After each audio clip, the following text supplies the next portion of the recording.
Hey there to all you wonderful, wonderful people. How's it going today?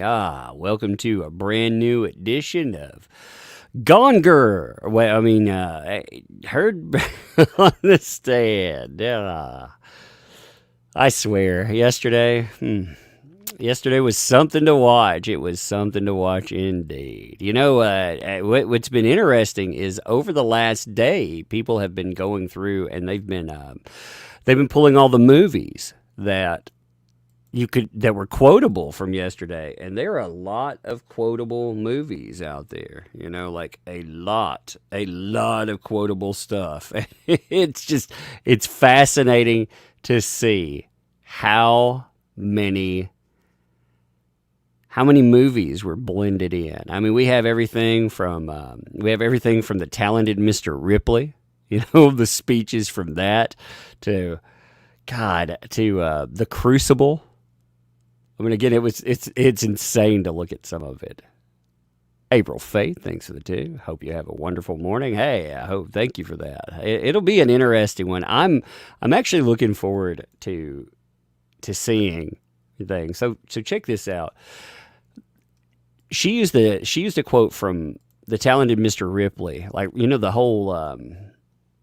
the sun shines on you.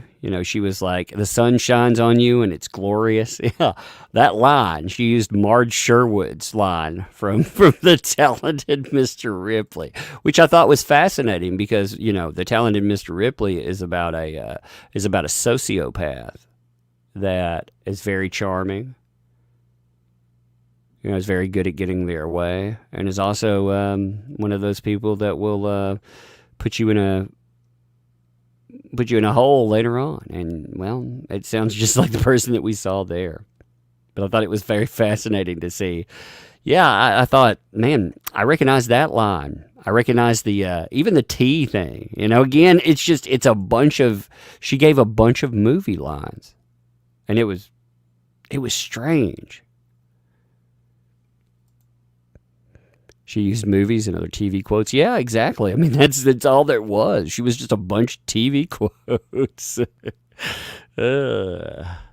Hey, Debbie Doubles, thanks for the 10 there. I only watch your coverage on this trial since I found your channel. So informative. Thank you for that. I've been, again, there are a lot of different people that cover. I've tried to learn the most I can about this particular case. Interested me quite a bit because I could tell early on that it was not that it wasn't what the media was cracking it up to be. That all the coverage on it, they weren't covering anything of substance. They were going out of their way to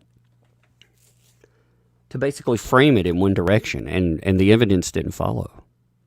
It's crazy. Like next Sunday, which we'll still be we'll have a week off. All right, we're gonna have a week off trial. We'll have a live stream every day. We'll catch up a lot of this stuff because I got some crazy stuff to go over with you that I have not had a chance to even touch on yet while we're live. But my birthday pops up next Sunday, so that'll be interesting. So we'll have a stream for that too, I think. We'll have a combined one, I guess. Material, thanks for the 2. Gone Girl, the turd returns. Jeffrey Harvey, thanks for the 10 there. Good morning from Memphis. Hey, good morning also. Return from Tennessee. It's we're on different sides of the Tennessee, but let's see. Heather Robert, thanks for the 2. Petition to replace A.H. Esmira with Dr. Curry. Indeed. Nathan Jasper, thanks for the 5. Rewatch Secret Window and tell me A.H. isn't Mort Rainey. Yeah. A woman who would steal your love when your love is all you have isn't much of a woman. Indeed. I was like, God, what a monster. Hey, Gail, thanks for the 50 there. Hey, by the way, let me, I'm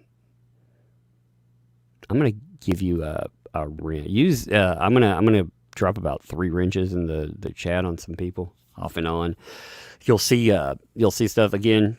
Don't ban people and stuff, but I'm gonna hit a few people with wrenches this morning. That way we can make sure everybody's comments go through and things like that. If you don't mind, You don't have to use them. You don't have to use them at all. Like I said, I don't like having mods very much. But hey, Tug, I have a crazy canvas idea. I'd like to paint your comic family characters as a family unit. Send it to you as a gift. Heck yeah. I love it when artists like do that kind of stuff. So have at it. I love it. That's a great idea. Hit me up in email. I can tell you I have a P.O. box. I love that. I support a lot of artists because like I said, I like artists. I find what they do just fascinating. It's amazing to see like how people see things differently. Commander Obvious, thanks for the 5.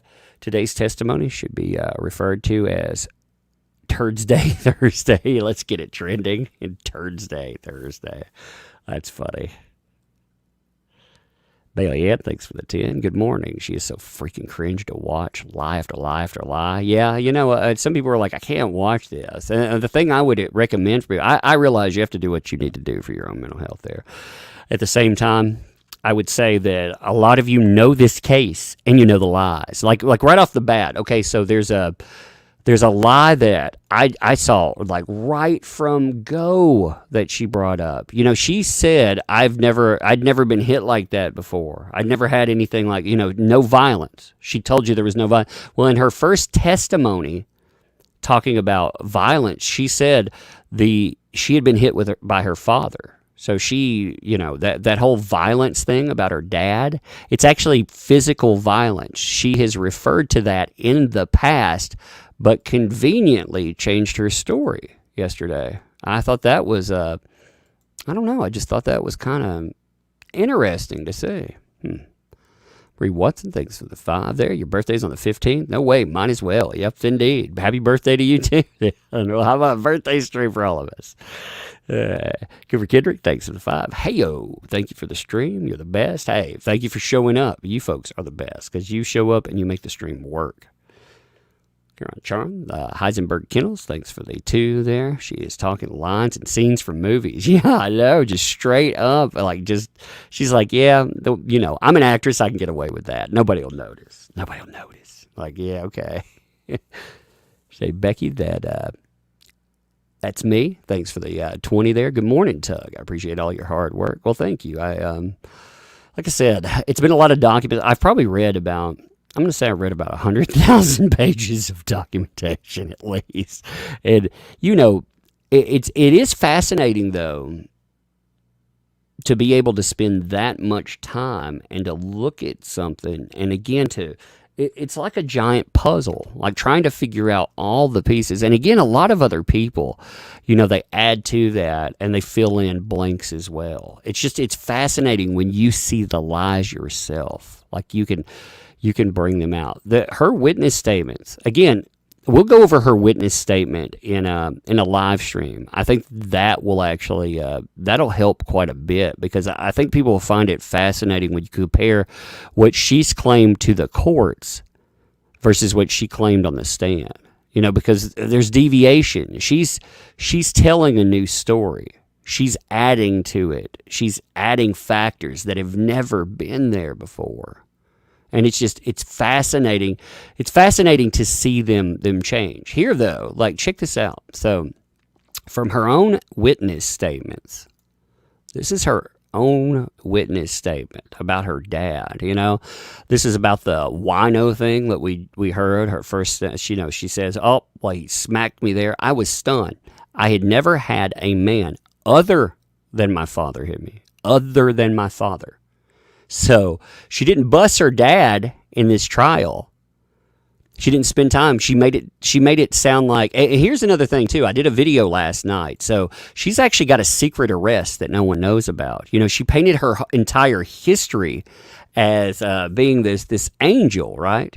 She has never had any problems. She was doing food delivery and all of that other stuff. Well, yeah, she actually has been arrested before. She again, it's not just when I say this, I'm very careful to say I don't care that you've had problems in the past. It's her lies, they don't end. She can't even be honest about what's gone on in her own past. Like here, you can see she actually has a mugshot from the past. Look at that, man. Whoopsie.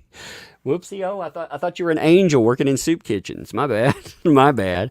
Oh, you were arrested in the past, you say? Oh, sorry. And I did a video going over all of this and what it is. So if you missed that one, and it's funny too. I did 2 videos from last night to this morning, and one of them.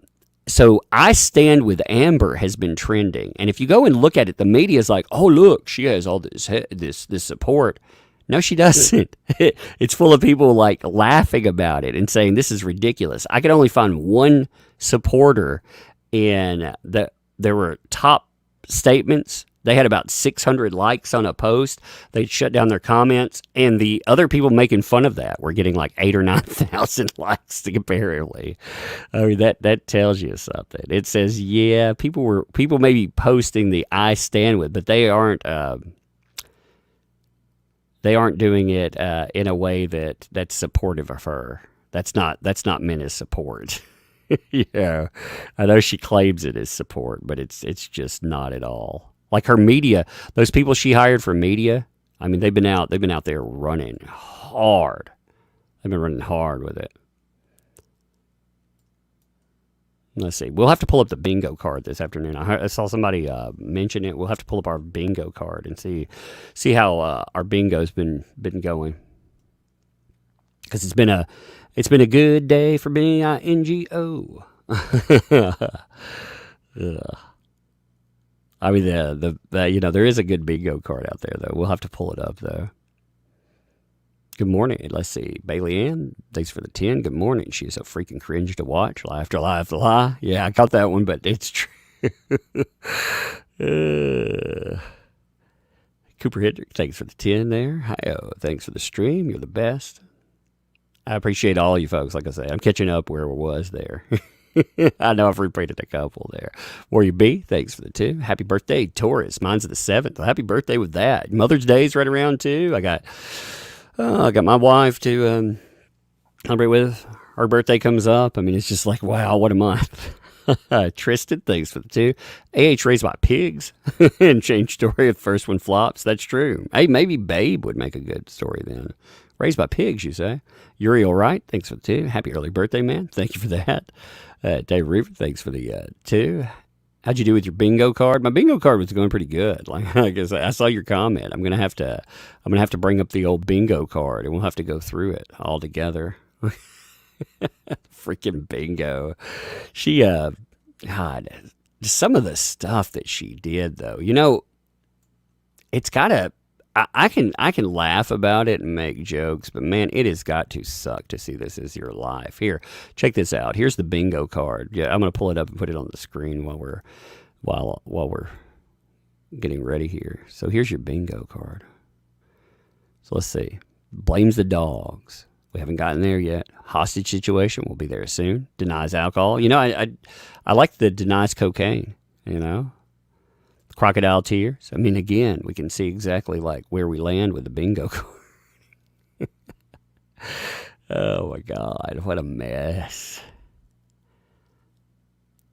See bells in your head. Thanks for the 5. She legit gave me anxiety and flashbacks from a narcissistic mother. My stomach was hurting because I couldn't believe. I know it's crazy when you see it, isn't it? It's crazy when you see what people have been supporting all these years. That's the poison of listen and believe, though. You know, we've been told forever that we just need to listen. We just need to believe. You and I, we need to be more open. And how dare we question? How dare we go? You know, I saw somebody. So yesterday, I saw a post, or this morning. Okay, I was having trouble sleeping. I don't sleep well. Like I've gotten on this kick anyway of a couple hours of sleep, and beyond that, I don't sleep well at all. So I saw somebody's post about this, and again, this is not negativity aimed at them. All right, it just annoys and bothers me in a lot of ways. So let's see, here we are. So a person was saying, before the trial, I was Team Amber. However, with the change in body language, evidence, and her literal style, it looks to me in the courtroom that she is quite literally playing the role of her life, aiming to get the jury to believe her. And my question is, why were you Team Amber? Why?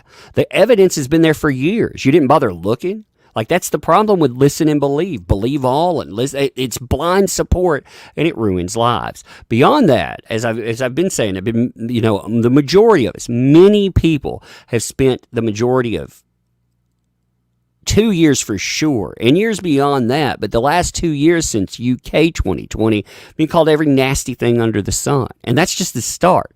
You're told you hate women. You're told you're an istaphobe. People false flag. They make threats. They threaten your kids. They threaten your families. They threaten your jobs. And there's no line. And it's all because people gave blind support, and because they can't even tolerate the idea that there could be something more. There could be another thing. And that just, I'm glad people are changing their minds, but at the same time, they should have come along. There shouldn't have been a mind to change. They should have read the evidence. They should never listen and believe. Tina's God's love. Thanks for the 5 and the super sticker. Appreciate that there. No warning. Thanks for the 10 there. Just watch Lady Gaga talking about her essay experience when she wears green. Let's see. We're going to say graped by music producers. These tears are real. She says she suffers from PTSD. I believe Gaga, but angry face without audio. Yeah. You can tell the difference between. I have worked with so many people that have been through horrific experiences, and it makes me mad. And Amber Heard makes me so mad because at the end of the day, the show they're putting on, it hurts real people. It makes me mad. Tristan, thanks for the 2. She made a mockery of victims and of JD. Hey, yes, that's exactly it. Horror Girl, hey, how's it going? Thanks for the 10. In reference to being a good girl growing up, are we forgetting she was angry once because she thought JD told about her being a stripper? She's not what she betrayed. That's true. Growing up, she apparently had a little stripper background in her past and some other stuff too. And again, I don't care if you've been anything in your past. I'm not even saying to be ashamed of your past. Just to be honest, I've had plenty of stuff in my past, and I'm not ashamed of any of it. It makes me who I am. But these people, man. Hey, I'm going to pin our book to the top of the chat, too.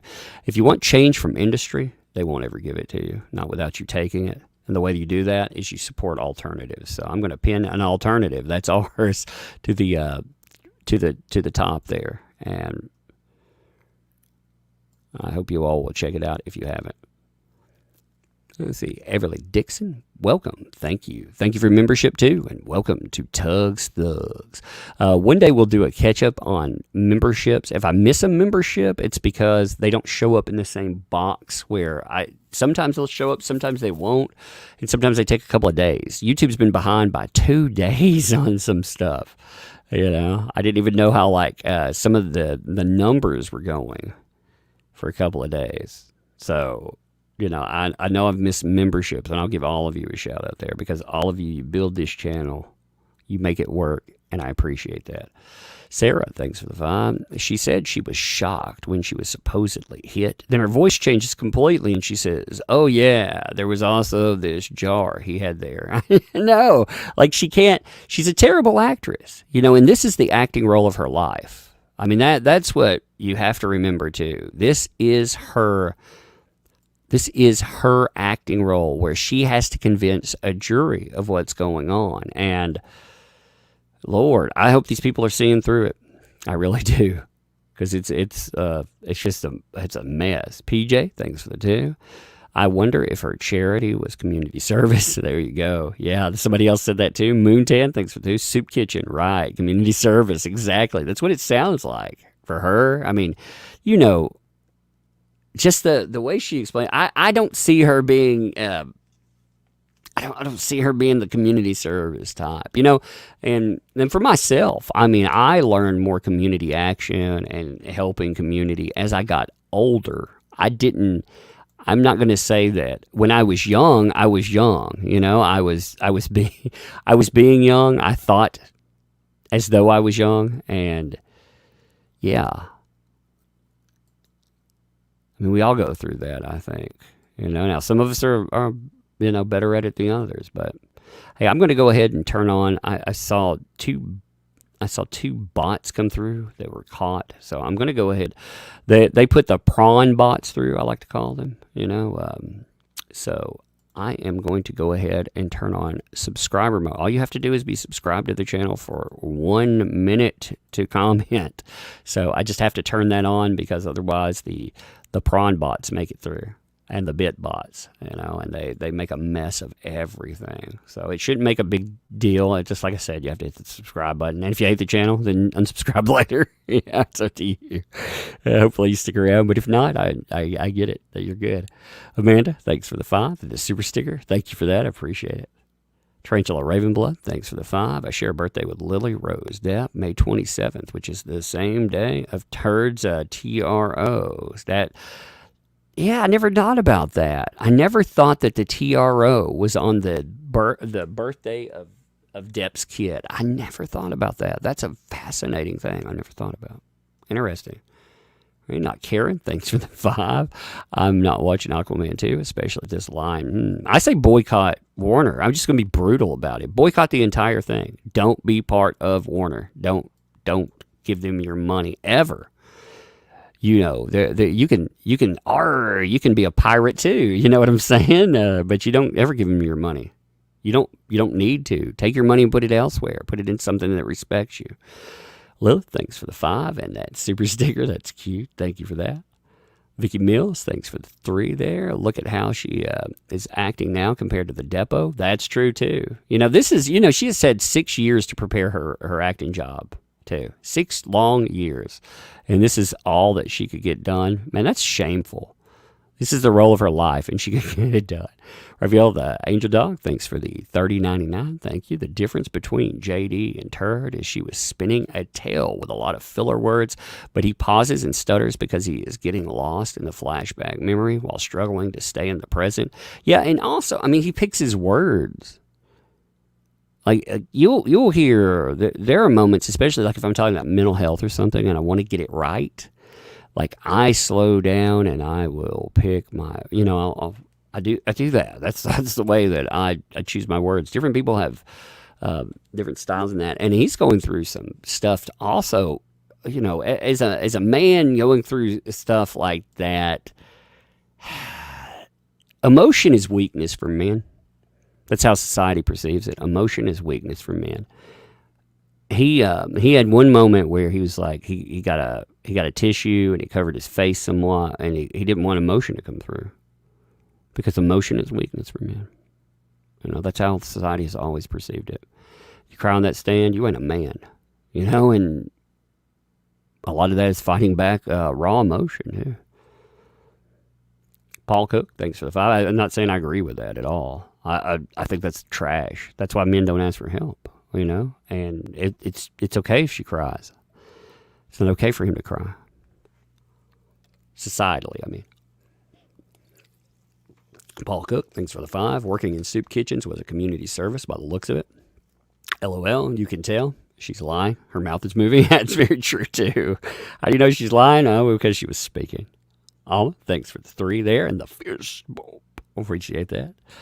Kimmy Freak, thanks for the 5. JD's lawyers need to annihilate Amber, get aggressive, bring out true colors of the true psycho. Yes, this trial hinges on whether or not they do a good job here. That's the one thing. They have to. Chrissy, thanks for the 5. Is anyone else bombarded with AH articles, old and new, all over? Yes. When I search things, I get bombarded with old PR stuff, because that's why I've been using, you can use other search engines, and I've been using like DuckDuckGo and a few others because forget that. But Google, yeah. I've removed her 5 times from my follow list on Google this week. Thanks, Doug. Yes, I've been hit with those. When I try to search stuff, I get bombarded with them. AJ, thanks for the 10. Do you think they will bring up her past arrest? How likely do you think JD actually wins this? It all comes down, first of all, they tried to bring it in yesterday, and they got shut down for whatever reason. We don't know. We couldn't hear what went on. And it all boils down to the way that they cross her.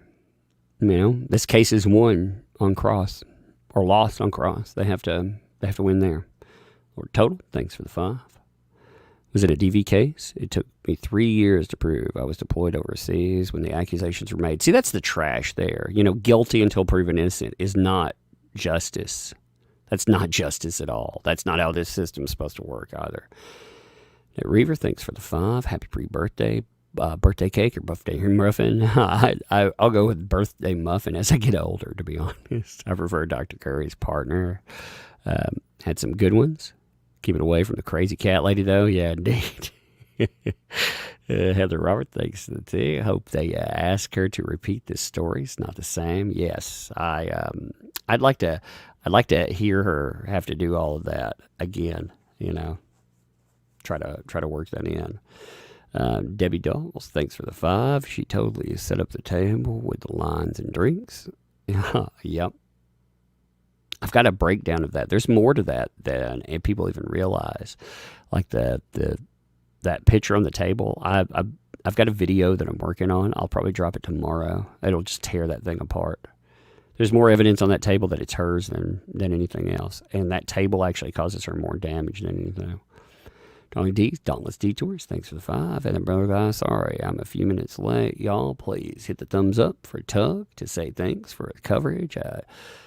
As if you want mod help, yeah, I'll drop a couple of wrenches in there. We'll see. We'll see what goes. We'll see how crazy it is before I do anything. And I thank you too, and I thank you for everything that you've done with promotion and stuff. Appreciate that. Tell people we're live out there. If everybody would take a moment, it's free. Pay them. Hit that like button, and also tell people we're live over here. Because it's hard to find us. RBA, thanks for the 5. Since the movie Gone Girl has been mentioned, I decided to watch it last night, and wow, yeah, it looks like the trial, doesn't it? Especially, yeah, she has a glass bottle thing that she's going to allege later, where she says he does a specific thing with a glass bottle, and that is Gone Girl. That is a Gone Girl item for sure. Thanks for the 5. If she is found to have lied to the court on the stand, it will be criminal, even though this is a civil case. Yeah, trying to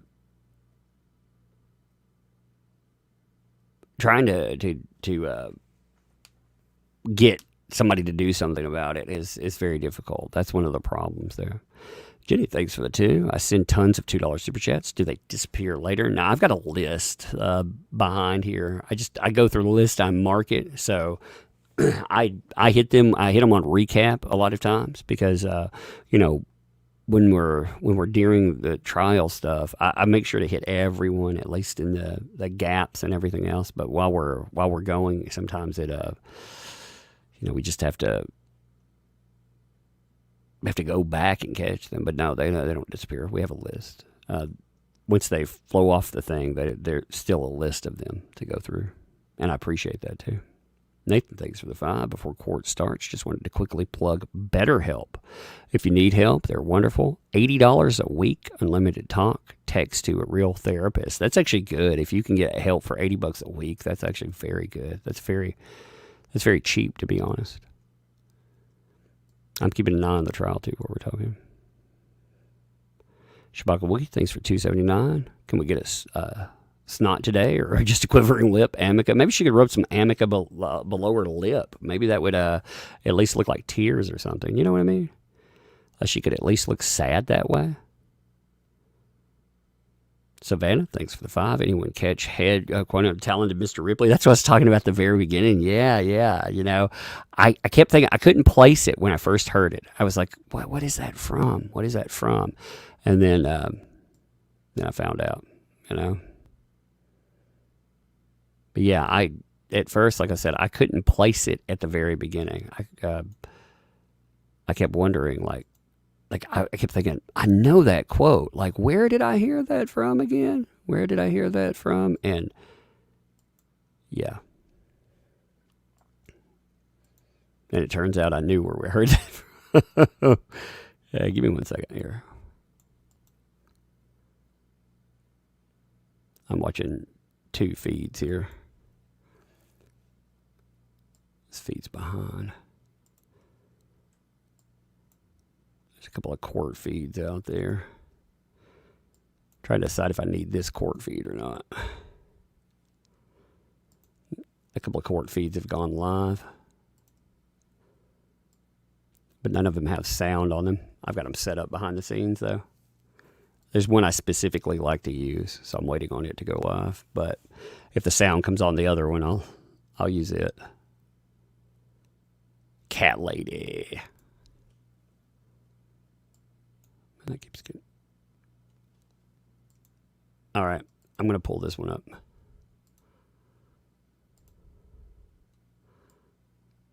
They're going late today. They're going to go late today. Okay, just a note. They're going 30 minutes late today. That's what they just said. All right. Okay, yes, ma'am. One defendants 167 and 170. Okay, perfect. Man, I wish you wouldn't hit that freaking Okay. microphone. So all right. Anything else before the jury comes out? All right, thank you. I hate it when they hit the microphone like that, you know? Just drives me nuts. It's like, God, you had to do it again. Do you have a trial bingo card ready? Yes. Everyone get your bingo cards on. If you haven't gotten one yet, make sure you get your bingo cards out. I'm gonna post it on Twitter. Make sure that you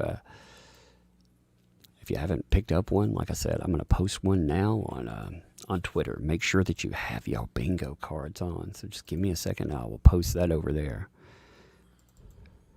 Yep. Amber Heard trial bingo. Okay, so I just posted that. So if you don't have it, like I said, then just go over. Actually, I'll give you the link so you don't have to have a Twitter. You can just pull it up, okay? So you too can play along, and then we'll see who's winning at the break. They just said we're going to have 30 Good morning, extra ladies and minutes. gentlemen. I just want to let you There's your know trial that bingo. today we're going to go till 5:30. So I just want to let you know at the beginning of the day that we'll be going till 5:30. Okay? All right. Thank you. All right. Your next question, yes, ma'am. All right, they're starting. I'm going to be quiet. Amber, when we finished yesterday, we were talking about the Bahamas and the yacht and flying off in a helicopter. I'm going to just ask you to take a look at, Michelle, if you can bring up Defendant's Exhibit 1091.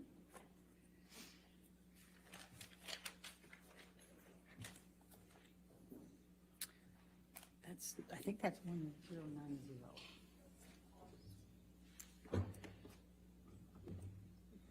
Scary that I would know that. Come on, cat lady, pull it up faster. Don't you value the court's time?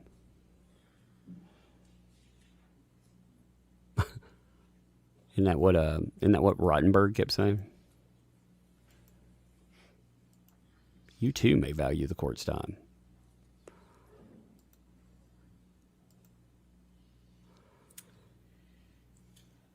Do you recognize this picture?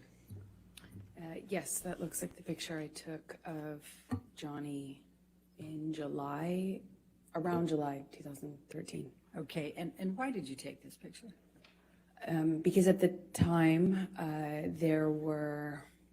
was already sensitive. I'd been in a relationship with Johnny for over a year, coming up on 2 years, and I had already noticed that there was this pattern of behavior changes with him that would make my life significantly more complicated or peaceful, difficult, or wonderful, depending on what he was using. And I only could tell what he was using because I would have to look for clues, and he would pass out and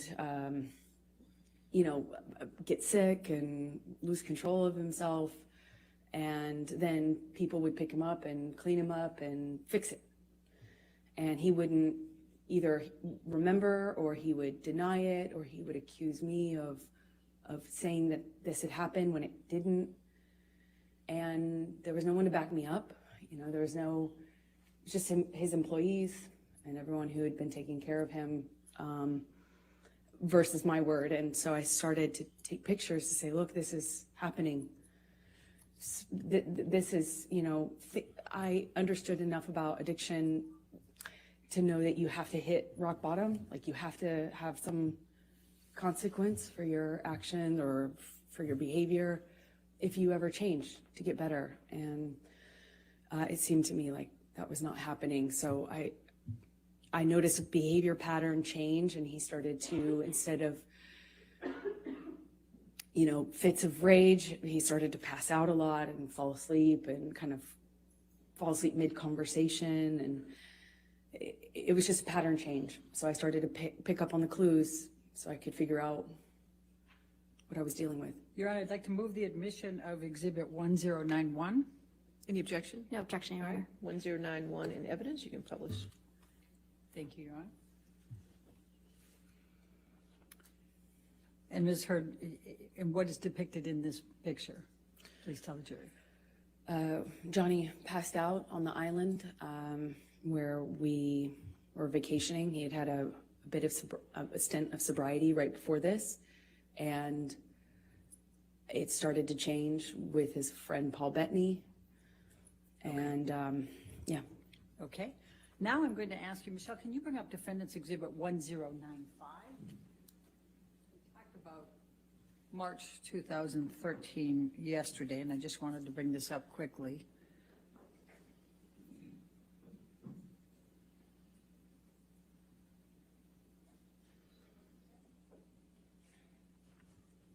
Do you recognize this picture? Yes, that was taken. Before you go further, did you take this picture? Yes, I did. Your Honor, I'd like to move the admission of Defendants 1095. No objection, Your All Honor. right, 1095 in evidence, you can publish. Okay, thank you. Okay, now Amber, will you please tell the jury why you took this and when you took this? This was after a several day bender, a binge of Johnny's, the 22nd of March, which we talked about yesterday, about he tried to burn a painting.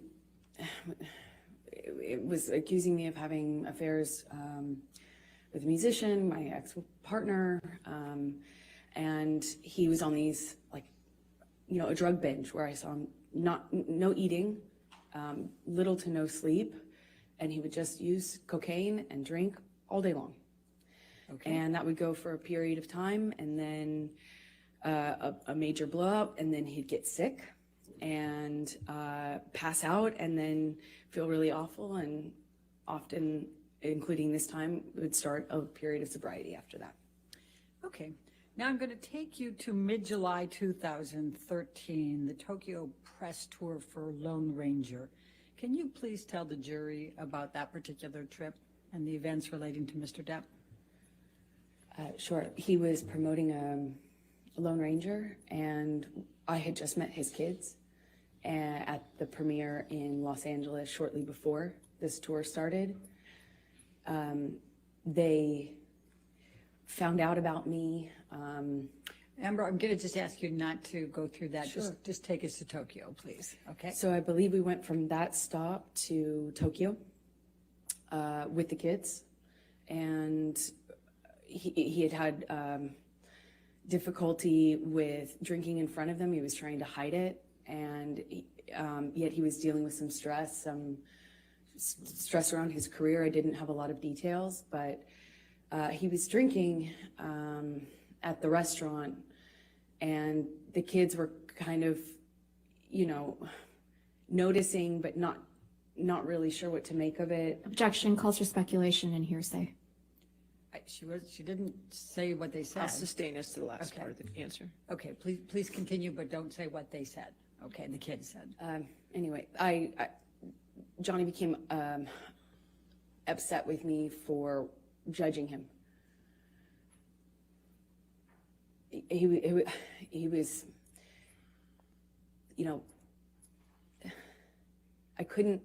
it was like I couldn't win if I didn't do anything, if I didn't say anything to him about the drinking, if I didn't acknowledge it, it got worse.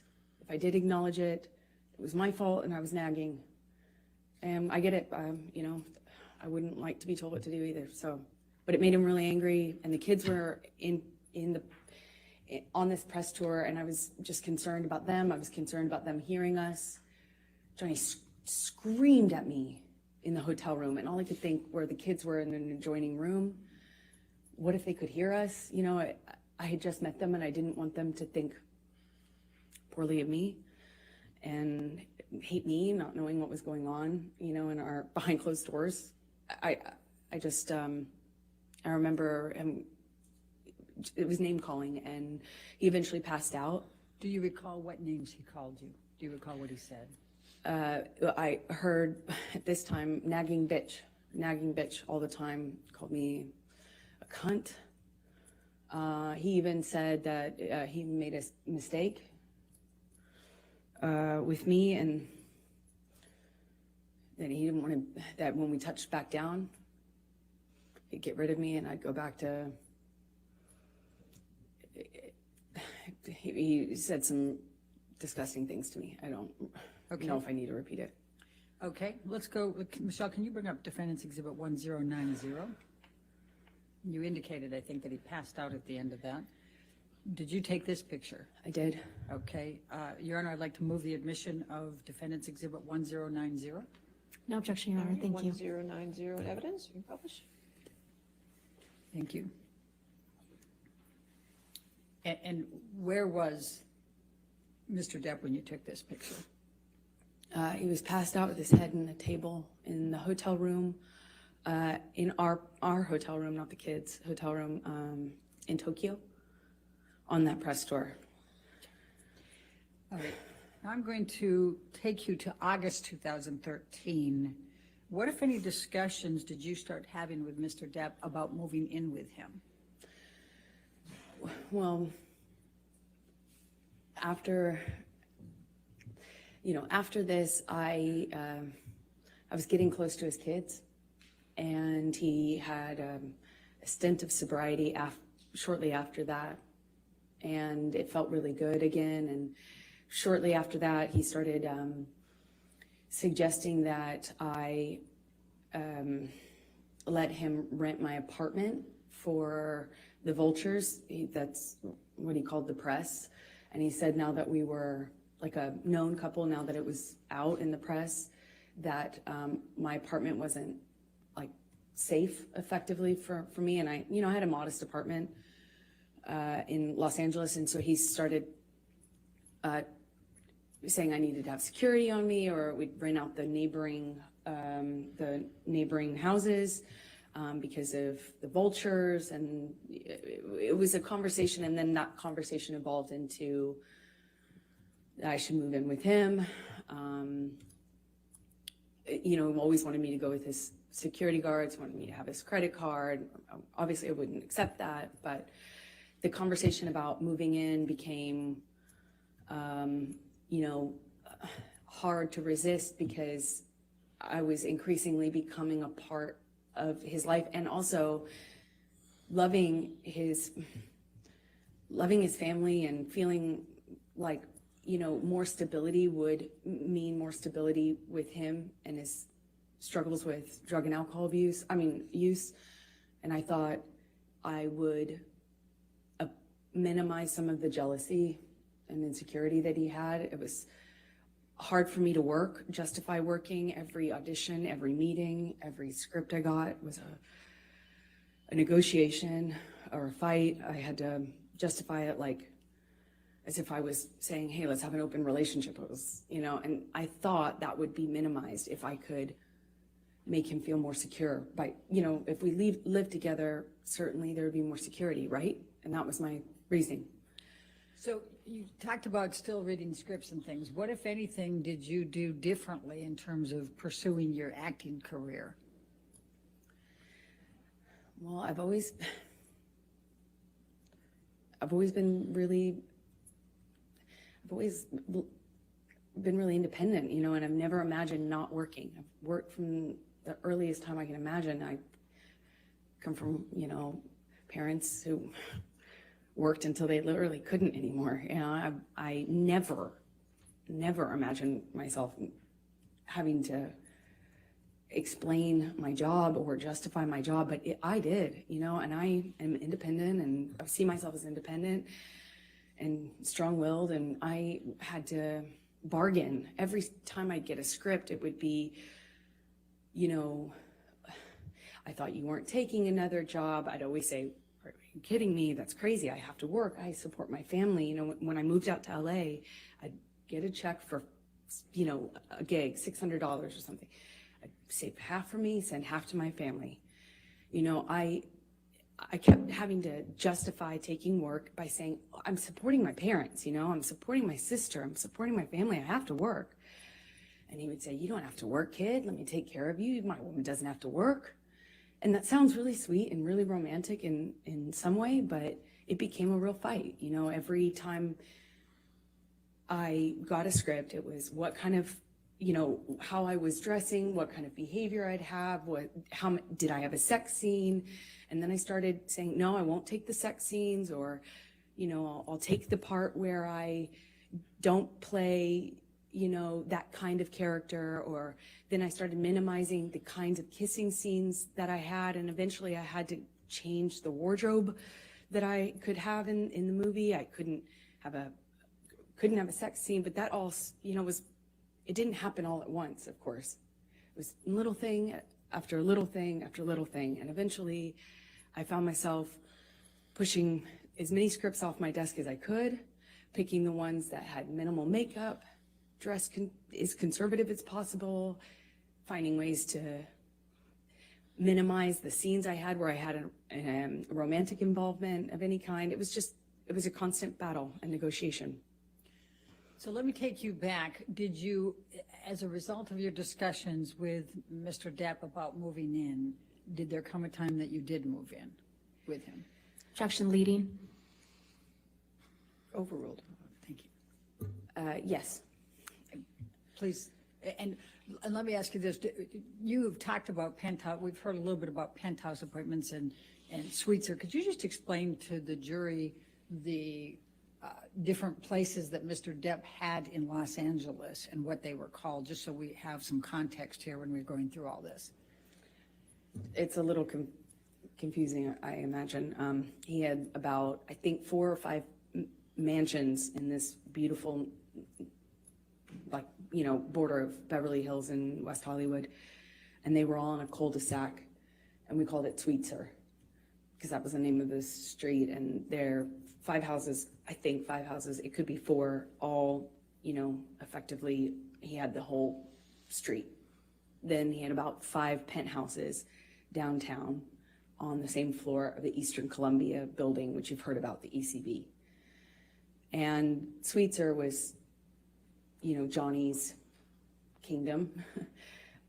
One of those houses was like a whole house was his man cave. It was a studio, and it was where he made music and hung out. And we spent some time in there, but that was effectively Johnny's, you know, place. And then there was the downtown places, and they were effectively empty save for some furniture and one of Johnny's friends, Isaac, who you met, and he lived there some point before Johnny and I eventually decided to move in together. Let me just stop you there. I just want to make sure we're clear. Are we talking about the penthouses, or are we talking about suites? Isaac lived in the penthouses. Okay. The rest of them were pretty much empty. And my best friend, who I was very, very, very, very close to, went through a breakup, and he very kindly insisted on moving her into this penthouse. And of course, she said no for the first few times, but he insisted and said they were empty and he would love to have her move down there. And he very kindly moved my best friend downtown. Problem is, Rocky? Yeah, okay. Rocky Pennington. But the problem is it's like 30, 45 minutes from West Hollywood, where my place was, which we call Orange at the time. Okay. So when did you move into the penthouses? Shortly after he moved Rocky, my best friend, into the penthouse. So she was in one of these empty-ish apartments, and somewhere around that time, I think it took me some time actually, but after that I eventually agreed to move in with him and give up my place, although that made me pretty nervous, to be honest. But we were in this relationship that was very serious, and we were constantly traveling. Also, is another part of it, is we were in LA for a matter of days or weeks. I'd go do a job, he'd go do a job, I'd come back for a photo shoot or a red carpet, go on a location, go visit him on a location. And there was an incredible amount of travel and movement. So we weren't really, again, living the day-to-day that you might normally with a partner, you know, where you have a home and you move in together and you have one home. We didn't have that. It was Okay. very different. I'm going to take you to September of 2013. What were you filming at that time? London Fields? Yes, that's right. Okay. I was filming London Fields. I just started. All right. And did there come a time that you became engaged to Mr. Depp? Well, yeah, it was difficult because in that role was a very difficult role. I mean, every time, every scene that involved sexuality or romance was like, I'd look at that on the page and it felt like I'd feel my gut tighten because I knew it was going to be an issue. But Johnny dropped me off. I gave him the script. I sent him pictures of what I was wearing in my wardrobe fittings. I sent him everything. I shared my script with his team, and the fighting eventually kind of minimized. It was clear I was going to do this job, and I told myself I had to do this job. And Johnny had to go to London, I think, for some pre-production stuff for a movie he was going to do a smaller part in. I think it was called. I think this was Into the Woods, is my best guess. So he dropped me off in London, and when he dropped me off in London, we had a few days at this hotel that we first, consummated our relationship in. It was when we were on the London press tour, and our relationship developed. That was the same hotel, and we were in this same room, which is Johnny liked to be in the same room. And it was really sweet. He got down on one knee and said, "I want you to be my girl forever, my woman, my girl. I want you to be the rest of my life. Say yes to me." He said he wanted to spend every day. He promised me that every day when I woke up, that I would wake up and he would make me smile at least once, and that would be his goal. And I looked into his eyes and I saw my future, hope, like blind hope, so in love. It was one of the most, I can't describe that kind of joy. I thought, if we were married, then this is real. This is real. This isn't a thing of, this isn't chaotic, and this will change. I had so much hope in that moment. And I just said to him over and over again, "Are you serious? Are you real? Are you serious? Are you sure?" Because he didn't have a ring. So I thought, is this an impulse thing? My experience, Johnny, could be very impulsive. And he said over and over again, be my woman forever. I want you to be my wife, my wife, my wife. I, of course, cried, and we had a wonderful evening, and he left shortly after, and I was like, the next day I had to go to work, and I couldn't tell anyone, and I wasn't sure. Part of me was worried that he didn't mean it, or that he wasn't sure. I just didn't want it to be an impulse thing, so I didn't want to mention it. I want to bring it up. I didn't want to. And I kind of felt, I walked around for a few days like I had butterflies under my skin.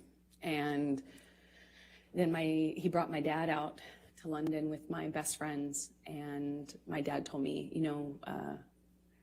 Johnny has asked me permission for your hand in marriage. And I felt like the luckiest woman in the world. So while you were filming London Fields and Johnny had gone back to LA, what, if any, issues did you have with him on fraternizing with the cast? I'm going to ask, Michelle, can you pull up Defendant's Exhibit 188, please?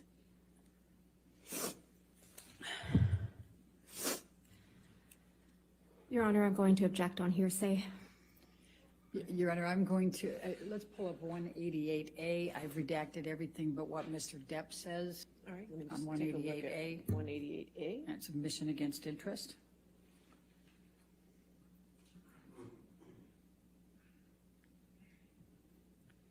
Do you have that? You don't have it?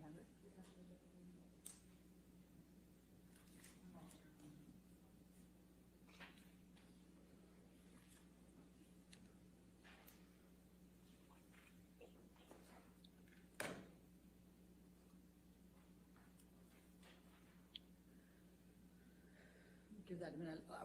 While they're working on that, can you tell us what transpired between you and Mr. Depp when you wanted to do something with a cast member? So, as I said, he came to London for his own work and also he dropped me off in London where I had to be for a few months to film this movie. And he asked me to marry him. He brought my best friends and my dad out. They left. And shortly after they left, my co-star, one of my co-stars, invited me to go to a concert with him and some of the cast to kind of break the ice, and I'd be working with them for the next few months. And I had already, I already knew I couldn't be photographed, even if it was platonic. I couldn't be photographed with men or women that other people could possibly spin as romantic. I had learned that but in January, the hard way. So I asked him permission if I could go to this concert with the cast. And I said, Johnny, that he's my co-star. Objection, Your Honor, hearsay.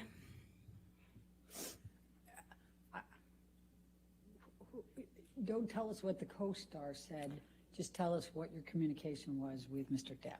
Objection, hearsay. Her communications are hearsay. I'll sustain the objection. I'm not sure I understand. If you want to approach this. Yes. Man, you know what I've learned through all this? I've learned that if she's speaking, she's lying. That's probably the best way to approach this entire trial. If she's speaking, she's lying.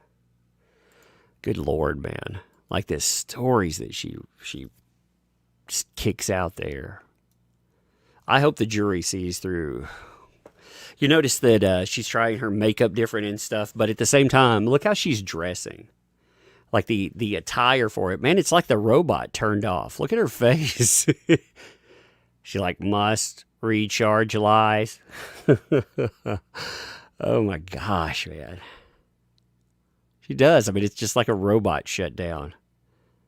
Does not compute. That's very strange. She doesn't look sad. She doesn't look human. Must pretend to human again.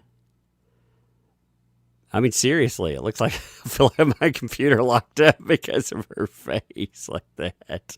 It's so weird. I mean, that is bizarre. Yeah, I'm no, she didn't. She's not sleeping. She is recharging her lie pack.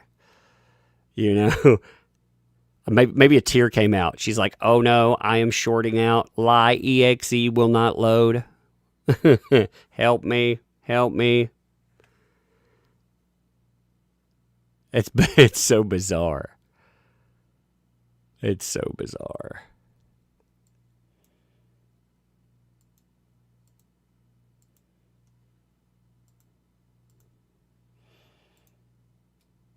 Oh no. Off that the relationship would be off. There he goes. The And court that feed. I The was, court feed messed up. I'm gonna go quiet again. Foolish, naive, for thinking that people could invite me to a concert in a platonic way. I tried to say that it was fine. Objection, that it was, hearsay. She's testifying about what Mr. Depp said. I don't understand. All right, I'll overrule that objection. Please continue. Yeah, he said I was foolish and naive, that no one could invite me to, how could I be so dumb to think that somebody could just invite me to a concert? Why would they want to hang out with me? Obviously, it was because they wanted more from me, and that I probably wanted more too. You know, I was basically asking for it. You're going to go backstage. What are you going to say to the band? And then I know how this plays out, and who's the other girl going to be there? And how could you be so stupid? How could you be so foolish? You're more naive. You should be smarter than this. And I apologized. I stayed, that whole evening, I think for a few hours I spent on the phone with him, texting, calling, or talking, hanging up. He'd hang up on me, be upset, and then send me cryptic messages about my foolishness. And, you know, I'm already doing a movie where I play this, you know, character where I was empowered. Like, I read the script and I thought this character was empowered sexually. And by the time I got Johnny's feedback on it, I had been convinced that actually I was just being used, that I was just being used. It was clear that that was all I had to offer, and I was too foolish to see it. And I had Amber, I'm just going to stop you right there because I'd like you to take a look at Defendant's Exhibit 188A. Is that in front of you? Do you recognize this portion of the text chain between you and Mr. Depp? Yes, I do. Okay, and this is on September 9, 2013? Yes, it is. Okay, and are these statements Mr. Depp made to you during that evening that you just described to the jury? Yes. Your Honor, I'm going to move the admission of Defendant's 188A. Any objection? No objection. All right, 188A in evidence as redacted. Do I have that redaction, or is that something you need to give me? I think we're going to need to give it to you a hard Okay. copy. All right, thank you. Thank you, Your Honor. And if I can draw your attention to it, he first says, I don't want to make anything an issue, baby, but I literally have been on the ground just 14 fucking hours from leaving your side. Do you see that? Yes. And then he says, you know what I want, who I am, and where I want to go with us. You know very well what type of fucking man I am, and yet you lay a gauntlet before me that you know is the very species of danger that will always attract me into a very tempting test. What's behind that door? Almost impossible to, I think he meant not take you on. You want me to roll the dice? This sounds more like an aggravated ultimatum than soft words that could help us make both feel better. Don't test me, please. Did he tell you that? Yes, he And did. what did you understand that to mean? It was clear. It was a threat that if I wanted to be, Objection, speculation. I think she can say what she understood it to mean. I'll sustain the objection. Okay. All right. Let's move on then to the filming of Mordecai with Mr. Bettany in October, November 2013. Where did that take place? in London. Okay. And what, if any, involvement did you have? Were you there for any part of that filming? For part of it, I happened to be in London already for the film I was just telling you about.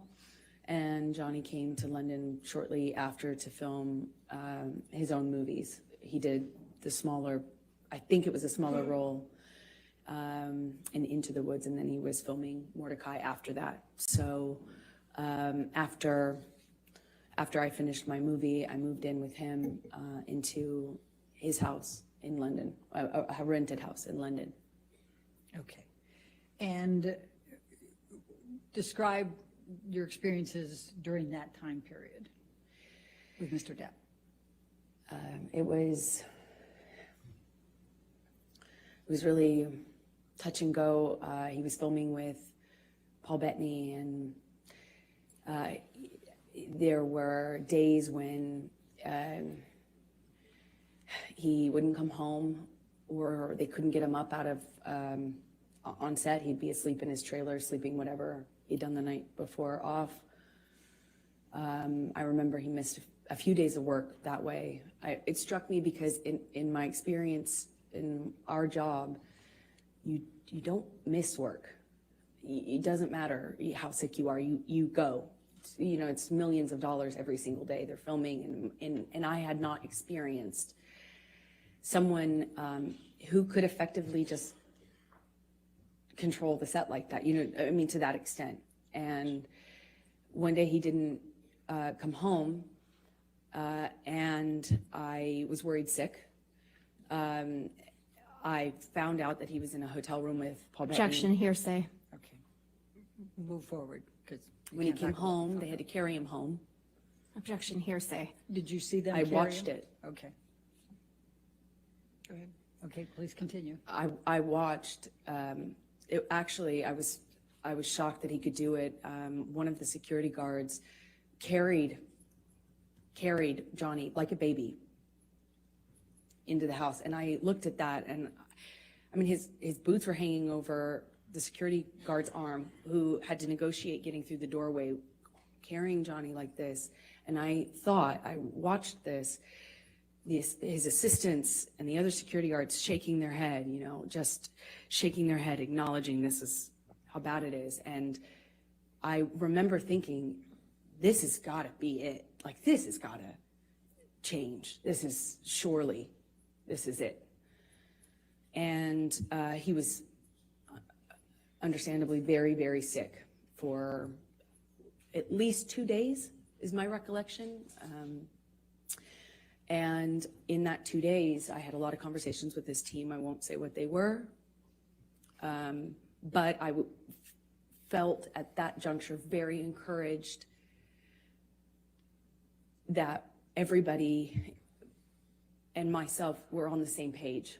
And I felt encouraged that we were in a new chapter, that Johnny had finally hit rock bottom, and finally he felt like changing for good. And I felt buoyed, supported by these conversations I was having with people that he was close to, that he trusted. November 2013, did you have any contact with Lily Rose that led to any discussions with Mr. Depp? Objection, leading. What, if any, communications did you have with Lily Rose in November 2013? Objection, calls hearsay, leading. I'm asking what her connection was. I didn't ask what she I'm said. going to sustain the objection. if you want. Okay. November 2013, what, if any, interaction did you have with Lily Rose without saying anything she said? Objection, hearsay. It's interaction, Your Honor. I'm not asking for what she said. If you can lay a foundation out. Okay.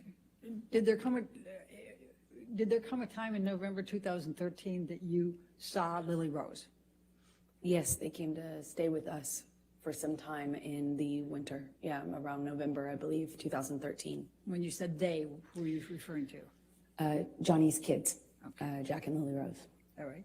And was there a particular incident that led to a disagreement with Mr. Depp? Objection, leading. Sustain. What, if any, interaction did you have with Lily Rose that led to an argument with Mr. Depp? Objection, leading. That, what, if any? If we approach for a moment. They keep playing that game, man. She keeps getting in trouble because she keeps overstepping. You like how they have to throw his kids in? They got to get rid. Paul Bettany. Paul Bettany disagreed with her one time. She, anybody that she has ever had a problem with, she's going to get even with them now if they've been connected with Johnny Depp. Paul Bettany, he argued with me once. I saw his text. I'm going to randomly Did throw you him have under an the bus. argument with Mr. Depp relating to Lily Rose in November 2013? Yes. Can you please describe that?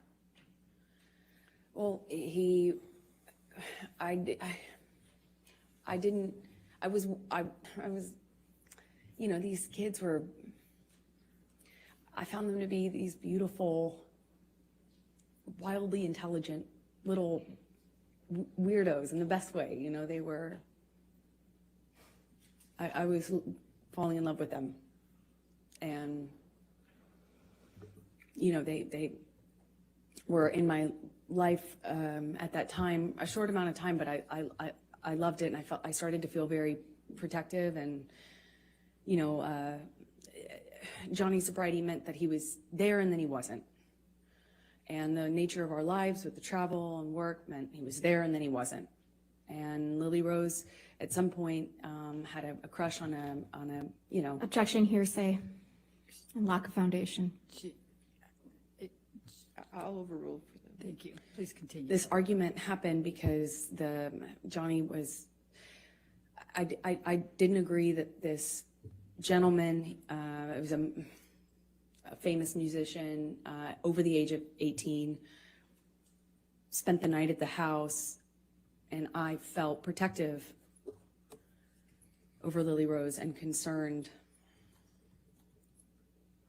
And naturally, they were not my children. It's not my place, and I understand that. I know it's a sensitive subject, so I understand why Johnny got so upset with me. But that and the introduction of the weed with his daughter, she was so young, I just felt protective. Again, it's not my place. I understand that, and I made him really angry by weighing in on that. Did there come a time that there was a family engagement gathering? Well, we celebrated Thanksgiving out in London. The kids were there. There was a stint of sobriety following how sick he got on set with Paul Bettany after one of his drug binges, and he kind of just came alive again. He even played a prank on me about having relapsed when he hadn't relapsed. I started to kind of feel that with the kids being around. I did think that maybe this was it. We were on a good path, meaning to sobriety, that this was it, and our life was peaceful for a minute. It went back to being wonderful. There were these moments that just felt so wonderful. Objection, Your Honor, non-responsive. All right, I'll just sustain the objection. Okay. Take us to the engagement. There was this engagement party, correct? Then, yes, come Christmas of 2013, Johnny had rented this beautiful mansion in Malibu on the beach. It was gorgeous. And he brought my family out, and his family was out, obviously, in LA. And we stayed in this rented mansion, and we're all together for the holidays. And one evening, we were going to his mother's house. His mother, who you've heard about, was older and sick, but at home being cared for. And one evening we're going to have dinner, Christmas dinner there with her around the time of her birthday as well. And my best friend said, "You should Objection, really..." hearsay. Sorry. Wasn't offered to prove the truth of the matter, but go ahead. Go past that. What did you do? We went to Betty Sue's house, his mother's house, and Johnny proposed in front of our families in this big, surprise. He surprised me, got down on one knee, and I cried and hugged my mother and hugged his mother, and he gave me this enormous diamond ring, and it was a nice time. I'm going to take you into January, February 2014. You employed a woman named Kate James, is that correct? Objection leading. What, if any, relationship did you have with Kate James? She was my assistant at the time. I hired her sometime in 2012 and had as minimal contact with her as I possibly could. So, And why is that?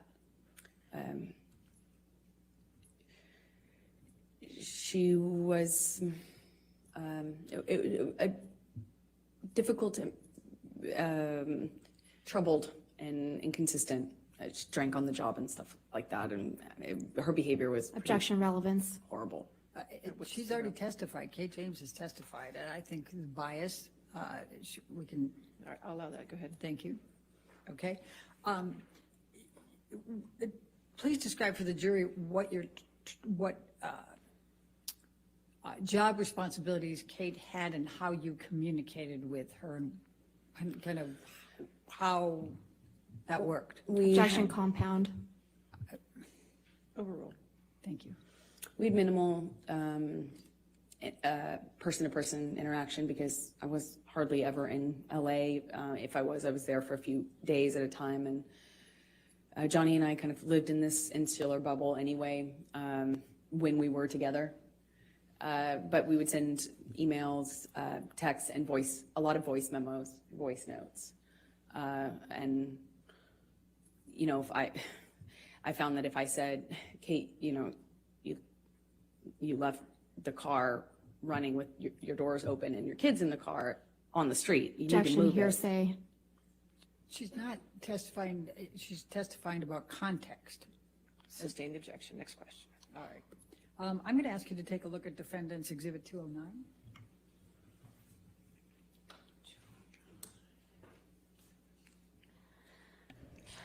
Your Had Honor, to I'm throw- going to object on hearsay grounds. Had to throw Kate James under the bus. It's still hearsay. A Ms. Hurd, reapproach. did you, may I lay the foundation first? Ms. Hurd, did you communicate with Kate James by email in the ordinary course of your business? Yes, it did. Okay. And I'm going to ask you to take a look at Defendant's 209. Is this a communication that was between you and Kate James that was in the ordinary course of business with her as an employee? Yes, it is. Your Honor, I'm going to move the admission of Defendant's Exhibit 209. Business records exception. Still hearsay, Your Honor. Business record exception gets the business record, but it's hearsay. If there's hearsay involved inside the business record, there's still objection to hearsay. Your Honor, the business records exception, I mean, I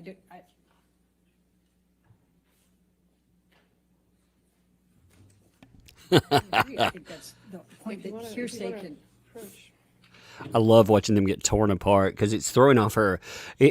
It's throwing her off. She cat lady is easy to throw off, and if you get her upset, if you get her flustered, they've been going at her hard today. This is what they should have been doing yesterday. They should have been going hard at her because, like I said, you can throw her off. You can throw her off easy. Throw off her vibe. Throw off her cadence. They're bussing Kate James, though. What's fascinating is Kate James didn't get let go until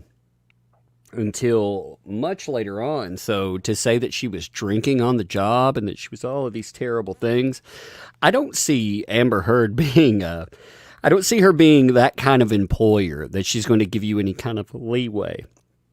She just doesn't seem like you have your personal problems. Well, let me cater to you, let me help you. She doesn't seem, what she's trying to tell us is that she was nurturing with Johnny Depp.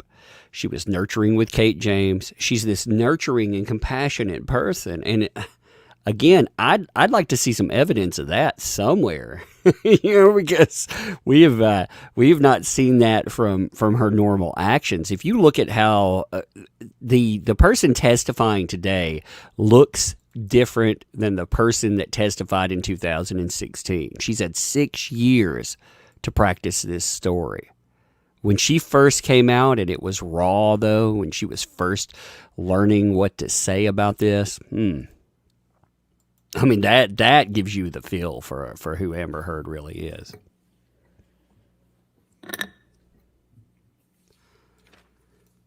What, if any, communications did you have with Kate James about your issues with Mr. Depp? Objection, hearsay. Your Honor, Ms. James has testified. I'll sustain the objection. All right, well, we can take that down, Michelle. Oh, she's not happy, cat In the lady. February, I'm going to jump to February, March 2016. What, if any, communications did you have with Mr. Depp about a prenup? Well, after the engagement, but before the engagement party, I started to feel like it would make, I know that he earned significantly more than me. He's a successful actor. I wanted to eliminate any doubt in his mind and in other people's minds. So I brought it up to him and brought it up to my therapist. Objection, hearsay. She's just saying that she brought it up to her therapist. She's not saying what she said. But please focus on Mr. Depp, okay? Of course. Johnny said he would tear it up. He said, if you ever brought one up to me, or if I ever saw one, got my hands on it, I'd tear it up. Only way out of this is death. Only way out of this is death. And I thought it would, like, I didn't care either way, but I did feel that it would eliminate suspicion or doubt, and it would make things easier. And I told him over and over again, are you sure? Are you sure? Maybe we should do this. And one time he said to me, he's like, kid, are you already thinking of how you're getting out of this? Are you already planning to get out of this, kid? You already planning on leaving? It was around the same time as the moving in together conversation.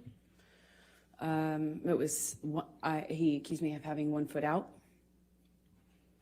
And they kind of were happening around the same time. I still had my apartment and we're engaged now. He was asking me to redecorate Sweetser, his main house, and kind of move into the ECB building downtown where my best friend was living at this time. While the decorations and the remodeling had been done on Sweetser. And so these conversations were kind of happening about how to build our future together and how we were going to move forward together. And I would have forgotten about the extent that we had those conversations early on in the engagement if it hadn't have been for my therapist's notes. I'm sorry, if it hadn't been for your what? If it hadn't been for my therapist's notes, which were taken at the time when I was talking to her about this and my conversations with Objection, Johnny. hearsay. Okay. I'll sustain the objection. We'll move on. Okay. Let's take it to March 2014. Did there come a time there was an engagement party? Yes, so it was March 2014. Please describe for the jury. We had an engagement party, and we decided that when we did get married, we'd have a small wedding, something intimate. But, our lives were kind of big. His life was extremely big. And we needed to we wanted to have a bigger engagement party than a wedding, and kind of get our guests in, our family, our friends, and have a big event of it, as opposed to making the wedding something that was big. And so we kind of put it on the engagement party and had a bunch of people, a lot of friends, business acquaintances, a lot of family. I had all of my family friends and my childhood friends come out for it, and I even invited my therapist. It was a big event. Okay. And describe what took place at the engagement party. We walk in together and we took some pictures, and said a few hellos, and then Johnny disappeared upstairs in, I guess it's like a coat room or something. It was in a big abandoned building that was rented out for events. And he had disappeared upstairs almost the entire party, I would say. It was kind of came down at the end when we were leaving, and came down once because he was at the time sharing drugs with my dad. Objection. Speculation. Lack of foundation. How do you know that he was sharing drugs with your dad? I was there. I watched it. Please.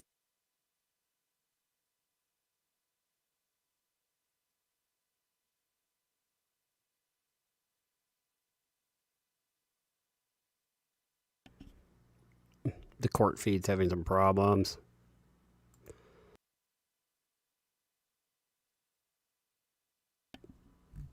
Lovely.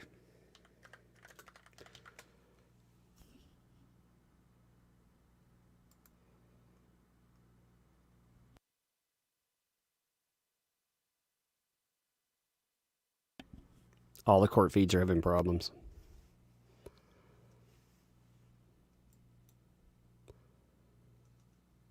I'm looking for another court feed that's actually working, because it looks like all the court feeds are having problems.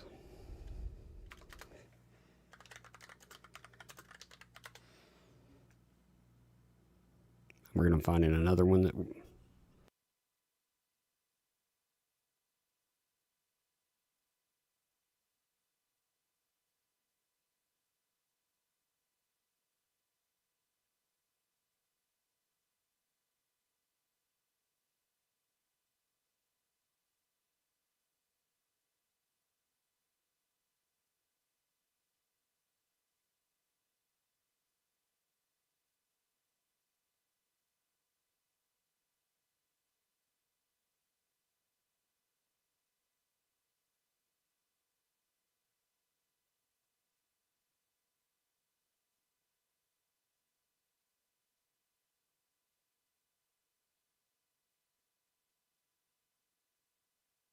The jury what a Met Gala is and what's involved in that?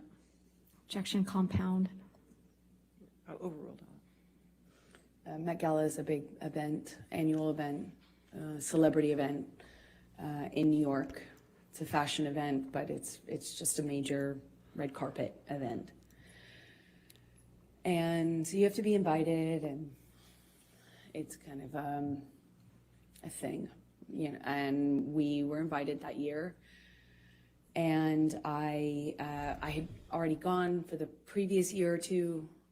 And this year we were going to go together. And at some point in the evening, we're sitting across the table, and Johnny starts asking me about this woman. He thought I was looking at this woman in a sexual way, and I kind of turned it around on him and said that exact same Objection. thing. Hearsay. All right. It's context, Your Honor. This is I'll context. sustain the objection. Okay, just say what Mr. Depp said then. I guess you can't tell us what you said to him. Okay.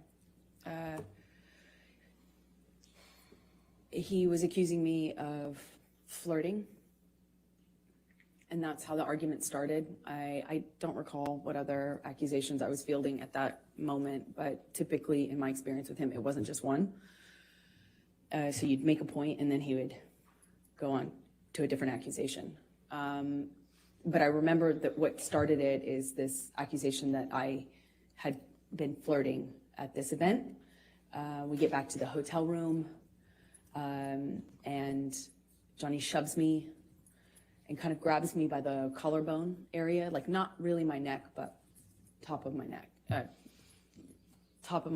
above my collarbone, below my neck. I think at that point when we were still in the living room, I shoved him back, but I don't really recall too many specifics. I remember he threw a bottle at me. It missed me, but it broke the chandelier. And at some point, I remember maybe this was the shove that I was talking about, but at some point, Johnny and I are in a struggle in the living room, and he kind of like shoves me down on the sofa, and I get up and I'm trying to get him off of me, and it's just stronger than me. I don't know how else to describe it. And at some point he just whacks me in the face. And I had not at the time been like, I think that was the first time I was like, is this a broken nose? At the time I was unsure what that feeling was, but I suspected I had a broken nose. And other than that, I was relatively unscathed. But I remember my nose being swollen, discolored, red. And I took a picture of my face at some point and made a joke about it to my friend about how bad I looked compared to how the red Objection, carpet. hearsay. It was not for to prove the truth of the matter. sort of. I'll sustain the objection. Okay, okay, just don't say what you told a friend, okay? Okay. Let's take you to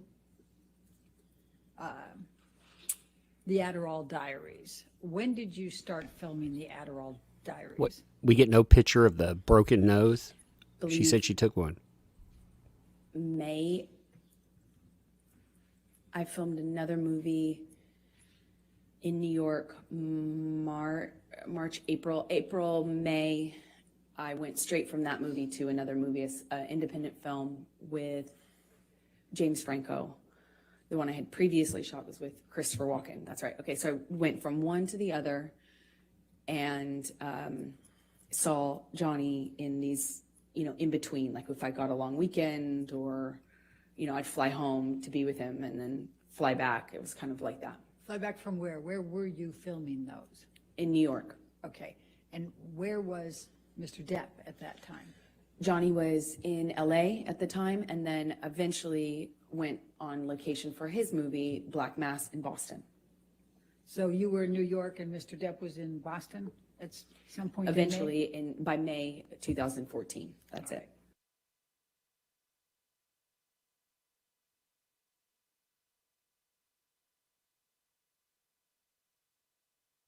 The court feed is messing up again. This is nuts today. They haven't had a feed issue at all until she took the stand. Like that is very suspect to me. I've been checking other networks too, and it's a network problem. It's not like a one problem. It's locked up everywhere except for people who have feeds inside of the courthouse themselves. But I mean, that is the courthouse itself. I said that's very suspect.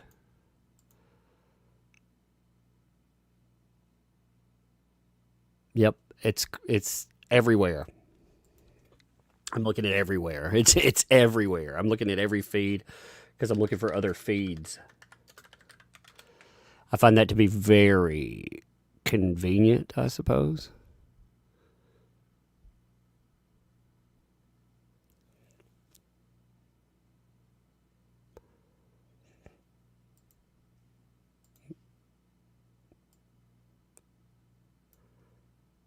I said that is their live feed. They're supposed to...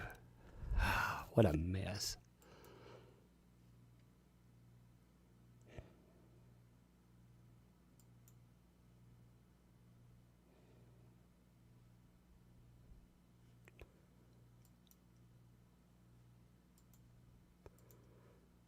Yep, all the live feeds are down. Except the ones that are inside of the courtroom. We'll switch over in just a second.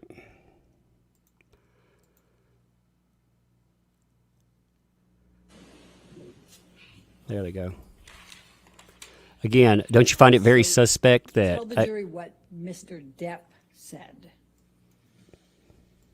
He was mad at me for Yeah, I got taking it. the job with James Franco.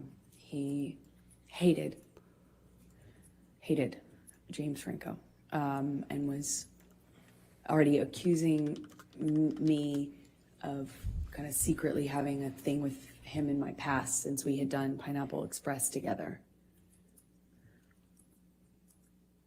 Okay. So I'm going to take you to the Boston plane incident. We've heard about that earlier, May 24. Can you please describe for the jury what took place on May 24 relating to the plane incident? Well, I had spoken to Johnny, you know, he's in Boston, I'm in New York, and I spoke to him. He had already been upset with me and accused me in like many arguments about not telling him about scenes that I had. If I had a kissing scene, any sort of romantic scene, and I wasn't explicit about what I was going to do, then I was accused of having withheld information and hiding it from him. So I didn't want the fight, of course. I didn't want the argument, but I had to kind of eggshell tiptoe around how to tell him when I had any sort of scene like that. And I did tell him in this occasion. Objection, hearsay. We need to stay with what Mr. Depp said, okay? Okay, so he was upset with me, but he didn't sound coherent so much on the phone. He was yelling at me about how could you tell me this? How could you tell me this when I'm filming, when I have this scene that I'm doing? How could you tell me this when I'm working? Obviously, I couldn't tell him any other time because we were both filming, and I told him as soon as it was relevant, but he kept saying, how could you tell me this? How could you just tell me this? And it was like I had told him I was having an affair or something, you know, was that angry at me. But he kind of started to sound less connected to reality as these like arguments would happen on the phone. This is in one day. Eventually, he hangs up on me in the conversation, screaming at me.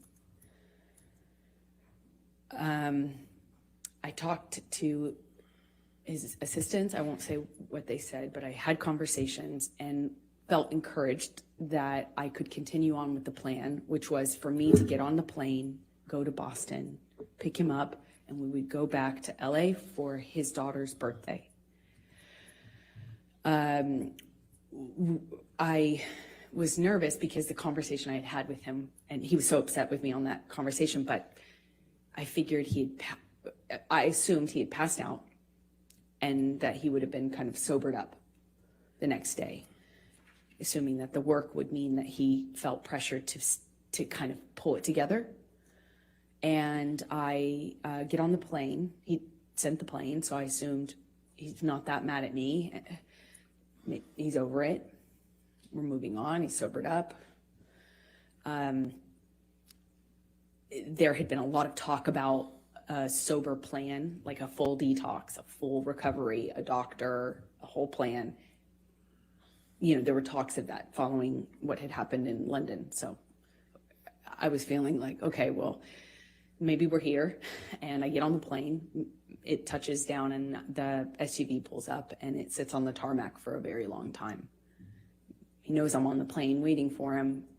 So I kind of started to anticipate that things weren't as I hoped, meaning that he was sober and had slept it off. And I'm sitting on the plane for a very long time waiting for him, and he finally opens the door, and I see him get out of the SUV, and I can guess by how he's moving, how he's walking. I didn't realize at the time I had already become really sensitive to these little changes because my life changed depending on what he was on.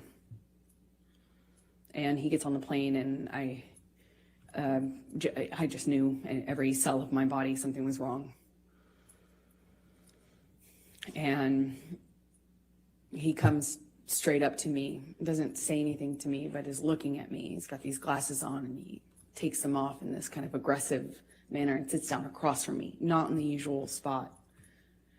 We'd kind of have our places on his plane, you know, where you get used to sitting. And I remember I got up and moved to accommodate him getting by so he could sit in the normal seat as per usual.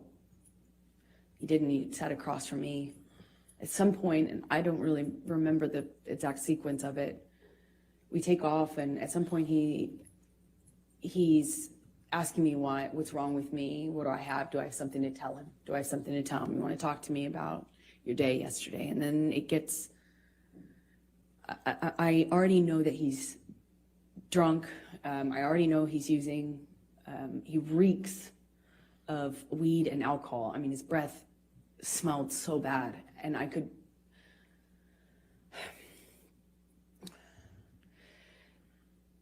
I could anticipate that there was a no-win situation here. There was no me talking myself out of this or talking him down or any, you know, a lot of my arguments and my involvement in them are me trying to diffuse by explaining or Objection, non-responsive.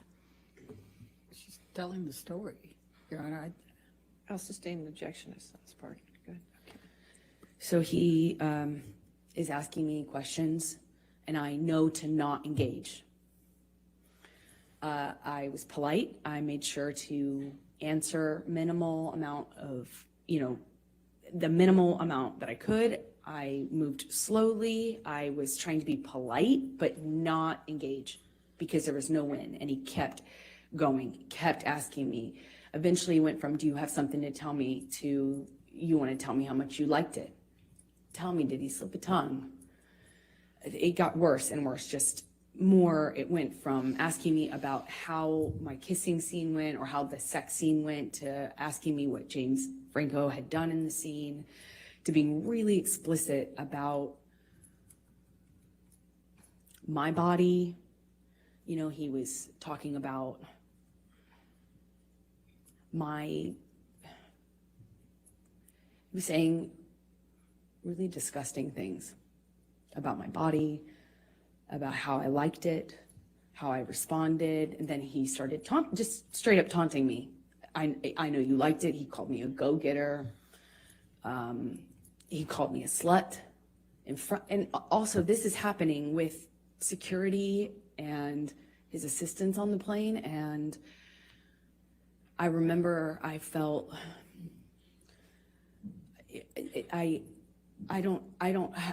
struggle to be able to tell you how embarrassed I was, because he was speaking to me in front of people in this way, asking me if I liked it and if I was wet, and you know, why I wasn't looking at him, and that was proof I wasn't looking at him. That was proof that I was asking for. Did I ask James to do this and this to me? And how about if he does those things to me? Insert sexually explicit descriptions of what he accused me of wanting or deserving. And I, at some point in this, get up and move to the front of the plane. And I remember getting up so slowly. I didn't want to aggravate him. I didn't want to give him any excuse to pounce on. I didn't want to upset him. I didn't want him to flip a switch and get worse. I just remember very slow movements, and I slowly get up and move to the front of the plane, and he starts throwing things at me. Ice cubes, utensils. He's calling me a go-getter, and then an embarrassment, talking about what an embarrassment I am. I don't know how many times I moved seats. I wish I did. I don't. I remember moving more than once, and Johnny came to me each time, not the other way around. He sits down in front of me at one point, and because I'm not answering him, I was looking out of the window, and he slaps my face. And his friend is in our proximity. And it didn't hurt my face. It just felt embarrassed that he would do that to me in front of people. It was the first time that anything like that had happened in front of somebody. I got up to move again, and he's just taunting me, having a laugh, screaming, and then just straight up mean, calling me names. And it was oscillating between those things. And I get up slowly again, and I just resolve to just sit the rest of the time up at the front of the plane. And as I get up, he kind of kicks the swivel chair into my hip, or kind of just hits me. And I look at him, and he asks me, what are you going to do about it? I just stared at him. I just stared at him and wanted him to see me. I wanted to get through to him. Didn't feel there was like, it felt like there was a blackness in his eyes. I wanted to look at him. I wanted him to see me. It didn't even feel like him. And as I'm walking away, slowly, trying not to be, I was being very deliberate about my movements. I wasn't saying anything. I wasn't engaging. I am walking away from him slowly, and he tells me to hurry the fuck up. Hurry up. And I just look at him one more time, wanting to penetrate the monster to see the man that I love underneath that. The man I loved. And he tells me to hurry up again. And I pull my gaze away from him. I walk away from him. My back is turned to him, and I feel this boot in my back. He just kicked me in the back. I fell to the floor. I caught myself on the floor, and I just felt like I was looking at the floor of the plane for felt like a long time. And I thought to myself, I don't know what to do. I can't believe he just kicked me. No one said anything. No one did anything. It was like you could hear a pin drop on that plane. You could feel the tension, but no one did anything. And I just remember feeling so embarrassed. I felt so embarrassed that he could kick me to the ground in front of people. And more embarrassing, I didn't know what to do about it. I got up and I walked to the front of the plane. I sat down and I just looked out of the window. And Jerry Judge Security and my friend both kind of under their breath asked me, "Are you okay?" Objection, hearsay. I spent the rest of the time looking out of the window. Sustain the objection. And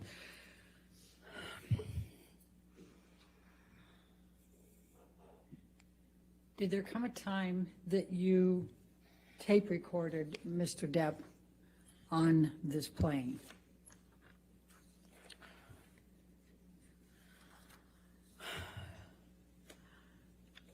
I want to sit here and say that I was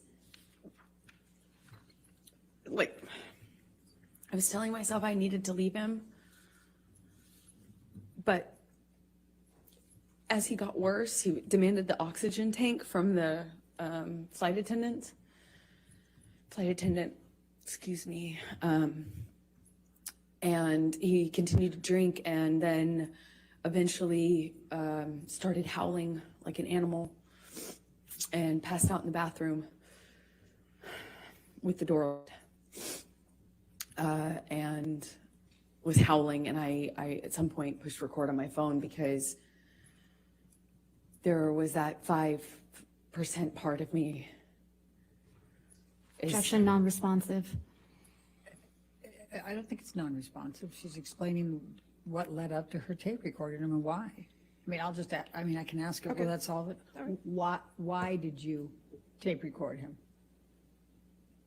Because I knew that Johnny wouldn't remember what he had done. I knew he would not remember. And if Calls for speculation. She can say why she did it and what she thought. But that last part called for speculation. I'll sustain the Don't objection. say, I knew. Why did you tape record? in Leading, my come on. experience, when Johnny was that inebriated, he would not remember what he had done. Calls for speculation. How can that call for speculation? I'll sustain the objection. All right, let's go to defendants 221. She can't get anything through. I like how you could hear a pin drop on the airplane Three too, different parts for it. over the engines. Your Honor, may we approach, please? you can hear a pin drop on an airplane over the engine roar. I mean, can you imagine that idea? Like that doesn't even. So they're sitting in swivel chairs anyway. She was like, he kicked the swivel chair, and somehow the chair is going to manage to hit her. Then he manages to kick her from his swivel chair in the back. It knocks her to the floor, and you could hear a pin drop because no sound there, except as we've had testified by Keenan Wyatt, you couldn't hear anything on the plane. Like he said, he couldn't hear the argument because the noise of the engines. And being on a plane is not, it's not a perfectly quiet thing. You can't hear a pin drop on that because, again, engine noise. I mean, the engine noise is just overwhelming. Her narrative style, she likes to focus on specifics there because she doesn't have, she's trying to bulk up the story. You bulk up the story, you give it that Hollywood pizzazz. She's talked about floors twice, staring at the dirty carpet before. Now she's staring at floors. I mean, again, those pieces. Those pieces. I like how she threw the kids in too. She had an adult staying over with the underage kids. There's just been anything that she could weaponize. She couldn't weaponize. They don't have shared kids, but she weaponized. I also like the prenup thing. So she didn't want any money, but she took $20 million from Depp. So we're going to start with 221, and we're going to call it A, and that'll be 0 through 1 minute.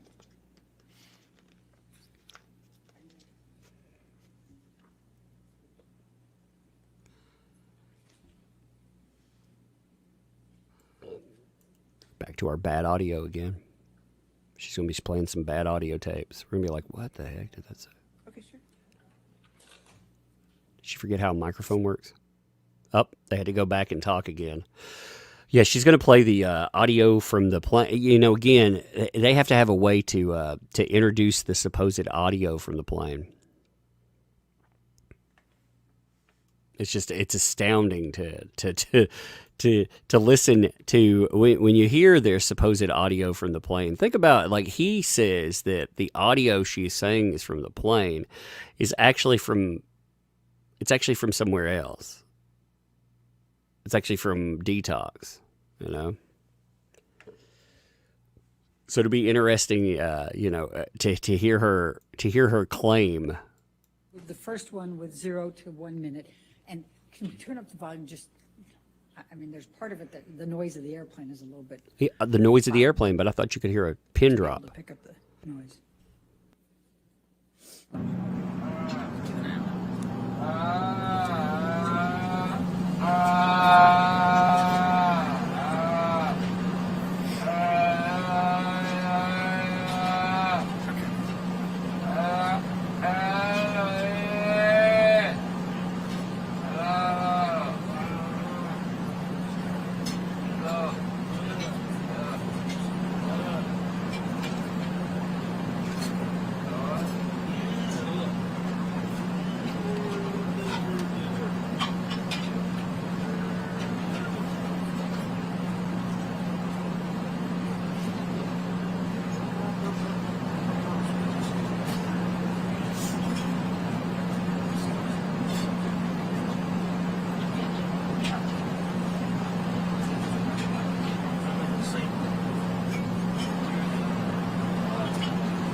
And then the second one is from 2:50 to 3:20, 30 seconds.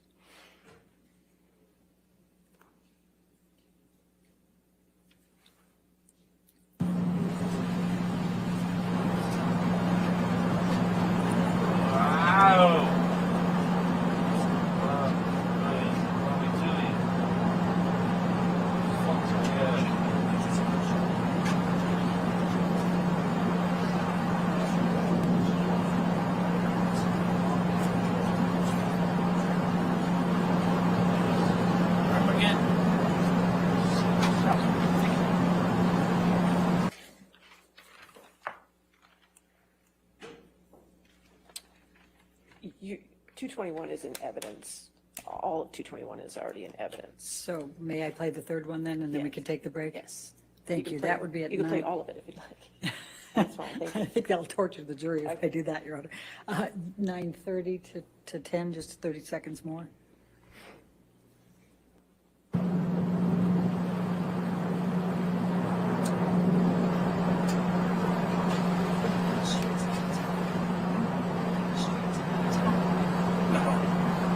Must have this fucking idiot. She got sick.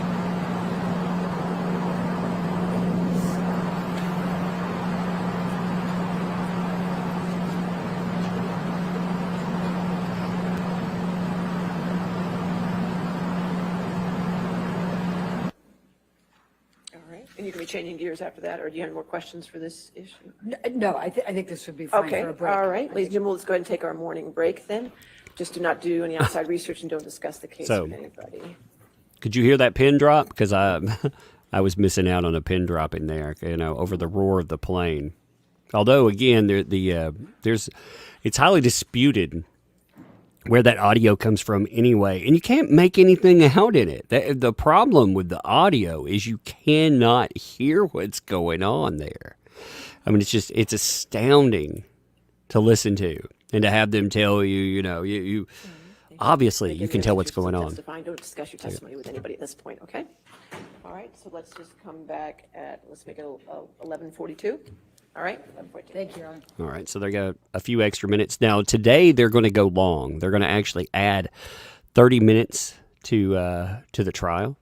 So we're going to have, we're going to have a little bit of longer day. She said she's trying to make up days, or make up time. But really what's happening with it is they're trying to give time to get her off the stand. I mean, we are not anywhere close to being through with her testimony. I mean, her testimony, she's back in 2014 still. So, I mean, you got a lot of time still going with this. It just, like I said, it's insane to listen to some of this. Just absolutely insane. I want to look at some of the comments here. Jernicum say, thanks for the super chat. Notice her lip biting. You notice she bites her lip all the time, and that is actually something that should be noted. She bites her lip quite often, and yet all those weird places. Like, she only had one place where she claimed a lip injury anyhow, but that became a very contentious point because it's got to be a Johnny Depp thing. Lip biting and doing all kinds of weird stuff. No. Karan said, thanks for that, too. They said, my Dyson fan sends a lot like that. Metadata.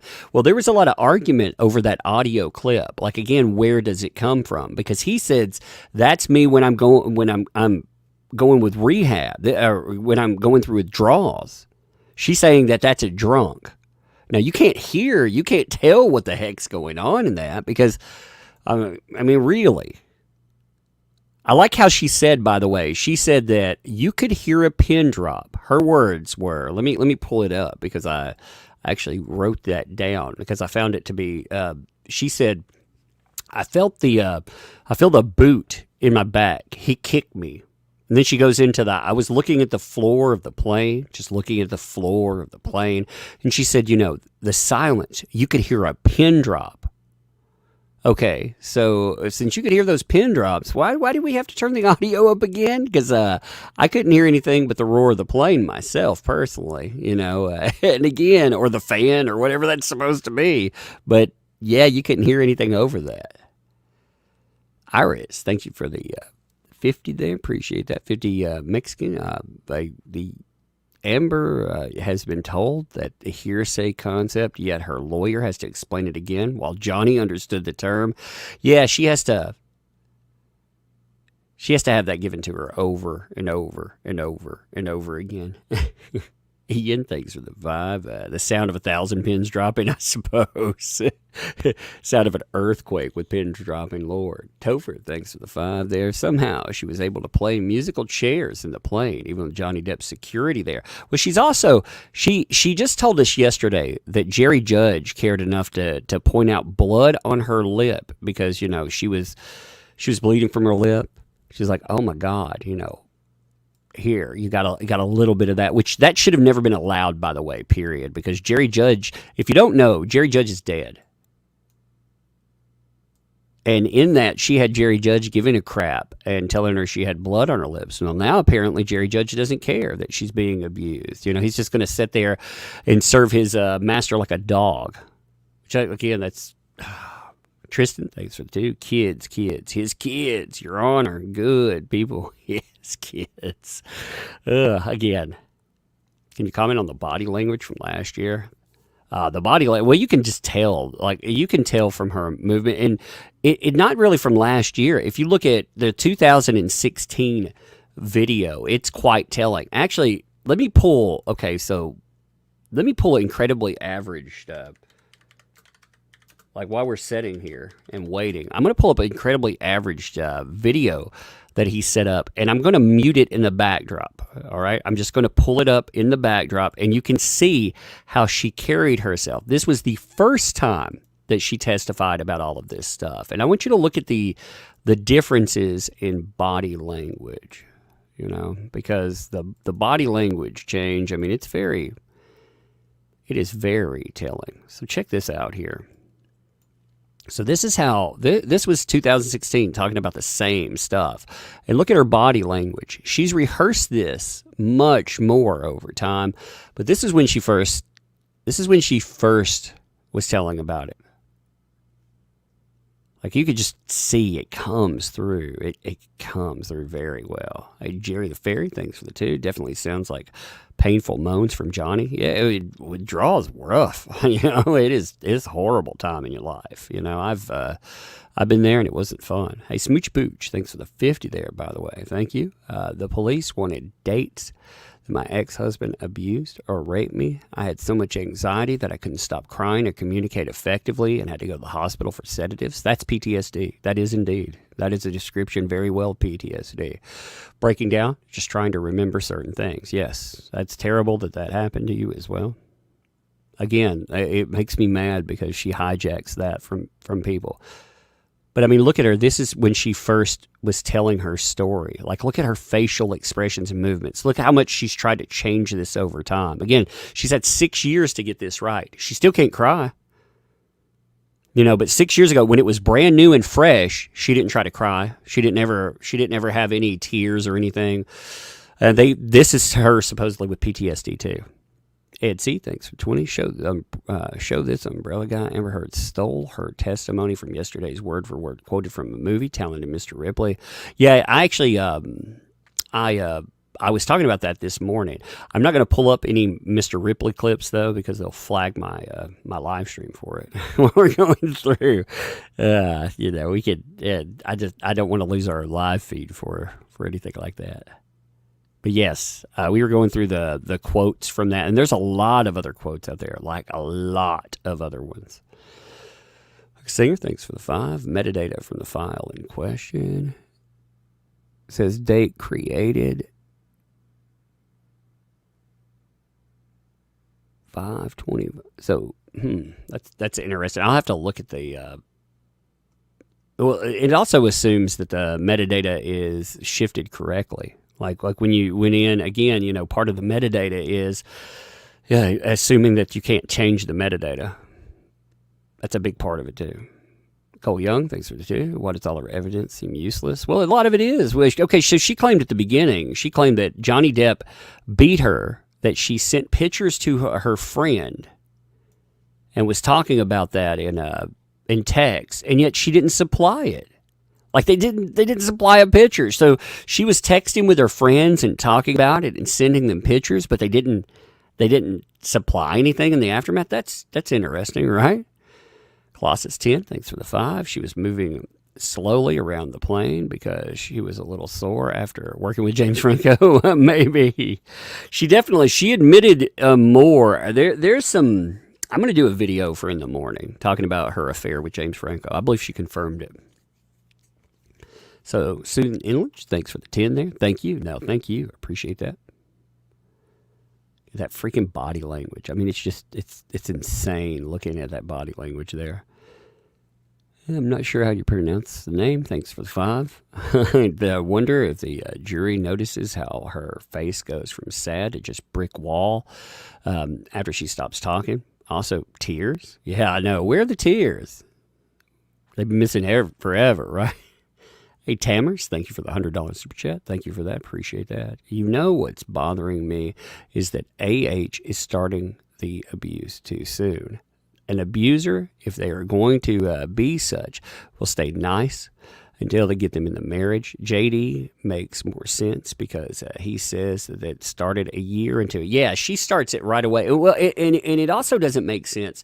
So JD, he's going to risk everything because there's something about Amber Heard that he thinks she's going to let me abuse her. She's going to allow it. Let's see. There's another clip up here too. So let me play another one of her body language as well. You can look at.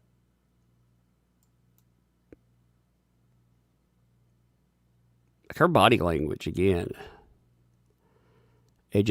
She denied, all right, you know the mineral spirits thing? So where she threw a can of mineral spirits at JD's head, she also denied that in the clips where she discusses it. And her body language, again, it's very telling. Like I said, I'm just playing that in the background while we're sitting here and talking, while we're waiting on them while they're on their break. So let's see. This one here. Look at her again. Look at her body language from then. Again, she's had 6 years to get this right. 6 years. And you see her body language. There is no stress. She has no anger in it. You know?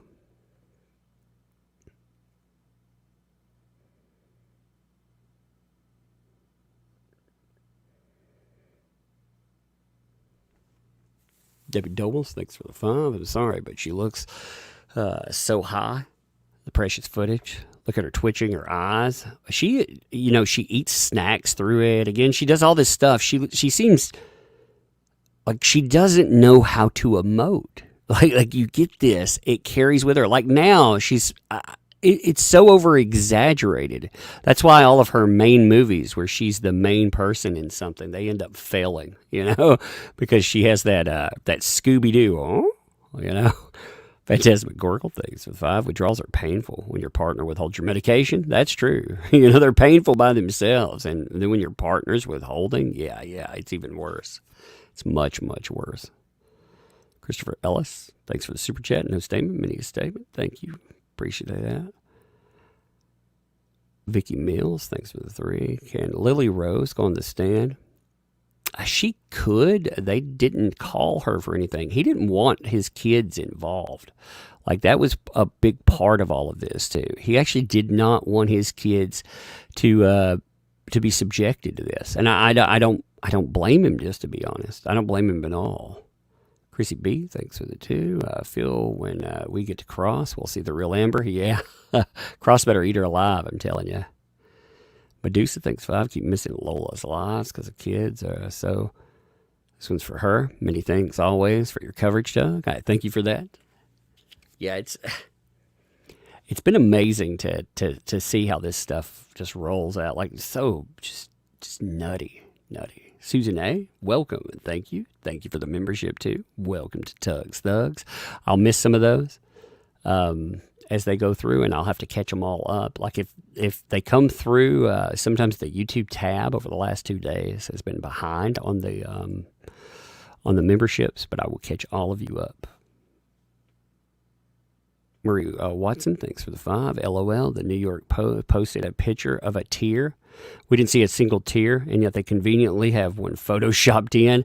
I'm going to look that up because I want to see that. So the New York Post, by the way, okay, they're the ones who decided to tell us about the PR change up. And you know why that is? Because they've done business with the PR team that Amber Heard has now. They've done exclusives with them before. They have a relationship there, and they even pointed it out in that. So, I mean, they're doing direct business with them.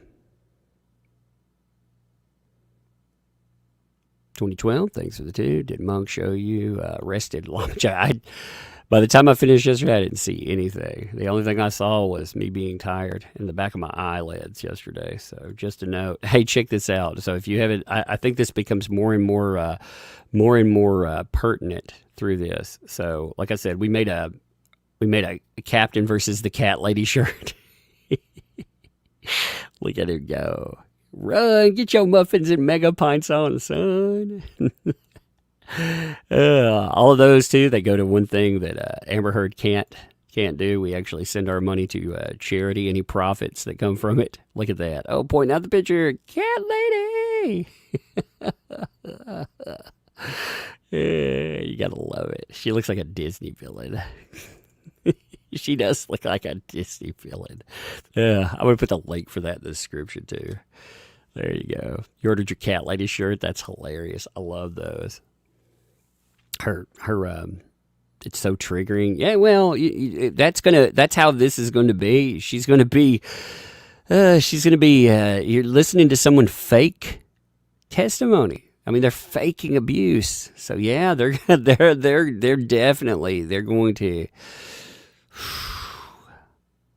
Yeah, it's nasty to. I've worked with all types in mental health. I've worked with the abused. I've worked with abusers, and I've worked with fakers. I haven't gotten many fakers in, not like that, but you get some. You get them every now and then, and you can tell. And it's not your job to really judge or dismiss. But some people will give you just such outlandish stories that they don't work. Some people that fake things for whatever reason, attention, or they want to harm somebody. Yeah. I mean, they'll tell you stuff that just doesn't work. Produced by Jay the 12th. Jay the 12th, thanks for the 5. AH got her opening statement from the movie The Talented Mr. Ripley. Yep. How did she know people would remember movies? What a liar. Well, she did so many of them. Like it wasn't just that movie. Like she took from all types of movies. She took from The Crucible. She took a bunch of stuff from that. Just a bunch of other stuff. Shabaka Wookie, thanks for the 7. I think it's funny to see how she claims. Oh, we're back. Go and get you a. Okay, so they're approaching first. I want you to do something too, if you would. While we're going back, we have a bingo card. It is on our. I'm going to share it to the top of my Twitter page. If you haven't gotten it, go and get your bingo card on, because you've got to. This was created before everything. So you have your bingo card on, with blaming dogs, hostage situation. Let's see how many bingo. Let's see who gets their bingo on first. You do get a free slot. Shouldn't even given you a free slot in this game. But go make sure to get your bingo card on while we're getting this together. All right. They are back, but they are sidebarring, so there's nothing going on. I think it's funny how she claims JD did things. Her own recordings prove she did. Yeah, that's true. The jury must be so stupid in her eyes. Oh, did you see my pic? If you sent me something, maybe I don't know. I'll have to look again. I'm getting about 150 mails a day, so I can't remember whose belongs to who or what. Demonic Nut Gaming, thanks for the 2. Still waiting on the pin drop sound. Exactly. Say Cyborg, what's up? Thanks for 5. Hey, Tug, I sent you a DM with damning discovery about Turbo's rousing testimony. I'll have to check that out in just a minute. Lucy May, thanks for the 5. I sent an email, Amber, saying... All right, we ready for the jury then? Yes, you're right. Okay. Thank you. Do this to the floor and drugs. She used Doppler Kipper. I'll check that out. I'm letting them get set up here too. Look, she tries to look so meek, and that is her game. She's played this game multiple times in the past. She's tried to look meek. She tries to look humble. She tries to not look menacing, because if you really want to see what she looks like, what you need to do, there was a practical joke played on her once. It was a car show. Just go and look up Amber Heard practical joke, and you'll find it. Look at how she responds to that, and you can see how Amber Heard would respond. Like when she said, "Oh, he played a practical joke on me." Yeah, I don't know if he would ever want to play practical jokes on you because you're crazy. Because she's crazy. She is. She's a nut. All right, thank you. All right, let's see your next question. Thank you, Your Honor. Amber, following the plane ride, what did you do once you arrived, once you landed in LA? I called for a car to pick me up, met me at the private airport, and I left. I got straight off the plane as soon as we touched down. Johnny had been saying what he would do to me once we got on the ground, and I didn't know how long this cycle would last, so I wanted to just get out of there. I went to a hotel and called my friends to join me, which was my coping strategy at the time. Okay. I'm going to ask you to take a look at defendants 204. That's therapist words right there. Those aren't your coping strategy. That is a mental health practitioner's words. That is not. Did you reach out to, Objection, Your Honor, hearsay and bleeding. Your Honor, I would direct Your Honor's attention to the first one in blue and the third one in blue, and I would say present sense impression and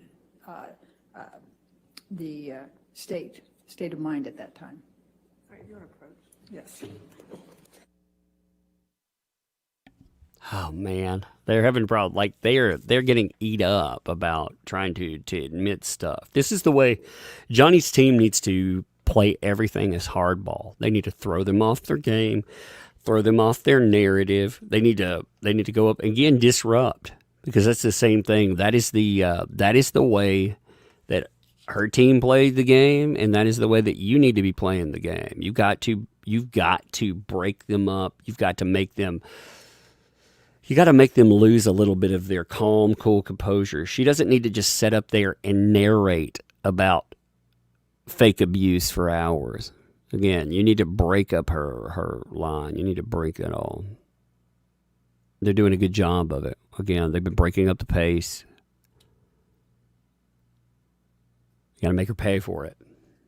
Make her pay for every lie that comes out.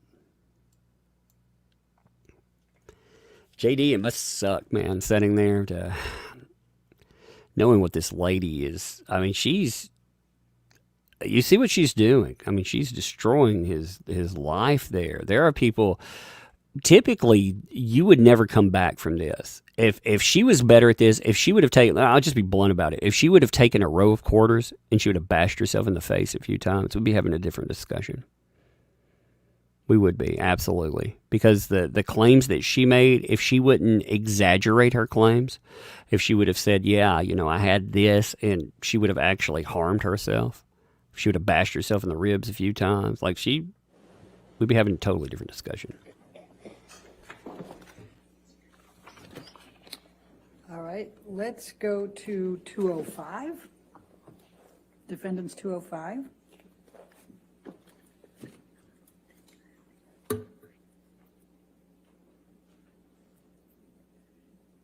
And this is a communication between you and Rocky Pennington, your best friend, is that correct? That's correct. Objection, hearsay. See, they're breaking everything up that she's trying to do here because they're trying to enter all kinds of communications that don't belong. They have hearsay communications. Again, don't give them any ground whatsoever.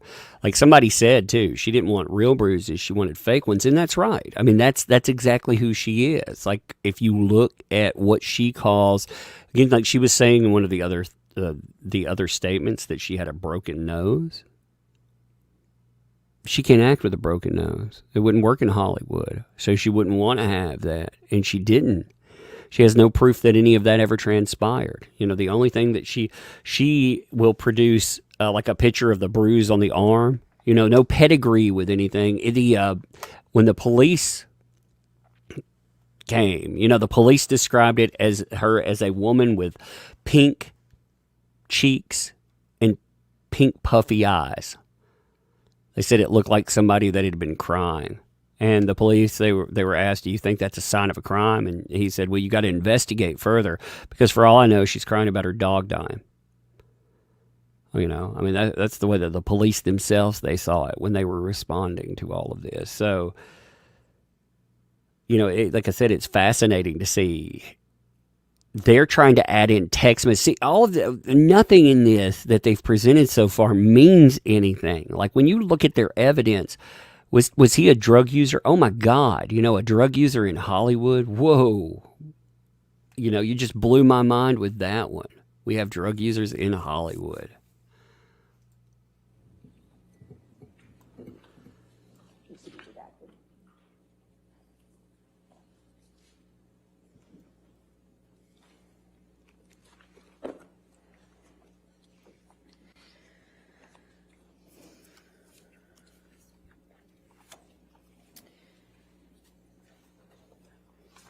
So 205 with redactions is in evidence. Thank you, Your Honor. May we publish to the jury? Thank you. It is. So Rocky on this is Rocky Pennington, your best friend, is that correct? Yes, it is. Okay. And when did you send this communication to Rocky? Once I had touched down in LA, Okay. And you said, I'm not good. What did you mean by that? that I needed help, that I was scared. I was scared of what had just happened to me. I was scared of what was going to happen to me. I was scared if I left him. I was scared if I didn't. And I needed help. I just needed support. And I didn't feel safe going home. I still had my place in Orange. He had keys. I was scared. Did you text your mother and your father about this incident? Objection, hearsay. If you want to. What if a communication did you have with your mother or your father following this incident? Objection, hearsay. Sustain that objection. Let's go to defendants 222 and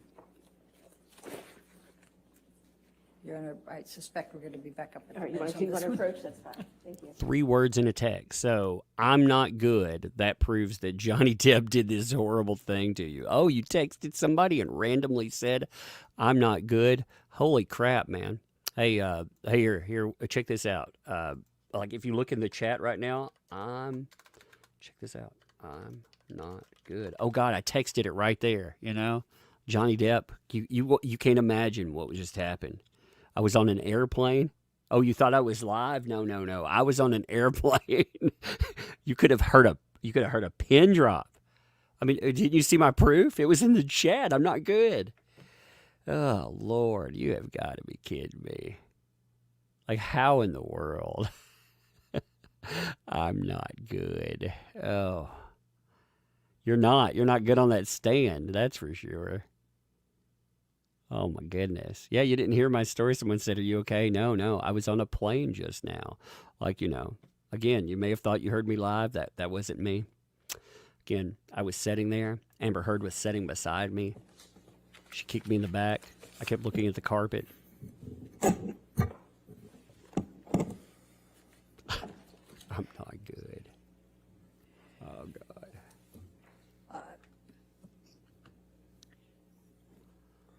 What, if any, communications did you have with Kate James following the Boston plane incident? Objection, hearsay.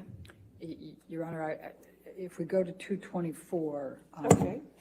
224. My argument would be business records exception. All right, if you want to come forward, we can do it. They love it. Can't get anything in.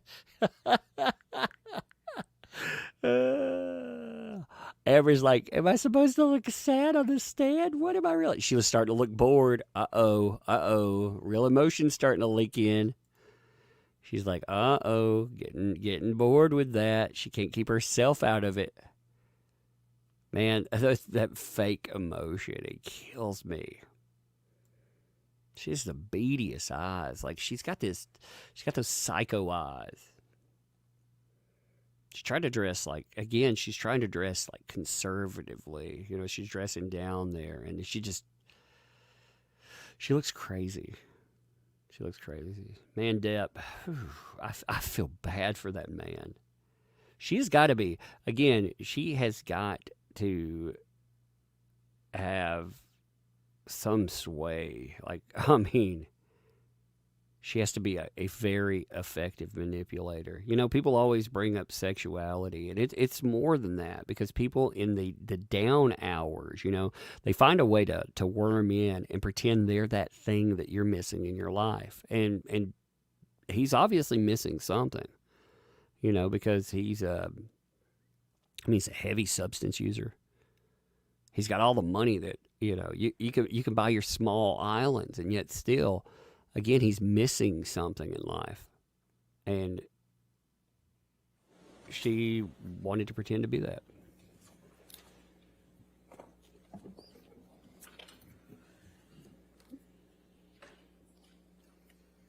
So what, if anything, did you do the evening of the 24th of May? I reached out to friends and family, asked for support, Objection, hearsay. Sustained. and surrounded myself with them, with that. What, if anything, did you do for Lily Rose's birthday? That's why we had gone back to LA. Johnny was sick after having passed out on the plane. So I took her to dinner. We went to Benihana's.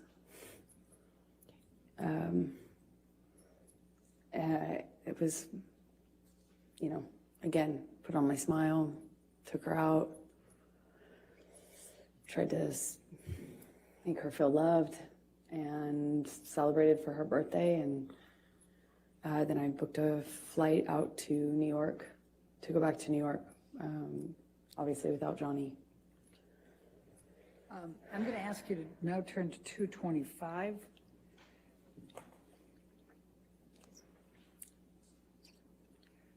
And Your Honor, I'm going to be referring to the last two blue spots on that page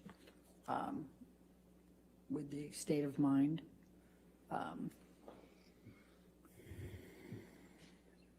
Mental condition. It doesn't, it's still hearsay, Your Honor. May we approach? It lost enough. Yeah, they can't get anything in. Like it's all hearsay garbage. What it is, it's just, again, it's text like, I'm not good. I mean, what does that mean? It's just a bunch of garbage evidence. Like they're gonna have some fake pictures at one time, but everything they have built their entire case off. You have to believe her, because that's what she's doing. She's talking to random people, and she's telling them things like, "I'm not good." What does that mean? Who knows? Because again, you have to listen to her, and you have to let her narrate it for you, and it is getting eaten alive up there. Item after item that they've tried to work in, they've lost. They'll get some stuff in here and there, but I mean, this has been rough for them so far, and deservedly so. Like I said, this is how you have to counter what they're doing. You have to take apart everything, and you have to show the jury that it comes down to, you have to believe her.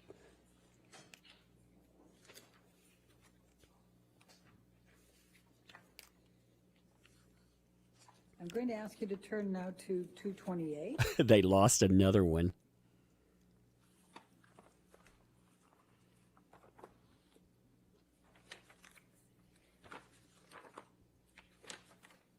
Your Honor, we're going to object on hearsay. First line, Your Honor, Okay.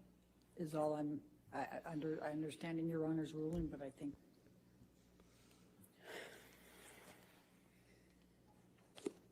Was that Your Honor huffing?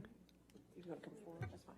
Oh, look, they can't get anything in. Oh, this is a This is a massacre. This is abuse right here because they're getting beat the F up. Oh, man. Cat lady is going to be like, Your Honor, abuse me. Like I said, they are taking a beating right now. This is abuse. I mean, I agree. Like this is definitely abuse. We are definitely we are definitely watching it right now. Oh my God. I got a little tear in my eye. I think I've cried more the last minute than Amber Heard's been able to cry in 2 days. Oh, Amber. Oh, man. There's an Amber Alert out because somebody's missing their dignità. Oh, they are definitely getting humiliated. When you're building your lies, and you're going in, you think about all the lies and all the metadata and all the garbage that they pulled through all of that. They don't have anything that they can enter here. Like it has killed their momentum too. I mean, we've been back from break for like almost 20 minutes now, and most of it's been sidebar because they're getting their evidence torn apart. What they're trying to do is admit texts that have no foundation in reality. They spin them. And again, it's hearsay for what they're about. Like I'm shocked that they got I'm Not Good in, just to be honest. But like I said, there's definitely yep. You better call in an Amber Alert because there's a lot of missing evidence today. Oh, my goodness. I'm telling you, Cat Lady's going to come out and she's going to be like, Your Honor beat me live on TV. And I'll be like, well, you know what? I can make that.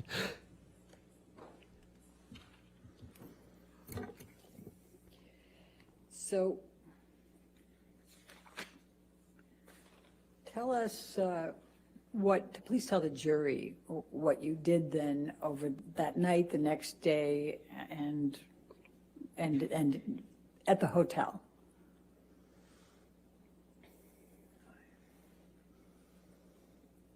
I cried a lot. Tried to surround myself with my friends and resolved to leave him. I felt powerless. Nothing I did made a difference. On the plane, I was so careful. Objection, non-responsive. Please just tell us what you did, and you can tell how you feel, but don't go backwards, okay? I tried to the strength to commit to leaving him. I knew I had to. I knew nothing else would make a difference. So I got myself back to LA. New York. And started going to Al-Anon meetings every day. It's a support group for people who love addicts and alcoholics. What, if any, communications did you have with Stephen Duders?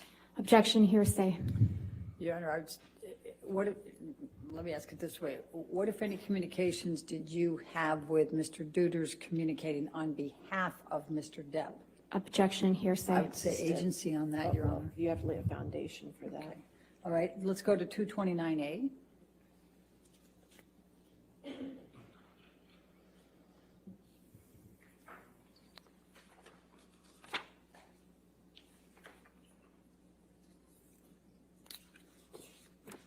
And could you, without saying what the content is, can you tell us who this text message is with? Johnny's assistant. What's his name? His name is Stephen Duders. Okay. And what, if any, communication were you having with him following the Boston plane incident? Objection, hearsay. May we approach? All right, Ms. Woods. Bam. If they lose the Stephen Duders messages, they're screwed. The Stephen Deuters things are the one thing that they could claim out of any of this that would look bad. You remember everybody talking about how they had to placate Amber Heard? Stephen Deuters messaged Amber Heard, placating her with her story, and he described this in the UK 2020 trial. If they lose that, I mean, like I said, you have to believe her and the stuff. You have to believe that that's him on the plane. I mean, otherwise, they got nothing. They got nothing. This is, again, it's killing them out there. Somebody asked, what's wrong with Elaine? Well, they tried to build a case off of nothing. They tried to build it off of smoke and mirrors. They tried to build it off of just, this is the difference in claiming crap online. This is why Listen and Believe is so dangerous, because what did she really have? She had a whole lot of nothing. She's pulled out, again, like look before. She claimed, I was messaging friends. I was telling them that I was being abused behind the scenes, and yet at the same time, she didn't provide any proof. There was no picture. She even said that she messaged a friend. Okay, that would have been allowed in. If she would have messaged a friend, there would have been a picture of somebody doing something to her. That would have been admissible. And it wasn't, because it didn't exist. Like, again, stuff like that, they are taking a beating, and deservedly so. They do not, you can't give them any ground in this case whatsoever, I'm enjoying, like I said, if anybody wants to claim abuse right now, Elaine there, she should, because, I mean, Johnny Depp's team is beating them heavily live, and it's glorious to watch. It's absolutely glorious to watch. This is actually more entertaining than her so-called, her acting job that she's been putting on. This has actually been much better to watch. I never thought watching sidebars and the judge making decisions on whether or not they'll allow evidence in would be entertaining, but this has been kind of awesome.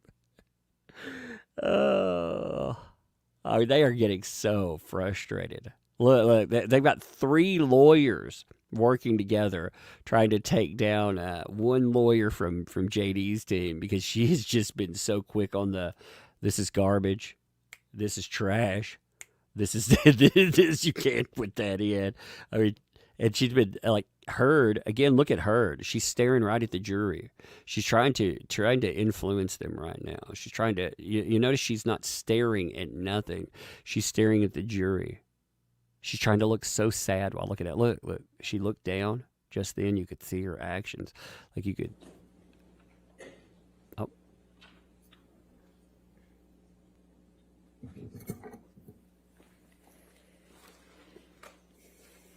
Did you communicate at all with Mr. Depp in the days following the Boston plane incident?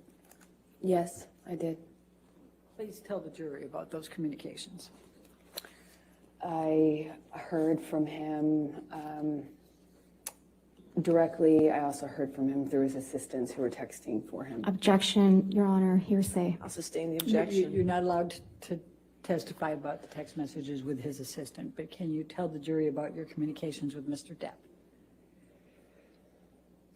Okay. It's kind of confusing because he was texting through them. Objection, Your Honor. I'll sustain the objection. I'll strike that from the record, and you'll just regard that testimony. Please answer the question. Just confine it to the communications you had with Mr. Depp, please. That he was sorry and told me that he was in a blackout. He didn't remember everything, but what he did remember, he was ashamed of. He begged me to forgive him. He said he understood and forgave me if I never wanted to speak to him again. He texted me at one point, and then I didn't respond right away, and he texted me again that he understood that I had made my decision to move on and good luck, and I was better for it, and then continued to contact me. I spoke to him when I was in New York on the phone, and he said that he was he had a chip, or that he was going to meetings, that he, I think at the time mentioned another celebrity that was kind of advising him on sobriety, or not advising him, but, encouraging him. And he was saying, well, look, me and this person, we even went to a meeting. I've got 3 days sober, 4 days sober. And that was the last time. The monster will never come back. Monster will never come back. And because it felt like it felt so much worse than it had ever been before. And because I had, I went to New York and I was trying to get my strength to leave him, I actually thought that it kind of would be the turning point. I thought I had effectively... Objection, Your Honor, non-responsive. Overruled. Thank you. Go ahead, please continue. I thought things would change. Did you draft any kind of email to Mr. Depp to express your emotions and how you felt about all this? Objection, hearsay. Well, let's go, I'll lay the foundation, Your Honor. Let's go to defendants 239. 239.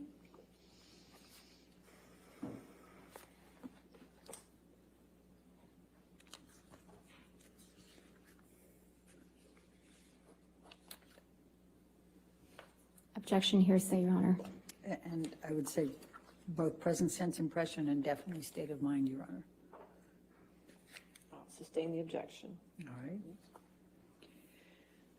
So did you ultimately communicate to Mr. Depp what you first drafted up in an email without saying anything about what's in the email?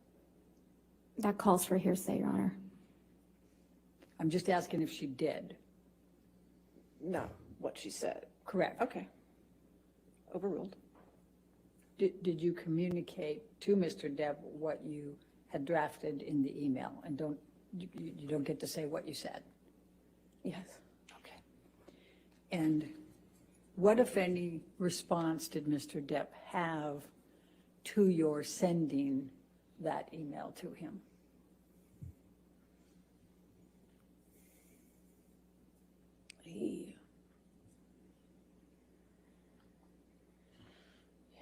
He came to New York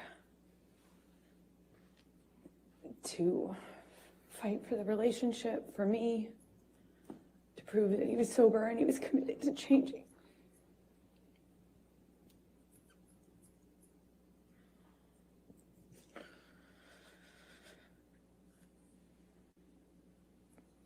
I believed he was embarrassed and sorry. He said he was, and I believed him. So I took him back, or I got back with him on the condition that he would uphold his promise to do the treatment, to do the full detox, clean up, and never go back.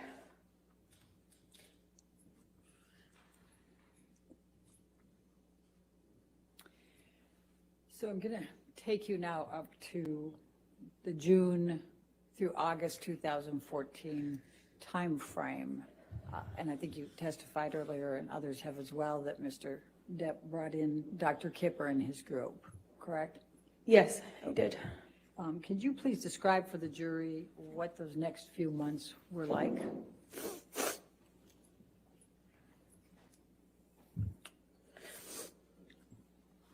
All of a sudden, this doctor gets brought on that we had been talking about. I had heard this name before.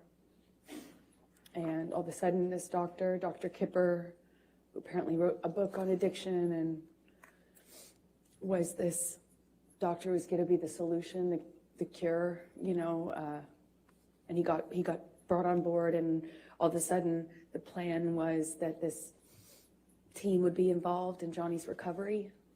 So it felt real, it felt serious. I felt like protected. You know, I had already by this point heard a million times, it seems like, promises to get clean and sober, but this felt like a change. And they were going to come to Boston and start working with Johnny. And the plan was to keep Johnny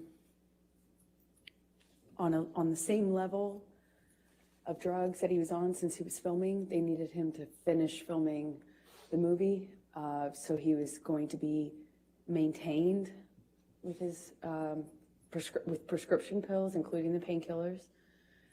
And the plan was he would obviously abstain from alcohol completely and all other drugs like weed and coke.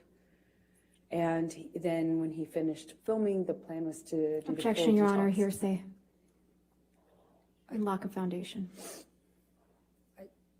I don't understand what the objection, I don't think it is. I think she was just explaining the context there. I don't think she was saying. Would be what just the somebody- foundation how she knew, but it's fine. How did you know that? I was involved in the conversations Okay. Please with the continue. doctors and with his sister. Objection, And Your Honor, nurse. that's still hearsay. All right, I'll Okay, sustain the that is- objection. That part is. So what happened next? As a result of these communications, without saying what the communications were? A nurse came to Boston where Johnny was. I just would come for short periods of time in between, on weekends from filming until I wrapped my movie, which I did, I think in May, if I am not mistaken. And then I went to Boston and I was there and saw a nurse was flown out to Boston, Debbie Lloyd, and I believe Kipper came out too. And they put Johnny on a bunch of new medications, which they shared with me, told me about. Objection, Your Honor, hearsay. Well, we have to be careful about what other people told you. Okay, but you can testify to what you know, okay? So what happened then? I saw his medications change. I know the amount that Johnny told them he was on was so that they could maintain him for the filming, meaning not make a drastic change in the amount of painkillers he was taking. But his behavior, his whole personality changed drastically. He would be speaking to me, and at the time I was staying in Boston with him, having wrapped my movie, and he would, in mid-sentence, mid-word, fall asleep. One time I was sitting across from him, and he would come in and out of sleep, being awake, or completely what appeared to be asleep while talking to me, and he had a cigarette in his hand, and Johnny constantly smoked, and he just sat the cigarette, as he fell asleep while speaking, down on his leg. They're hand-rolled cigarettes. They don't stay lit very long, thankfully, but it was things like that, and I didn't understand it. Even though I had experience with drug use in my family, I hadn't seen anything like this, and it was so dramatic, the change, that I was trying to figure out with the nurses and doctors what happened, what changed, how we could explain the change and what medications were causing it. I knew there were new medications involved, so I was constantly worried and in communication, and Johnny's behavior got worse and worse, more of this passing out, nodding off, waking up in the middle of the night, screaming, waking up in the middle of the night, sometimes crying, and the emotions would change from one to the next, like by the second. I remember we were on a long weekend when he was filming in Boston, and we went to this like a resort retreat hotel, and he was just bawling. broke my heart. There was just a lot of changes, and I really didn't know. I felt so bad for him, and I thought maybe it was just what Kipper had introduced into the regime, the medications. But what I found out in that time is that he was taking about double the amount. Objection, Your Honor, hearsay. Was No, this your I observation? saw it. Okay, overruled. Thank you. Please continue. It was taking about double the amount that he told them was his normal when he started the process with the doctors. So after a few, it's, I think, months of going, what is wrong? And,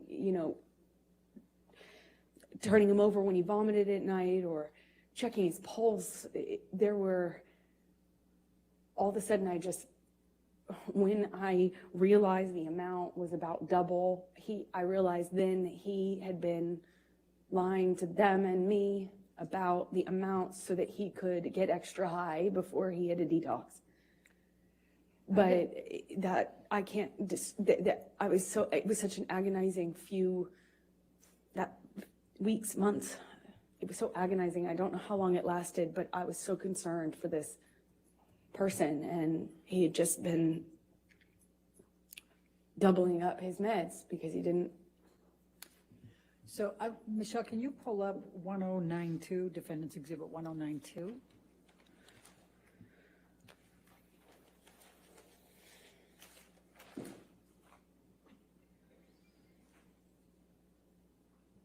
Amber, did you take this picture of Mr. Depp? I did. Your Honor, I'm going to move the admission of Defendant's Exhibit 1092. All right, any objection? No objection. All right, 1092 in evidence. You can publish. Thank you. And can you describe what's depicted here and why you took this picture? This was during that time when the prescriptions that he was on in the doubling up of the opiates got so bad that he was like this just throughout the day, off and on, and then he would take Adderall and he'd be really animated and ready to go, and then it would be this again, and it was so erratic and it changed so quickly, and I naively now really did not understand what was going on. I deeply cared about this human's well-being. And it was very confusing and scary. So did there come a time then that Mr. Depp went into detox for Roxycodines or whatever they're called? Yes, when he finished filming, the plan was to do the detox, and that's what we did. And when was that? That would have been early August of 2014. I believe we were there for, I think, a week to 10 days, 8th through the 18th, more or less. And we've heard some testimony about this, but can you please describe for the jury what took place during this detox on the Bahama Islands in August 2014? It was, for the first few days, okay, peaceful. The nurse, and then later nurse and doctor were staying on a different part of the island, a few minutes drive by ATV, like 10, 15 minute, by one of those ATV vehicles. But we communicated via walkie-talkie and occasionally through text. And it was okay at first, and then the behavior, then it just really wasn't okay. It was up, down, he'd be mad at me, then he was wanting a hug, he cried a lot, and then he wanted to have sex a lot, which is just not like Johnny at all. And it was just like that. It was just up, down, mood, and it was like I felt like I constantly was catering to the mood, that whatever he was going through at the time, I was just trying to adapt and kind of roll with it and provide support. I was taking his blood pressure. I was on a schedule and constant communication with the nurses about delivering the meds, giving him his meds at a certain time. I was just trying to take care of him. And a few days in, I guess the effects of the detox really started to change, and it went from this like erratic behavior up and down to just really down or mad. He would burst into anger at me, yelling at me. I crossed the table, I walked away from it at the table. I crossed the table in a certain way, and he screamed at me about that and tried to overturn this table. Luckily, it was bolted down to the deck, but I remember him shaking it and screaming, and at different point, he was really calm and sweet and thanking me. And then another, he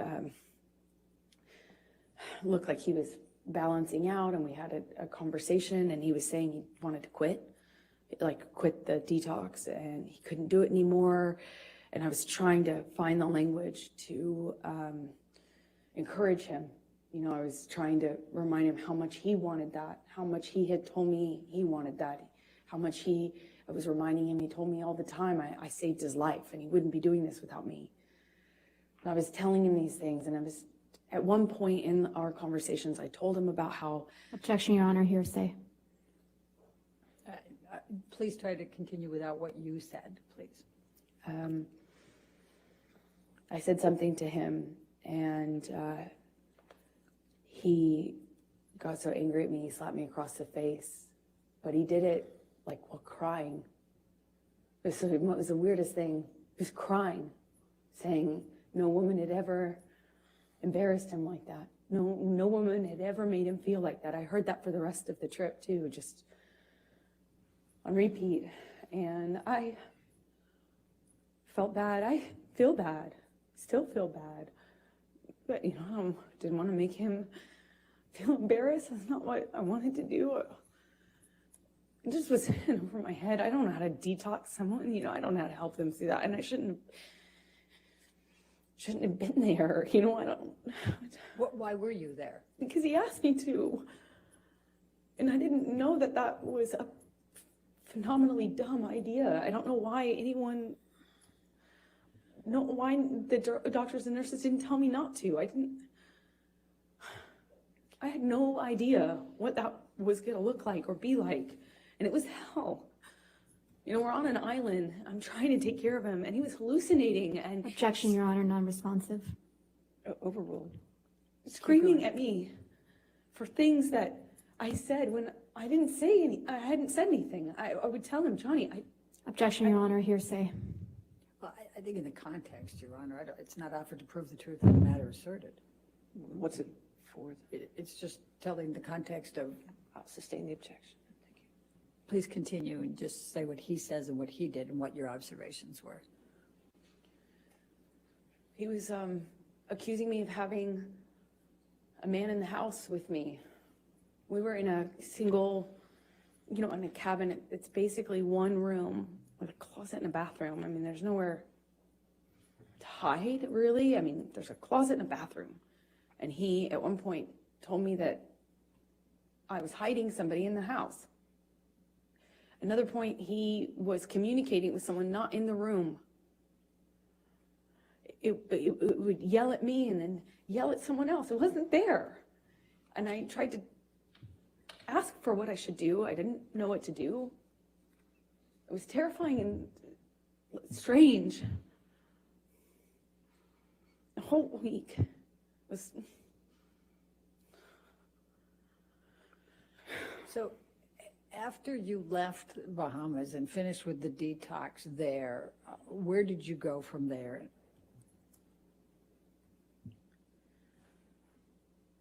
We, meaning Debbie Lloyd, Dr. Kipper, and I and Johnny, we flew back to LA, and he was going back and forth between saying he wasn't going to continue to, he was committed. It was back and forth. Everything was up, down, erratic, changing every second. And we got to LA, and Debbie and Kipper communicated with me. I won't say what they said, but I decided it would be probably in everyone's best interest if I went away to a hotel. Johnny put me up in this room in this hotel while he finished the process of detox in LA. And I had my friends out with my girlfriends there to support me as per usual. So Michelle, can you pull up 272, please?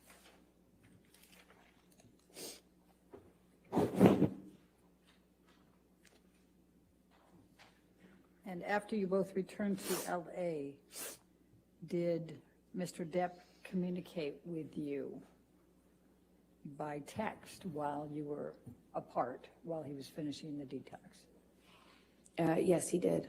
Your Honor, I'd like to move the admission of 272. Any Defendant objection? Susan. Yes, Your Honor, to the first message. Excuse me, Your Honor, to the You second. mean the response? Right. It's just present sense of impression, but I'm understanding Your Honor's Yeah. rulings on that. So Do you want to redact it? can we That's fine. redact that second message?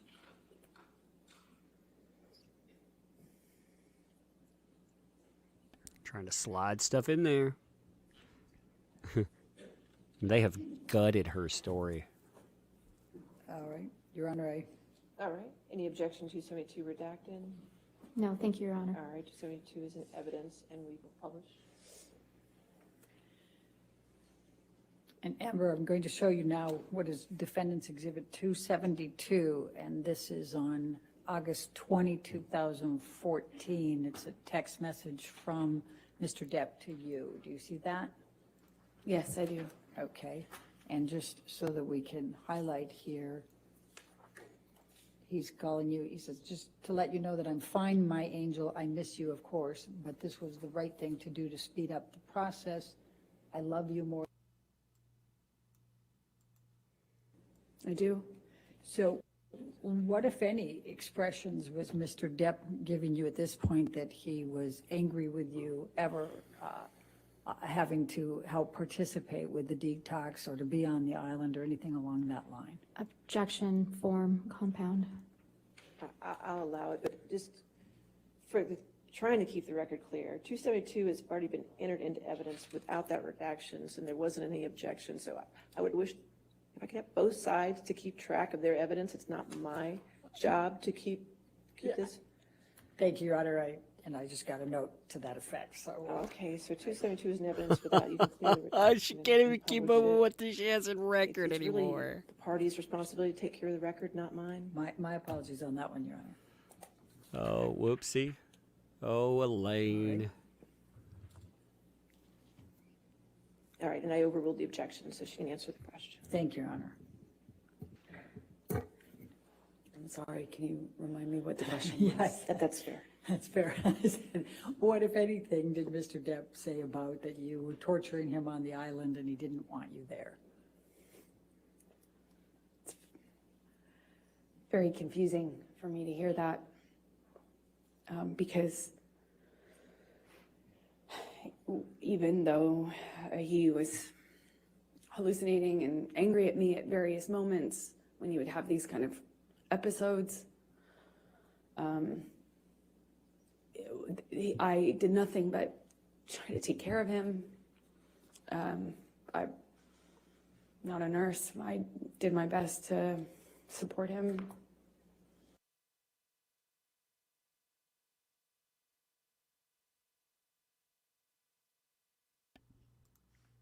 It's her. Oh my God.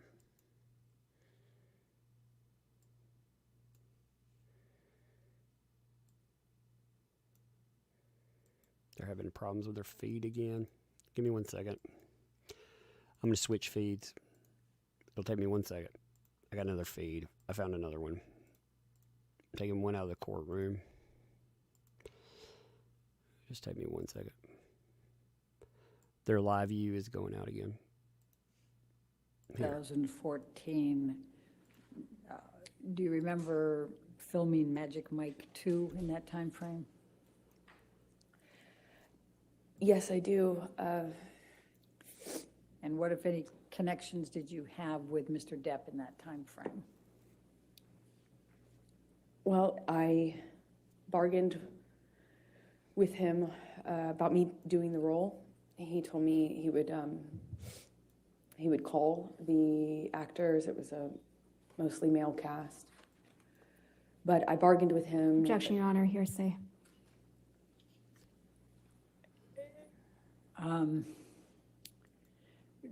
Don't say what you said, just say what he said, okay? He reluctantly kind of agreed to me working on this movie or taking a job. He was filming a different movie in London at the time. I wasn't going to play a sexualized character. I wore no makeup or minimal makeup in the movie. No sexy clothing. No kissing scenes. No sex scenes. So I went and did that film in October of 2014 in Georgia while he finished his movie in London. And then at some point he came out to pick me up in Georgia and was there for my last day or two of filming.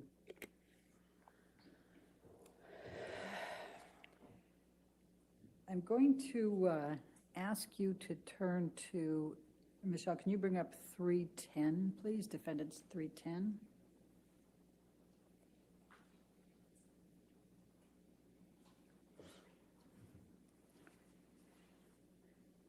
Did you have communications with Mr. Depp about auditioning for another role in this time frame? Objection, Your Honor. I'm going to object to the exhibit. That's hearsay.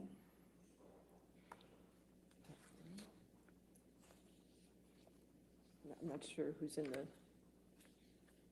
text exchange. It is a text exchange, Your Honor, so, but the green is Mr. Depp. And the one I'm most focused on is on the second page, Your Honor, the top. The green bubble on the second page? Yes.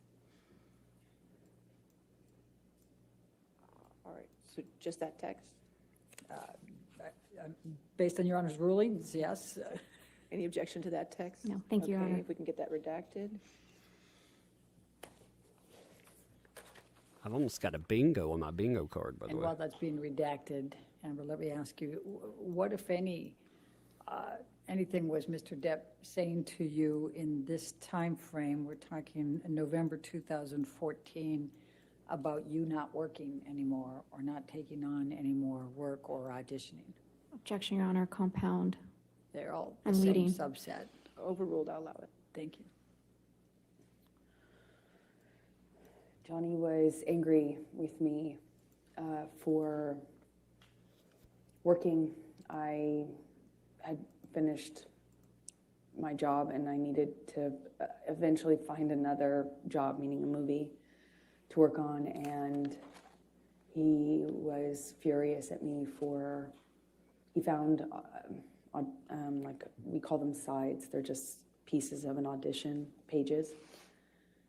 And he found something that had been sent to me to consider auditioning for, and he blew up at me for, yeah, I think what he said to me is that I didn't tell him, that I didn't ask him, and that because he didn't know about that audition that I hadn't done yet, that I had been hiding it, and was furious at me. I ended up not doing that audition, I believe. Well, there was a few, one or two in that time that I did I did audition for, and one or two that I didn't. I'm going to ask you now to take a look at what is Defendant's Exhibit 310. Do you recognize this email from Mr. Depp? Yes, it's a text. Your Honor, I'm going to move for the admission of... It's in evidence, 310. Oh, okay. It's evidence with Thank you. redactions, so I published it. Please tell the jury about this text and the context. This was Johnny's response to me apologizing for having an audition. Thank you. All right, now, I'm going to stay in November of 2014. And did there come a time that Mr. Depp told you that he understood that you were not going to accept any more jobs, that you were going to stop working? Well, Johnny said this to me in an argument, in a fit of rage, is the best way I can describe it, and kind of alluded to me having agreed to not work anymore, which if you don't know me, is preposterous.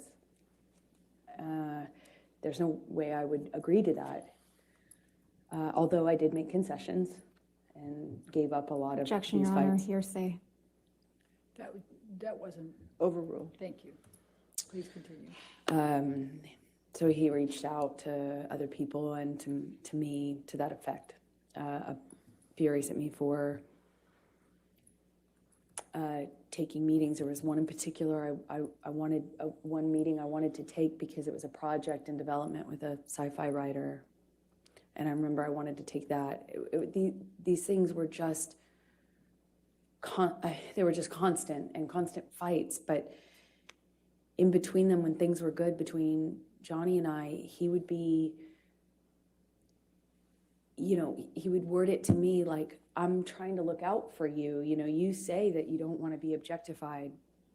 You're doing it to yourself, but at first it was because I dressed a certain way or had sex scenes, and then it just got more narrow and more narrow and more narrow what I could do without being the blame for why the industry, Hollywood, the entertainment industry was putting me in a box and objectifying me. So it became my fault. I mean, I believed it.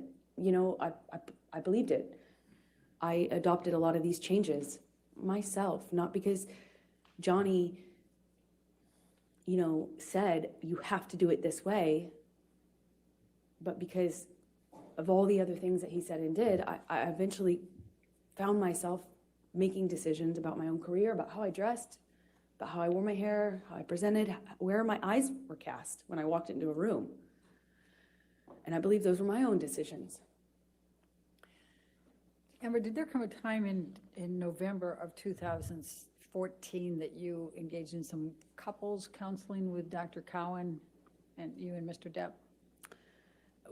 We attempted to. I had stopped seeing my therapist at in 2014. I couldn't sustain seeing her and be in the relationship with Johnny, and I chose Johnny. Eventually, Dr. Kipper introduced me to his close friend, Dr. Cowan.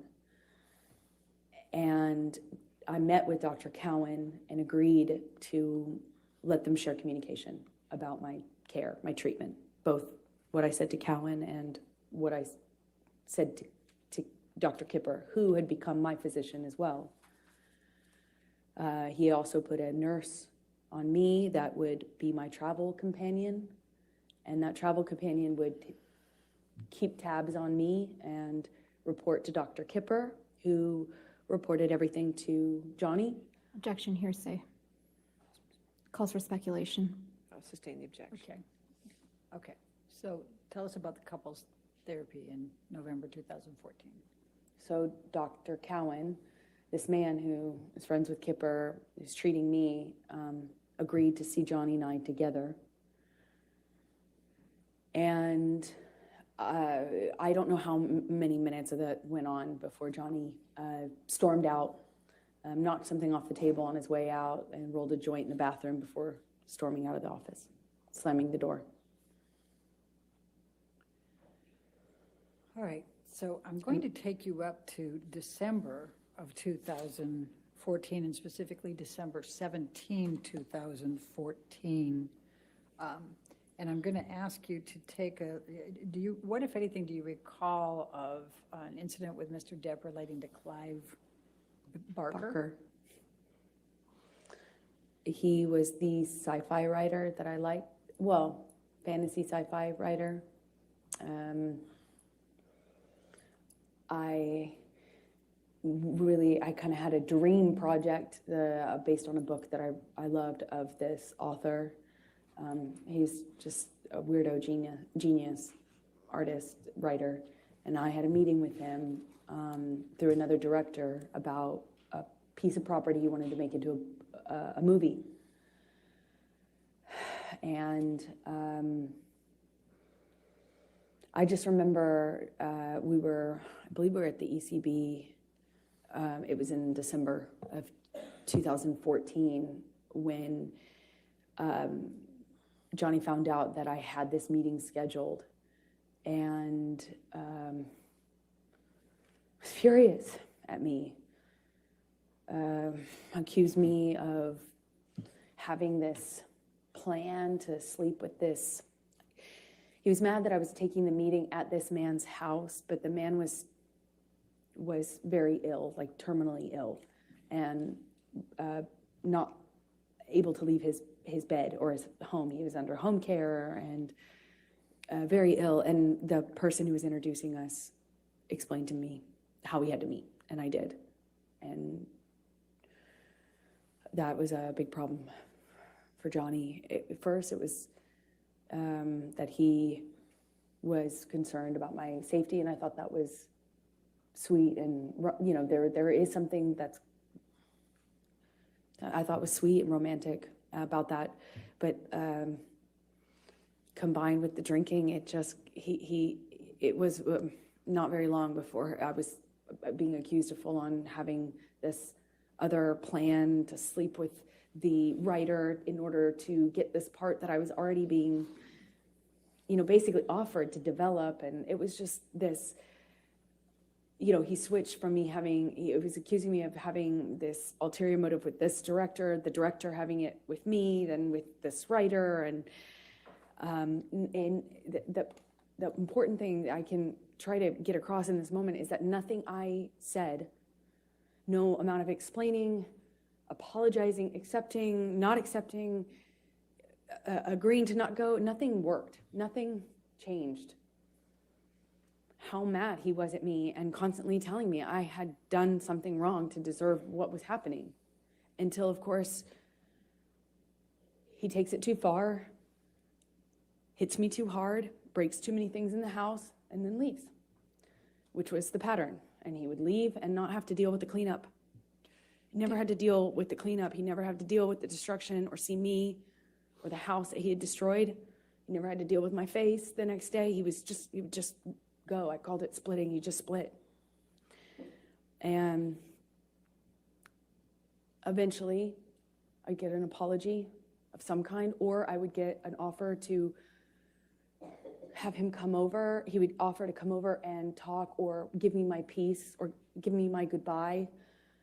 And in many ways, I found myself accepting that, knowing it was kind of false pretense, because I too wanted to resolve it. I didn't want him to think I was sleeping with this sci-fi writer. I didn't want him to think that I was this slut he said I was all the time. I mean, part of me really wanted to believe that he didn't mean those things, and I wanted to get to that part of him that would tell me he didn't mean what he said and that he was acting this way because he was messed up, and the cycle would repeat, I suppose. Was there any physical violence on or around December 17, 2014? Yes is the answer to your question. I don't really remember what happened in that fight. I remember more afterwards. I remember how apologetic he was for it. I remember him telling me he took it too far. I remember him saying he'd never do it again. And I remember wanting to get to Christmas.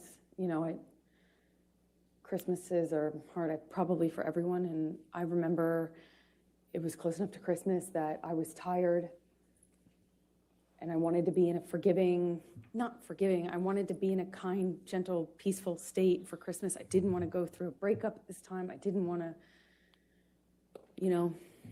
that's what I remember of that time. Let's bring up Defendant's Exhibit 321, Michelle. Great. What is this going to be? Yet another random This text? is on 12/17/2014. Is this a text message exchange between you and Mr. Depp? Yes, it is.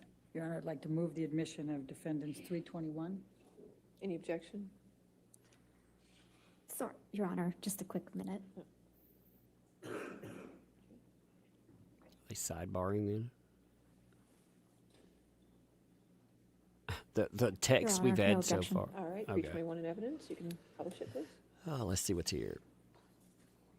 The texts we've had so far have just been ridiculous. Amber, I'm just going to turn your attention to this. This is an email exchange between you and Mr. Depp, and he says, I am truly sorry to have upset you to the degree that I have. I couldn't be more sorry for yet again ruining your day. I do, of course, take your generosity, your selflessness, your affection, and your sweet doting deeply into my heart, and I think that I've been reciprocal. Agony is never the answer to any equation or occasion, nor is rage. Please know that my apology is sincere and solid, and as stupid as it sounds, I hope your meeting with Clive Barker is excellent. You see that? Yes. Okay, and then you respond, thank you for your words, and you indicate you just left Betty Sue's, that's his mother? Yes, and I then had a glass of wine with my former agent, Megan, Okay. that afterwards she encouraged. Objection, hearsay. Yeah, Okay, thank you. sure. All right, and we can take that down. Let's bring up 325, Defendants 325, please.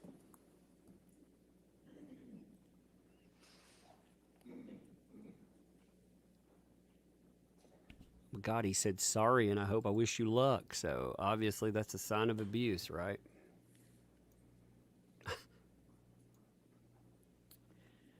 And this is an email exchange the following day, 12/18/2014, is that correct?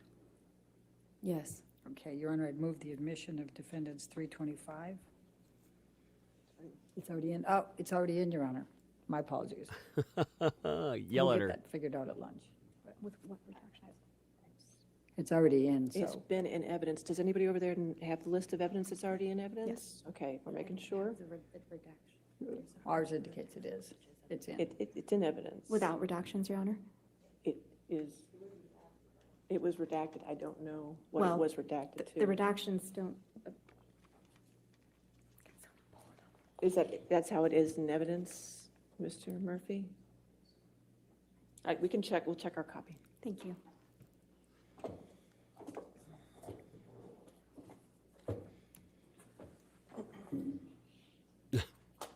Got to slow her down some more.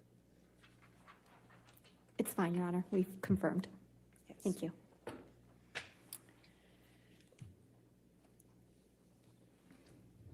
All right, right. it can be published.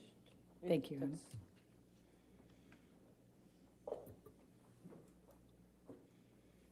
Oh, wow, more texts.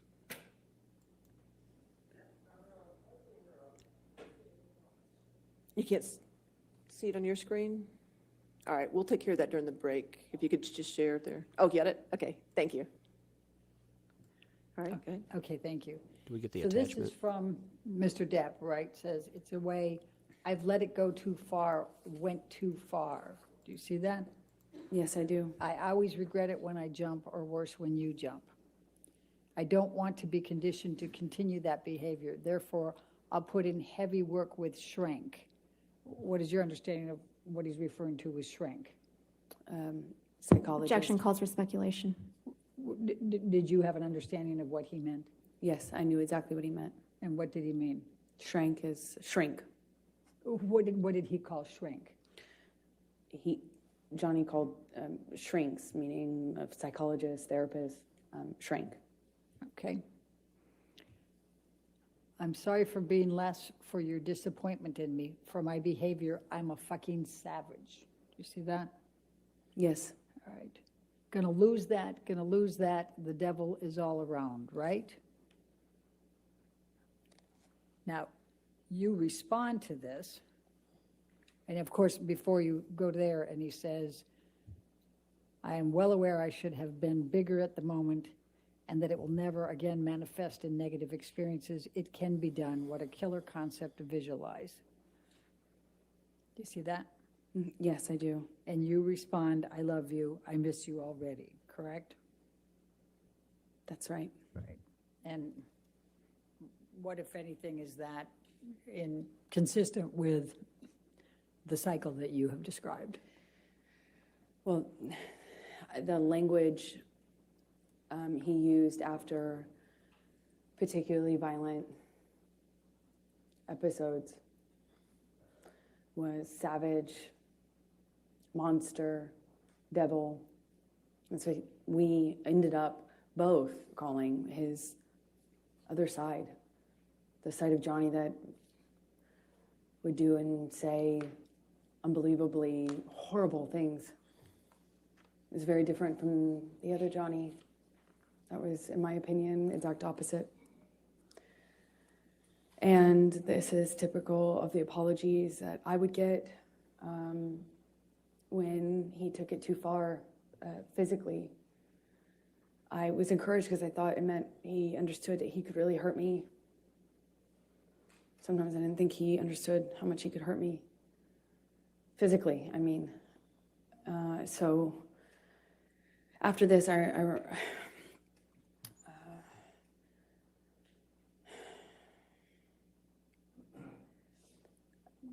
had a visible bruise. I don't remember where, but I remember what other people, well, I can't say that, what they said, so.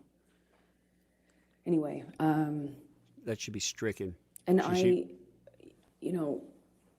in these fights, would try to stand up for myself. By December 2014.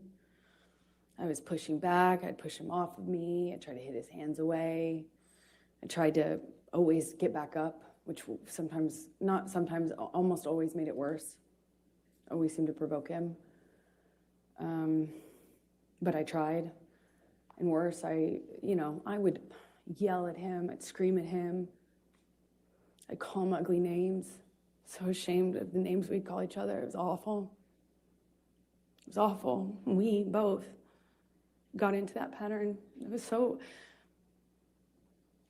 I felt so angry that this was happening to me, and it just felt so unfair, It felt like nothing I could do. Felt like nothing I could do would change the sobriety patterns. Felt like nothing I could do would stand up for him, and nothing I did made him stop hitting me. Nothing.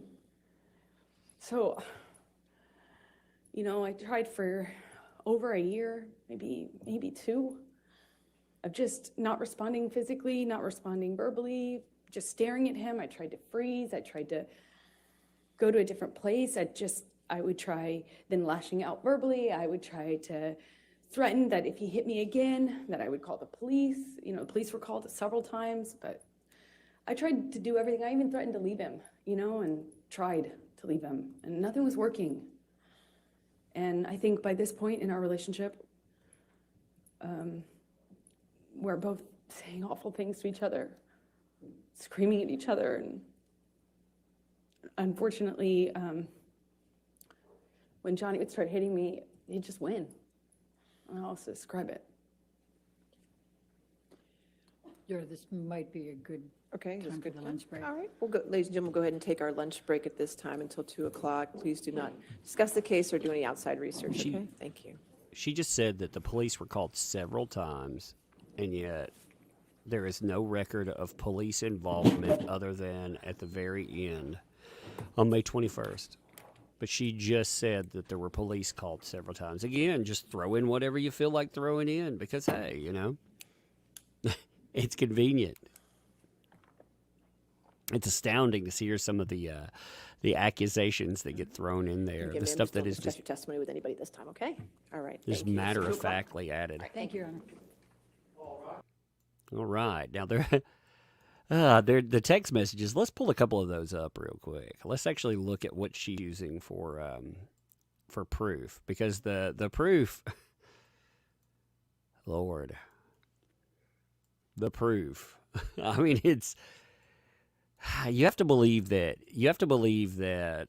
you need to speak in code before you look at anything that's said here. Like, for example, this is one of the text messages that they just showed. I'm pulling it up right now. It's away. I've let it go. Went too far. Well, I tend to do that. I always regret it when I jump, or worse, when you jump. Stop. Nothing there. I don't want to be conditioned to continue that behavior. Therefore, I'll put heavy work in with a shrink. I'm sorry for being less.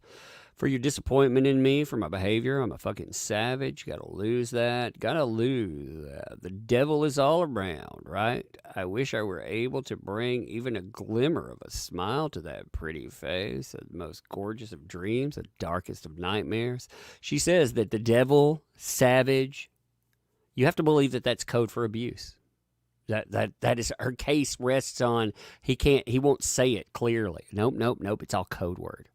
Tristan Lee, thanks for the 5. I use similar apologies as JD, but never abuse my partner. Plays into a human who cares deeply, trying to quit spin it. Police.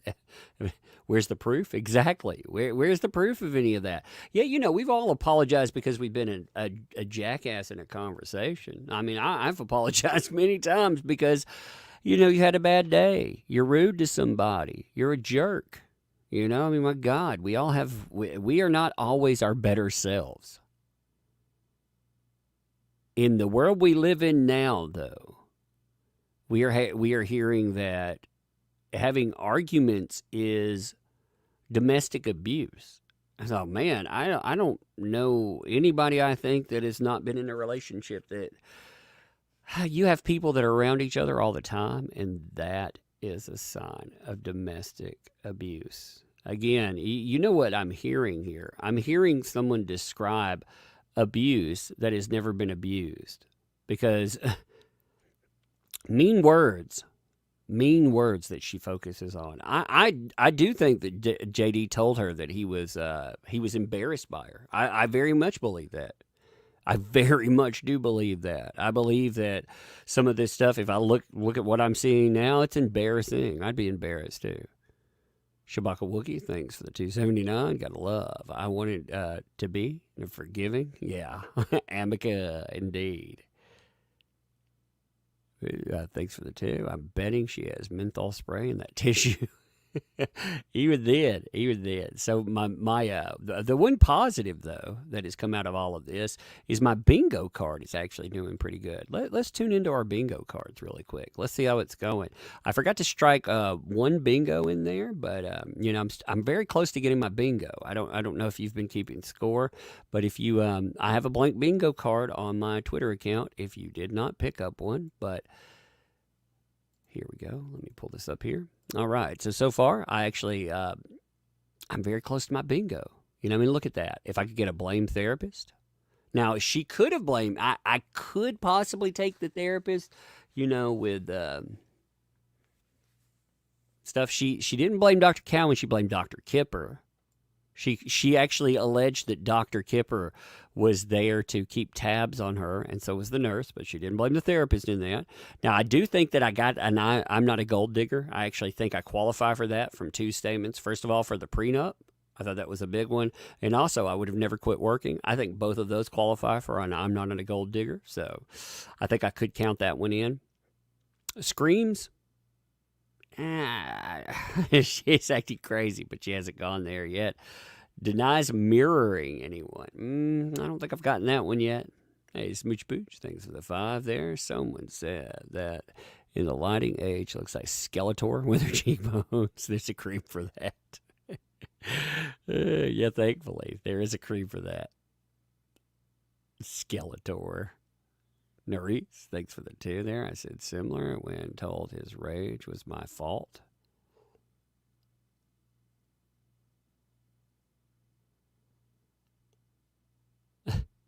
yeah, you. It's weird how you get blamed for all types of stuff, Like people, you apologize in abusive relationships too. You get convinced that everything's your fault as well, and you want to return to that happy norm. You want to return to that feeling of normalcy you thought was there. Like JD said, he was there for a year. That was his story became more believable than hers because he lays down a foundation of why you thought it worked. It's not just I walked into it and a month later, wham, fist, because you're not that dedicated to it. Her story, she has it happening right off the bat, and she, again, look at how she carries and comports herself, especially look in 2016. Not her now that had 6 years to rehearse and think about how to carry this, but think about it in 2016. That person, I don't believe it. I don't believe it at all. Well, thanks for the 5 there. She is using movie lines from Gone Girl, talented Mr. Ripley. It appears verbatim in court. I'm not trying to be hyperbolic, but she scares me. No, it's true. It's true. She also used some lines from The Crucible. I heard a little bit of that in there, and just a few other things too. Beth, thanks for the 10 there. Number 1 fan. Thank you for the super chat there. Yeah, she denied drug use. Yeah, I should have hit the denies. Well, she drank alcohol, but she didn't deny. She denied alcoholism. I suppose I could work for that one. We'll have to go over that and see. And thanks for the 5. Skeletor is far more attractive. Don't toss him in with this term. He's like, He-Man. Johnny Depp. I want to hear Skeletor say that. Anybody that does a really good Skeletor needs to like get one of those little animated ones and be like, Johnny Depp. Oh God, that'd be funny. Just delete, thanks for the 2. His testimony is lost now in confusion. You agree? I think she just made a jumble of, I don't know. It doesn't even, like, hers. The cross will destroy a lot of this stuff. You can tell they're keeping notes. They've been keeping tabs because they've been, the biggest thing, okay, so there's a big part that they lost in here, being serious for a moment. They lost the Stephen Deuters text. Now, Stephen Deuters, after the plane ride with her, he placated her quite a bit. And they used that in UK 2020 to say, this is JD. He's speaking to me through his agents there. And they went through this whole spiel of that. Well, they eliminated it this time. So the Stephen Deuters text, eliminating them was actually quite a good thing, I think. Whitfield, thanks for the 5. If you can manage not to discuss your testimony with anyone this time, okay? Right at the end, the judge said that to her. Listen to it. I mean, that's true. They say that all the time, and yet she's handing notes and everything else. People are telling me, oh, that's allowed. It's not allowed. The judge tells them not to discuss anything. And yet they're out there with their new PR team doing stuff. I agree, 100%. Vexing, thanks for the 10. No statement, plenty of statement in backing. Thank you for your backing. Yellow Flash, too. Thanks for the 10. My bingo card is on Twitter, and it's more accurate. Pull up mine. Let's look at yours, and then I'll laugh at it, and I'll spit on yours, and I'll say, no, it's wrong. Let's see what Yellow Flash's looks like. Yeah. Hey, check out Yellow Flash 2's channel, by the way, for real. We go over there every Saturday, and it's pretty off the hook most of the time. It's a lot of fun. All right, let's see what you got here. Let's see, I'm pulling it up. She has denied drug use. You're missing that one, Flash. She's denied drug use. Aquaman came up at the very beginning. So, actually, you can check off Aquaman. That's definitely there. She brought up Aquaman at the very beginning. So you're missing Aquaman. But she brought it up in her testimony at the very beginning. So you need that one. I think I'm not a gold digger, unless you want to make that a statement where she has to say I'm not a gold digger. Like it doesn't have it in quotations. So I took it prenup. She denies, like she wanted a prenup. So she's saying, I didn't want that money. And she was talking about I would work forever. He was not going to take care of me. I take that as I'm not a gold digger, unless you just want her to say the words. David Dawes, thanks for the 5. What's up with her and Kevin Costner? Just saw something horrid about her behavior. So there was always a rumor that, again, this came from a media source, but again, you have to take them at their word. You know how that is. But Kevin Costner supposedly said this around other people. I'm taking it verbatim. He said, quote, "When you broke up with him for a day or two, though, it didn't take you long to find your way into my trailer naked, though, did it?" Now, that's supposedly what Kevin Costner said to Amber Heard with multiple witnesses. It was reported in this one outlet, and it sounds just like the trailer scene that she had with Johnny Depp. Attention, thanks for the 10. No statement, plenty of statement there.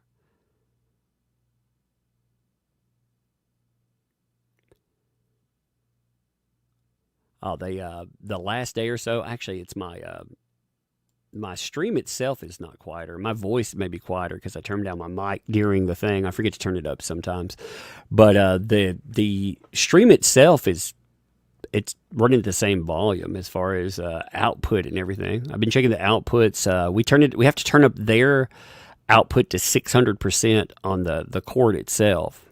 Well, you know, I mean, that's one thing. Like the court's live view feed, we had to switch off of the one live view feed too, because their live view feeds keep going down. Live view. Yellow Flash 2, thanks for the 2. She hasn't used. Oh, you're playing it for today. My bad. I see what you're saying. You're playing it as today alone. I got you.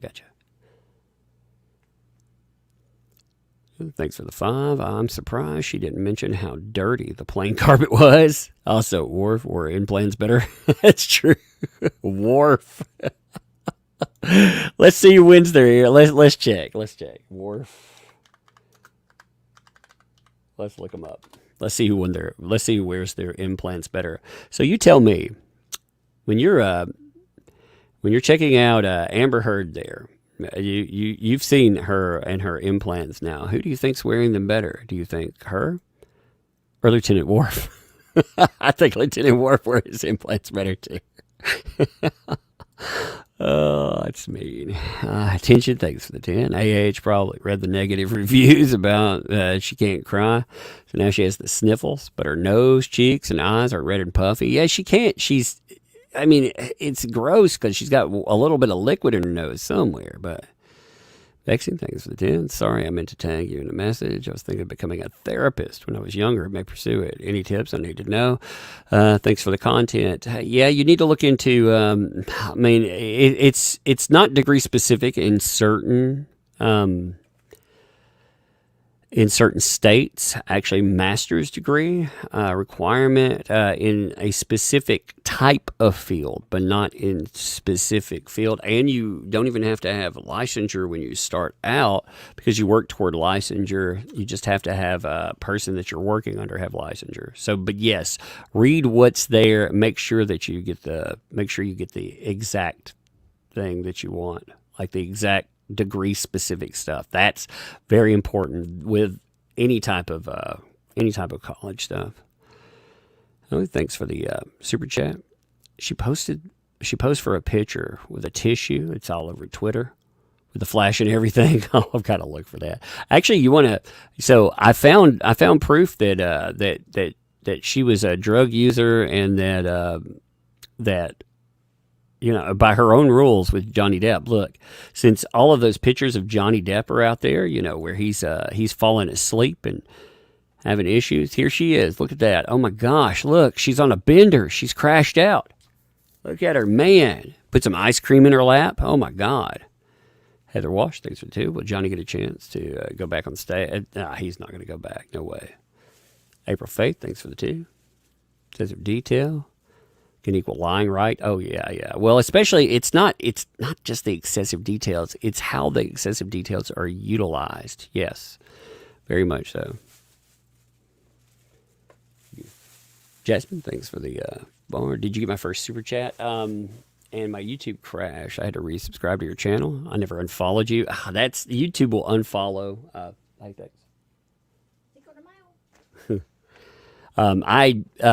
I catch some of them. I catch some while we're live right now, and then we'll go back and catch everything that we missed in the middle. So I have to do it that way. But if I haven't, I've got it marked where I stopped with certain ones, so I don't know exactly who the person is in that. I can't tell you specifically. Apologies on that. But if you notice something and I seem to have missed it, it's because, like I said, when we're live and stuff, I'll catch some of them when we come back to break, but I catch them all there. And like I said, I'll catch them at the end for sure. Yeah, thanks for the 5. Should we all start talking about how she isn't doing something ridiculous? The watch start doing it the next day in court. That's true. Oh man, real victims pick their nose, and the next day she's like digging deep. You're like, indeed. Valentina, thanks for the 5. She posed and stopped for a photograph flash mid nose wipe. Absolutely mad. I'm gonna have to look that up. Then I got to look that one up. Shabaka Wookie, thanks for the 7. How about the judge saying it's not her job to keep track of the evidence? Like, oh my God, crazy cat lady. Is Amber going to learn? Here's a one day. Do you amica? Well, the judge should actually be getting on to Amber for doing all of this. See, Amber going and bringing up friends over and over again, like they've had to strike it from the record. It's happening so much. The judge has warned her about it. The judge could actually, I think the judge should be stern about it personally.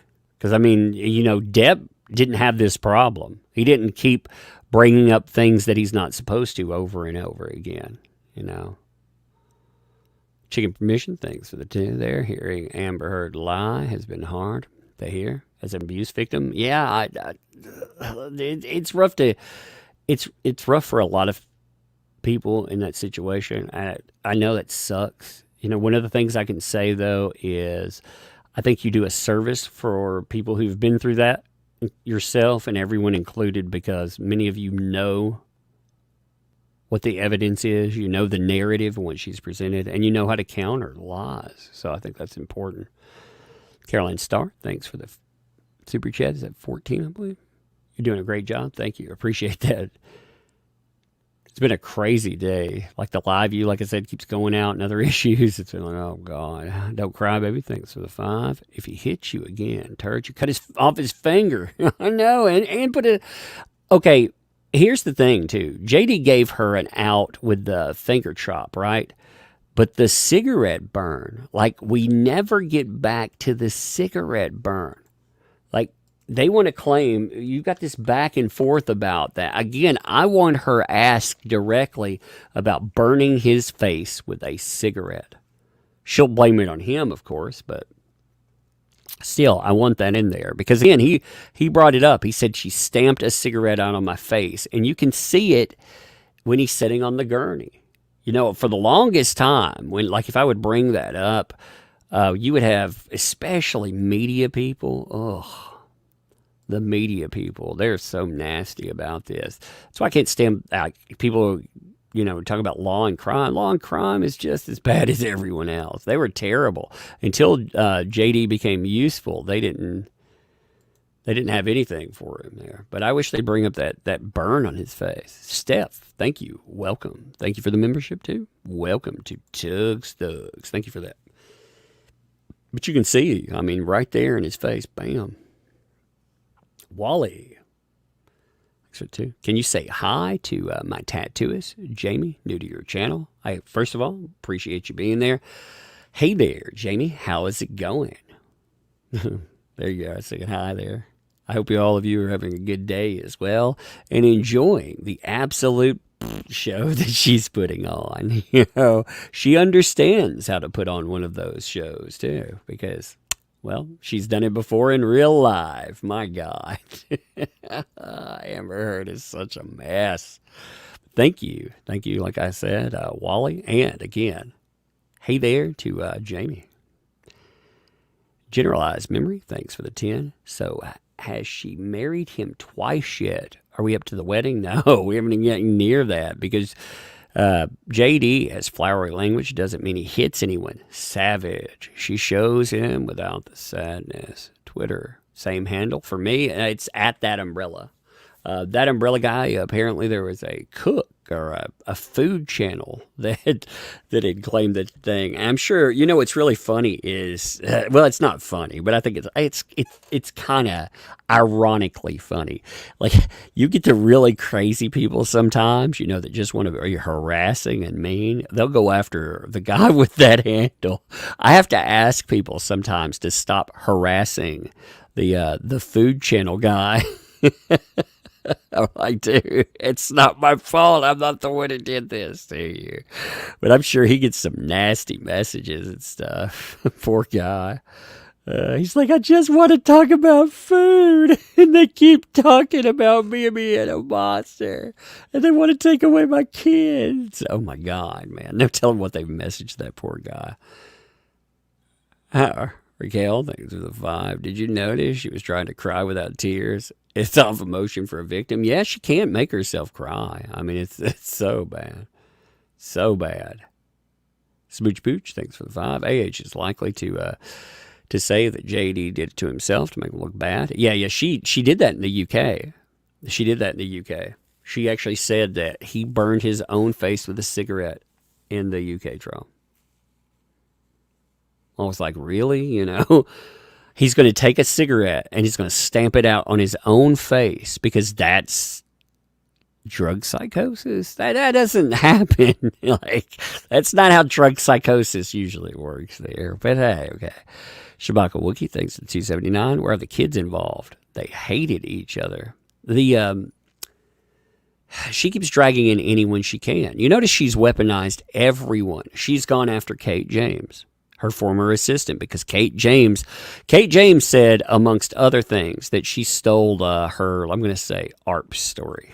She also, she didn't just, there were certain things Kate James couldn't bring up this time. Like, she actually pointed out that Amber Heard lied to Homeland Security.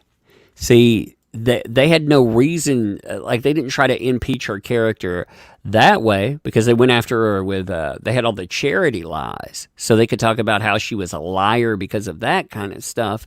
But as far as Kate James goes, Kate James didn't just, that's powerful enough. But Kate James also provided proof that she lied to Homeland Security. This is actually in her witness statement. Give me 1 second here. So this is what happened is she had a lady working for her named Samantha McMillan. And Samantha McMillan was a personal assistant, traveled with her everywhere, Well, Amber Heard claimed that she wasn't a personal assistant. She even wrote Homeland Security about her, saying she was just a friend visiting and on. But she was paying her. She was a worker. And again, she was lying about all of this stuff. She was absolutely lying about it. Lauren Hill, thanks for the 2. Magic Mike, movie lap dance scene, objectified.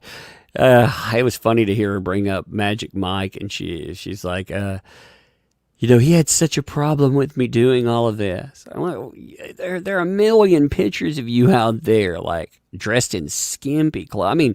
We're talking like if you pull up her pictures when she's with Johnny Depp in Tokyo, her clothing is very revealing. And again, it doesn't matter that her clothing is revealing. What matters is the lie in there. She said, okay, for example, here, I made this yesterday. This is off of Instagram. I'm going to pull this up here. So this is a picture of her in Tokyo. All right. You see, this is her dress that she's wearing in public, because JD wanted her to wear sackcloth, apparently. So he wouldn't have ever let her walk out of the door dressed like this. She said also in the UK trial that the reason she keeps looking over her back is because she's checking for a bruise. And like I was asking here, where is the bruise at? Is it the one place we can't see, like on her pinky toe? Really, we can see her butt crack and everything. That dress has no back. It's like if I wrapped a drape around myself or something, you know? Again, wear what you want to wear, but don't claim that he's making you dress in sackcloth like you're going to go and run the sack race in a potato bag. I mean, that's not happening. Thanks for the 5. Does the court have body language experts to analyze them? And if so, can they be used as expert evidence? Well, the court doesn't have that, but you could hire somebody that could. You could bring somebody in to say something about it. I don't know how that flies, as an expert witness. Drive-by commenter, thanks for the 5. So it looks like low-key advertisement for Visine. Ain't doing so hot on the stand today. Indeed. Thanks for the 2 there. Rolling Magic Mike, not sexual. Exactly. Lap dance scene, though? Yeah, exactly there.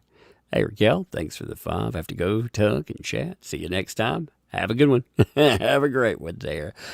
Oh, man, what a day, though. What craziness. Sleep well? Like I say, we'll have a week off, remember. Dretta, thanks for the 5. I bet they were keeping her up all day so that the jury has the entire week off to sit and think about what she says before she can be crossed. Thank you. Yeah, that actually doesn't work for her in a lot of ways, though. I think the jury, when you have it closer to them, I think, after a week, yeah, they can think about it and stuff. That could actually be bad for you, and they're more likely to go and probably check social media. I know they're not supposed to, but seriously, come on. They do. I mean, that witnesses do. They just don't get caught, because if you get caught, you get disqualified. But they do. Miss Dog Lover, thanks for the 449. My elderly mom said to me that she got him into trouble in Australia with the dogs. Yes, everybody knows about her, even my mom. That's something else too, isn't it? Yes, even that's what, like, my mom. My mom has been keeping up with this stuff. My mom, she's like, Improps mom, if you're listening. Appreciate you. Everybody in the chat say, hi, Mom. She could be listening. So give her some love. One of my favorite things that's happened in the trial so far, the JD thing with the alpacas. So here's some random person, one of the early days, actually brought alpacas with them. Look, Mom, got all that love. Oh, yeah. Mom's been keeping up with it some, too. I'm like, Mom, you should see it, I love how, like, I'll tell some, like, relations or something about, they'll be like, so what do you do on the YouTubes? I'll be like, well, I talk about trial stuff. Oh, you've got you a little channel? A little channel. I was like, yeah, I got about 100 we're getting close to 190,000 subscribers. Like, oh, that's very special. Like, oh my God. It shows you, though, the real, out in the world, and it does need to change some. Out in the world, a lot of people, especially older people, they still listen to the mainstream news, and that is a problem, Hopefully we can get one day to the point, I would say, well, YouTube's a counter to that. But the problem with that is that even YouTube pushes the mainstream news more than they push anything else. They don't allow a counter to it. Yeah. Yeah, I like telling, like, family and stuff, they keep up with what's going on and everything. Like my wife, it's been nice too. My wife has to bring food down here because I've been pretty much living down here. Like, So my wife got some little tacos and brought them. Like, all right. Shayla, thank you. Welcome. Thank you for the membership and welcome to Tugs Thugs. Appreciate that. Chrissy B, thanks for the 5. Why sounds like she is trying to play a Stockholm Syndrome victim, JD, monster who lurks through his foolish amber, and she fell deeply in love. Well, she has to be, part of her thing, like, she needs to walk out clean from this. That's why everything has to be a reaction. She can't be an aggressor. He has to start being the aggressor, then he has to finish being the aggressor. Even when she starts things. Here, see, excuse me for rattling 1 second, I'm grabbing something up. Even with the entire story of her talking about on audio, I start physical fights, she's still explaining away. I'm just going to pull this off. I hate when you try to be quiet with something. And the stupid thing, you know, it's just like, you know, you make more noise trying to be quiet than not. So I did that fast. But I like how she's got to be clean through it all. And part of that's why her story, it runs the way it does. And again, I love how everything works as evidence except evidence. There's no actual evidence that he put his hands on or beat someone, but he said savage in a text, so that's evidence, right? Tristan Lee, last question. Is that effing blackout according to the pic you showed? Will the jury see this? Maybe. Kick JD and also Shabby, whereas she, I don't know if they'll present anything like that or not. They should, though. It'd be nice if they countered with something like that. I'm not sure what they've got to counter her, but you know they've got stuff to counter her with. You know that they've got quite a bit of evidence out there still to counter with. So, Lauren Hill, thanks for the 5. I think JD was trying to mentor her so she'd be taken as a serious actress. Yeah, he didn't want her to be viewed as a, I'm just going to say this bluntly, he didn't want her to be viewed as a Hollywood whore. He wanted her to have long-term success, you know? Not a flash in the pan, not one and done. Because she was already viewed as, you know, as just a body. You know, and that's, if that can be your role, sure. But the guy has long-term success in Hollywood. I mean, he's trying to help her out. And my God, she turns everything into being a monster. She viewed as controlling. Age can't be wrong. I know everything he did was abuse. Everything. I mean, he wrote a nice letter. Like, okay, as proof of abuse, you want to know how bad this is? So, with part of her proof of abuse, she put in, give me a second. She put in, is this it? Yeah, here we are. So, he wrote her a nice letter. He said nice things to her. You know, here we go. You know, Slim, I love you so. Truly sorry to see you upset. You know, when you have that and, oh, thank you, you know, for your words. You know, when she's like, you know, she's talking about that, you know, I don't want this agony, nor can I bear putting it on you. So, I mean, she's talking about, man, I can't bear putting agony on you. I mean, again, he said nice words to her. So, of course, that's abuse. But remember, some of her stories are so thin through this that as proof of abuse, she used this. You know, there's some fish and it says stinks from the head. Or how about, let's see, or my favorite one so far. He actually, here's a nice letter, like just a nice letter where he wrote her. And this is used as proof of abuse. Just to let you know that I'm fine, my angel. I miss you, of course, but this was the right thing to do to speed up the process. I love you more than life. Yours. That's and Steve is nickname. Okay, so that's a thing. Panda Rage, thanks for the. If you go to IMDb, has her court coverage with Tug on IMDb. Does it really? That's funny. On her IMDb page. That's why she's got IMDb listed. So I'm curious if she's going to use like some of the IMDb listings. Like if she's going to throw some of us in there and be like, those monsters. Roderick, thanks for the super chat there. Did you know that the team at AH, Don Hughes, tries to testify the murder of a sleeping man over alleged abuse in 2019? Search for, yeah, I was looking through, I'm going to do an entire live stream on her because, like, her stuff is so messed up. When people get to know her, ooh, they're not going to like her at all. You think you don't like her now? Yeah, wait till you see what she's done. We'll do an entire live stream on her. Caliban Command, thanks for the buck super chat. No statement comes with that, but plenty of statement in it. Thank you. David McGill, thanks for the $1.79. They can play all your videos and counter with that. We could put together a nice video and just tear her apart for a few things. We could.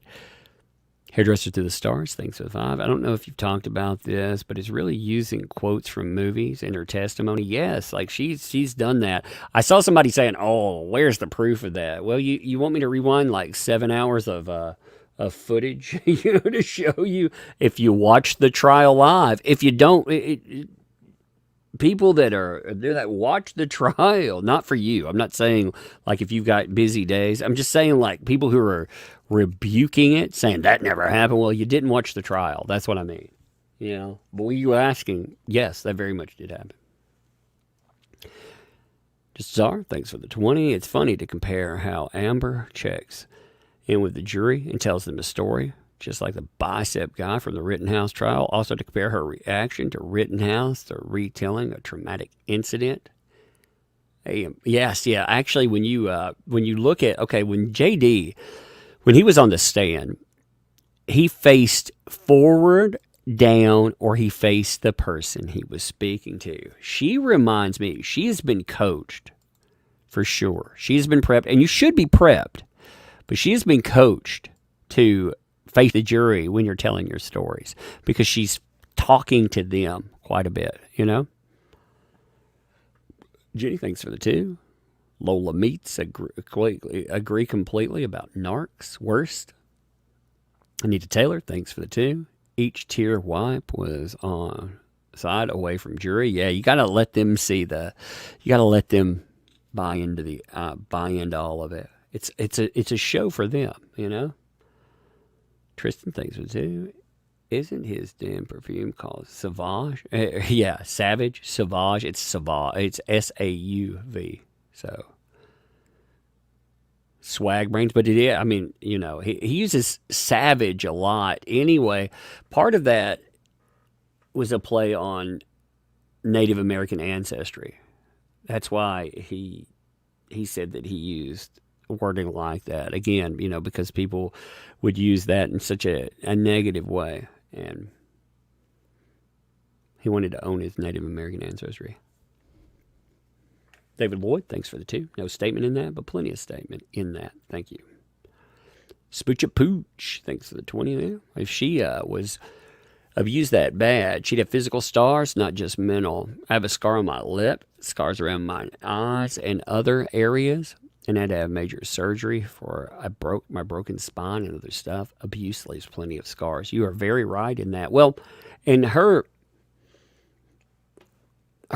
claims, like she claimed that the bruise picture on her arm, she claimed that JD beat her in the face when that was there too. Now the thing is though, when you look at that picture, you can see her face. She was saying that JD held her down on the ground and pummeled her face. But if you look at the picture, it's very clear that you can see her face in this picture. Let me pull this up. So here's the picture that she sent. This was used in the court. She's got her arm there. This is a foggier version because it's zoomed in there. But look there. And look at the face there. There is no bruising, no discoloration, no nothing. You're loving it? Thanks for the 2 there. Don Hughes prepped her, I believe. I believe it because they lined up a lot of their statements. I bet you. Shabaka Wookie, thanks for the 279. Hughes talked to the jury a lot too. Amica, yes, of course. Hughes is a hired bully. She is absolutely a hired bully. Just grosses me out. Caleb, thanks for the 279. Why was that message brought into evidence? I was out. She's bringing in the different messages she brings in and says that they are proof of abuse. The loving messages, she says they're apologies because abuse. That's been her sole story. Her proof of abuse are not pictures of abuse. Even though she's telling us that she took pictures back when. She also said that she took a picture of her being beaten. She took the picture afterwards, sent it to a friend, and talked about it. Now that got stricken, the discussion with a friend, because you're not. But she said, now if there was a picture in evidence of her, sending something to someone else, she'd be able to use that. But she didn't bring it up. So I found it fascinating that she discussed sending a picture without bringing up sending a picture. Sadie, thanks for the 10. Can the court or can the trial be brought longer? And is Depp's team able to bring in more witnesses and evidence at some point? It's 6 weeks, and that's it, with the time off. You got another week, pretty much. So, no. I mean, that's it. The judge said they're going to stick to that timeline. It's solid. Tristan, thanks for the 2. Going to be quiet, but this evidence is, it's evidence versus turd word. It is. No, it very much is. You're right. Marie, thanks for Bob. Hey, Tug, checked out when she stood up and waited for the jury to leave. The mask slipped completely in her eyes just before the break. I'm going to check that out, then I'll have to look. And thanks for the super chat. I hope someone edits her testimony against movies. Some people have been bringing in this stuff to talk about it. 1 second, I could cough.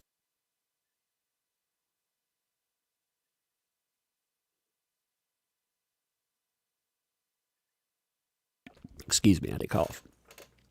See, Sean, thanks for the 5. Hey, Tug, sorry for changing subjects, but wanted to let you know that I'm part of the Tuggernauts. But I'm unable to join the member chat. I don't know why.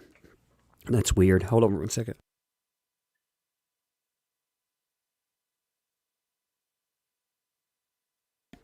I breathed in weird. I was talking too fast and I breathed in weird. It hit me wrong. You talk for 8 hours, you nail yourself sometimes. Let's see. I'll have to see about the member thing. I'm not really sure why that has problems, so I'll check and see if there's something up with it. I'm not sure. There may just be a problem with it today or something. David Lloyd, thanks for the 2. Quaalude Johnny, manufacturer discontinued in the 1980s. Indeed. You know, he's supposed to be dropping Quaaludes the whole time. Big surprise, thanks for the 2.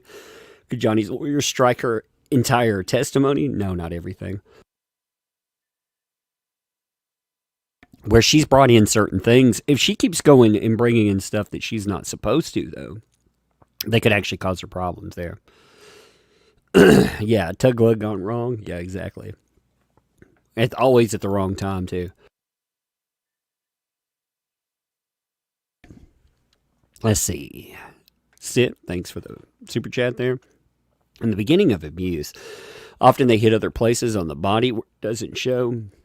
But Amber, who's in the spotlight, always goes almost always for the face. Yeah, exactly. And from the beginning there. From the beginning.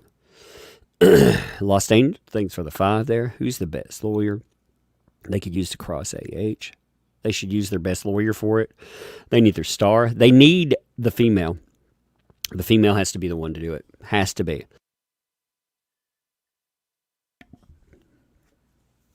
Okay. There's a member chat. Well, they have a member feature at the bottom that you should be able to highlight one chat, at least for per thing. And then there's member chats in the like if you look through the community tab, there's chat area where it's just for members. So it's in the community tab there.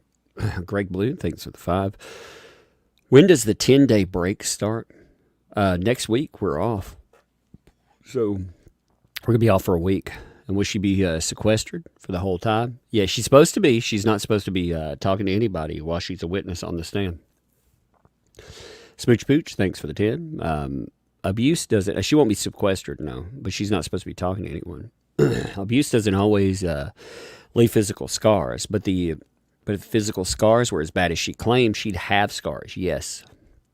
The dude always wearing around massive rings. Abuse leaves behind count of invisible scars. That's true too. Let's say Heather Walsh, thanks for the 2. Tug, who does the art for your comic? Amazing. That is S.K. Bennett. S.K. Bennett is an amazing artist too. Yes, if you have not checked out our book is, that's our way we counter industries that back this nonsense. You know, we have a book out. It's doing phenomenally well. It has a week left on it, so you should definitely check it out.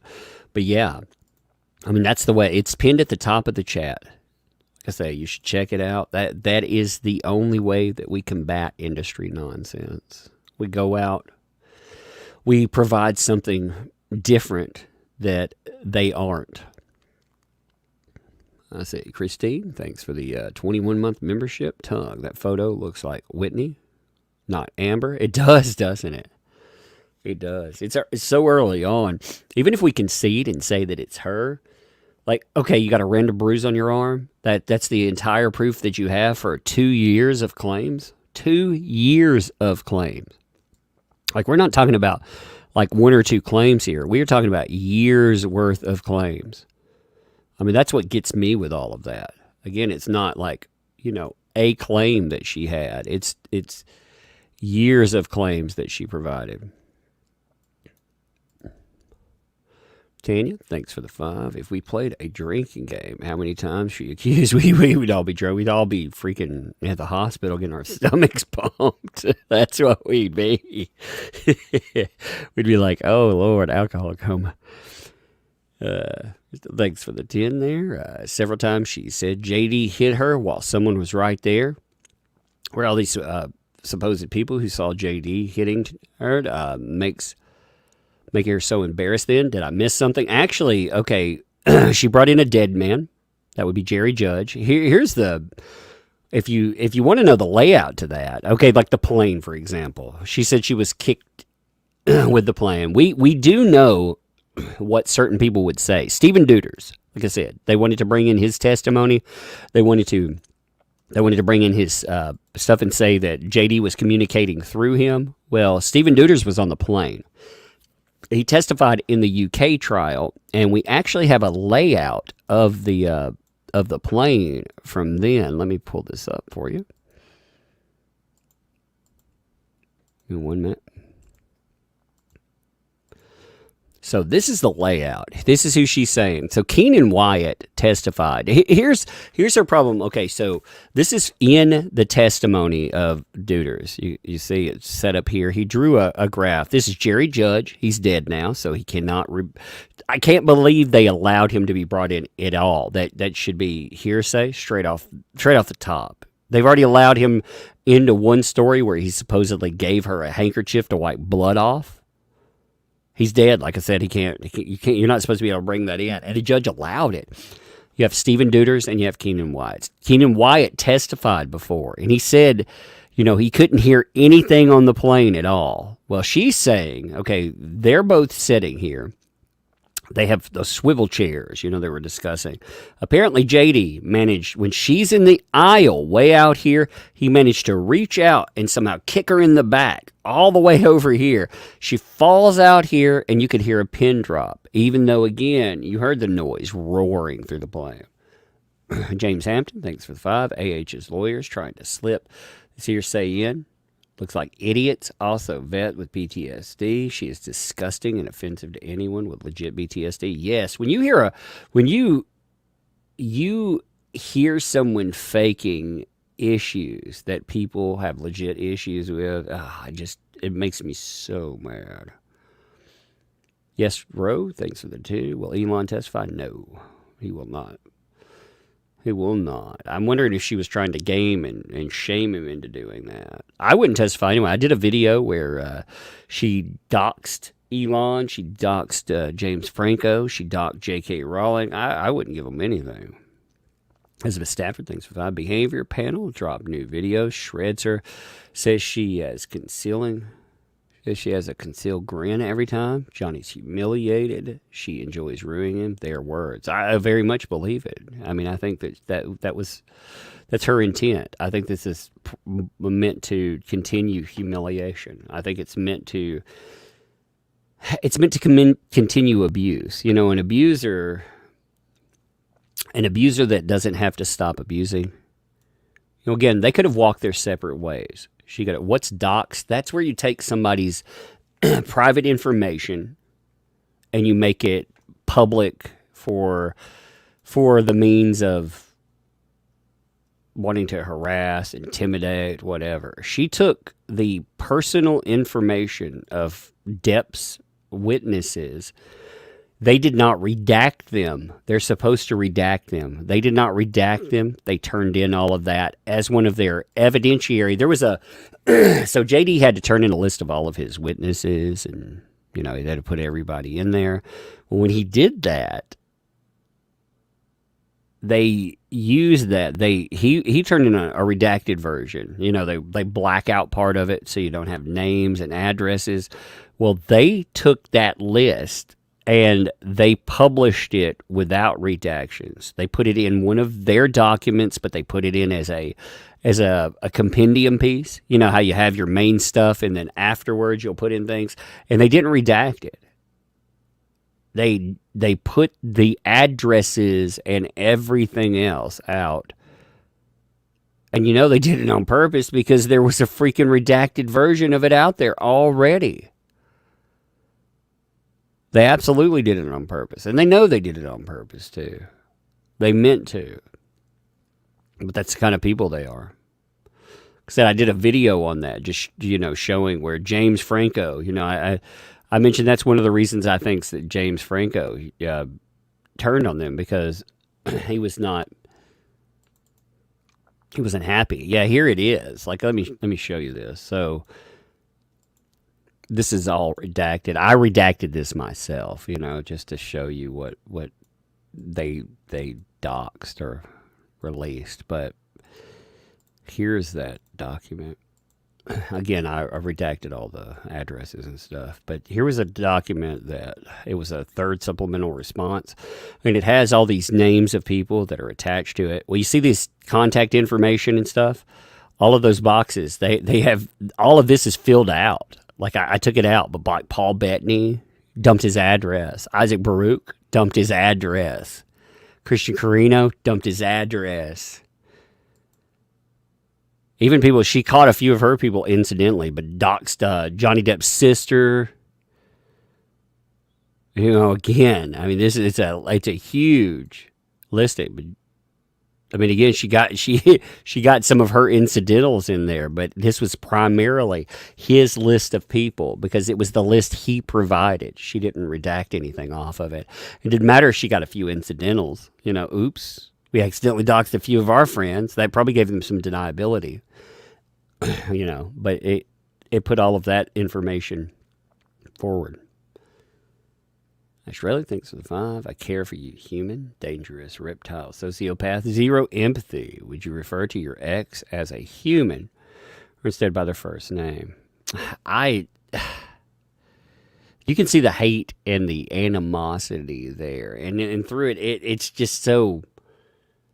It's so transparent, yeah, and the way that she treats anyone around, anyone that she feels has betrayed her in some way, you can see it. X, thanks for the 5. So many of her witnesses are dead, minor, animals, anonymous. At this point, I'm just waiting for her to start naming actual fictional names. Yeah, Shrek. I call Shrek. You're like, no. Uncle Brat thinks it's all heard say. That's true. Yeah, it should be like. I would love it if one of his lawyers said, objection, Your Honor, heard say. Big surprise, thanks for 2. Tabloids are photoshopping tears and AH. Yeah, it's what somebody said. I'm going to look it up in a minute. Naomi, thanks for 5.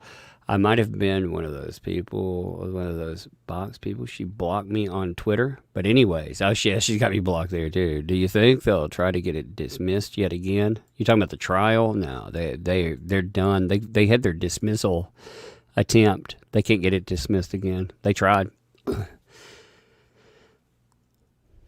Miriam, thanks for the 14. We don't use descriptive words when we discuss our abuse. We use our emotion, love, confusion. We blame ourselves. We make excuses for them. We hide our abuse, fear, guilt so much. Exactly. Just everything in the way that she does it is wrong. Again, she's listened, I think, to abuse victims, but she's also listened to a lot of TV shows. I think that's part of it. Brian Kuntz, thanks for the 20 there. Keep the outstanding coverage. We've been glued to the show for many for the past many weeks. A turd is finishing in Hollywood. Yes, indeed. Do you think she might get hit with perjury charges? It'll be very hard to do something like that to her. Be very hard to get it to count. You know, could she? Will she? She's rich, entitled. It'll be very hard to hit her with anything. I'm going to see what Australia does. If JD wins this, Australia, I bet you they make a move.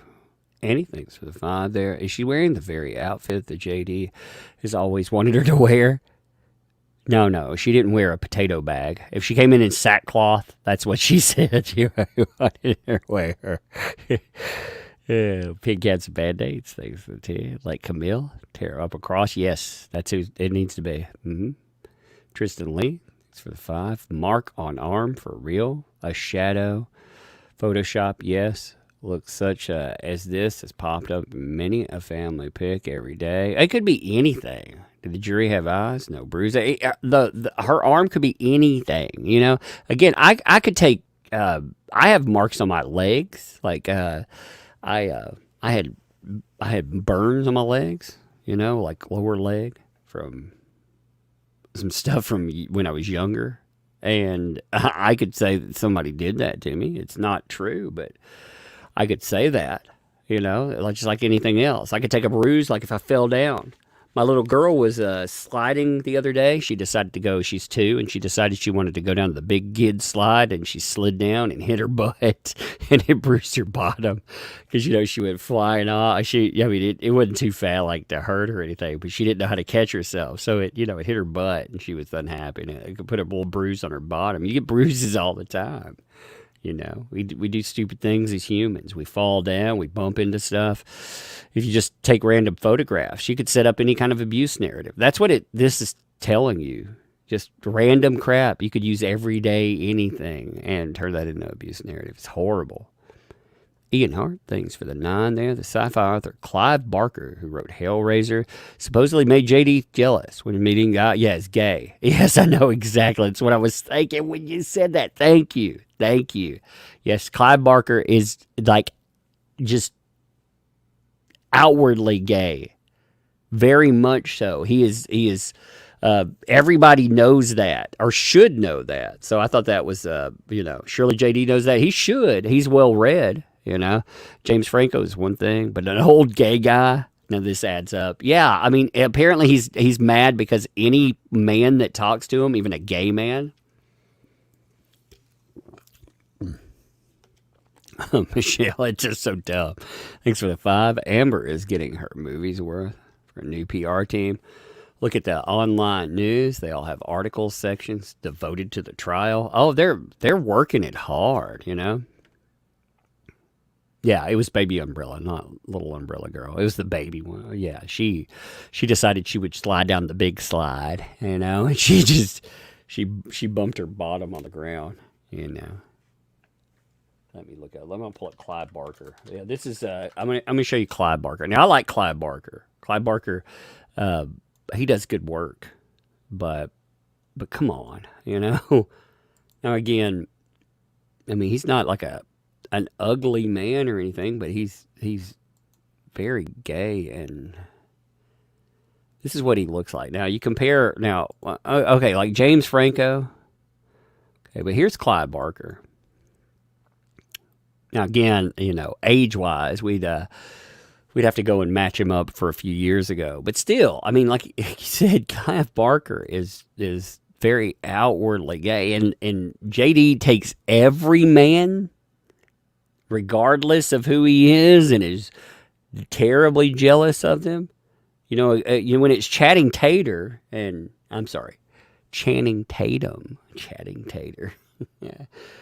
When it's Channing Tatum, I'm just gonna go with Channing Tatum. It's easy to say. When it goes to Channing Tatum, he just, I could see it, you know.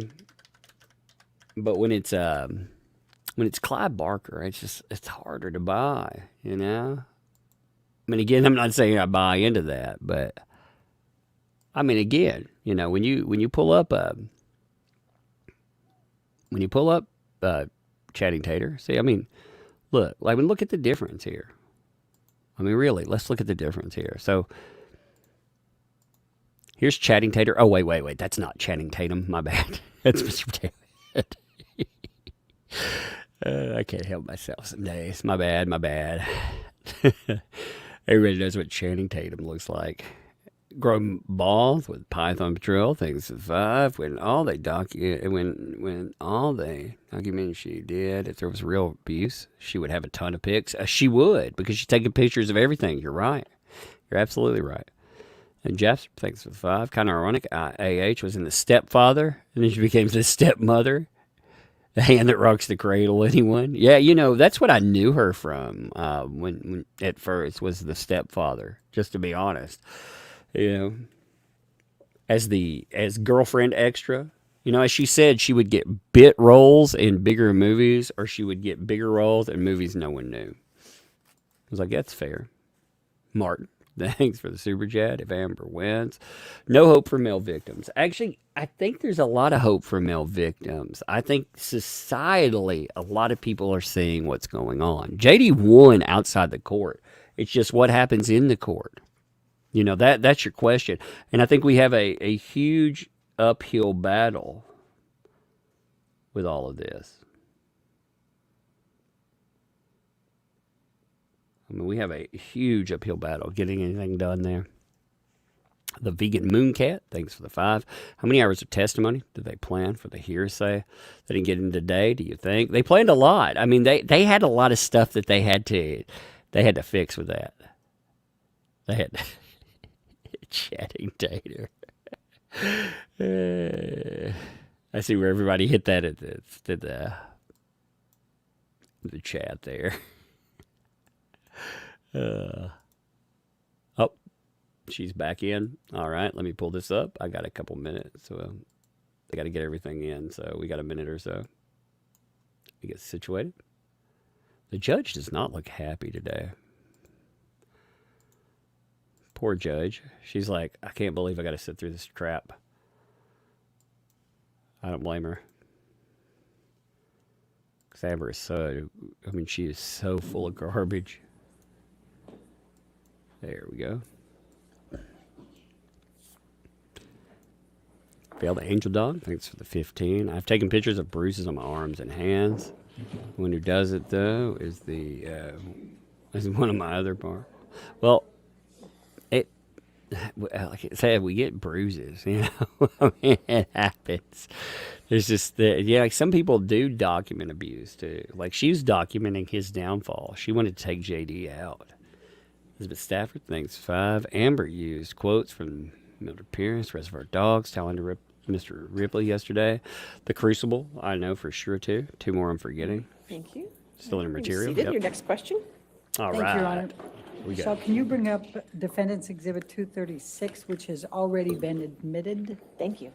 I'm going to start with some more. I wonder if this one's going to be another I love you text. Oh, I love you. Oh, my God, what an abuser. Amber, I'm jumping back to the Boston plane incident just for a moment. We had a lot of different text and a lot of exchange, but I just wanted to point out to you, this text message is from Mr. Depp to you, correct? Yes, it is. And this is on 5/25, the day after the Boston plane incident? That's correct. All right, and he is saying, once again, I find myself in a place of shame and regret. Of course, I am sorry. I really don't know why or what happened, but I will never do it again. I want to get better for you and for me. I must. My illness somehow crept up and grabbed me. I can't do it again. I can't live like that again. I know you can't either. And I will for both of us, starting today. I love you. Again, I'm so sorry, so sorry. I love you and feel so bad for letting you down. Do you see that? I do. And was that the message that you testified to, that he gave you? Yes. Okay. All right, now I'm going to jump back to where we left off. We're up in January of 2015. Danish Girl, you're filming in London, is that correct? Yes, that would have been January 2015. Okay. Now, I- we heard some testimony from Isaac Baruch earlier about a telephone call that you had with Mr. Depp. Do you recall that call? I do. Can very you well. please tell the jury and remember to tell them what Mr. Depp was saying on that call? And you can give the back, I didn't mean to cut you off on the context, go ahead. Is it okay to, the nature of the conversation was Yes. pleasant?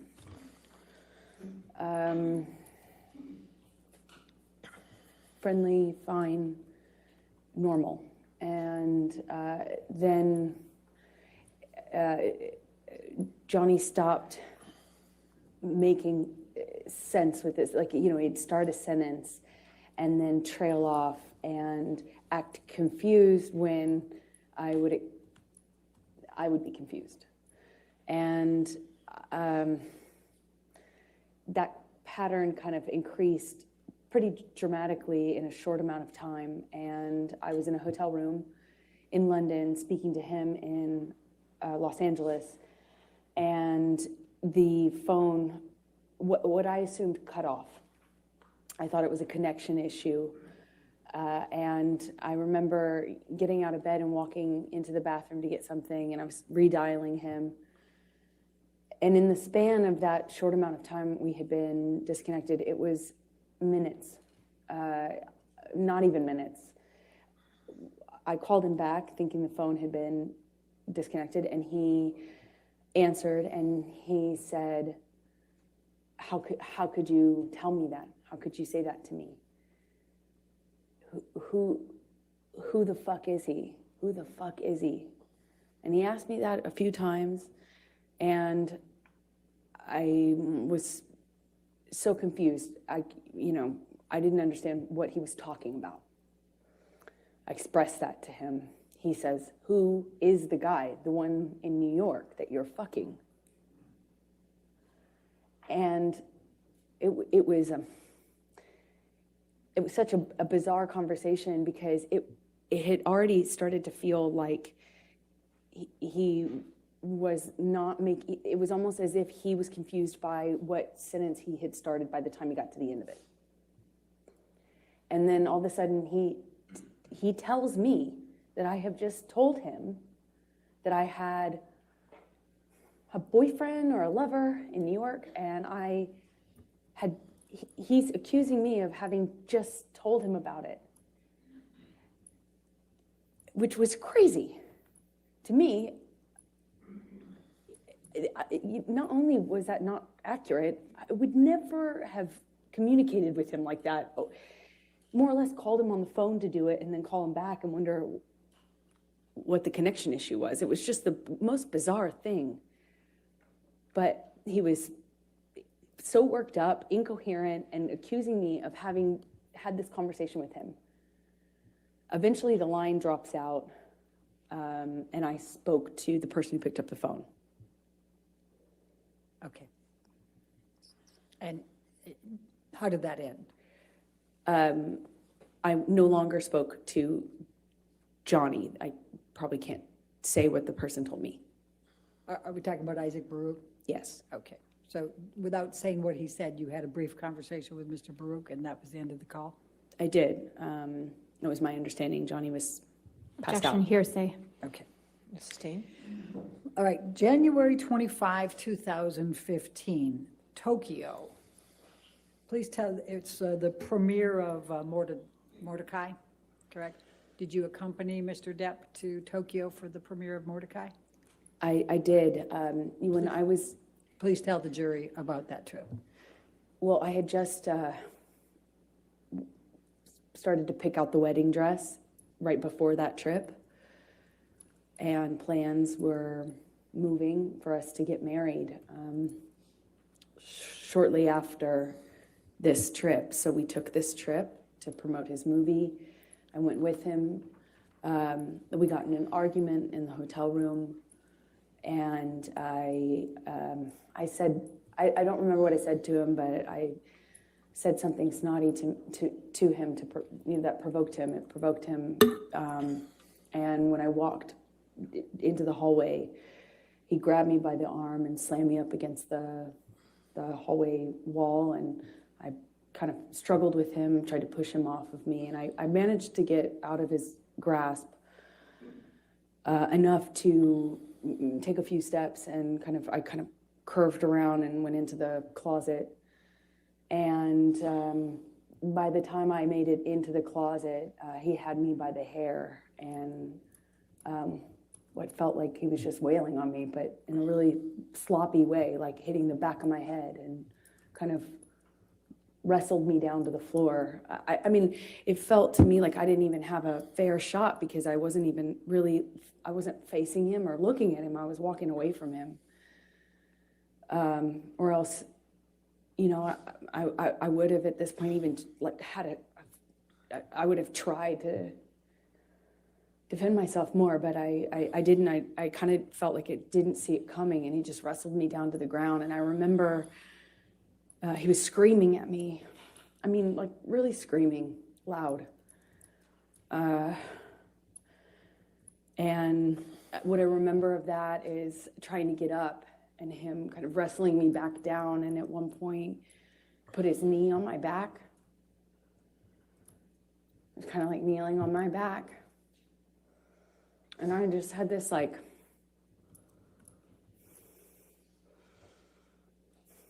struggle with him. And I look at him and he's still got his glasses on. I just remember looking at him and thinking that was so, I mean, he just looked like he hadn't been through anything. You know, he still had his glasses on, sunglasses.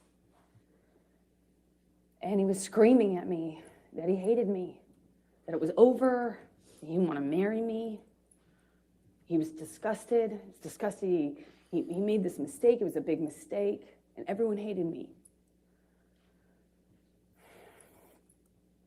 And I remember crying on the floor. Just,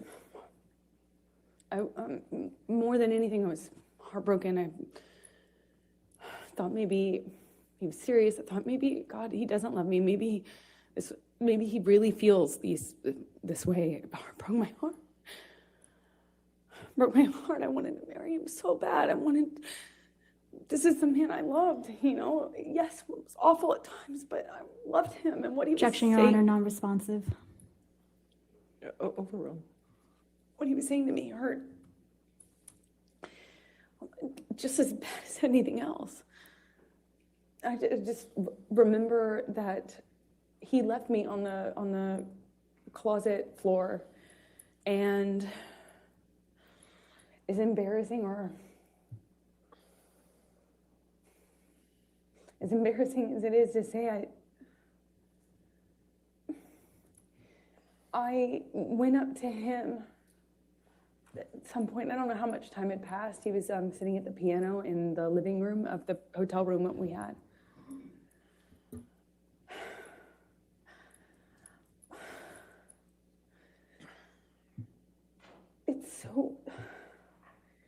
I know it may be hard to understand. It's hard for me to hear myself say, but I just wanted it to stop. I wanted things to just be okay. And I just sat next to him on the piano, and I just leaned my head on his shoulder, and of course I was mad, and it felt it was horrible what he'd done. But on the other hand, I wanted us to be okay. I could just put I could put the physical stuff in a box, and I just kept going back on how much I love this person. So just put my makeup on and went to the premiere with him and walked the red carpet with him. And I remember in the car checking my phone obsessively for pictures because my dress was backless. Of all times to have a backless dress. Then I was just looking at pictures of us on the red carpet. was surreal because I was checking for bruises and making sure that nothing, like there would be no marks on me, and we just looked like this other thing on this red carpet when it was just.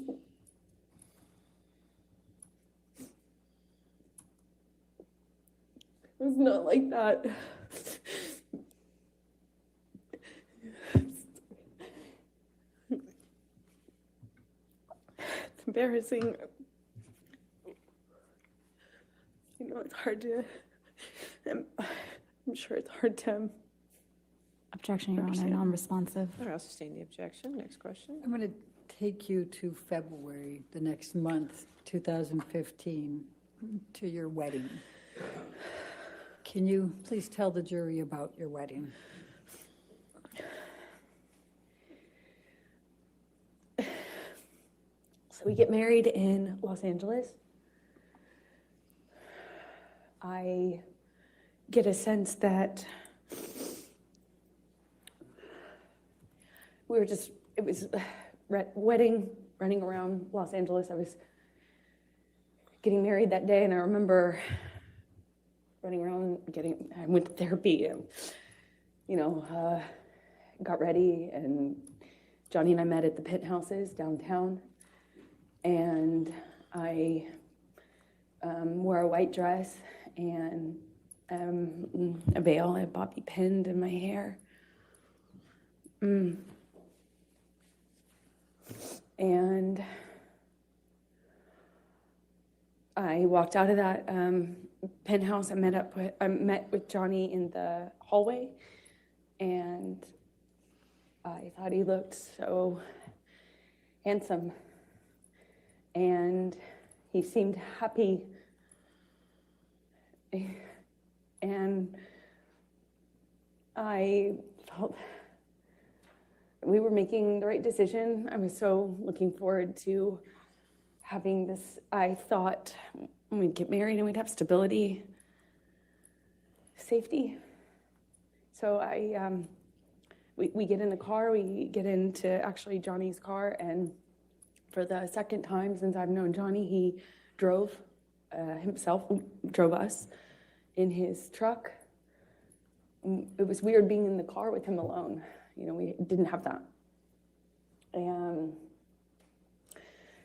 we drove to his mom's house, and a justice of the peace arrived, looking kind of surprised. And she married us in the living room of his mother's house, Betty Sue, with our families together. My best friend, my mom, his mom. We ate food with the kids. They were there. And we had a wonderful evening, and then got up and got on the plane either the next morning or the day after, and flew to Johnny's Island. And we had what we had planned for the better, we had planned for the better part of a year or so, maybe 8 months, for this 3-day wedding on his island with our close friends, about 12 people, maybe 15 people. We had these little houses built, like not tents, but not houses, these little, for the guests. We had them built and designed on the island, and we had people come out, and it was magic. I was marrying the love of my life. It was complicated, but I thought it was the love of my life. And we had our friends and family out, and we had this 3-day event. The first night of which was supposed to be he and I separate with our relative party. So me with the bridal party and him with his fellas. The bridal party, we had planned to do a cuddle puddle, have mushrooms and drink wine, and have our own girl party separate. And then the next day have the wedding festivities. We were going to be married around sunset, and on this beach, not the beach that Johnny had named for me, although I think we originally planned on having the ceremony on that beach, but it was changed at some point to the other beach, and we walked down the aisle, well, the beach aisle, and said our vows, and the sunset behind us, and we took pictures with our family, and we shot the bird, meaning the middle finger, up at the paparazzi helicopter circling, or plane circling around us while we were on the altar. And we danced and celebrated. And then I left the island because I had to go work. When you say you left the island, you had to go to work, what were you working on that required that? I was filming the Danish Girl in London, which is the film that I had been in London for in January when Johnny was hallucinating on the phone with me. I was there doing kind of prep work for that film. And what, if any, film was Mr. Depp going to at that point? Well, the plan, why we did the wedding when we did it, is because he had always had this commitment to do Pirates 5. And he was going to shoot that in Australia, and I was going to shoot the Danish Girl. And I started the Danish Girl in early February, and he was going to fly out mid-February to Australia. So his movie was going to take the majority of the year, meaning until August. So maybe longer. So the plan was to do it when we did it so that we didn't have to wait until the fall of the following year. So shortly after I left, Johnny returned to Los Angeles and then flew from Los Angeles on to Australia to shoot Pirates 5, excuse me. Okay. And what was the plan for you when you finished with Danish Girl? The plan was always for me to wrap on my movie and then come and join him in Australia, where he was filming Pirates 5. Okay, and when approximately was that? That was March 3rd. March 3rd that you wrapped, that you finished with Danish Girl?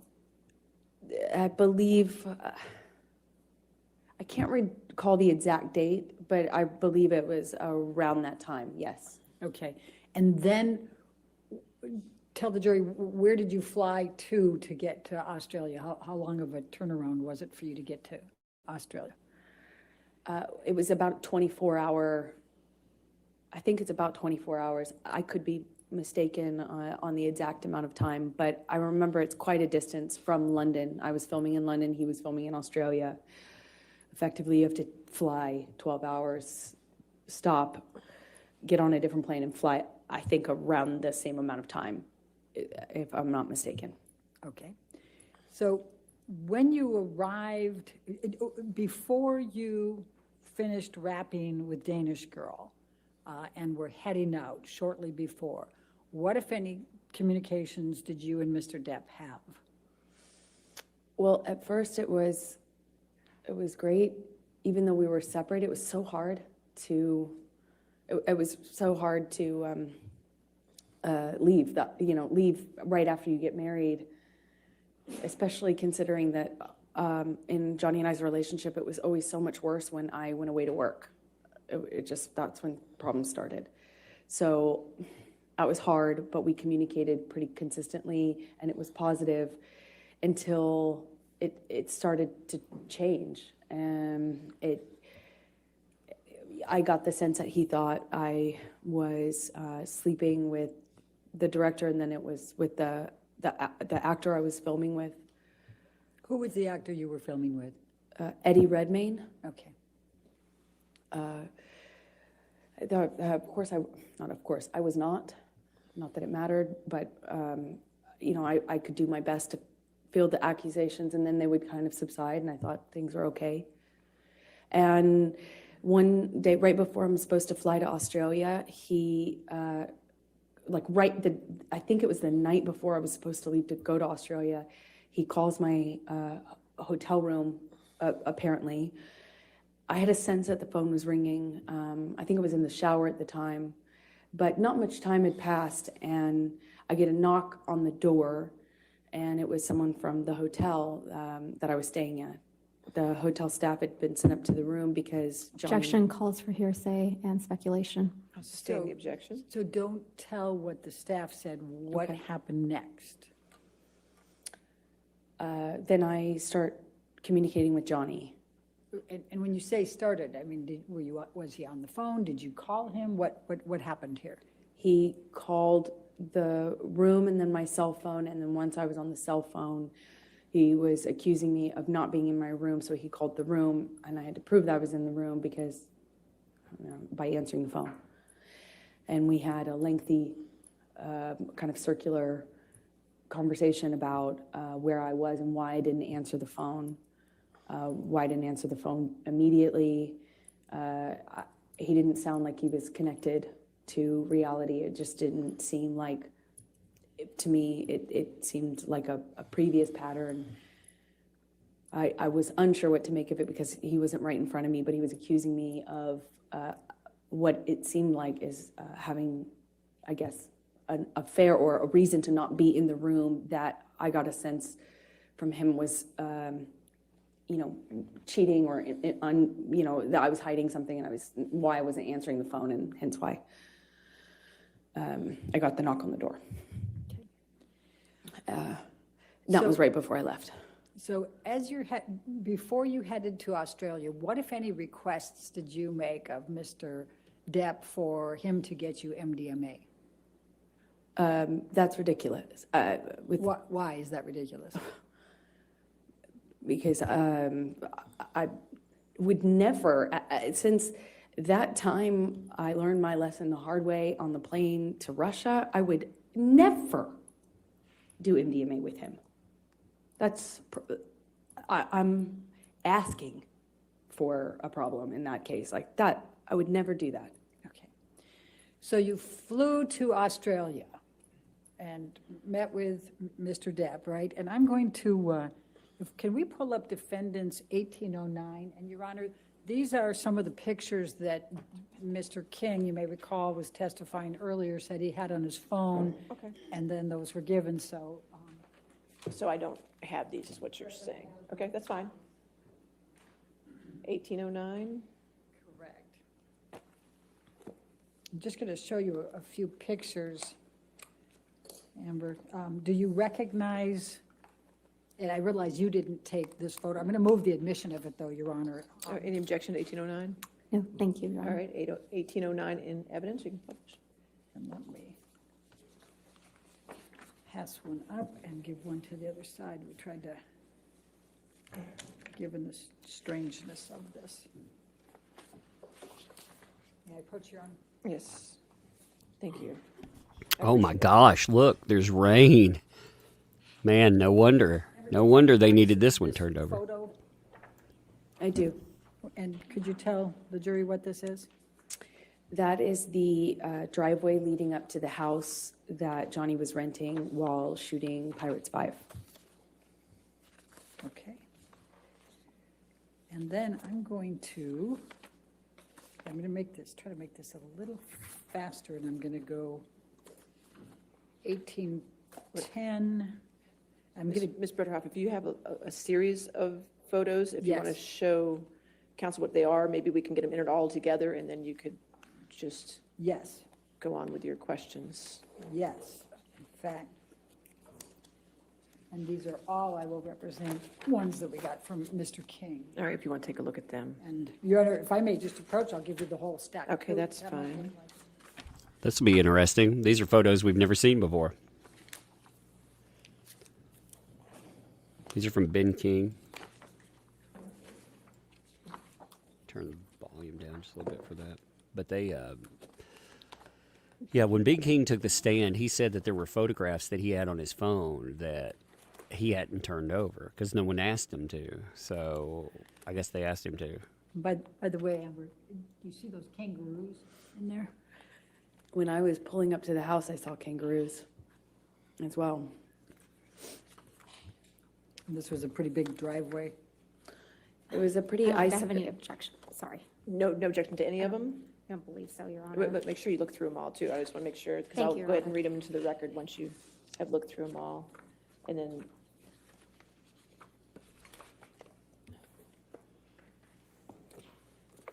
Wow, there are kangaroos in that picture.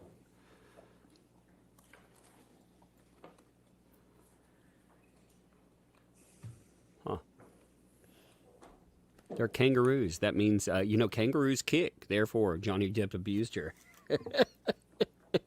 Kangaroos in the picture are Thank you, Your Honor. code. I've reviewed them. I have no objection to all any right. of these photographs. So we'll enter into evidence defendants 1804, 1805, 1806, 1807, 1808, 1810, 1811, 1812, 1814, 1815, 1816, 1817, 1819, Good Lord, this bunch. 1820, 1821, 1825, 1827, 1828, 1829, 1830, 1831, 1834, 1835, 1837, 1838, 1839, 1840, 1841, and 1842. Did I get them all? I believe so. I want to make sure more than believe, so we agree that's all in evidence? Okay. They're all in evidence. So as long as you're just going to be referencing those photos, we'll keep it on We're for going you to to keep it publish moving. them. Thank you, Your Honor. Appreciate it. Okay. Whose home was this in Australia? It was I think like a well-known sportsman, racing cars or something of that nature. Okay. Let's, Michelle, if you can pull up 1810.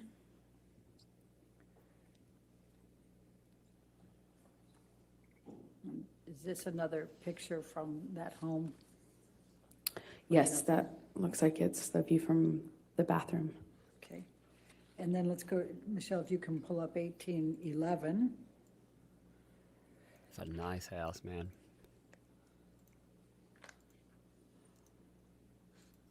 Is that a picture of the home? That's the house, yes. Okay.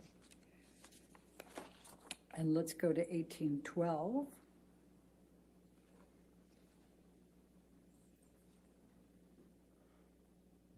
And That's a view from the living room. It opened into a lagoon. okay. And then let's look at 1813.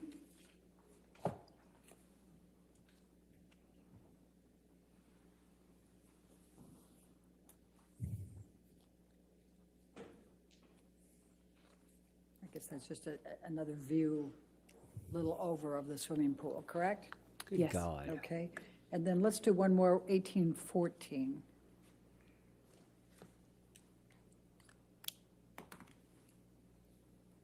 This is inside the house, Yes. okay.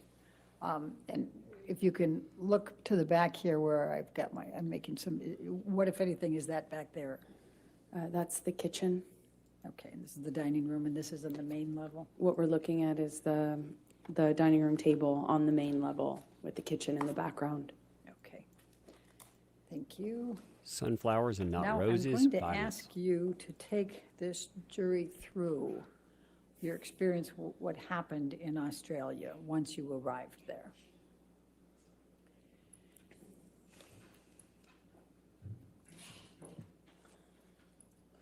Well, I was nervous because of the conversations that I had with him before I left. And then in transit, I stopped in Dubai and spoke to him too. So I was a little nervous, but he indicated me that he wanted me to come. He said, I miss my wife at the end of the phone call that we had in the airport. I called him from Dubai. And he said, I miss my wife. I felt okay. safe to, it's good.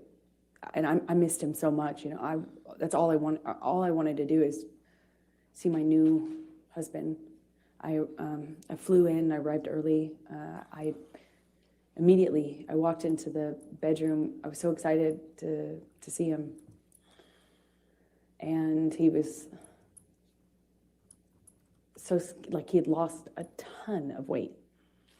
So I just knew something was up.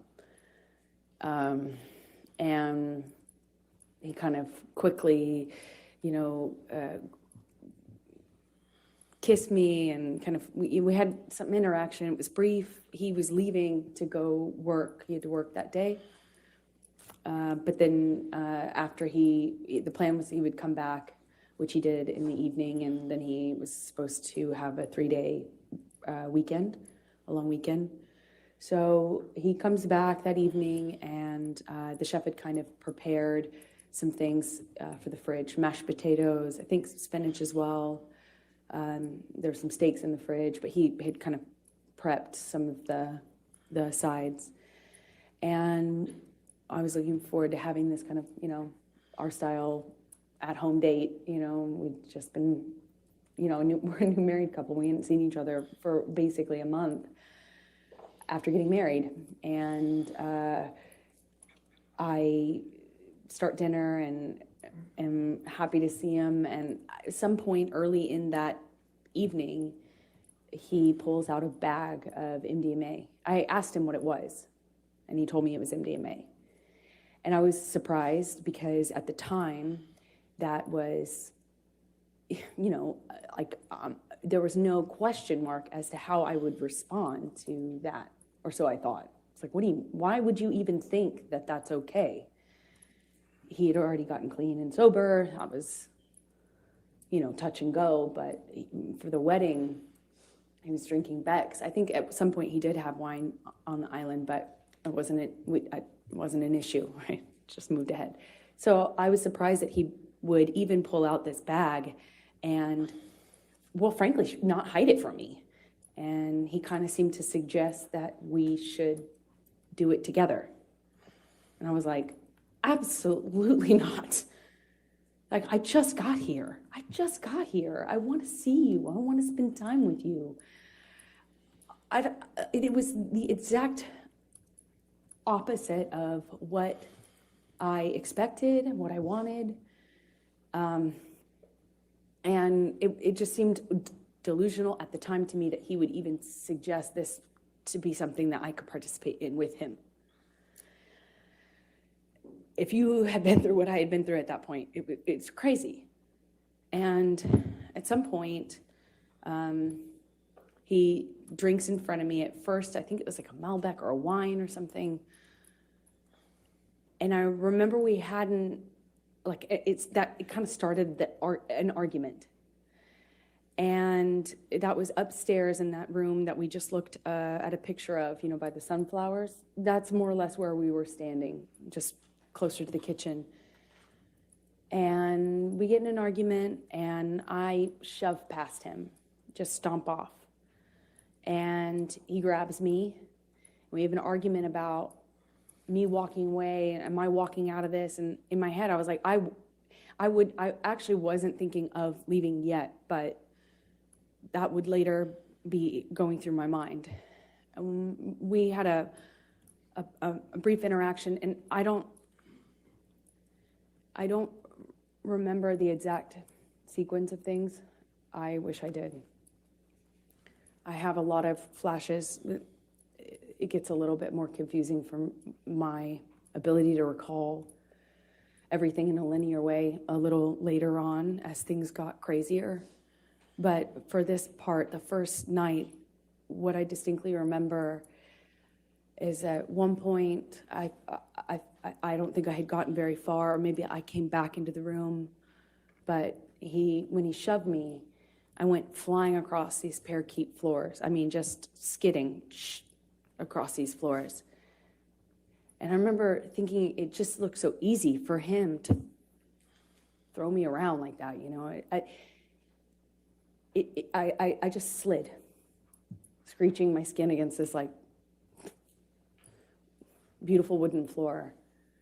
And we had another argument that was a spin-off from that. It was just kind of this on-off sort of thing that I remember eventually in this interaction, he shoves me up against the fridge.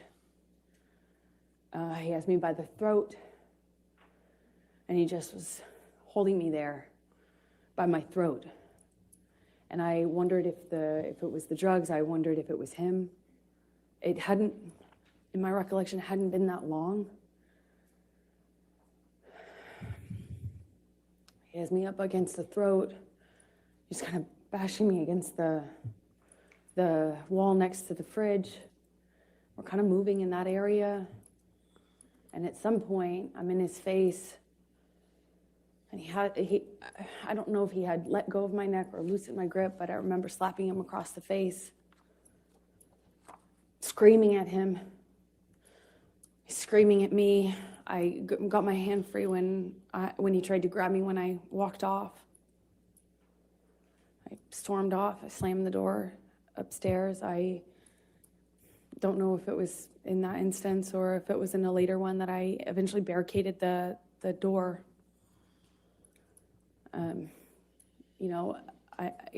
It wouldn't stop him from coming in. He could come in the other doors. There's plenty of, there's a back door, there's patio, but at least I'd hear it. And this is March 2015. By this time, I'm being medicated by his doctor. He's giving me anti-anxiety meds, giving me, had already tried to give me antidepressants. They didn't work for obvious reasons, I hope. I wasn't sleeping. I had insomnia. I'd wake up with panic attacks. I needed to sleep, but my ability to do so was really, really compromised at this point. And I kept thinking that I just wanted to hear him or know if he came in so I could be aware, so I could be ready for what was going to come in with him. And at some point I go back downstairs. I don't really know at what point I gave up and stayed behind my barricaded door, but I managed to go to sleep. I took some sleeping pills.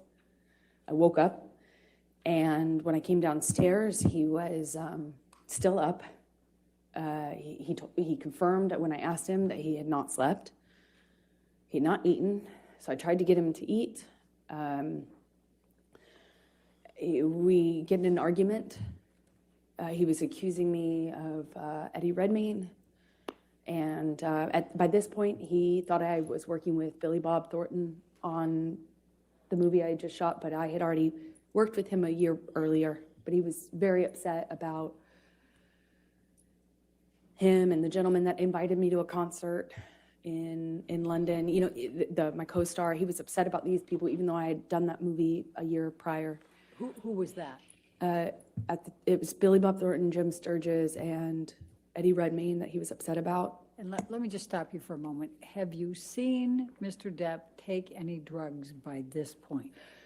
Oh, yeah. Sorry if I left that out.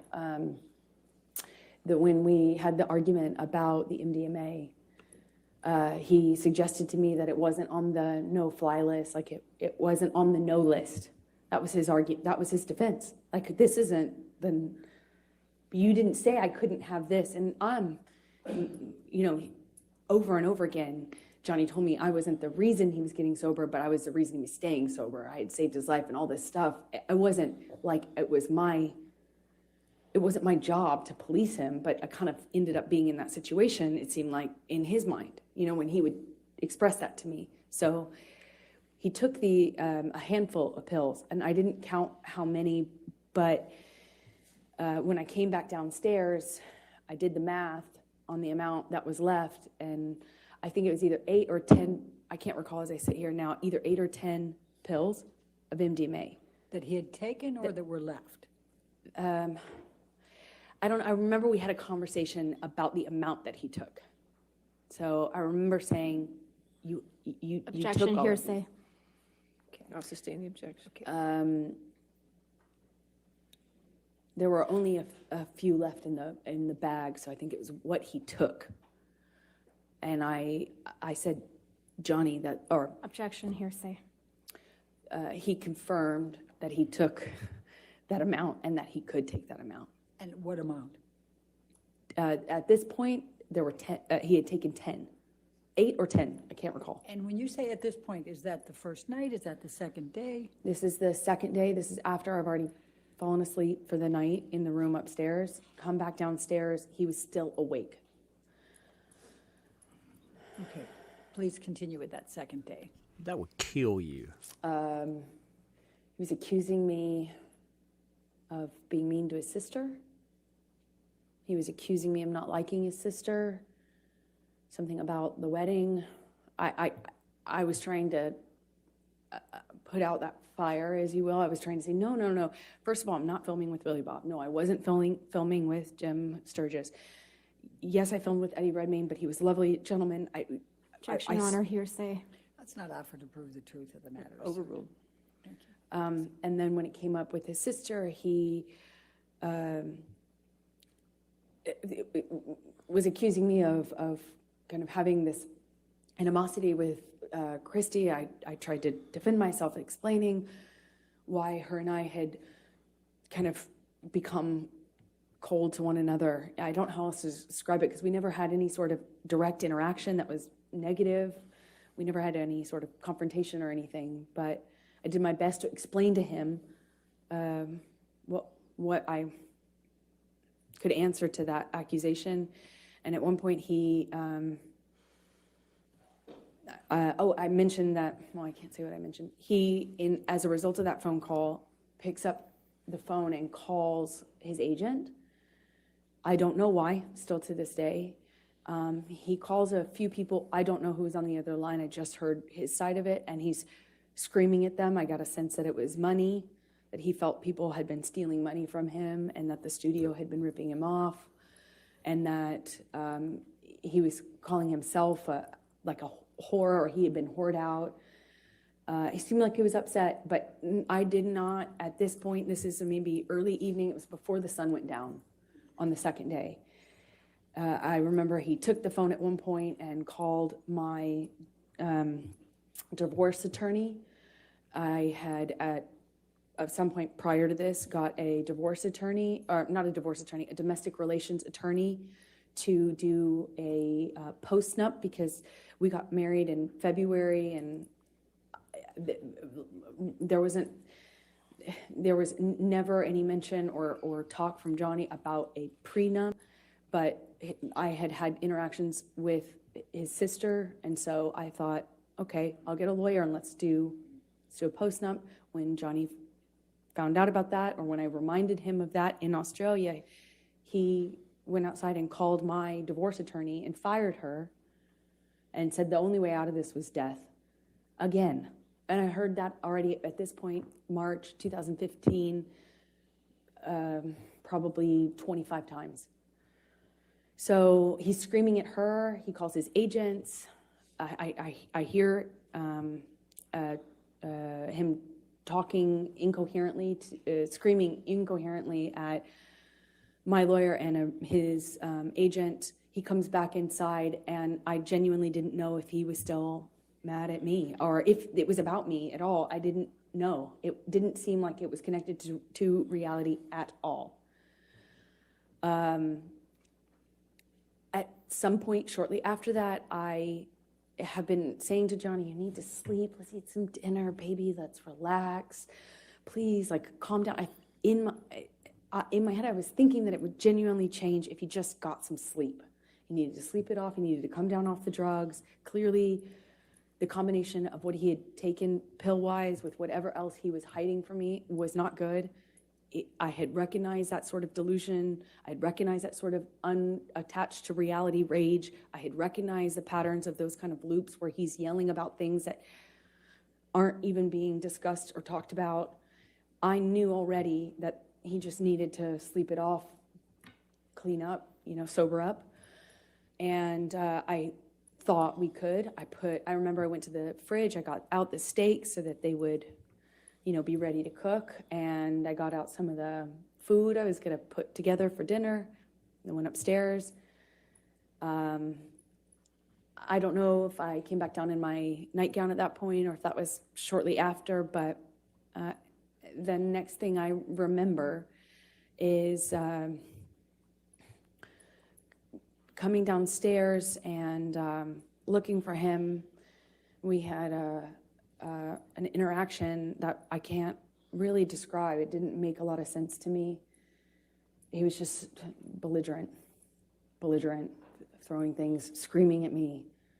And I realized I was back on the chopping block. I realized it was back, like I realized that the arrows were pointed at me again. And I tried to defend myself. I was explaining, trying to say that. Objection, Your Honor, hearsay. It was not for to prove the truth of the matter. She hasn't even said it yet, but try not to say what you're saying unless it needs it for context or something. What? Try to say what he's I'll saying. sustain the objection. Okay.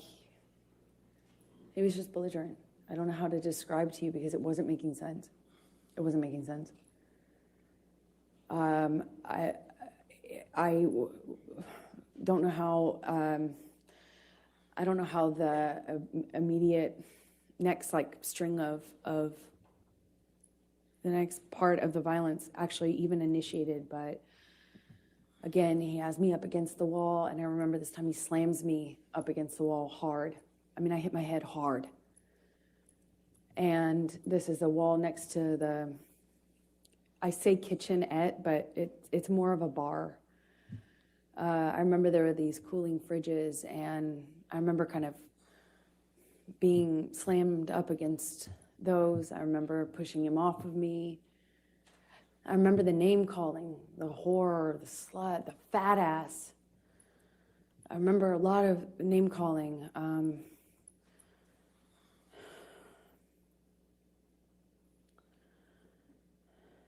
I said, Had he been drinking by this time? he was drinking. Calls for speculation and leading. I'll sustain as to leading. What, if any, drinks had you observed Mr. Depp have by this time? Well, I had already seen him drink right in front of me. He took a big swig out of a wine bottle upstairs right in front of me as in a gesture of looked right at me and took a big swig out of it as a show for did it right in my face to make a point. And then when I came downstairs, he was drinking from the bottle. I don't know what kind of liquor. I remember there was another bottle open, and I was wondering why he was drinking both. But at some point, he had me up against the wall next to the cooling fridges, and I remember slamming my head up against the thing. He had me by the neck, squeezing my neck, and it got really nasty. It went from oh, no one likes you, no one likes me, everyone warned me about you. That's what it was. He started to tell me that everyone had warned him about me, and that he wished he had never married me, wish he had never met me. No one liked me. It sounds childish, but I remember feeling really hurt. And then at some point, I shoved him hard to get him off me. And he shoved me back, and he said, "You want to go, little girl?"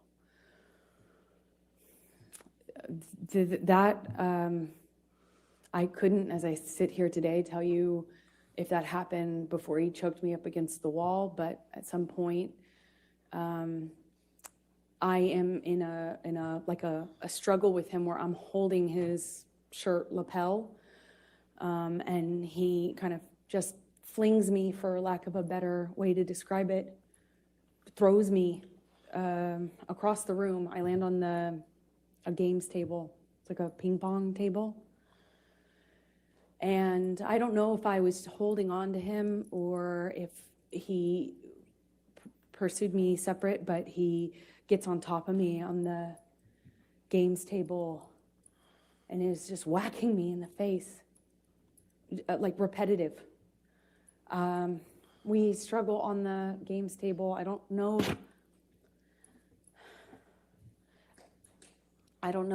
how we get up. I don't know if he pulls me up. I wish I could tell you, but we were in this struggle down in this games room by the bar.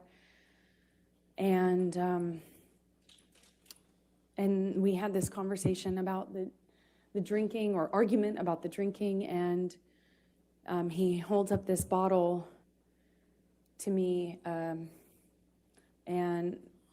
I'm saying, did you drink this whole thing? Something stupid, focusing on this detail, and he is telling me that I can't control him anymore, and that if I really wanted to try, take it. And then he's like taunting me to take the bottle from him.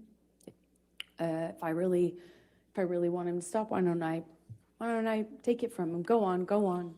Kept saying, go on, and kind of gesturing with the bottle towards me. And like he does that 2 or 3 times. I reach for it, he'd revoke it, kind of laugh at me.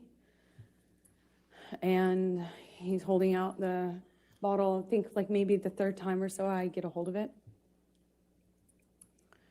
I pick it up and I slam it down on the ground right in between us. There's a tile floor, a white tile floor. And I smashed the bottle on the floor. And that really set him off. So stupid. Sorry. It was like a light bulb switch went off. And he starts screaming.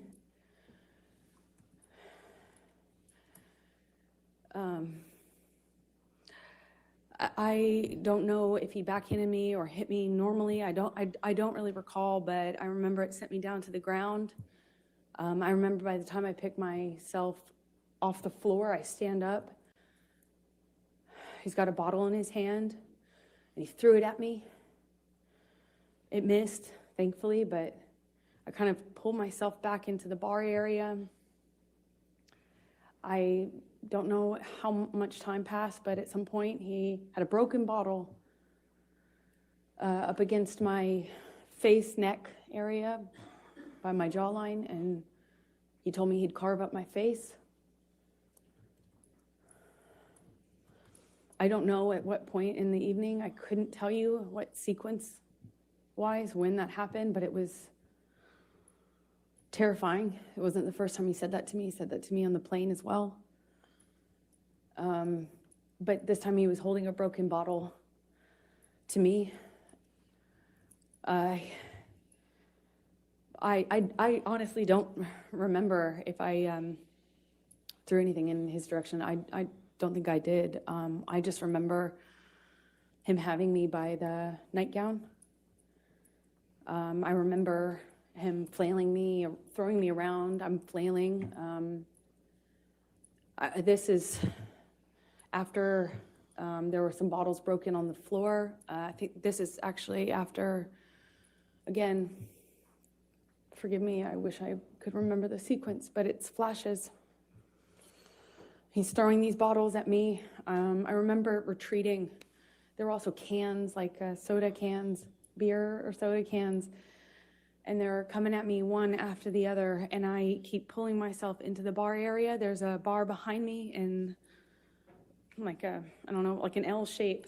He's standing in the only way you can exit, so I'm kind of trapped in front of this sink, surrounded by bar on 3 sides with him in front of me-ish, kind of front off to the left, and he's throwing these bottles one after the other, and I can feel glass breaking behind me. I remember feeling one of them go by my head really fast. I mean, a real velocity. I remember being terrified. I remember I couldn't move. I couldn't go anywhere. I eventually, he ran out of things to throw. I think that's how I moved myself towards the exit. And I believe that's most likely when we got kind of in this struggle by the bar area, because I remember my feet slipping on the tile as he was slamming me from the wall to the countertops. At one point, he has me up against the wall, and he's punching the wall. He had my, nightgown, and it kind of ripped it off my chest. I remember at one point he's teasing me, taunting me that he has my breasts in his hands.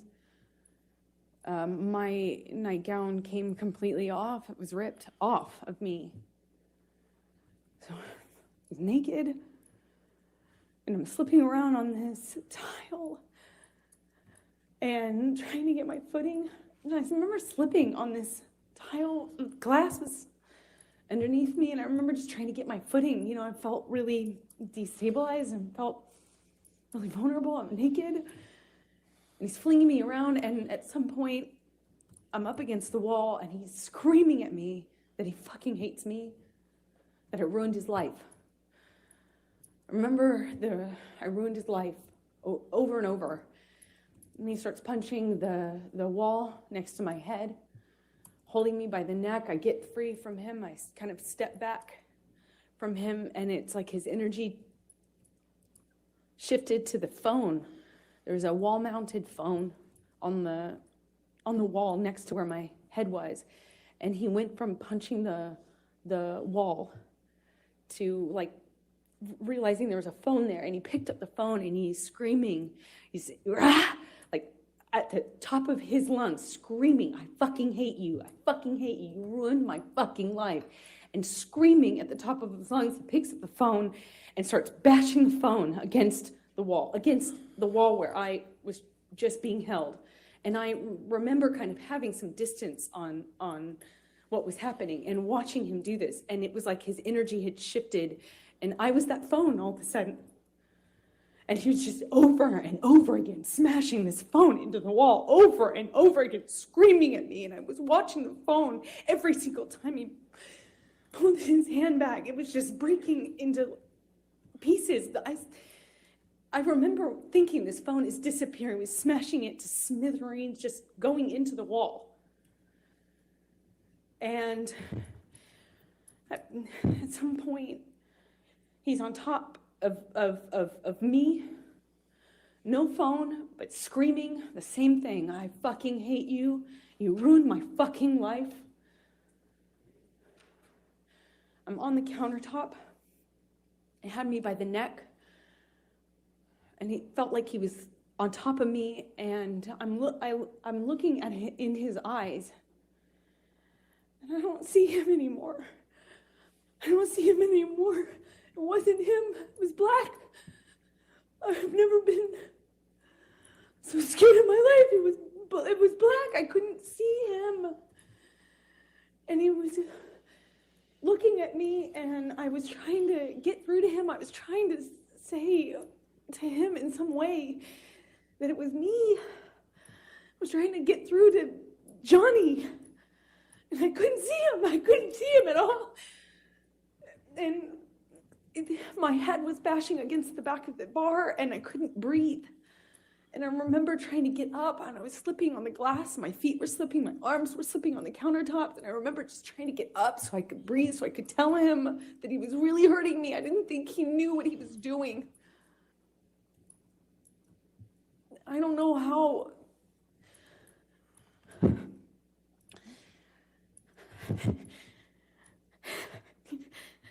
Sorry.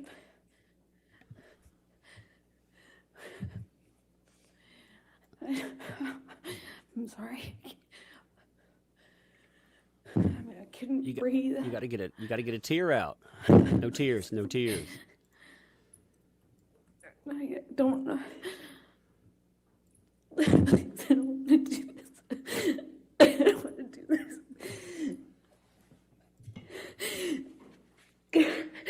I couldn't breathe. I couldn't get through to him. I couldn't Still no tears. Get up. I couldn't get up. And I don't know how that ended. I don't know how. I don't know what happened next. I don't understand this.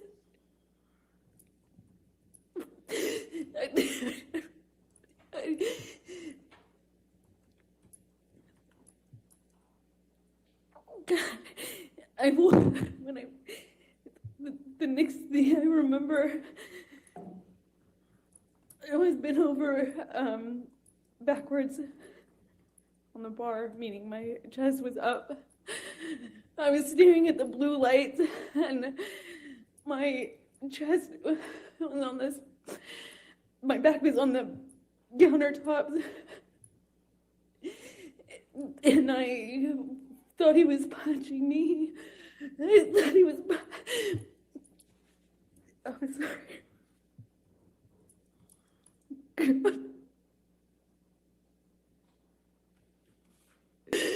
He was, I felt this pressure. On my pubic bone. He thought he was punching me. I just saw his arm. I could feel his arm moving, and it looked like he was punching me. But I could just feel this pressure. It was like it kept hitting. It didn't feel pain. It was just a pressure on my pubic bone, and I don't know.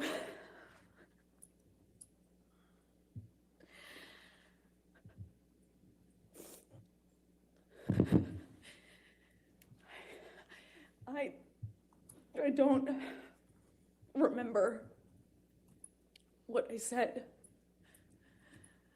I just remember being really still, not wanting to move. I remember looking around the room. I remember looking at all the broken bottles, broken glass. And I remember that it's just not wanting to move because I didn't know if it was broken. I didn't know if the bottle that he had inside me was broken. I couldn't feel it. I couldn't feel it. I didn't feel pain. I didn't feel pain. I didn't feel anything. I didn't want it. I looked around and I saw so much broken glass that I didn't know if he would know. If he would know, I didn't know if he would know if it was broken or not. And I just remember thinking, please, God, please, I hope it's not broken. I don't know how that ended. I don't know how I got off the countertop. I just remember it being in the bathroom. I remember retching. I remember the sound my voice was making. I remember I lost control of my bladder. I remember just retching. I remember there was some blood on the floor.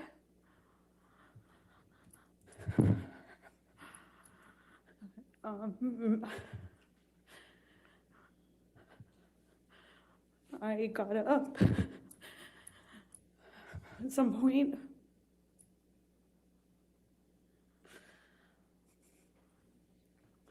I don't know how that night ended. I don't remember what happened. I don't remember. I have a memory of him begging me not to leave.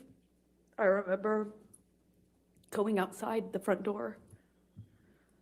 I remember him coming out to the front area, but I don't remember. If that was before or after this, I don't remember. I just have that memory. I remember taking a bunch of sleeping pills.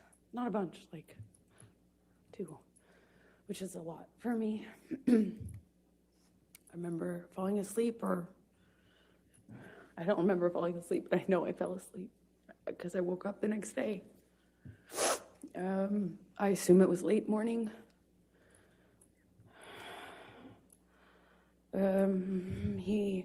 I could hear him downstairs.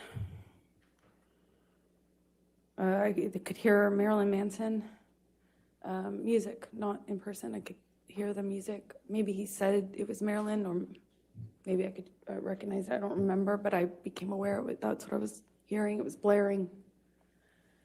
It became clear, obvious to me when I walked downstairs. He was still up. He hadn't gone to sleep again. I walked downstairs and I saw this brown on the walls going down the stairs. And the brown on the walls became clear, like lettering. And then it was obvious it was dried blood.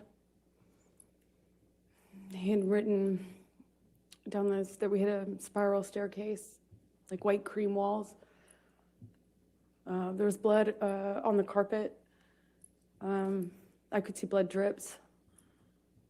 I thought it was from my arms or feet, but it was drips. So that plus the wall writing, I saw this brown letters on the wall, and then realized that he was trying, that it was meant to be a message, but it was incoherent. I saw what looked like my name, but I really couldn't make out most of the rest of the message walking down the stairs. I saw a bird in the house. I thought that was surreal. I went down to the main level where my painting studio was, and I had some canvases out. It was in the living room area. And by the time I got down to the bottom of the stairs, the dried blood had been kind of taken over by paint. It was blue, navy blue paint, and then brown paint. And then it was, on the walls, on the lampshades, pillowcases of the sofa cushions. There was blood. In the painting studio, my canvases had been covered with what looked like just brown, blue, green, red mess. It was just a mess. There was a painting that had, a painting that the owners had that had, like giant penis on it, and, some other things. There was a table overturned, a bunch of broken glass on that floor. I walked downstairs where I heard the music coming from, and that's where I found him, blaring this music. He was in the study, which is by the bar games table area off to the side, and it was just glass and blood and broken window, and just, it looked like a mess. The table was collapsed, and I walked into the study. There was a couple unbroken empty bottles. I remember wondering where they came from. And he just looked, he wasn't there anymore. He wasn't there. It wasn't Johnny. He was standing at the office desk. He had his hand wrapped in this like rags, or bandana rags, and I think he took them down or somehow showed me, and he said, "Look what you made me do. I did this for you," something to that effect. And I kind of put together, it was covered in paint, and I put together that that's like he was using his finger. I quickly became aware that that's what he was using as a paintbrush, even though there was lots of paintbrushes around. And we didn't have any sort of like coherent conversation, as you can imagine. I figured out he was missing a finger. He kind of held it up, and I said, "What did you do? When? Like, what did you do? When?" And I realized in my head that there had been many hours since this probably happened, assuming that that was happened with the phone. In any case, I knew it had been way too long, that he had had this blood, that he was bleeding. And I said, I'm going to call 911 if you don't call Jerry now. I still don't recall which of us called Jerry Judge, his security. At some point we went upstairs. He came upstairs, but he went up to the 3rd floor while I was in the main floor, the entry level floor. I went to make him a cup of coffee because he was demanding more Red Bull. And I was thinking that's probably not a good idea. I don't know why coffee would be so much better, but in my head it was.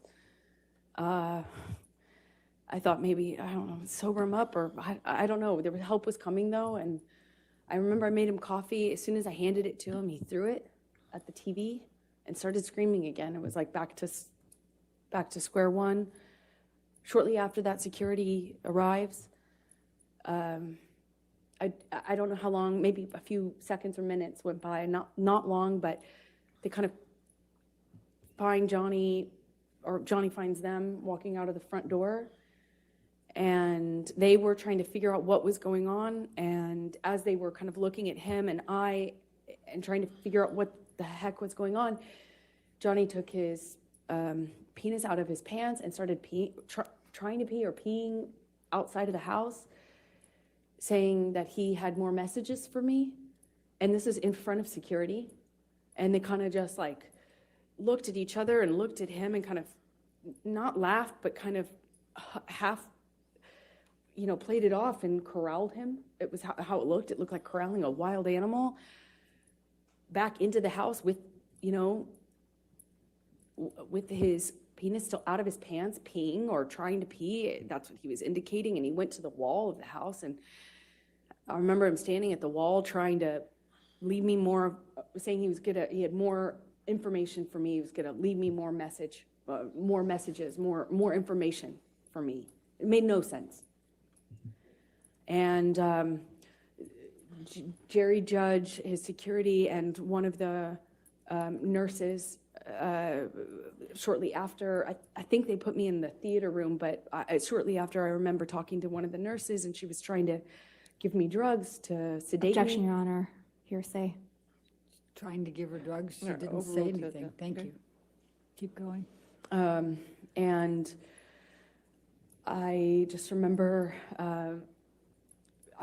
crying and rejecting what they were trying to give me and fighting with them about how much they were trying to give me. I felt like I needed to figure out what was happening with my life, what was happening with Johnny. I didn't know if he was okay. I didn't know. I actually had no idea, like, could this be something he could die from? If anything, just the drugs and the alcohol.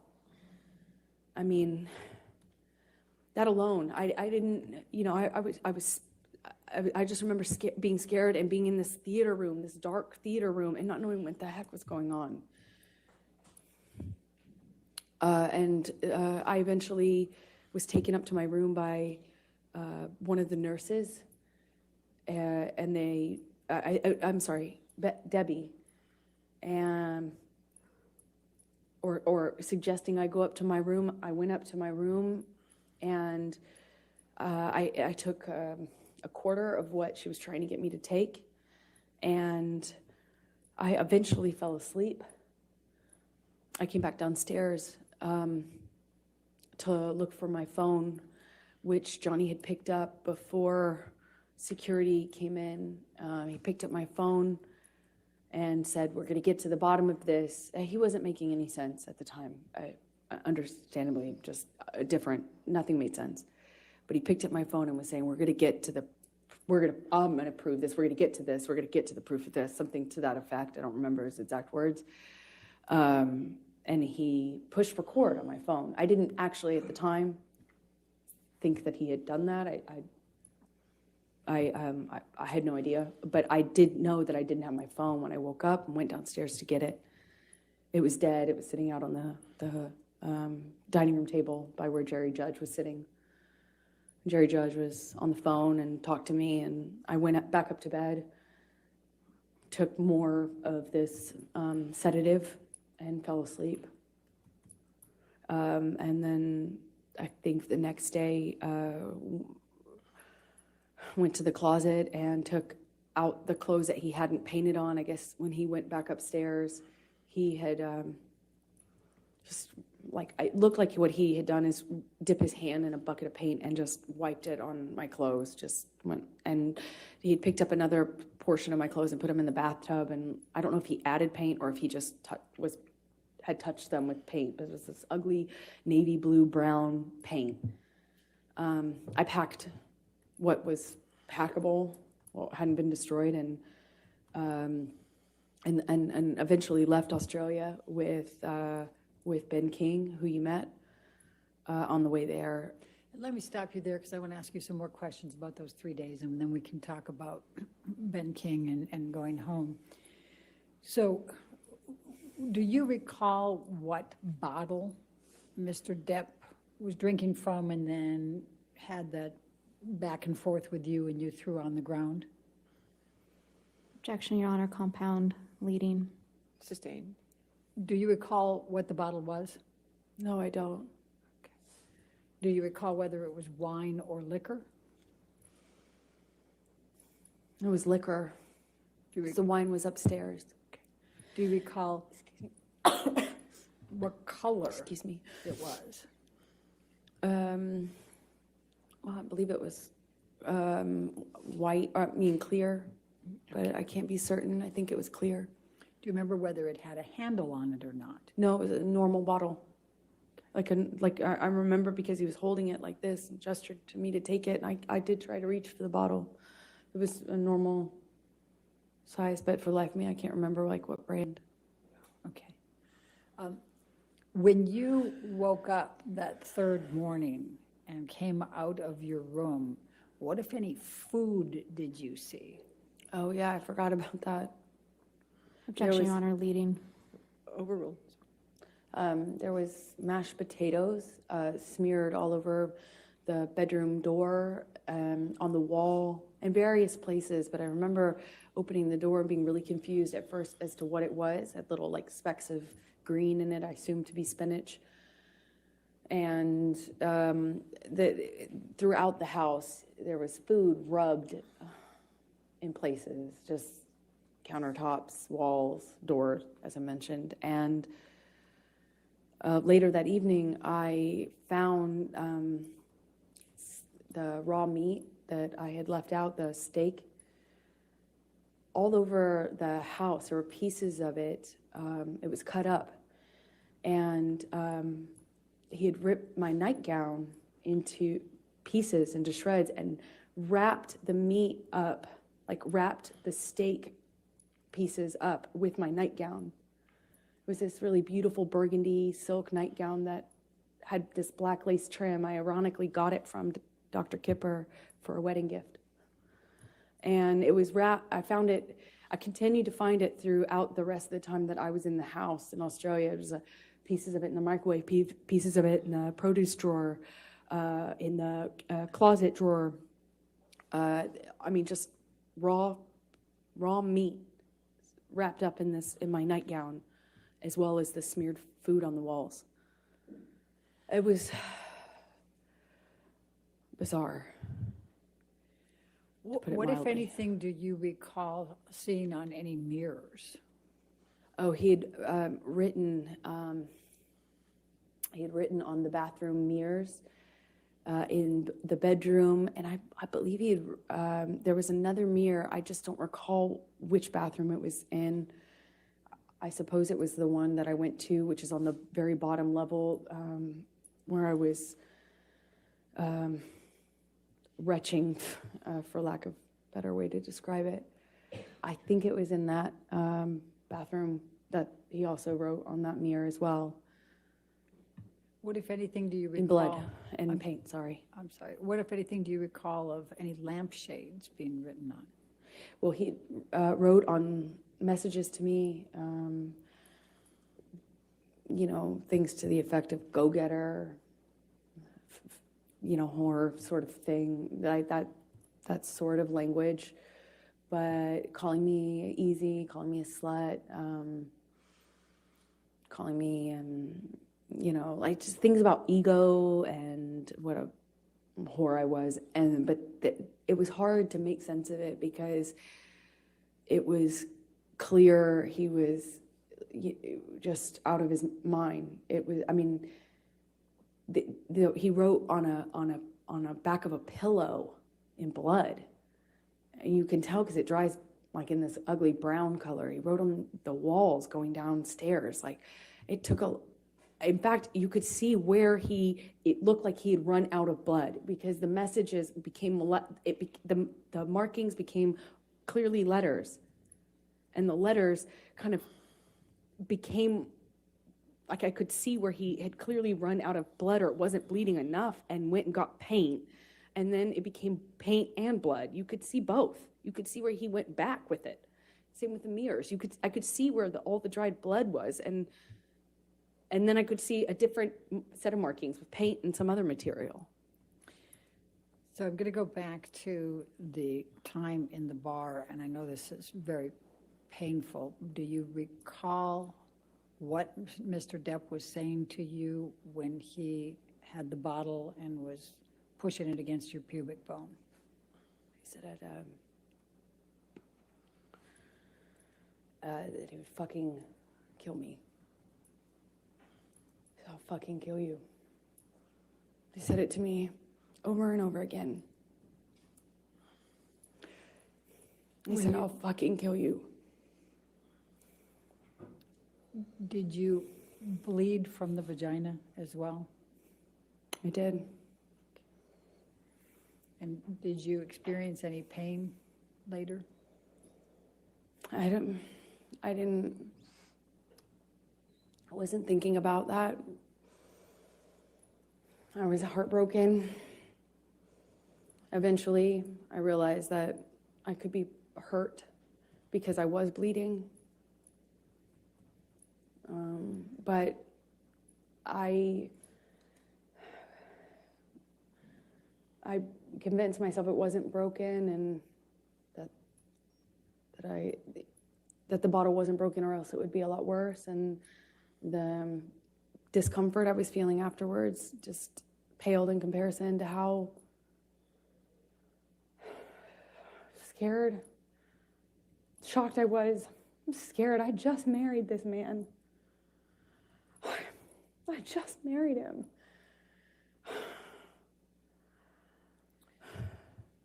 And forgive me for asking this, but I need to just make sure the record's clear. You were penetrated up the vagina into the pubic bone, is that correct?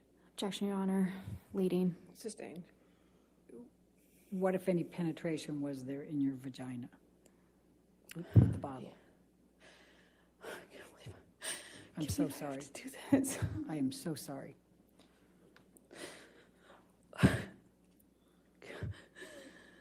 Johnny had the bottle inside of me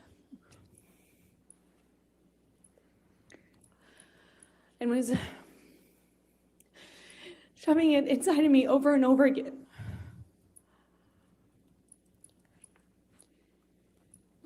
Did you experience any cuts on other parts of your body? My forearms were cut. My bottoms of my feet were sliced up pretty good. Did you have any other bruising or swelling? I had a bruise across my jaw, I suppose, from one of the many times he clocked me in the face downstairs.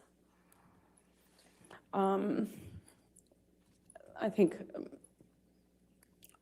I just didn't make a record of anything else. I'm going to ask you to turn to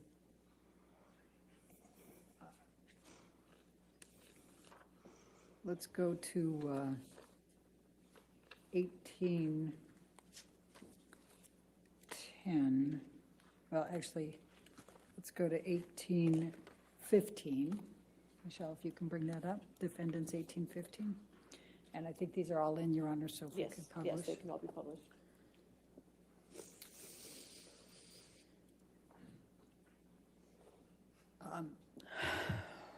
Is this the game table?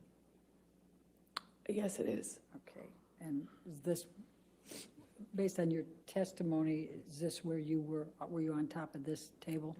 Yeah, that he briefly got on top of me, and was pushing on my throat, actually, at some point when I was on the table. I had forgotten about that. And this, though, looks like it is after a lot of the stuff was cleaned up, because it didn't look quite like this. Okay, and did the table collapse? Yes, it did. Objection, Your Honor, leading. Sustained. What, if anything, happened to the table? The table collapsed underneath me when Johnny threw me into it and got on top of me, or fell on top of me. I honestly don't know which one. If we could look at 1816, please, defendants.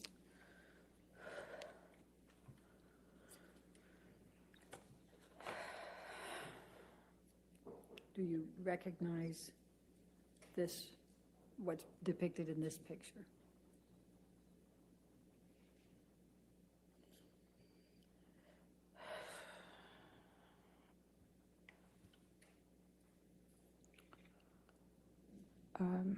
Yes, What is it?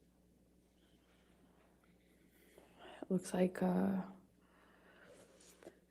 the bottles that were by Johnny on the desk when I came down that last morning, and he was still up, still drinking.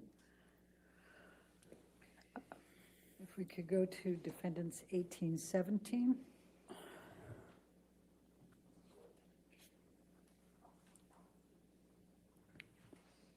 The bottle shape. Oh, I'm sorry, go ahead. I don't, I have not, Go back to 1816, please. Your Honor, I had, confused. Is there a question?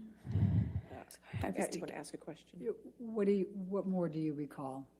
you had, sorry, it took me a minute to respond because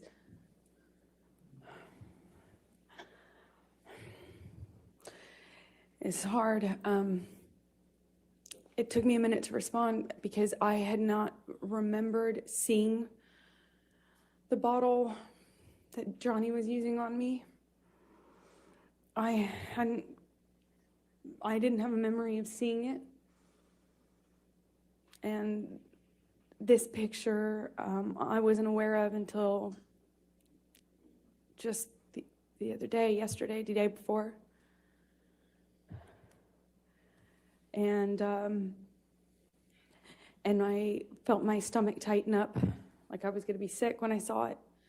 Because even though I didn't remember seeing the bottle, what I had remembered is a pressure, like something square, which is why I thought he was punching me.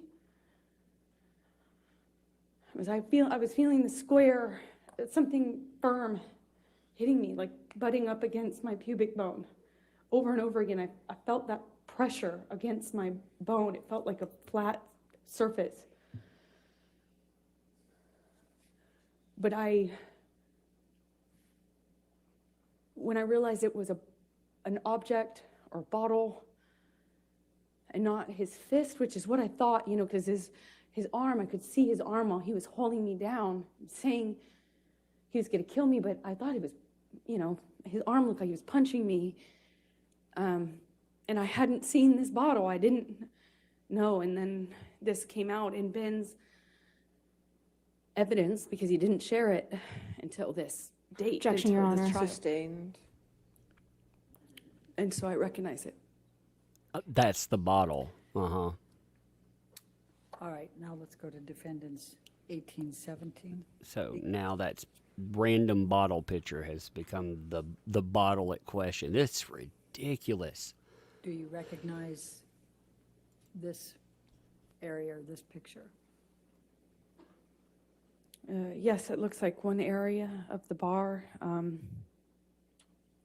Obviously, this is sometime later because all the liquid is dried up. It was slippery. I was slipping all over that tile. That's how I know.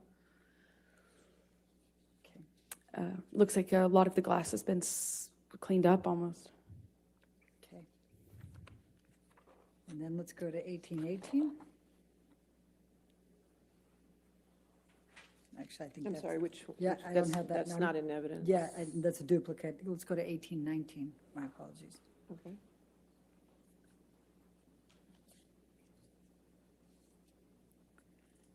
Do you recognize this? Yes, I do. What is this? This is close to where my feet were when I was dangling off the counter.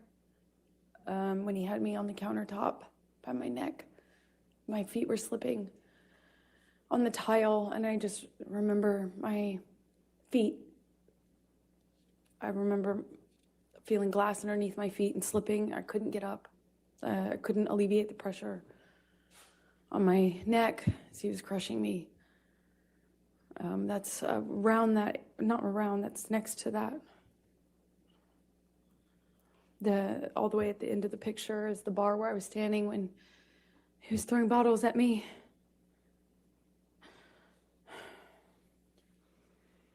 Can we go to 1820?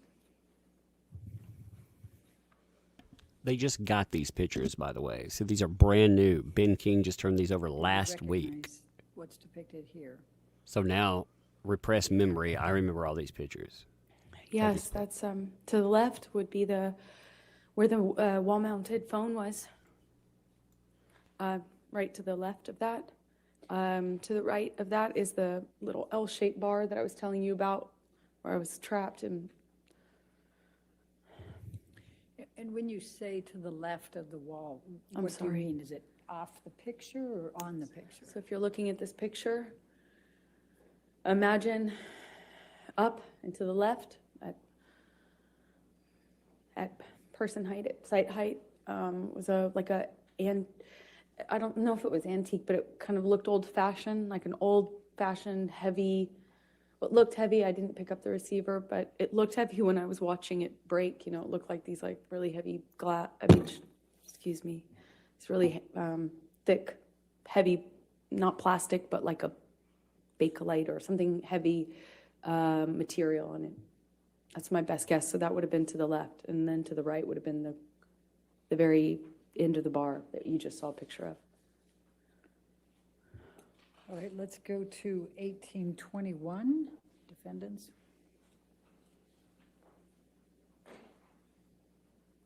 This is kind of astounding to watch because she's weaving this tale Do you real time. recognize what's depicted in this photo? Yes, that's the bar that I was just talking about. Okay. Now, I see a phone on the right side. Is that the phone you were talking about? No, that's not. This is a wall-mounted phone. That's a landline. And you see straight ahead at the very, if you look straight ahead at the picture, on the top part of that, it appears to be some broken glass. Do you recall, what do you recall of that? I recall more than just this window being broken. This is one of the windows that he broke when he was throwing things at me. My body was standing in front of that little kitchen sink you see at the end of the picture. I suppose that's some of the glass I felt, though, on the backs of my arms. Like when the window shattered. Okay. Let's go to 1822. 1822, I don't have in evidence. 1822 is not in evidence. That's exactly what I just went over here. Let's go to 1825, I think. Is that the next one, Your Honor? 1825 is in evidence. She just accused Johnny Depp of some heinous criminal stuff. Never reported anything, but accused Do you you real recognize time. this picture? Yes, that's where Johnny was standing when I found him the last morning. That morning, it might have been like midday. When I say morning, it was after I woke up. It was certainly not early morning. And he was standing at that desk, behind the desk, with the Manson blaring. When I found him and told him that I was going to call 911 if you didn't call Jerry. If you look in this picture, there appears to be a lampshade down below. Do you recognize that lampshade down below the table? That's one of the lampshades Johnny wrote threats or messages to me on. Okay. Then let's go to 1827.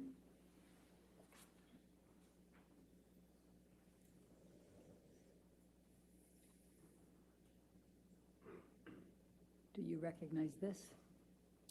Yes, I do. That's my painting studio. So when I walked downstairs and saw all the blood on the walls, I walked into this room first. That's where the stairs empty into this room, kind of my painting area. And those are the canvases that he repainted. And do you see, if you look by the white tablecloth table to the right of that, do you see a lampshade there? Yes, I don't know if that's the same lampshade or another one. Okay. Then let's go to 1828.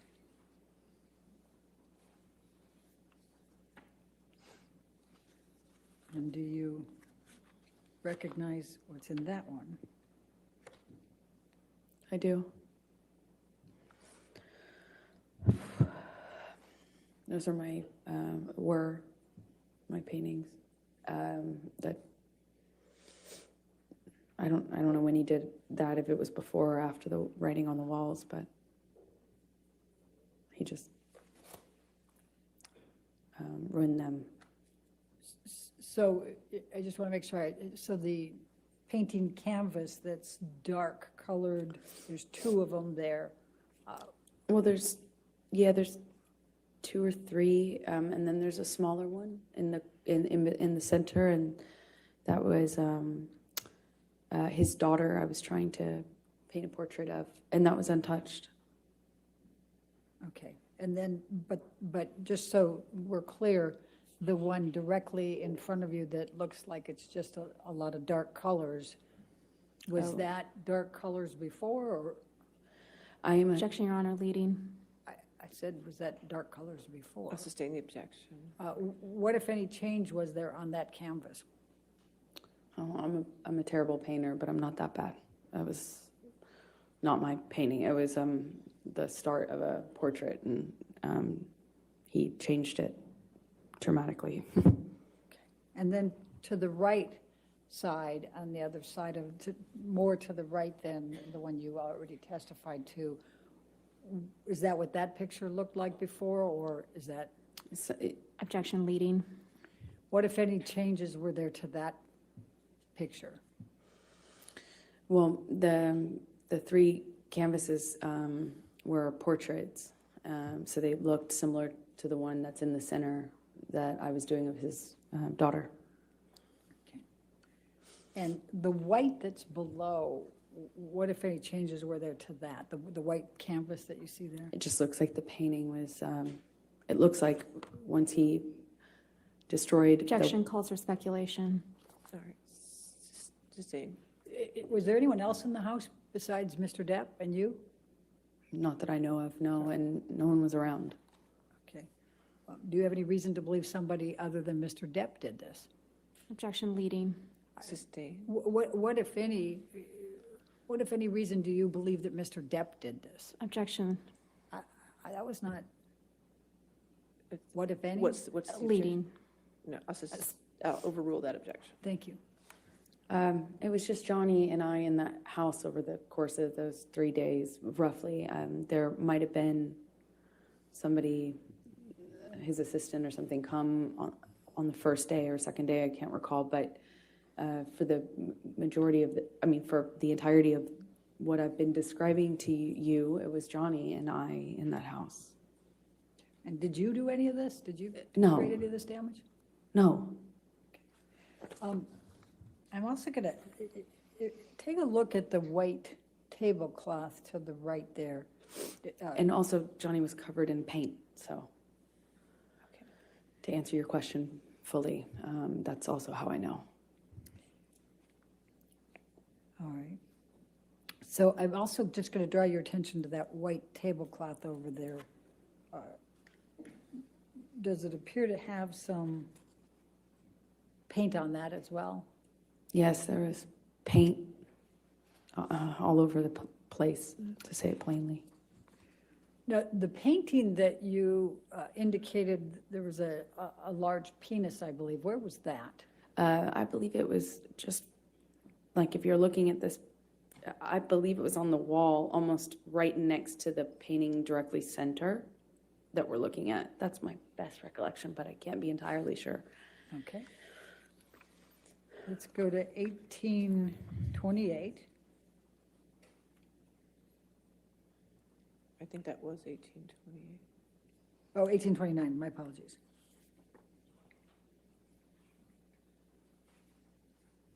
And do you recognize this photo? Yes, I do. What's in it? And what was this? This is one of the lampshades that Johnny chose as a medium to leave me messages in blood and pain. Okay. Let's go to 1830.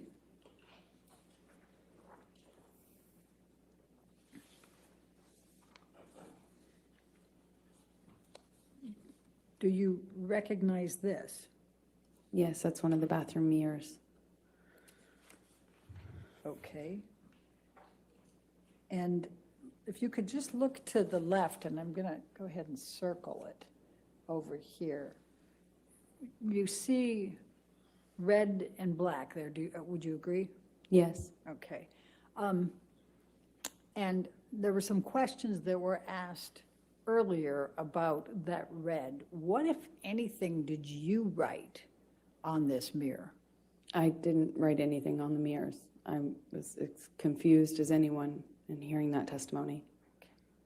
And based on looking at this area that I have circled, is the black on top or underneath the red? Objection, Your Honor. Calls for speculation, leading. I'll sustain the objection.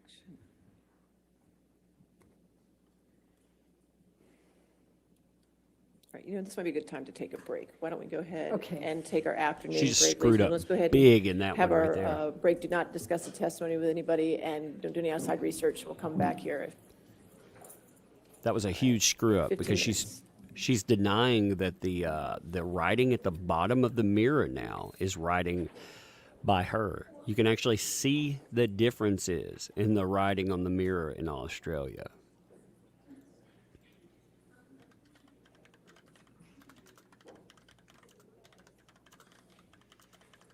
It's interesting seeing that she so is we'll come denying it. back I'll at pull up a better 4:02. picture. Okay? Thank you, Your All Honor. right, thank you.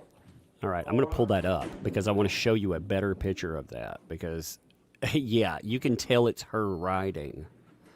And she's actually criticizing Johnny Depp back. She doesn't want that to be there, though, because if she claims that, then that horrific tale that she said, where she was horrified and brutalized into a corner. Okay, so here's that picture. Here's a better one of it, okay? And I'm just pulling it up randomly online. You can see the red writing right here. She's saying that this is Johnny Depp's writing too. But it was written in, you can tell that that's lipstick. You had Ben King also testify that it was written in, he said it was written in wax. So, of course you can tell that that's lipstick there. But again, that story, man, she's claiming repressed memories. I mean, this is insane. And those pictures that you just saw at the end there, those have never been. Okay, so what happened? If you missed Ben King testifying for Johnny Depp, he came in and he admitted that there were pictures he had not turned over. He said he hadn't been asked for everything. So when that was turned over by him, that gave them new stuffs to claim. Now, when they looked at those pictures, out of those pictures, you heard her story of, I'm just going to call it the story of the glass bottle. Well, she says out of one of these pictures that she didn't know until just now, that was the actual bottle that was utilized on her, that she was brutalized by. I mean, it's insane. She's weaving her tale real time. So you not only get to see this insanity. I mean, she's like, here's 2 bottles, random pictures. Well, you know what? That's one that was utilized there. I mean, the story that she told, she mentally convinced herself that she didn't need doctor's help when she had been violated. The pain there. She saw blood. She said she was drugged through glass. It sliced her feet open. She didn't need it, though, because she convinced herself mentally she didn't need any help. Katrina, thanks for the 100 there. Thank you for that. Oh, my God. The moment JD takes off his glasses, I'm actually worried. You can clearly understand where those fake penetration claims take him. I hope he stays firm. This team of professionals, I'm concerned for him. If only there was a way to reach him somehow. I'm going to hit up sources and just send good tidings that way. Again, he has a lot of support with him. I know that for a fact. He has a lot of support. He has a good support group with him. He has very good people around him. He has very good friends around him. I know that for a fact. I know that he's in good spirits. He's been in very good spirits. I know that for a fact. Like I said, I'm sure of it. Sourcing, that was the first thing that I wanted to know. I wanted to know how he was, how his spirit, mind, like how everything was. And I mean, he's, again, I'm very careful in what I say with that. I just say that good spirits, very good spirits in the fact of what's going on. Now, again, with this stuff real time today, I'm sure that a lot of that comes as a shocker. My God. I mean, he's been accused of some of the worst stuff that you could ever accuse a person of. And she just, like I said, she wove this tale real time. Like these pictures, see, here's, like I said, all of these pictures, they were never available before. So no one knew that stuff was out there. When it was, she took them and ran with it. Again, she's a psychotic, man. She is a nut. Nancy Gibson, thank you for the welcome. Thank you. Thank you for the membership, too. Welcome to Tugs Thugs. I appreciate that. We can have it. Thanks for the 2. Her feet were sliced, but no bloody footprint. She's trying to say, I guess, that it was cleaned up as far as the place here, I guess. Shabaka Wookie, thanks for the 7. I want to see the feet. You can't stand up after a rape as violent as she claims. She remembers what she ate, but not the way he attacked. The attack unfolded. Exactly. Did you see the table, too? Okay, so she's going to tell me, like, this table, it's not broken. It collapsed. But she was thrown on top of it. JD, there's all this stuff, and it doesn't break the table. It doesn't do anything. It's good to go. You don't need a replacement or anything. I mean, my God, it's insane, the tale. Okay, thanks for the super chat. I had moments of loss, my child and my father, where I was inconsolable. Salute. Bawling my eyes out. No way.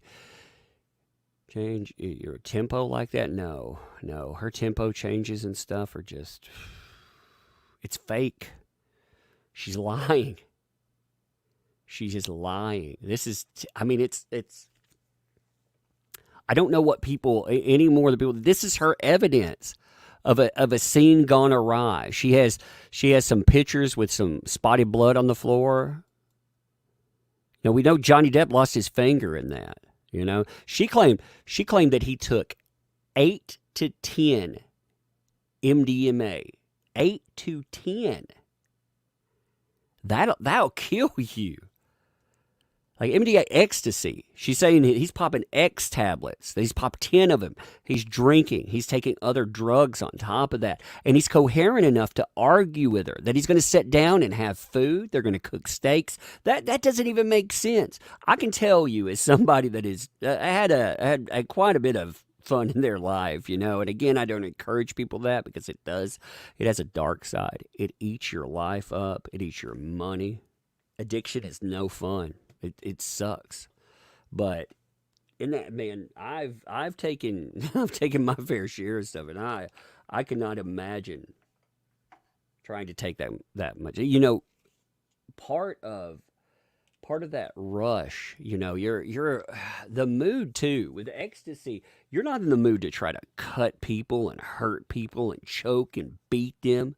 I mean, with all that, he'd have probably been dry humping like wall sockets and stuff. I mean, just hate to say it that way, but yeah, you wouldn't be in the mood to do all of this other craziness. She picked the wrong drug. Like if she's having that kind of experience on ecstasy, my God, Ugh. Yep.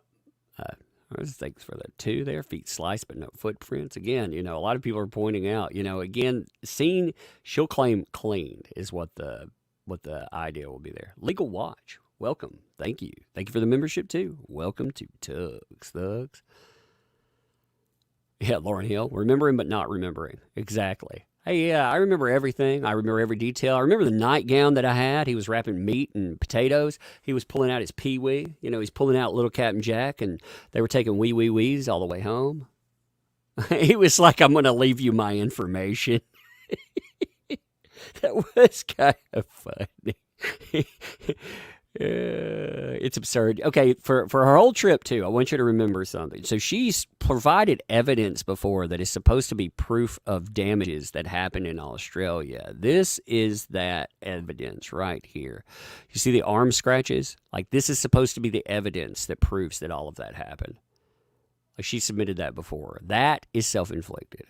There's no question in my mind when I look at that. That is self-inflicted. She denied at one time that she had ever cut herself. She was denying that on the stand. But then one of her doctors said, she had. So, of course, she had to come back and say, well, I did that when I was younger. But, that was just a dumb idea.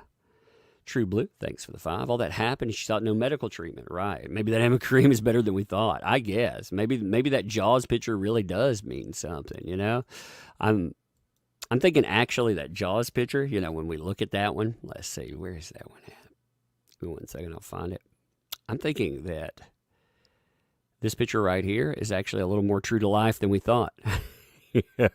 That Amica cream, maybe you really could cure the Jaws attack. I mean, hey, I keep thinking that's Ben Chu, though. Oh, Ben Chu, let Rottenborn go. He doesn't taste good. He doesn't taste good.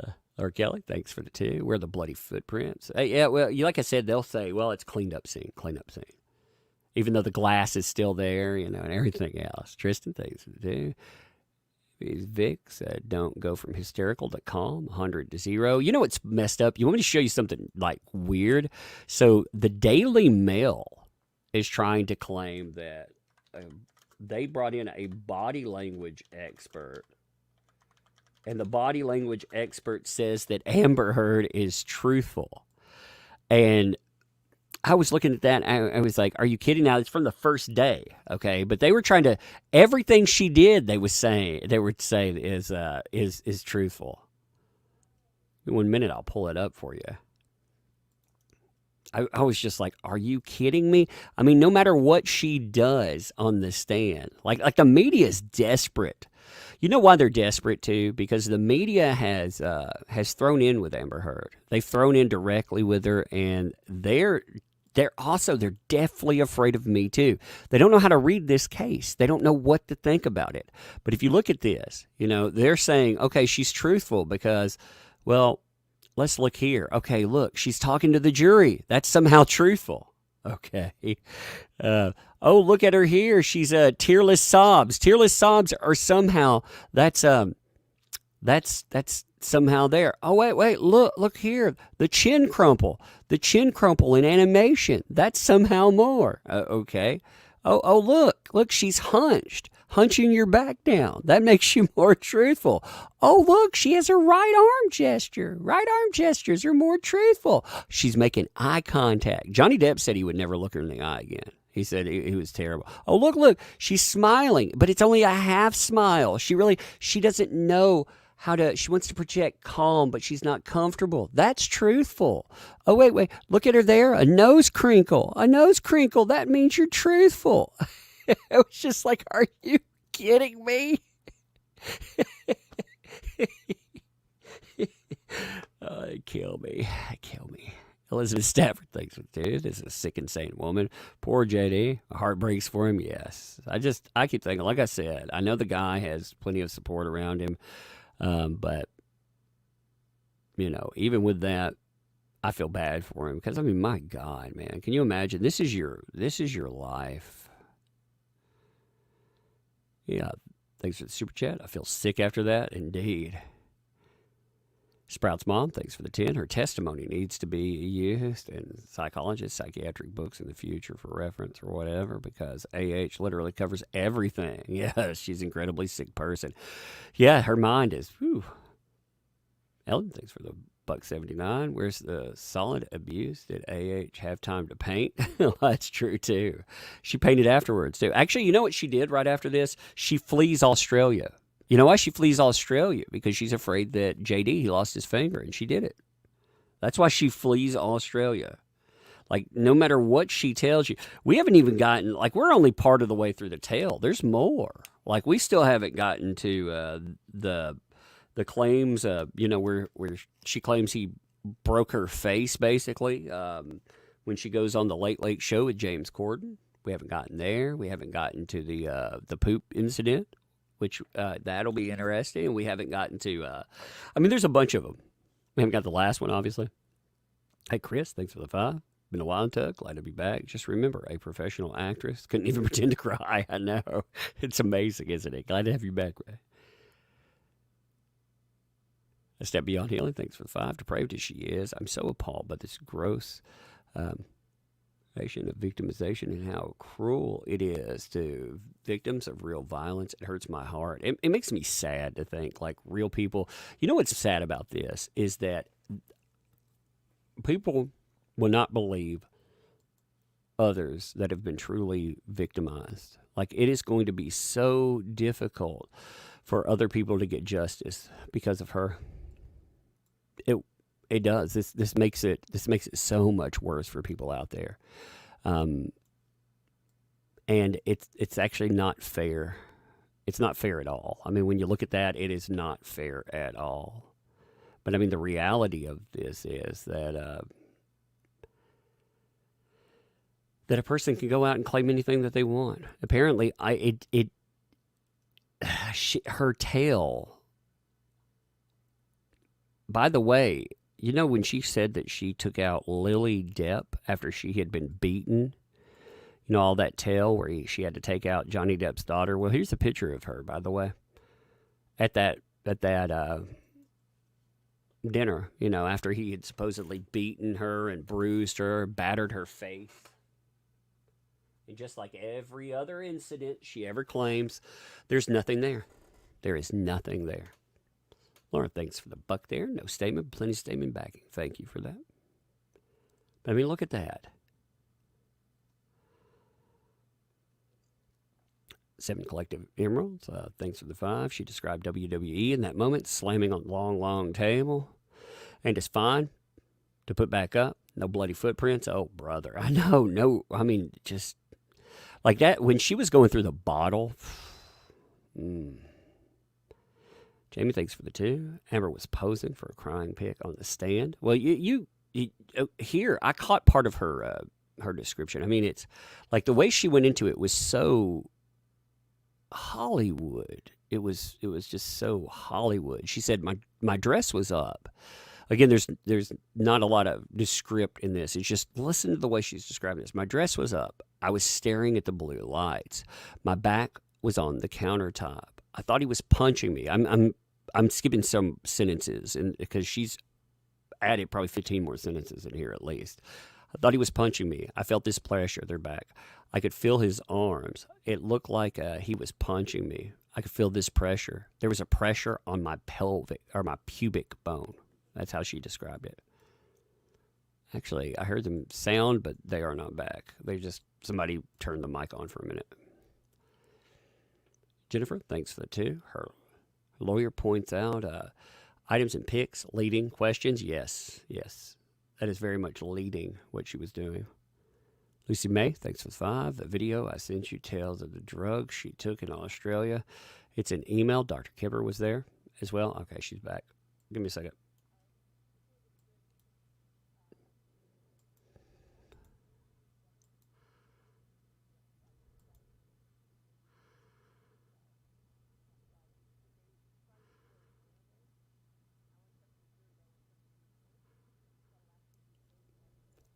Okay, so the 27th. Right, so is I just want to make sure that keeps it track, but if it's good with the jury, I just want to make Friday sure the that Friday's good 27th. with So we're the- going to ride this all the way Okay. through the month. Okay, sure. I hope you all will ride it with us. Look, we're off for a week, all right? Every day. We'll probably have them later in the day, but every day we will have a live stream, and they will matter.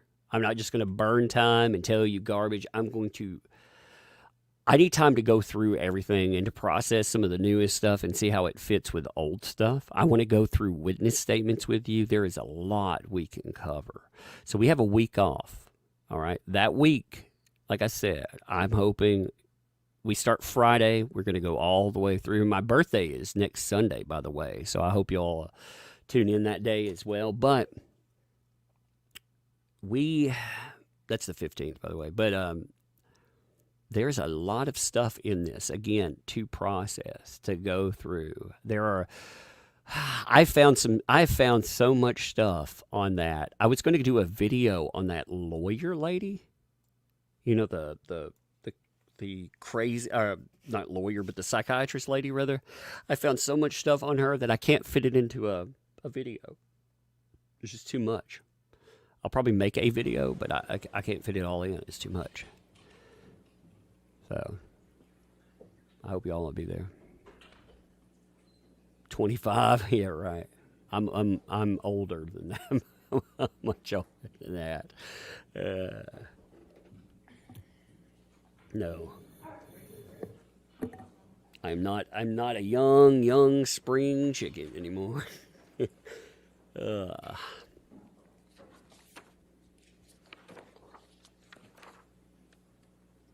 That's why I say, I spent a decade in mental health. I spent time in higher education.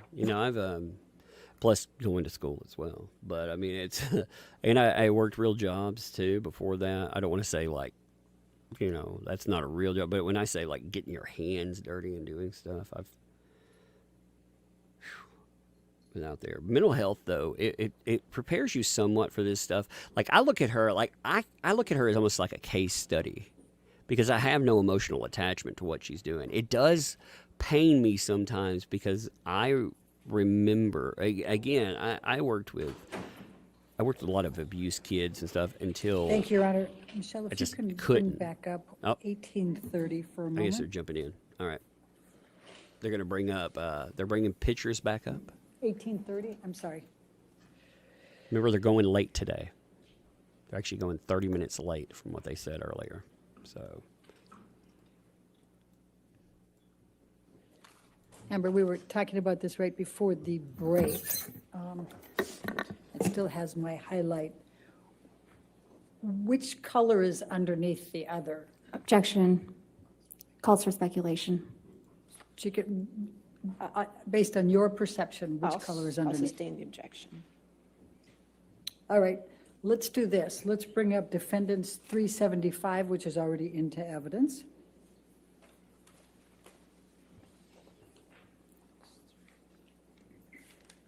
They're trying to deny that she was fighting with him because, again, she's scared for her life. So those pictures where she's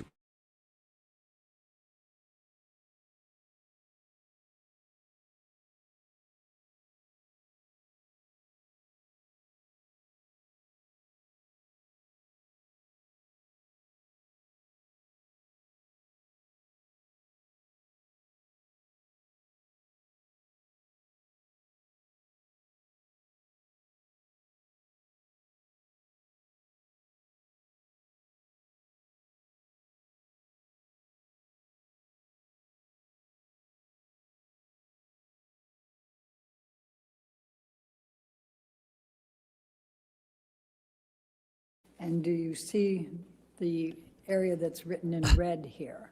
Yes. Okay. You two What, if went to kick anything, me did for a you minute there. have to do with the writing of that red? Nothing. Do you, before this trial, did you know who Carly Simon was? I might have heard her music, but no, I didn't. Okay. Did you know what songs Carly Simon wrote or sang? No, you had to tell me. Thank you. All right. And then if you can just remember this picture, again, the red area there that I've circled. And then I'm going to ask Michelle to take this one down and put 1830 back up.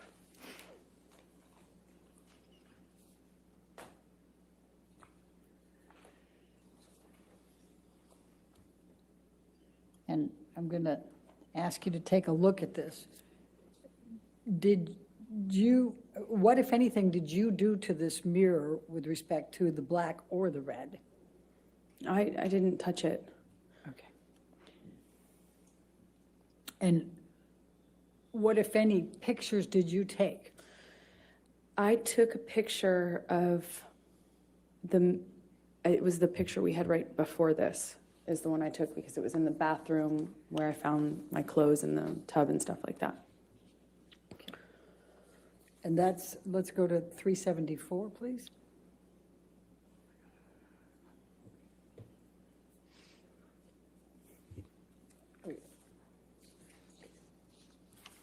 That's already in evidence.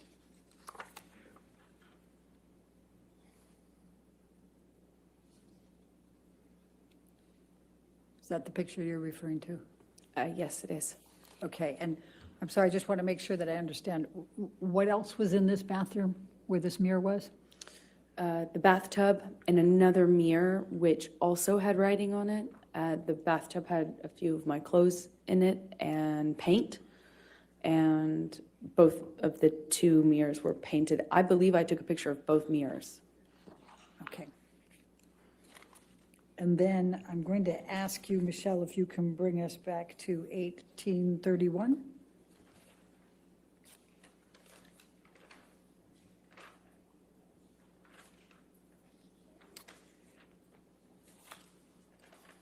And did you take this picture? No. Okay. And do you see in the mirror there, can you see the bathtub in the back there? Yes, I can. All right. Was that the bathtub that you're referring to? Yes, it is. Okay. And that had your clothes in it? Objection leading. I'm sorry. What, if anything, did it have in the bathtub? A few of my clothes with paint on them. You can see, I think that's what I see in the corner of the mirror. Okay. And then let's go to 377 for a moment. That was in evidence already.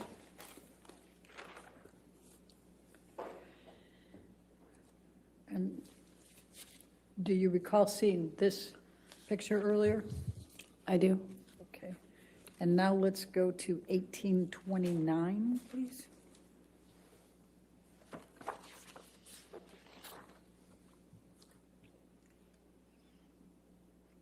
Does that appear to be the same lampshade but in color? It does appear that. Okay, It is. thank you. All right, now let's just go through. I'm going to ask you to take a look at 1834.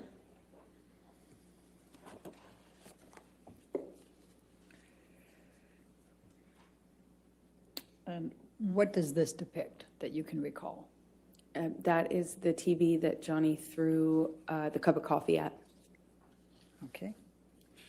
And let's go to 1835.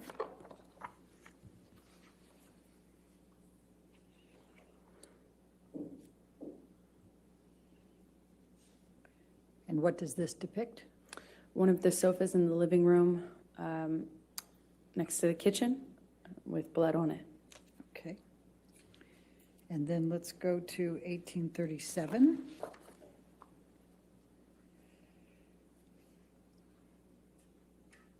And what does this depict?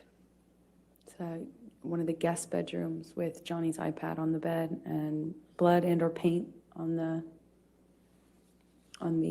duvet cover.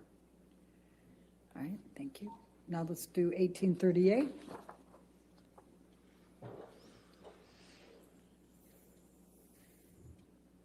And what does this depict? A lampshade or a lamp that has been robbed of the shade. Okay. Let's go to 1839. Australia is much cleaner than I thought it would be, to be honest. I was expecting like I don't know what I does was this depict? expecting. A war A zone. different bed with more blood on it. Then let's go to 1840.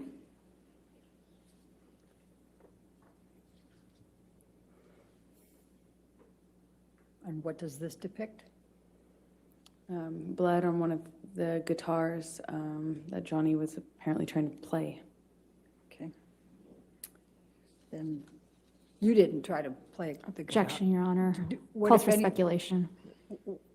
I didn't even get the words Overruled out. At this point, your question. Go ahead. Okay. What, if any, effort did you make to play a guitar? I've never played the guitar. Okay. Let's go to 1841.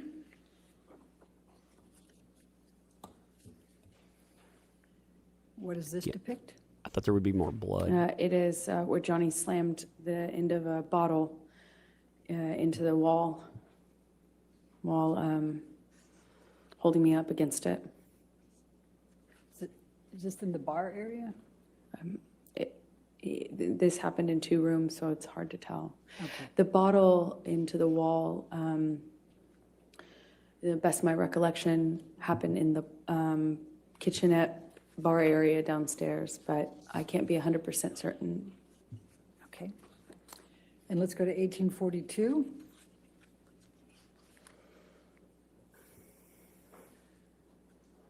What does this depict? Another broken lamp. Okay. And then I've just got a few more left. 1805.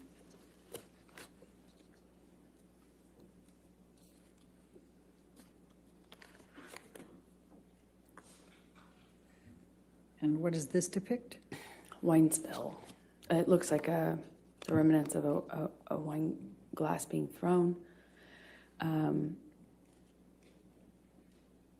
And it looks like broken glass.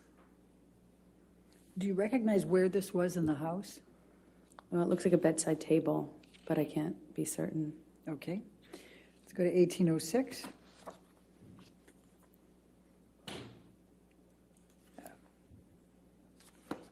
All right. Let's let's skip that one and let's go to 1808.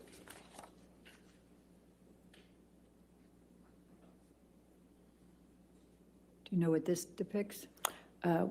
Wine spill. Okay. All right. Now, you started to testify about, well, before we go there, in these pictures, would you say they accurately depict the damage that you saw that third morning? No. What else, how are they not accurately depicting? Well, if you can believe it, this is it seems significantly cleaned up. There was much more damage, specifically broken glass. On the countertops, there was a lot of broken glass. I could feel it cutting my arms when I was trying to get up. And I could feel it underneath my feet. So I don't know when these pictures were taken, but there's been some cleanup. Okay. Now, you indicated that that Johnny had turned on your iPhone and recorded, is that correct? Yes. Did there come a time that you discovered a recording on your iPhone from Australia? Yes, much later, there was this 5-hour-long recording, and naturally I didn't know what that could possibly be, because even though Johnny and I recorded each other often as part of our, struggles to figure out our relationship, this one was, 5 hours was unusual, and that's when I discovered that there had been this recording of the end of the Australia incident, if you will. And did you listen to that recording? I have heard it, yes. And does it accurately represent what was depicted in that recording? Yes. Objection, form, lack of foundation. You want to approach? I'm not sure. Man, that was a lot of random pictures, wasn't it? You know what's interesting? Like I said, all of those pictures, again, the scene she described does not meet up with any of that because you still have blood on items. So the blood, it couldn't have been cleaned significantly because again, you have items still in place with blood on them, like couches, for example. That stuff will have to either be cleaned out. There were sheets with that on it and so on. There was glass that was broken. But she has to have more of it because if it's actually cleaned up, then it doesn't fit her story, and that's a major problem for her. It's not. I mean, that's not just something you could easily overcome. She also has been arguing the writing. I think that's a significant thing too, because again, the writing there, you can tell that is her writing. She just needs that deniability because if she doesn't, if she doesn't have that deniability, then she's part of the fight. She's part of the argument, and that opens her up to chopping his finger off. Because if she's being defiant, if she's fighting back in any way, like I said, that she admittedly fought back against Johnny Depp. She said she took a bottle the number of that and broke it on exhibit number, so I can- 378. floor. Thank you. Thank you, Your Honor. Thank you. Okay. Remember, you testified that you made arrangements to return home. Can you describe, let's take you to the point you left the Australia house to go to the airport and were accompanied by Ben King. Could you tell the jury what transpired during that period of time? So I left Australia shortly after that. My understanding was Johnny was in the hospital for his finger, and Ben King was going to accompany me. And on the way to the airport, Johnny calls me, and we were just crying on the phone.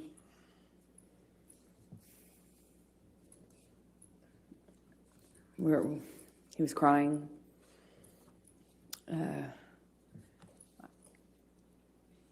He asked if it was, if he had killed it, meaning the relationship, it was, I don't remember the exact words that he used, but it was kind of asking me in that way, is it done? Is this over? Did we kill it? Did I kill it? That sort of thing. I don't remember what I was saying to him, but we hung up as I went into the airport.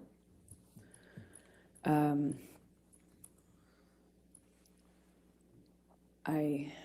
had a mix of feelings. Nothing really was making perfect sense to me, for sure. And I flew back with Ben. I don't really remember speaking to Ben on the flight.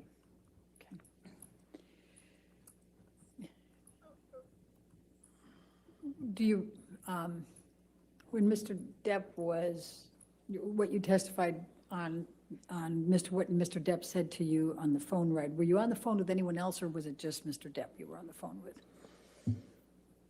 I only remember speaking to Johnny, and I remember sitting in the backseat of the SUV that had driven me, and we were outside of the entrance where you walk into the airport, and I even then felt torn about leaving. I obviously didn't want to stay, but I was in such shock and Objection, Your Honor, non-responsive. I don't know how that's non-responsive. We're going to ask your question again. Okay. Please tell us how you felt at that point and what Mr. Depp was saying to you.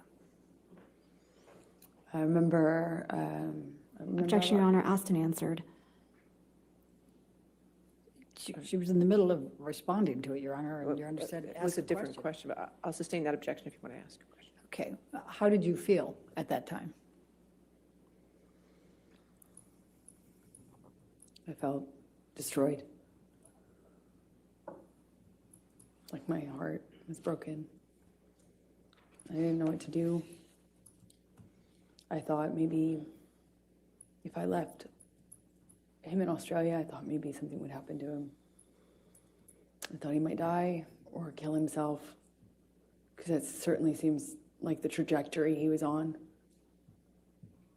He told me he had put a cigarette out on his face before, the Friday before, and combined with all the, when I was in the bedroom and he was in the hospital, I found, and I was packing my bags and stuff, I found all these empty bags, Coke bags, you know, dime bags with white residue on them. I'm in them. They were in books, in the bedside table. There were so many that I was like, I wondered how I didn't see it before, even though I had, you know, just gotten there. So I was worried he would die. And I was worried that we couldn't come back from what happened. I was worried that there was just no way to turn this around. There was no going back, but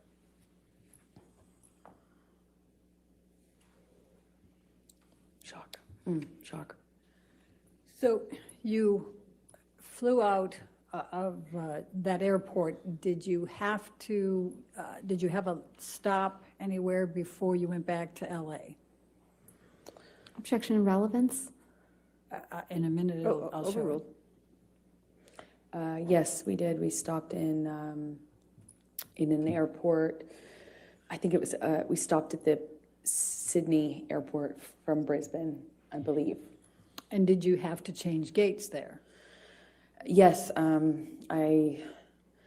we had a short flight to get to Sydney, and then in Sydney, I walked with Ben through the airport to get the next plane, and we passed a newsstand, and I just remember I passed this newsstand, and there was a book on one of the book stands outside of the store, and it had this puzzle piece on it, and Johnny and I used to use that as a term of endearment, puzzle piece, you know.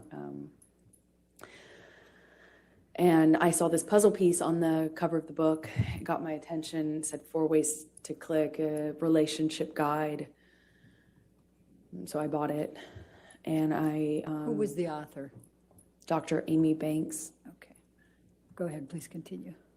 So the book, at least from the subtitle, said it was a book on solving relationship problems. So I bought it, and I read it on the way home. And why did you buy it and read it on the way home? Because I loved this man. I loved this man so much. And it was so toxic. And for some reason, I couldn't get him to...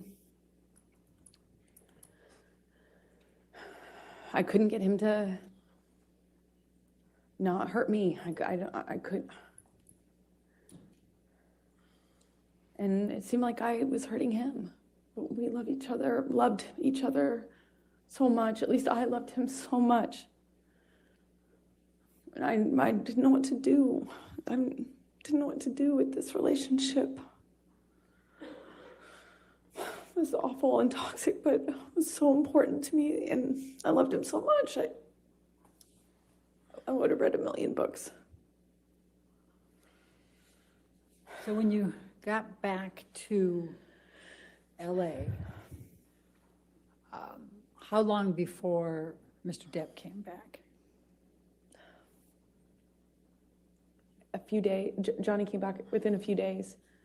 He went to his Sweetser house, the main house, which was what we did. You know, if there was a problem between Johnny and I, we weren't under the same roof once, you know, the fight had either paused or ended, depending, but he would go to Sweetser and I would stay at the ECB. And so he went to Sweetser upon landing, and there was some conversations with the medical team, doctors and stuff, and I just remember feeling concerned for his life because things had changed, and without saying what they said to me, Objection, Your Honor, hearsay. She said without saying. She's characterizing it. Well, I'll overrule for now. We'll see where we go. I became really, really worried that Johnny was not going to live through this, that there would be infections or problems and things, and he wouldn't stop using Coke, and he couldn't get the surgery he needed because he wouldn't stop using Coke, and they wouldn't put him under because of all the Coke. So Objection, Your Honor, hearsay. All right, I'll sustain as the Foundation. last part. Okay. All right, next question. So when did you next communicate, when did you next see Mr. Depp after you got back from Australia? I saw him a few days, I don't know how long it was, but it was at the doctor. I think my best recollection is that it was in the doctor's office or around that he needed a procedure. Did there come a time that you reconciled after Australia? Yes, because it almost felt like it went away so quickly because there was this surgery that he needed, and there was maybe he had more than one surgery, but it was, like it became very, very about getting Johnny through the next step, getting Johnny home, getting Johnny off the Coke long enough to get the procedure done, and then after that procedure, getting another procedure done. And it was just these small steps, and before you know it, we were kind of back in it. With the prospect, of course, of him being done with all the drugs and drinking, because that's what necessarily had to happen for him to have this surgery. So that made me feel a little bit more secure and kind of coming back into this relationship with him. So I'm going to take you to March 23, 2015, which is a few weeks after, 2.5 weeks roughly after Australia. Where was Johnny staying at this point?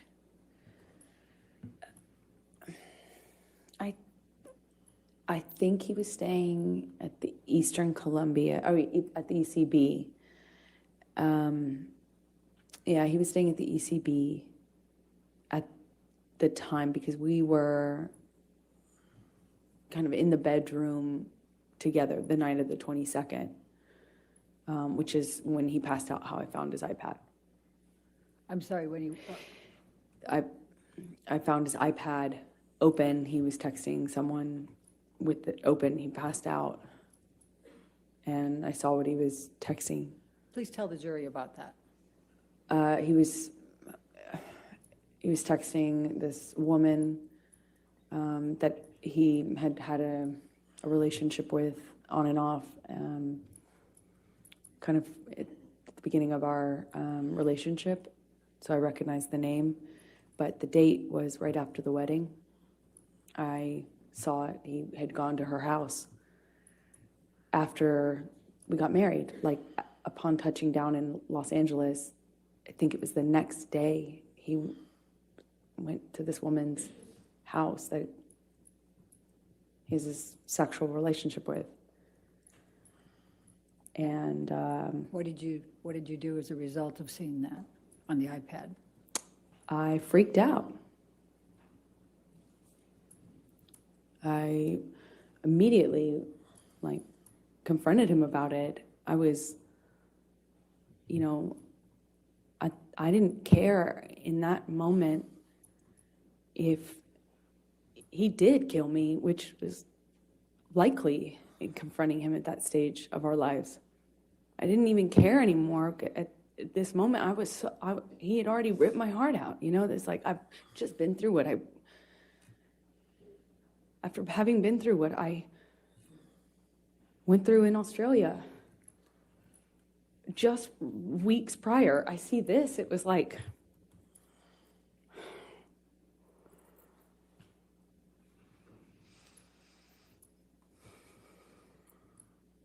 unbelievably painful, unbelievably painful. So what did you do?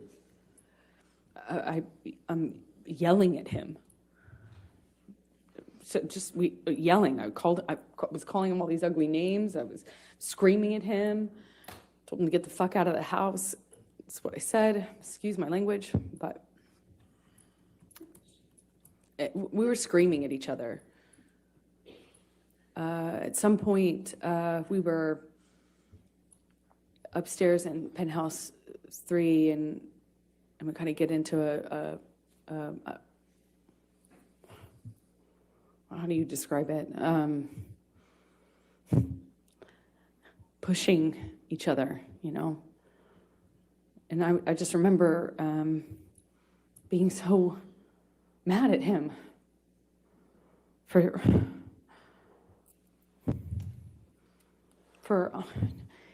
cheating on me and doing so in this way, like right after the wedding. And then right after my wedding, go to see him, and then Australia happens, and it just felt like everything came crashing down, and I was so hurt. Anyway, I break out of his grasp at some point, and I go into my sister's room. The apartments and the ECB are connecting, at least 3 of them are, and they connect from upstairs only. So you could get from Johnny and I's apartment into the neighboring apartment where Whitney, my sister, was staying at the time. And then you could go from that apartment into penthouse 5, again, still on the top floor.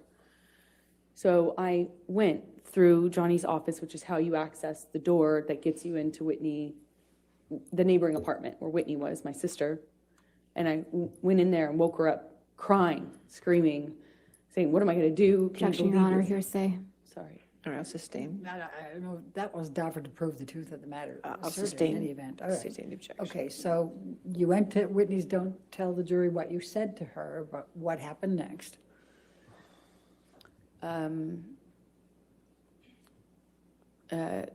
Johnny comes into penthouse 4 and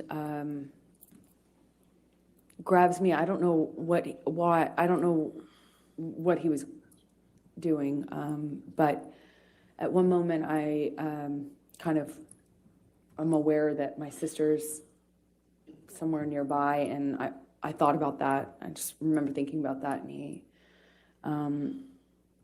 I remember getting kind of free from Johnny, and he left, or he walked out of the room. When you say free from Johnny, what, if any, connection did you have? The physical connection before that? Well, I mean, I'm, trying to stand up for myself, and Johnny would, at that stage in our relationship, he would just throw me, shove me, hit me in the face. I mean, it was just like, all I could do is just try to fight back, or try to not get more hurt than not doing anything would have certainly left me. I don't really recall specifics. I remember at one point he had his uncasted hand in my hair, and I was looking at the carpet. I don't know what happened immediately after that, but I remember he left. He was out of the room for a while. I don't know how we got into, I think I heard him in P5. Again, this is the neighboring apartment of that. So there's P4 in between, and P5 is the corner. And that apartment was empty, basically. And so I used it, the top bedrooms, the bedrooms on the top floor as my closet. And I had all these clothing racks and shoe racks and stuff like that in there. And then it had another level, the mezzanine, which is it hung over the rest of the bottom floor. And I used that as my office. And the bottom floor is, of course, the living room with just some sparsely decorated, just some big couches and a low table. And I I hear him in Penthouse 5. And on the lower level also is another painting studio, like painting area of mine. So I go in there because I hear him and he's screaming, but I don't know why, I don't know who he's, my understanding was he was screaming at me, but I wasn't in that apartment. I could hear him, and when I heard him, I came into Penthouse 5, and I have to go down the stairs, and I went down the stairs to the mezzanine level where my office was, and I could see him and a security guard and Debbie, the nurse, and he was sitting on the sofa when I first walked into the room, and he kind of stood up. He was drinking Red Bull and screaming at me, and Debbie came up the stairs because I'm screaming back at him. She came up the stairs, I think. And she came up, I'm supposed to kind of comfort me. And while I was up on the mezzanine floor, Whitney came down and he threw the Red Bull can up at me, certainly, but it kind of either hit or narrowly missed Debbie. And I said I called him a pussy and said something about, I'm screaming at him angrily. I at least called him a fucking pussy. I don't know what else I said, but I was screaming at him because he threw this can at me and everything else that had happened. And when I did that, he bolted up the stairs. And, there's only, he was up the first flight of stairs. Again, I'm on the mezzanine, which is in between two flights of stairs. He bolted up the steps. And I don't know how he managed to get his hand in my hair so fast, but he had his hand on the back of my head, my hair, and kind of was yanking me down and hit me in the face with this cast he had. I just remember this brief struggle we had before we kind of break away. Whitney, my sister, all of a sudden put herself in between Johnny and I. She just threw herself like in the line of fire or whatever. She just all of a sudden was there and was trying to get Johnny to stop. Her back was to the staircase, and Johnny swings at her, and I just see my little sister with her back to the staircase, and Johnny swings at her, and I don't even wait for any other, I don't hesitate, I don't wait, I just in my head instantly think of Kate Moss and the stairs, and I swung at him. In all of my relationship to date with Johnny, I hadn't landed a blow. And I, for the first time, hit him, like actually hit him, square in the face. He didn't push my sister down the stairs. And all my time of being in that relationship to that point, hadn't even landed one on Johnny. Sure, I had tried to fight back, threw my arms, flailed my arms, hit whenever I could to try to block blows myself, but never landed anything.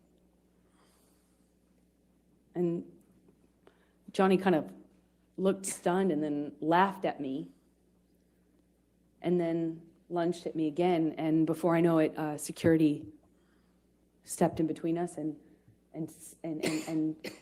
pulled Johnny away. And I went upstairs with my sister, and we locked the door, and I could just hear all this commotion happening in penthouse 5. I could hear him raging, destroying my things. I could hear it. And at some point I saw it the next day. Tell the jury what you saw the next day. All my clothing racks were toppled over, shoe racks toppled over, thrown down the stairs. Desk, everything on my desk wiped off. Just it looked like everything that he could touch, he tried to turn over, destroy, smash, But my clothing racks, these huge, heavy clothing racks full of clothes, there was at least one of them he threw down the stairs. The rest were toppled over.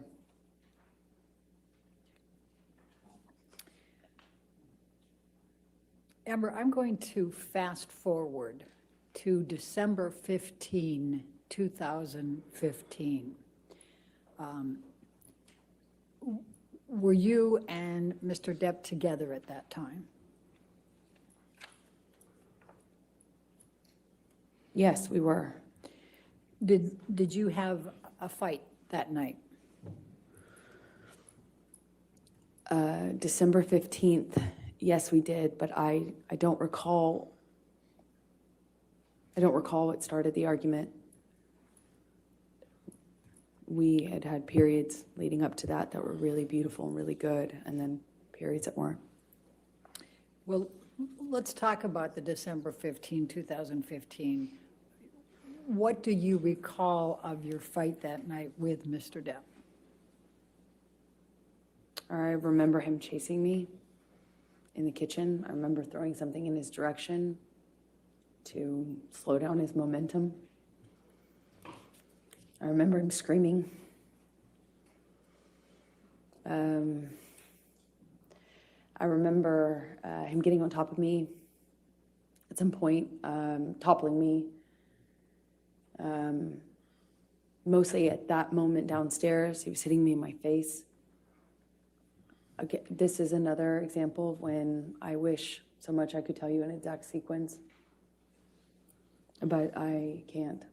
It's flashes. So I'll tell you what I do remember. I remember at some point trying to flee upstairs, and we had he got a hold of me and I got free, and I managed to get all the way up the stairs almost. I was on the last flight, and we'd had some interaction where I think I said something to him on the stairs. It might have been broken up, and I think I said something on the stairs, and I just remember how quickly he shot back up those stairs and grabbed me by the back of my hair, my head, and slammed his hand on my head. And I went down on the stairs, and he overtook me. I remember him so well. I remember his boots and the sound they made. I remember him grabbing my hair, my head, and kind of dragging me up the stairs the rest of the way. He dragged me into the room that those stairs open into. It's like a salon foyer area. And we had this argument that kind of, was a shoving match that I was losing. By the second or third shove, he sent me toppling over this chaise lounge, like a little low-lying sofa seat. And I hit my head on the brick wall. There was an exposed brick wall. I remember I stood up, and I remember Johnny asking me if I wanted to go. And he did that thing where he's like challenging me. He said it in that way, challenging me to stand up, get back up. And when I did, he said, "Oh, you really want to go now, tough guy?" Shoved me back down. "Oh, you really want to go, huh? Oh, you're so tough." I stood back up again. This time he hits me in the face. I stand back up and look him right in the eyes. And it was just a really still moment. I'll never forget it. Really still. I stood up and he said, "You want to go again, tough guy?" And I just looked right at him, just looked right at his face. And he balled up his fists, leaned back, and headbutted me square in the nose. Just right as I stood in front of him. I was a foot from him. Just slammed me right in the nose. Instantly, searing pain. It's one of the few memories I have in this long relationship that I actually remember the physical pain in that moment, just searing.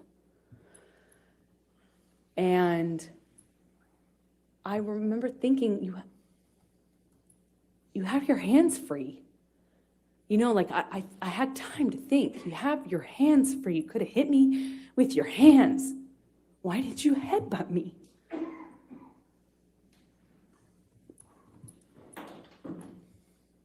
I told him that night I was going to leave him. I went through his office to go into the other room where I kept all my stuff. We had another struggle. He overtook me. I was trying to hit him off me. I was trying to get him to trying to get his body off of me, and he was just pummeling me. I don't know how else to describe what I was. I went down to the floor. I remember being on top of me, and he's screaming and swinging at me while I was on the floor. He had me by the hair and dragged me the rest of the way from the office into the neighboring room, the neighboring apartment. I remember the door that connected these two rooms had a metal grate, not a grate, but a metal bottom, metal floor that separated it. It's a big, heavy bank door. And I remember he was dragging me, and I removed my hands from my head and kind of tried to grab onto the metal door to prevent him from dragging me into the room. But I couldn't stop him. He dragged me all the way from that carpet. I was trying to get free of his grasp. I was trying to stop him from pulling me. I remember feeling the carpet and the metal. And he wrestles me, drags me up to the bed, throws me down onto the bed. It kind of wrestles me down onto the bed. And he kneels on my back with one leg. And I was trying to fight him off me because I was face down on the bed top. And he wrestled me down, kind of trying to hold me down with his knee on my back. And he's punching me with a closed fist, punching me repeatedly. And I don't remember even feeling the pain. I just remember the sound of Johnny's voice. He got next to my ear and he was screaming over and over and over again. Each time it sounded louder and more desperate. "I fucking hate you. I fucking hate you. I fucking hate you." Over and over. "Fucking hate you." And then pounding the back of my head, pounding it with his fist. And I don't even remember feeling pain. I just could hear myself scream until I couldn't hear myself anymore. I could just hear him say that he was going to kill me. And that he sounded like an animal in pain when he was saying that he fucking hated me. He sounded like he was almost crying, or something in his voice was different. He sounded different, he sounded like he was in agony. It was high-pitched and loud. And I don't know how many times he just hit me over and over and over again. And I got really still. And it felt in my body like quiet. And I thought, this is how I die. He's gonna kill me now, and I'm not. He's gonna kill me, and he won't even have realized it.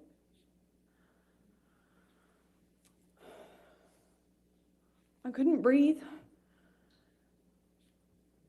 I remember trying to scream, and I couldn't scream. I was suffocating in this pillow top with him holding me down, punching me over and over, and I don't have any memory after that until I woke up. When you woke up, was there anyone there?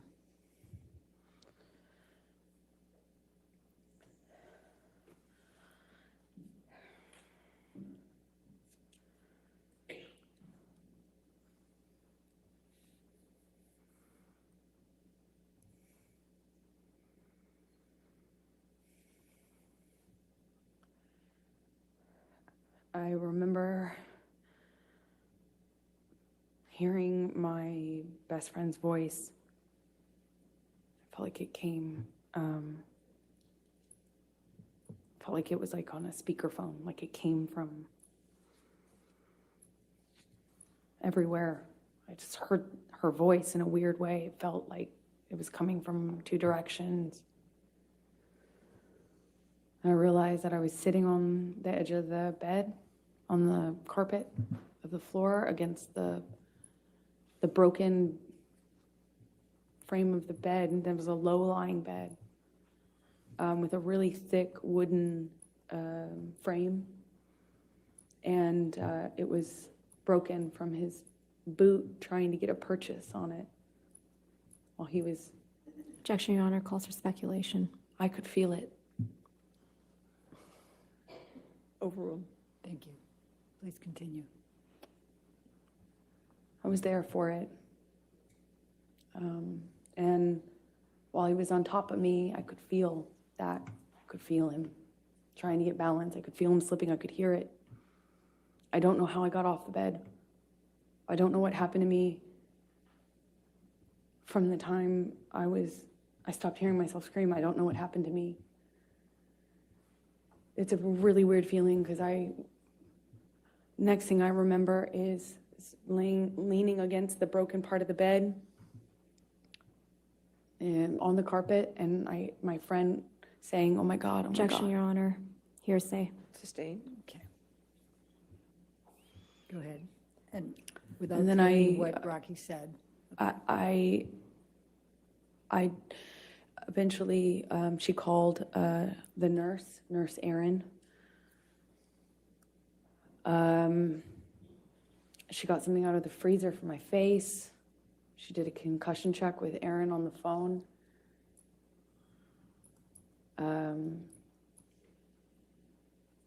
I thought I probably had a concussion, and certainly thought I had a broken nose. There was blood everywhere, blood all over those pillows. My head was bleeding from the ripped out hair, chunks of hair on the floor all over the place, actually. It was just all over the apartment. He, after leaving me, had written on the countertops in Sharpies.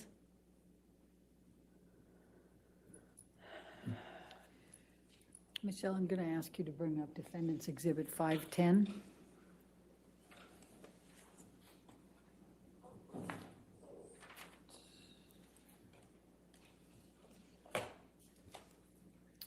Do you recognize this photograph? Yes, I do. And does it accurately depict the scene portrayed? Yes, that's the next day, I think. Your Honor, I'm going to move the admission of Defendant's Exhibit 510. No objection. All right, 510 in evidence. You can publish it, please. Thank you. And could you describe to the jury what that is?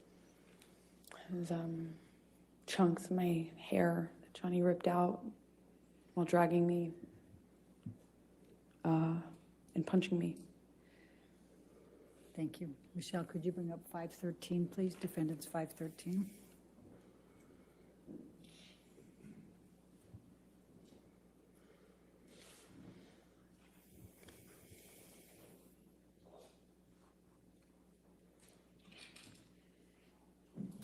Does this picture accurately depict you and the scene portrayed? I think this is a couple days later, but yeah. Okay. I'm going to move the admission of defendants 513.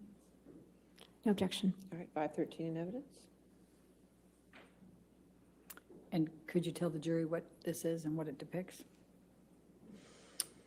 This is my face with a busted lip, which is difficult to see in this picture, but my two black eyes, one is worse than the other. Like I said, maybe a day or two later. And my broken nose. All right. Thank you. Michelle, can you bring up Defendant's Exhibit 514?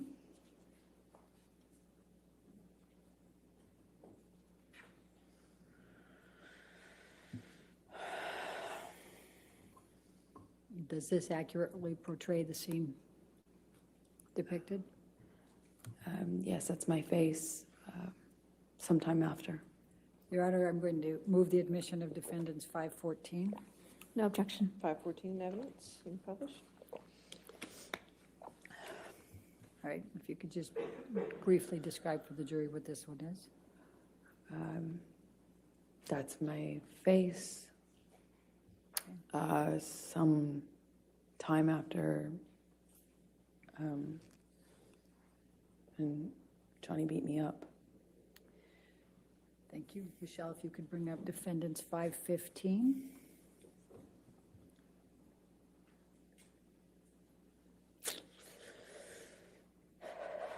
Does this accurately portray the scene depicted? Yes. Going to move the admission of Exhibit 516. No objection. 515 or 516? 516, I'm sorry. Look at the exposure on that last picture. 4. It's 515. 515. No objection to 515? Okay. No, Your Honor. 515 in evidence, you can publish. And what does this depict, Amber? Could you tell the jury? This is my face sometime after. All right. Let's look at Defendants 516, please.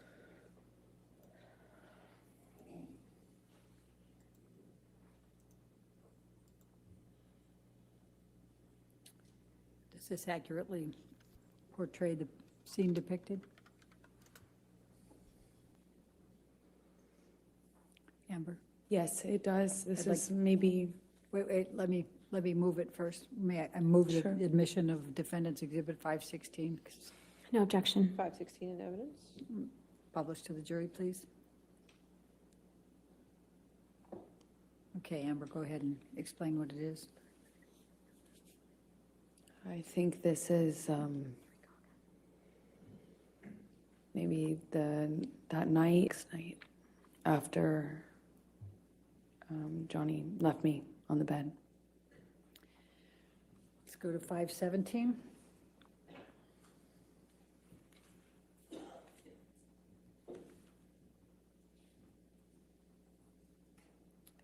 Does this accurately portray the scene depicted? Yes, it does. Move to admit Defendants 517, Your Honor. No objection. 517 in evidence? Amber, please describe for the jury what this portrays. That's my face after this incident. And what's portrayed on your lip? Well, he busted my lip when he punched me. It's bleeding in this picture. It kept reopening. You know, it's a mouth. The lips move. Go to 519.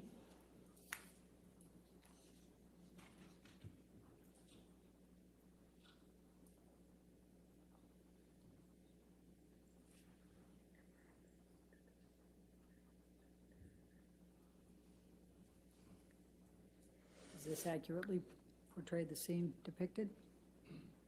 Yes. Move the Yes. admission of 519. No objection, Your Honor. 519 in evidence. She has no mark on her first And tell the pictures, jury what this on her shows. lip. This is my lip a few days later. Let's go to defendants 520, please.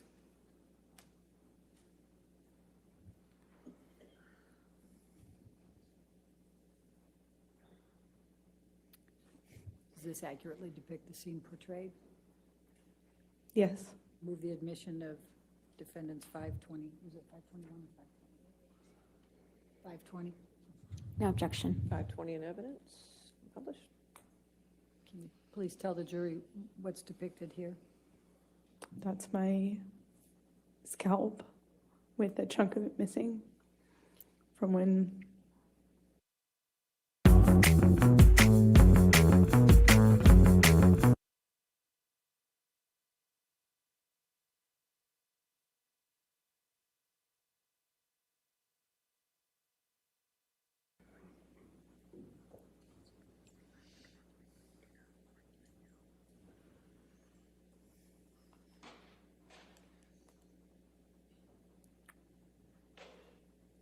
YouTube decided to play a commercial in the middle of the thing. I had to fix it.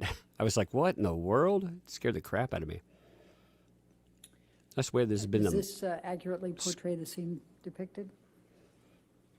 Well, it's a few days later. Okay. Move the admission of 522, please. No objection. 522 in evidence. And what shows there?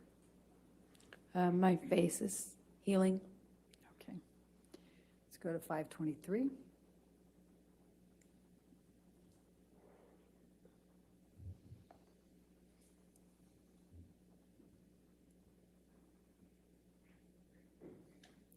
Does this accurately portray the scene depicted?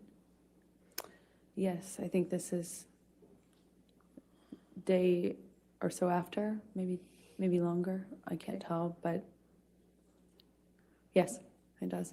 Move the admission of 523. No objection. 523 in evidence. I'm just going to draw your attention, Amber, to an area up here. What, if any, bruising did you sustain in that area? Objection leading. What, if any? I'll sustain the objection. Okay. It's What, if any, bruising did you sustain? I'm Same so- objection. I'll sustain the objection. She drew on the picture. Did you, what injuries did you have? She's drawing on the picture. bruising on my temple, my chin, my neck, the back of my head. I had swelling and pieces of, my scalp kind of ripped, torn. They were gross, pussy. But this is of the bruising around my temple from one of the blows, several of the blows, I don't know. Let's go to 524.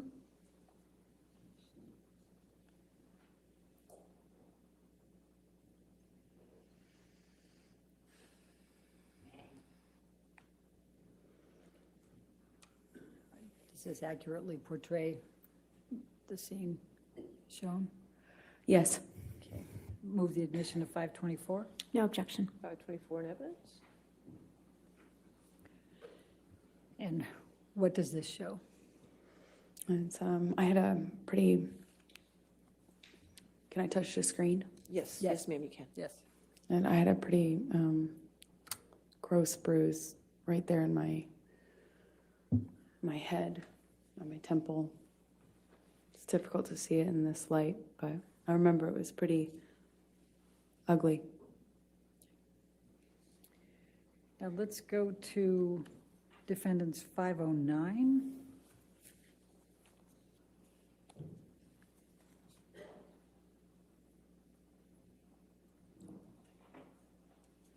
Does this accurately portray the scene depicted?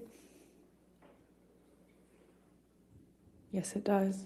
Your Honor, I move the admission of defendants 509. No objection. All right, 509.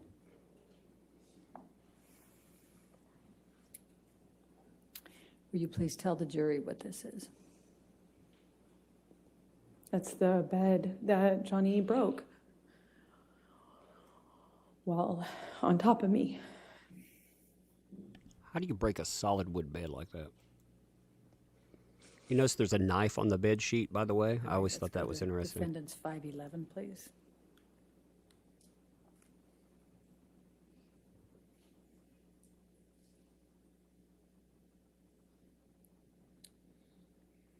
Does this accurately portray the scene depicted? Yes. Move the admission of defendants 511. No objection. All right, 511 in evidence. What do you see in this picture, Amber? Just more destruction from a part of the fight that happened in the bedroom. Not the bedroom that I was just talking about. It was the main bedroom. There had been a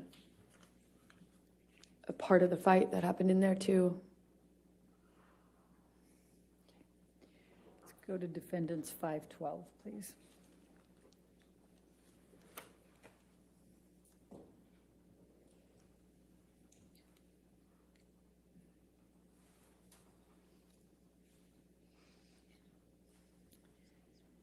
Does this accurately portray the scene depicted? Yes, that's downstairs in the main. Wait, let me move the admission of it. Move the admission of defendants 512, please.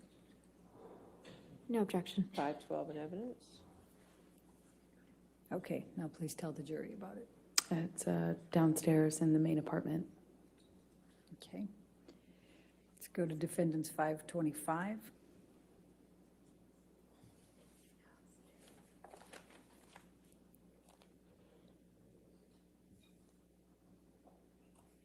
And does this accurately depict the scene portrayed? Yes. Move the admission of 525, please. No objection. All right, 525 in evidence. And please tell the jury what this is. This is Johnny's graffitiing on our kitchen counter that he left on his way out, I suppose. All right.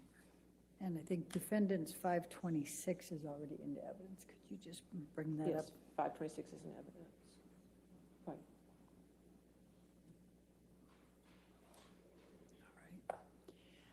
Now, Amber, as of December 15, 2015, what were your plans for Christmas that year? Well, up to this point, the plan was to have our families join us. We would go with the kids and celebrate Christmas together, as a married couple. And we would all go to Johnny's Island, and he had invited my best friend at the time, Rocky, and her family, meaning her mom and her fiance, and my parents, and my sister, and we were all going to go to this island I've told you about that Johnny has in the Bahamas and spend it together. And that was the plan leading up to this. And what, if anything, changed as a result of this night of December 15, 2015?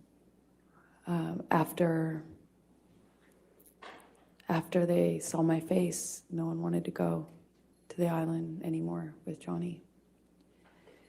They wanted me to leave him. Did you have to appear, were you scheduled to appear on the James Corden show on December 16? Oh, That's right. I was promoting The Danish Girl, the film I had done earlier in the year in London before going to see Johnny in Australia. So I was promoting that film that had been completed, and they asked me to make an appearance on a night show called The James Corden Show. After this happened, and I did the first concussion check with Aaron on the phone, I got worried that I wouldn't be able to hide the bruising and swelling. But I iced it all night, and the next day checked in the mirror to see if I could get away with it, meaning hiding it, so I could make an appearance. And I gambled and thought maybe I could pull it off. I had my hair and makeup team come, and they worked around it, meaning worked around the lesions on my head with the hairspray, because that stings, and worked around the bruising by covering it with heavier makeup than normal bruise covering makeup. And I remember my lip was still bleeding and swollen, so we did this like really thick, super heavy, matte red lipstick. You know, I remember very well at the time that we had no choice in color, and that was one of my favorite colors to wear, and this occasion we had no choice because nothing else would hide my busted lip. And I went on the show, did what I always do. I told people I had an accident. Objection, Your Honor, hearsay. Sustain the It's not objection. offered to prove the truth of the matter, but, Sustain, because you didn't have an accident. but- Your Honor. All right, I'll sustain the objection. okay, please continue. So did you appear on the show? I appeared on the show. Okay. And did there come a time that you changed your mind and went to the Bahamas with Mr. Depp for Christmas? Eventually. 2015. Eventually I did. Okay. And you went there with whom? I went with Johnny's kids. I was, obviously I didn't see Johnny after this because he didn't face the damage he caused in my experience. He was never around for the cleanups. And so he wasn't around for a few days. And I eventually heard from him, and he said he wanted to talk. And then he understood that it couldn't go back, like almost as if he understood that I wouldn't forgive him. Made it easier somehow to talk to him. I didn't feel so bad about myself in that case because, how could I put up with this, right? But with the understanding that we were done, I could, allow for us to have one last conversation, I suppose. But I just, it's like,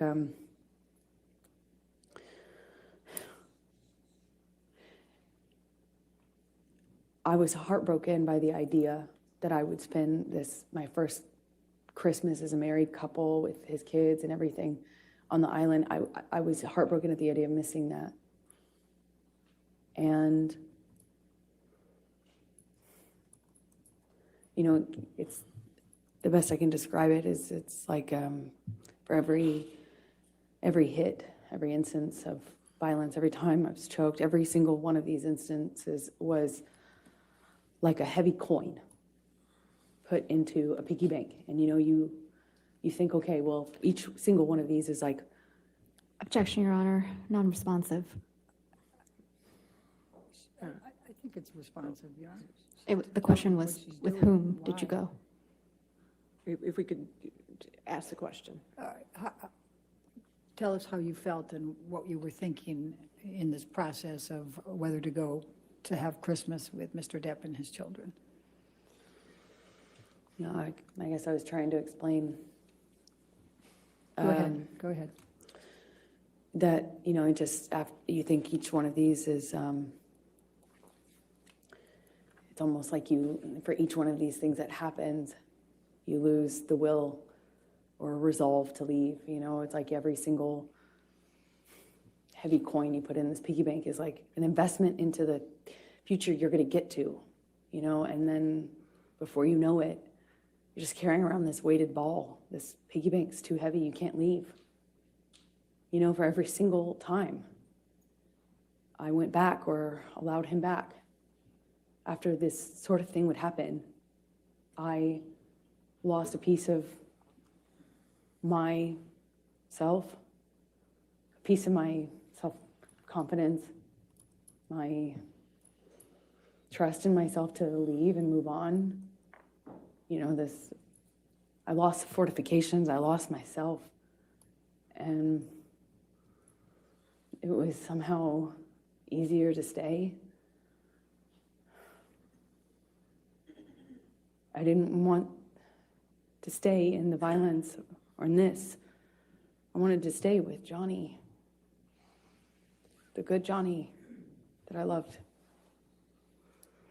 So I put another one of those coins in the piggy bank of investment in hope and future, and I forgive him. It wasn't even that simple. I just decided to believe him that it would never happen again, clean and sober once again. This time was the last time because it couldn't be worse than this, right? It couldn't be worse. And part of me thought that maybe it just needed to get this bad to get, now we can't go back. There's no way this could happen again.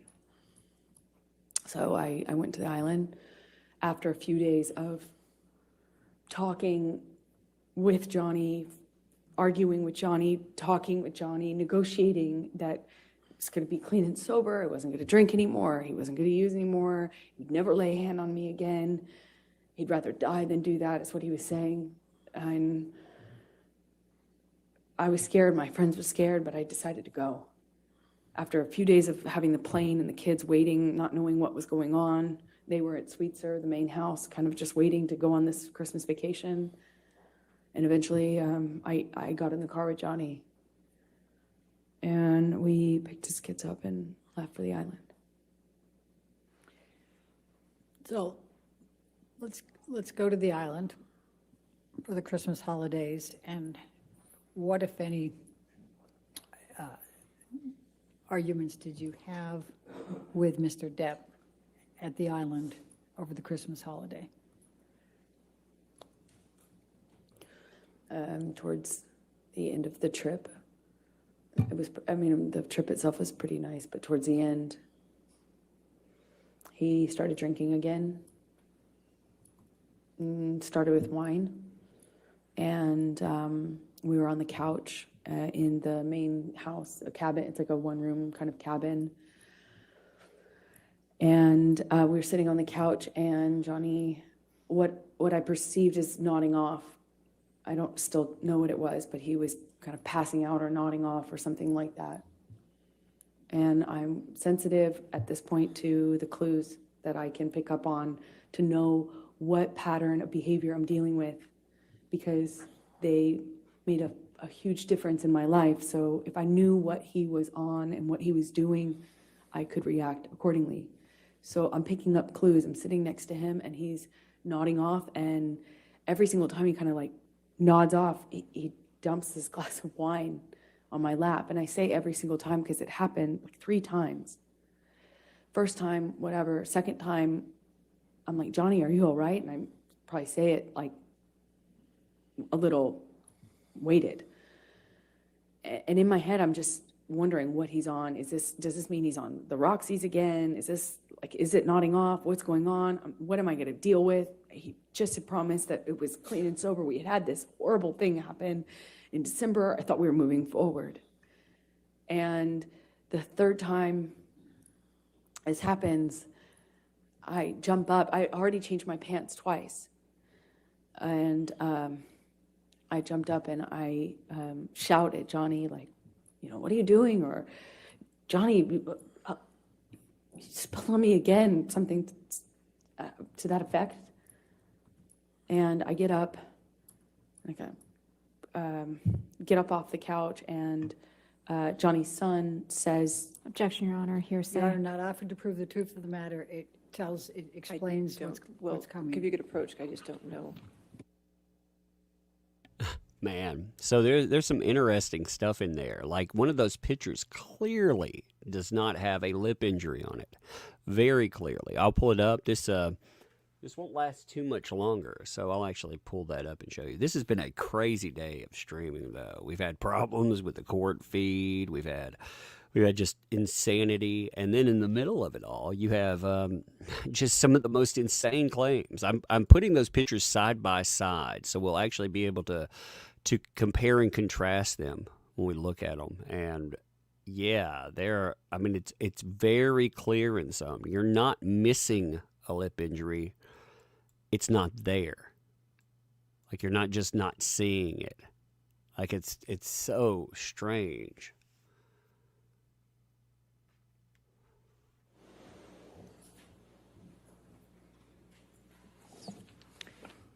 Amber, please continue. Jack said. It says, are you okay or can I help? Something to that effect. And I pointedly say to Jack, but really to Johnny, like, thank you, Jack. To make a point of the fact that he hadn't offered to help me or even acknowledge that he'd been spilling wine. First, he's drinking wine. Second, he's spilling it all over me. And third, he's spilling it because he's nodding off, is what I assume.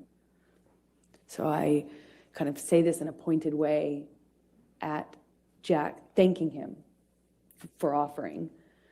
And I get up, go to the closet, take off the pants that have just been ruined, and Johnny comes into the closet right after me and slams me up against the side of the closet. And I mean, just with clarity, while holding my neck, he said he'd fucking kill me if I ever spoke to him like that in front of his kids again, if I ever embarrass him. And he just shoved me and embarrassed. If I ever embarrass you, if you ever embarrass me again in front of my kids, I'll fucking kill you. And I don't recall who told Jack to leave, or I don't really recall having an awareness of where he was at this point, but I leave the closet, go into the bathroom, which is right next to it, and he comes barreling into the bathroom behind me. Before he does that, I said something snarky to him, "Don't fucking ever talk to me like that again," or "I hate you," or something in response, just something, so that I felt like I wasn't just being a punching bag. And I kind of like get over to the bathroom, but I didn't even have the door shut before he was in the bathroom with me. And I don't know if he used my body to shut the door or if he just shut it. But again, bangs me up against the wall. But this time he just grabbed my vagina, like,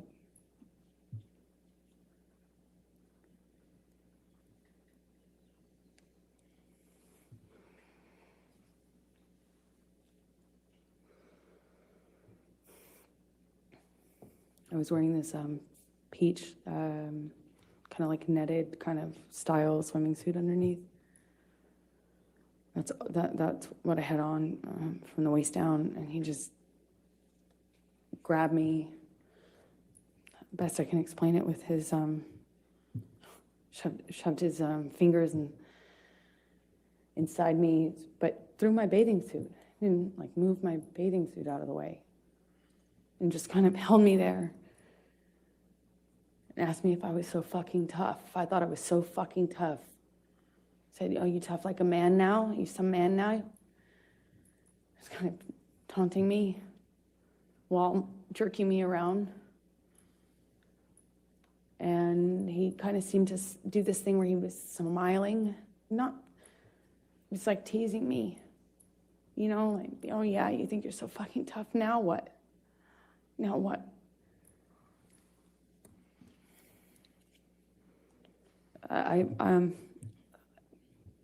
I don't know what happened after that. I I went back into the room, or he went into the room. I don't know who went into the main room first.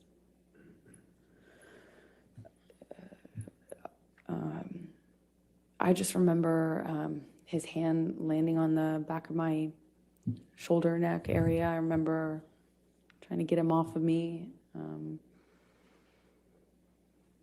I don't know. I don't know what the next thing that happened was, but I do remember I knew I needed to get away from him.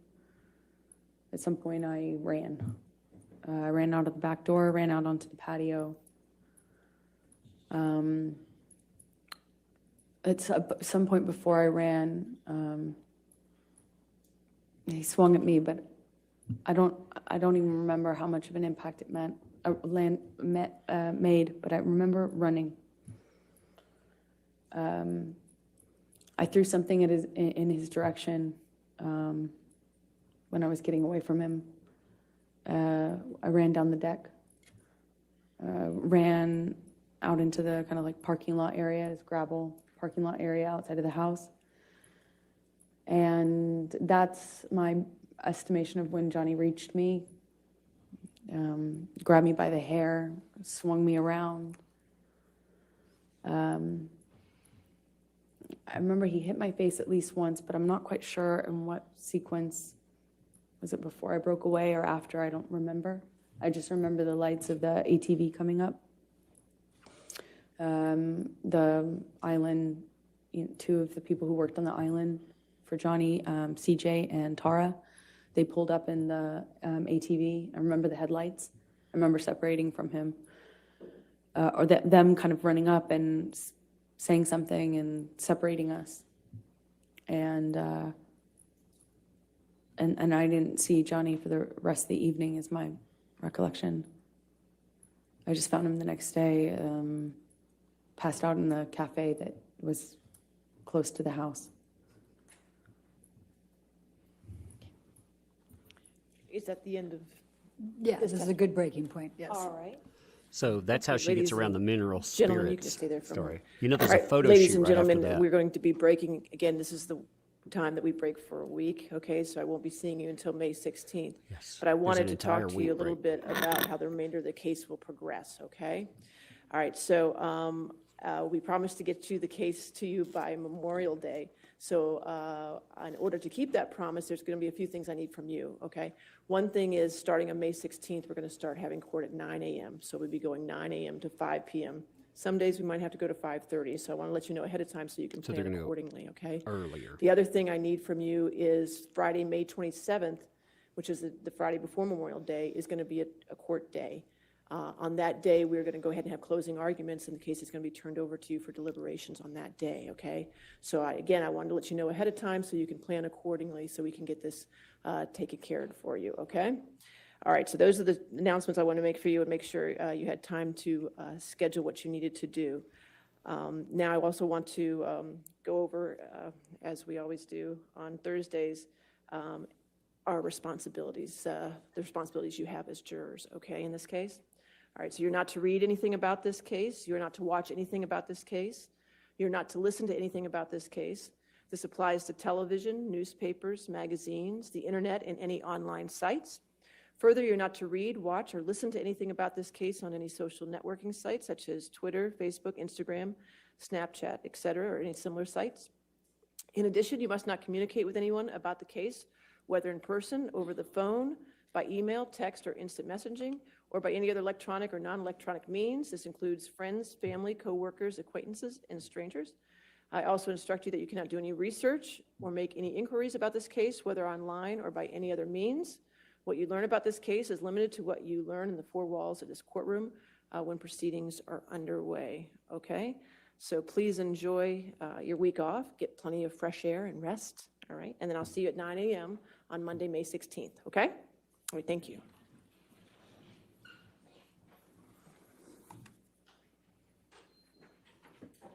That's nuts, huh? That's some nutty stuff. Woo.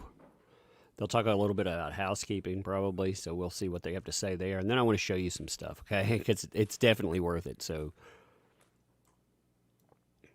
it's definitely worth it. All right. And again, ma'am, since you're still in the middle of your testimony, you can't discuss your testimony with anybody to include your attorneys, okay? You can step down, though, and have a seat. What about your PR people that you've been slipping notes With your to? attorneys, I have a few housekeeping matters I want to take care of before we finish. What about those PR people? She's like, well, I do have a few notes that I need to slip to some people.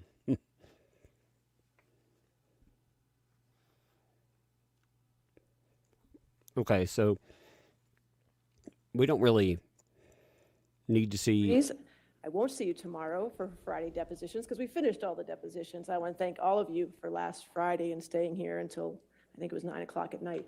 But we got them all done, and I really appreciate all your work on that. It does mean a lot. And now you're rewarded because you don't have to see me tomorrow. So, no more depositions.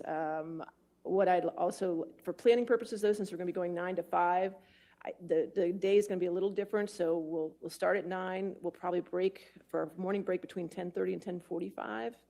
We're going to break for lunch between 12:30 and 1:30. So I want you to plan accordingly for that. Our afternoon break will probably be between, I don't know, 3:15 to 3:30, maybe even a little later to 3:45, we'll see.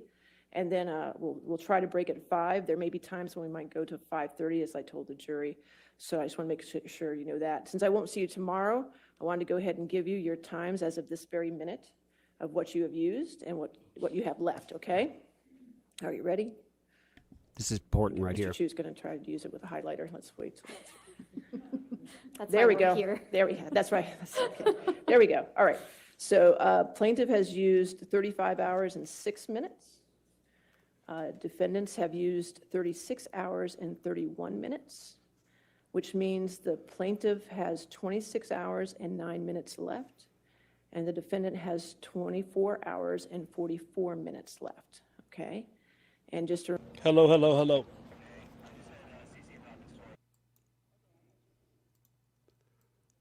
All right. Well, we're going to end there because the places that are that are broadcasting are actually cutting coverage. So, yeah, I'm not surprised. Not surprised at all. It's lovely how they do that too. It doesn't matter. It's all housekeeping, so it doesn't matter. Nothing matters in there. So let me pull up a chat. Let's talk for a bit.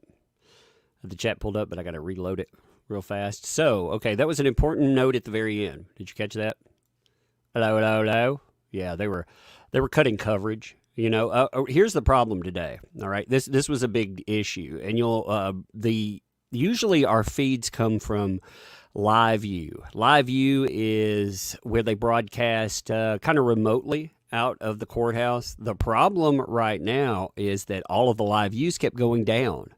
That's why we had so many problems today, because the live view out of the courtroom kept interrupting. So we had to seek, let's just say, alternative means. The last note on there, though, was the one that you really needed, the time thing. Okay, see, if you're wondering, you have to split the time that you're in court. You have to split it evenly. Both sides, they get the same amount of time in there.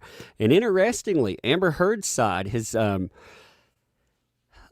they've used time per se, but I mean, when you look at the amount of time that's been used, you've got to remember that they've already done their cross with JD and everything else. So I mean, that, like I said, that comes in. The rest of it, the housekeeping stuff, the housekeeping rules don't really matter. All they pertain to is going through and, like I said, discussing matters that come up over the holiday. We will be off for a week, though, but I'm not taking a break. I may have different times we live stream, but we will definitely live stream. And the reason for that is because there is a lot to talk about.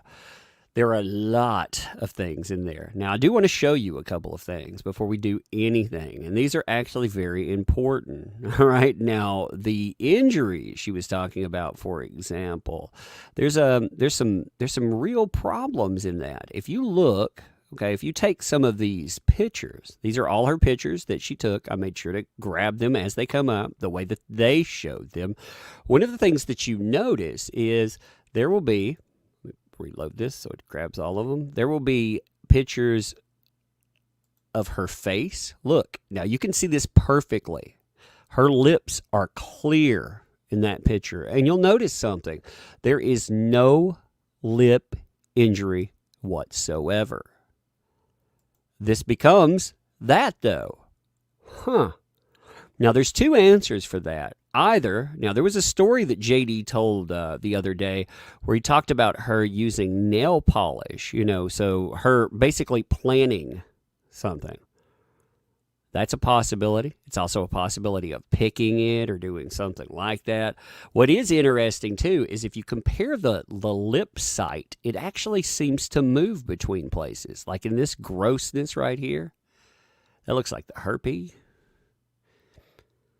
It looks like it moves around, though. Now, what she's saying, again, with her statements, it's fascinating because she's trying, like this bed. I mean, again, now they don't want you to. They didn't talk about this. Here, I'm going to give you a better picture of this. See, there's actually a knife on the bed up here, and if you look at this bed doesn't break. This is a solid wood frame bed. How does that break? I have no idea. Hey, what's up? Thanks for the 5. It's crazy how Rihanna took months to recover and make any appearances when she was beat. But Turd was able to go out the day of and make appearances. Yeah, she was on the James Corden show the next day. Not only that, but they don't want you to see the James Corden show pictures because you might actually question them. She was saying, we avoided areas with hairspray and things like that. These are pictures of her. You can watch the whole appearance, by the way, on YouTube. But if you want to look at her face, again, her lip injury that's supposedly there, that's amazing. All of her, she was saying they use thicker makeup. That isn't that thick. And when you look at it, yeah, there's also no swelling. She's saying that she just iced it a bit. I've broken my nose twice. Shabaka Wookie thinks you missed the end. The judge made crazy cat lady do math because she was arguing how much time they had left on the case. 24 hours, 44 minutes. I'm tired of listening to her mouth. She's a nut. If you look at this is the aftermath. So this is the James Corden show, like I said. And there's not just, what she claims is he beat her unconscious. He sat on her back and he beat her unconscious. All right, if you look at her, she has clothing that is wide open. She's not concealing in any way, shape, or form. In fact, if you look at her shirt, you can almost see through her clothes. So it's just like, though, she was claiming in Tokyo, where she has clothes that you can obviously, everything about it doesn't fit. If you look at this, here's another issue. Look at the hair that is gathered in these pictures. Let me pull these pictures up in a way that you can look at them even better, okay? Because these aren't. Give me a second. I gotta pull this up here. Give me 1 second. The freaking thing went off. I was sharing and it went off. It makes me crazy. Here. See the hair picture? That drives me nuts. The thing went off on me. I was like, wait a minute. It's not sharing. Let me pull up the pictures real quick, though, because there is a very good picture of the hair, all right? In the hair, they have, you'll notice something. They don't have roots. Like her hair doesn't have roots. If you rip somebody's hair out, it's going to come out roots and all. It doesn't clip. She didn't say he cut her hair. She said he ripped it out, which is a very important distinction because, again, hair will definitely have roots after that. I mean, there's all kinds of, there's flaws in there. You have, there's also a picture. So Kevin Murphy was the first person to have this reported to him. He said that that Amber Heard basically pulled him in, wanted to do a report with him, and when she started bringing it up, it alarmed him. So he actually took a picture. The picture that he took does not look like that at all. It looks like a blob of fuzz. Like it looks like something that was possibly pulled off of a dog. Okay, here's the, all right, here, I'm going to show you the picture close up. I'm going to zoom it because I don't want to show it to you like that. That was their evidentiary slide. I want to show it to you from the original slide here. Hey, SJ, thanks for the 10. Thank you for all your hard work, Tuck. You're appreciated. Hey, you folks are appreciated. You show up, you make this stuff work. I can't thank you enough for it, you know? Here's the hair. Look, we can close up as far as we want. Now look at this.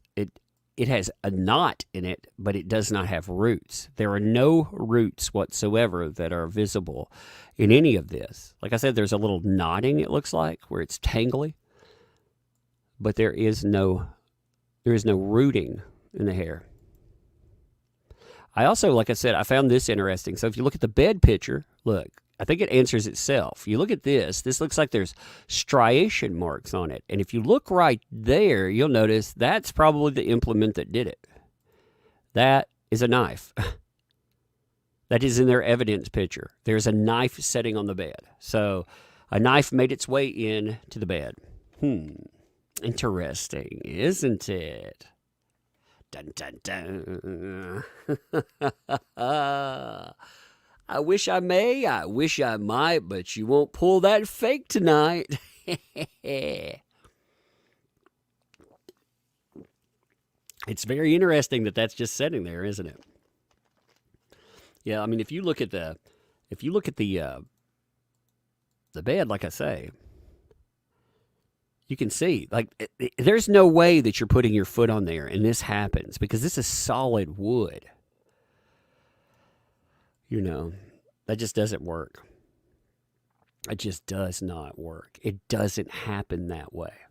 Yeah, there's other, okay, so let me see if I can grab the Kevin Murphy picture is so strange compared to that. And the guy, Andy, actually did a good job putting that together. Today has been, like I said, it had been an awful broadcast as far as all the issues that kept coming up. I was like, are you kidding me? Are we going to have another issue here?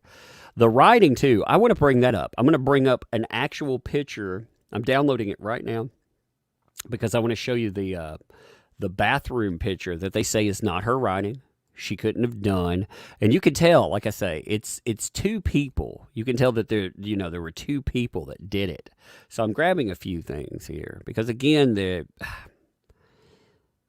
staging of the scenes, that there are a lot of stage things in there. I see people hardcore, like on Twitter. You have a lot of, what's interesting is you have people that claim they're in the men's rights sphere, talking about Amber Heard and the fact that, wow, this stuff isn't anything. This is her presentation of the story. You expect it to be like this. I mean, she hasn't been put on cross yet. Of course, like your story setting by itself, ooh, it's powerful by itself, right? Because nothing's being challenged. You're not challenging it with any kind of facts. This is where you make or break your cases, too. I mean, absolutely. But it's just funny, like hearing, some people, God, the media, too. The media are very fair weather. When people are talking about the media are fair weather. They'll go wherever they think stuff will work. So here's first of all, the mirrors, where they were saying that this is JD's writing. Look at this here. There's the writing where she's saying this isn't her writing. Okay, look. Here's JD's. You've seen samples of his writing all over the place. They kept saying, well, look at the red there. There's actually red underneath.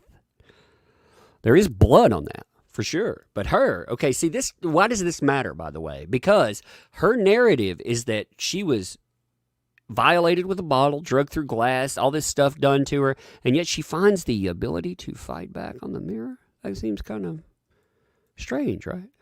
Hey, Surfer Rosa, thanks for the $17.99. A side-by-side of the incidents would be interesting. Also, check out the super chat from the missed Ari Amber's fitness regime or villains because Jay won't look at her.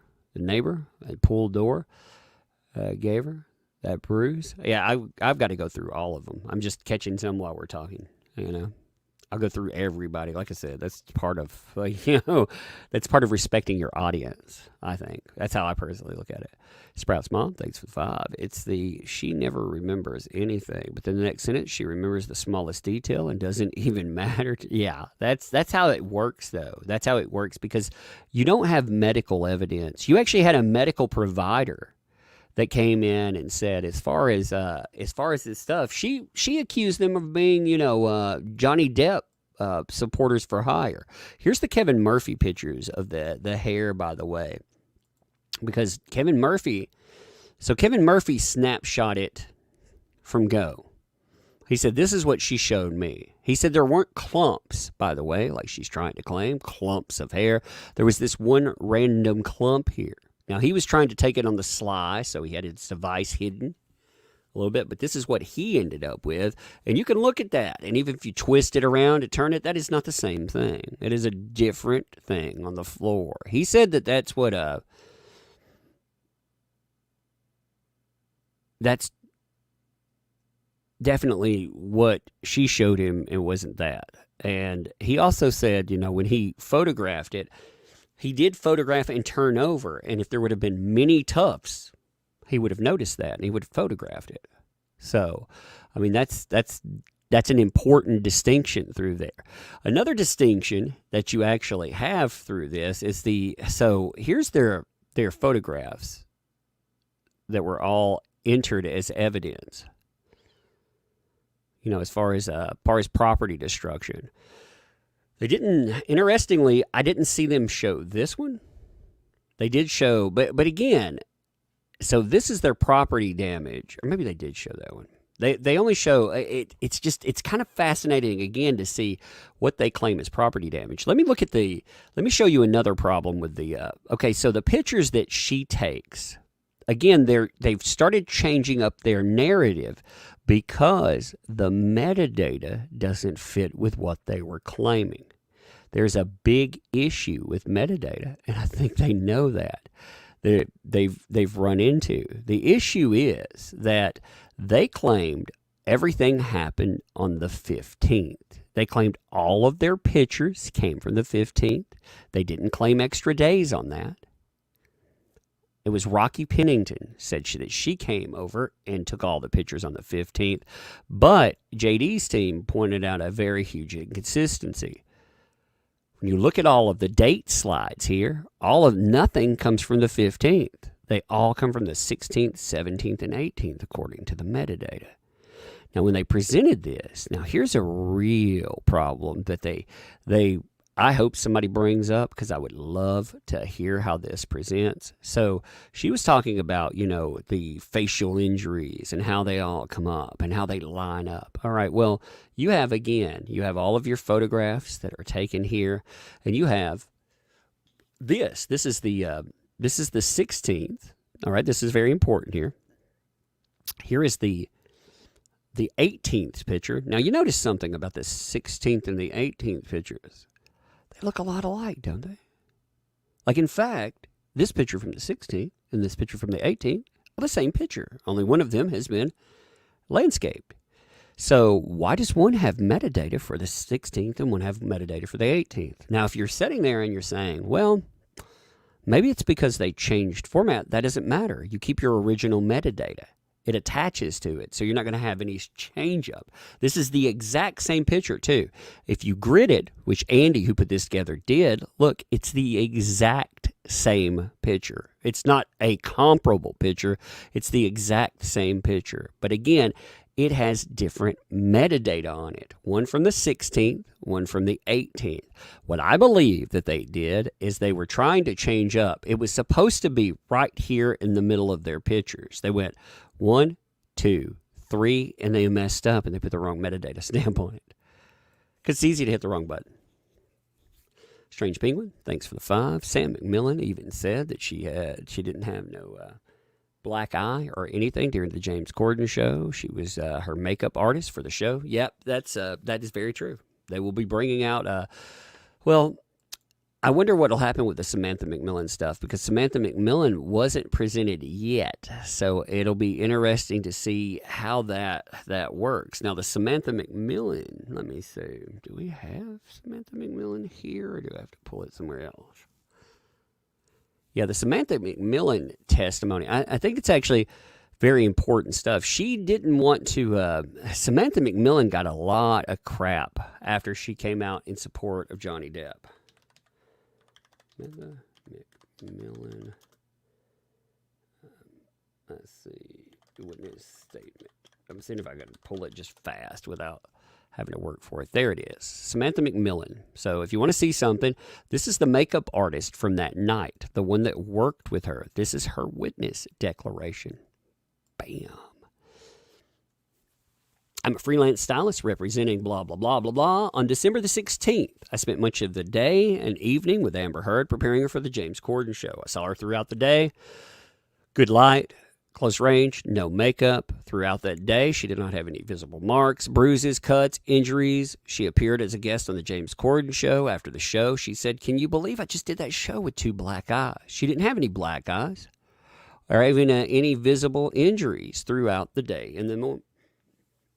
I later learned that she accused him in media court filings of violently abusing her the previous night. As I was leaving, I overheard her say to her friend Raquel Pennington to make sure to get those pictures on my computer, although I did not know what pictures she was referring to. 5 months later, I interacted with her in West Hollywood. I was around the house. And again, this is after her next time. I saw nothing either, So she has the person putting on her makeup, one that's connected to her for a living, saying, "You didn't have that there." No, it's not somebody JD hired, somebody she hired. Katrina, thanks for the 10. Okay, so folks out there made their homework. There are copy lines from Gone Girl. Yep. Mr. Ripley, Maid, Netflix show, I'm Not a Killer, The Reservoir Dogs. There's also The Crucible. And the rest is still up for debate. There's Crucibles in there. There's a few others, too. Sylvia said so. Thanks for the 2. Was the reference to Kate Moss about? Kate Moss was a girlfriend way, way back. And he trashed a hotel room when he was with Kate Moss. So, Shabaka Wookie, thanks for the 279. The Bruise will get purple before fading to green. Yep. New Entertainment, thanks for the 2. She took some nose candy on the stand. Great. Fit. Laura Hill, thanks for the 2. If the bottle doesn't fit, you must have quit. Ooh, gross. That's horrid. Yuck. Heather Wither, thanks for the 2. She lined up Amy Banks, who wrote the airport book. Yeah, Amy Banks, I thought that was kind of interesting to hear. Blue, thanks for the 5. No statement, but plenty of statement back in. Thank you for your support. Give me 1 second, I got to clear my throat. It's been an interesting one. There's video of her trying to prep her nose so she has sniffles, and it's just strange stuff. Bree Watson, thanks for the 5. I got sucker punched by my ex. Busted lip. No lipstick would ever cover it.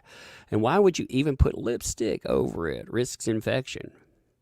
It wouldn't hide like you're saying. The lipstick, what she's showing there is supposed to be an open wound. And saying that you can just cover it up is kind of insane anyway. I mean, all those pictures, like I said, there are more pictures, too. They decided they wouldn't take some of the most overexposed. Her nasty hair thing is just, it's kind of interesting. They were trying to show her scalp. There's a picture of her supposed scalp in the Josh Drew stuff. She's saying, look, ooh, it's infected. Look at it. I was like, gross. Melly Mel, thanks for the 20 there. You are amazing. You are amazing. Thank you. Blue, Abba D, Abba 10, thank you for that.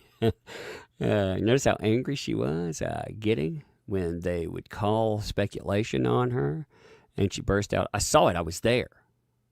When right before she was with others or in a different area. Oh, yeah. She was not happy about that stuff. She was not happy about it at all.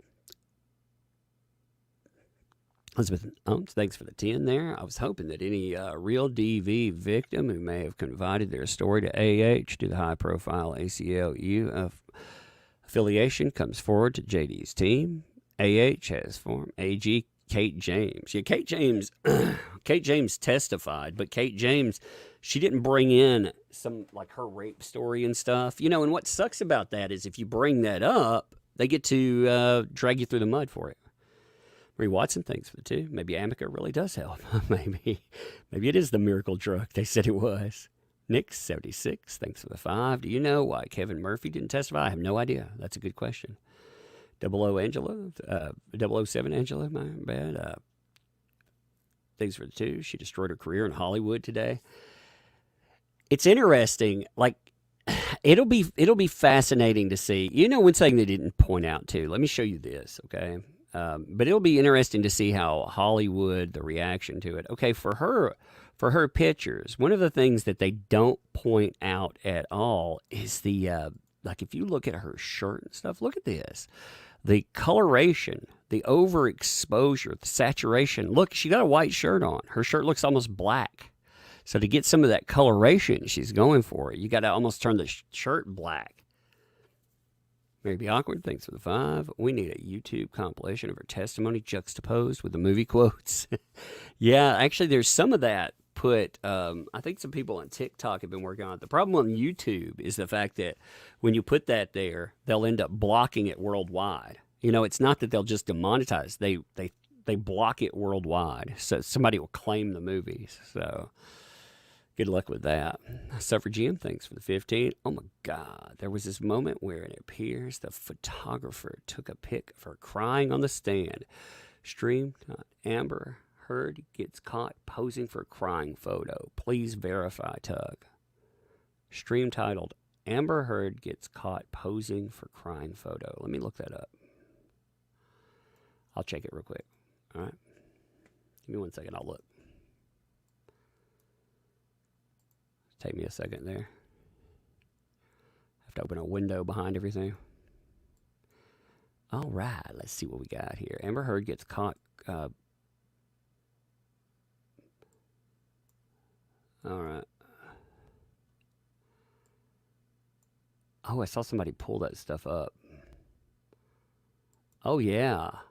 Okay, so here's you know the picture of where she has a Kleenex to her face. Okay, watch this. Here we go.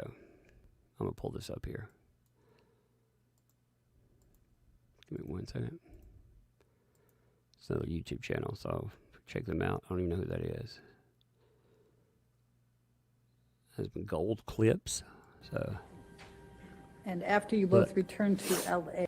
Oh, look at that. I see, because she looked. She did. Look at that. After you both returned Look how long to she LA. stopped. Oh. That very much is. Like, look at her. Look at her. After you both returned to LA. Look, stops, flash, and then starts up again. That is some BS. That is messed up. That is absolutely messed up. Who's freaking, I can't read the, let me see if I can find the original person that has that. Depp. All right, I'm going to pull up, that's on Twitter from Depp. Yeah.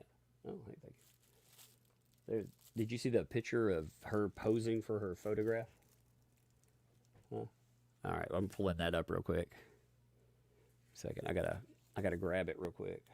Grab it off Twitter. I'm gonna grab it off the original. See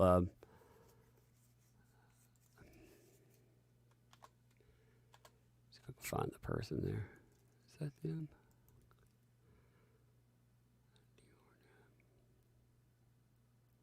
Here, I'll show it to you on. I'll show it to you on YouTube real fast. Look here. Let me pull it back up here one more time. Show it to everybody. So if you look like right here, see her getting set up. Now what? After you both returned to LA. Look, she stops and look, she gives it time to take the flash. Watch again. And after you both returned to LA. Oh. Look at that.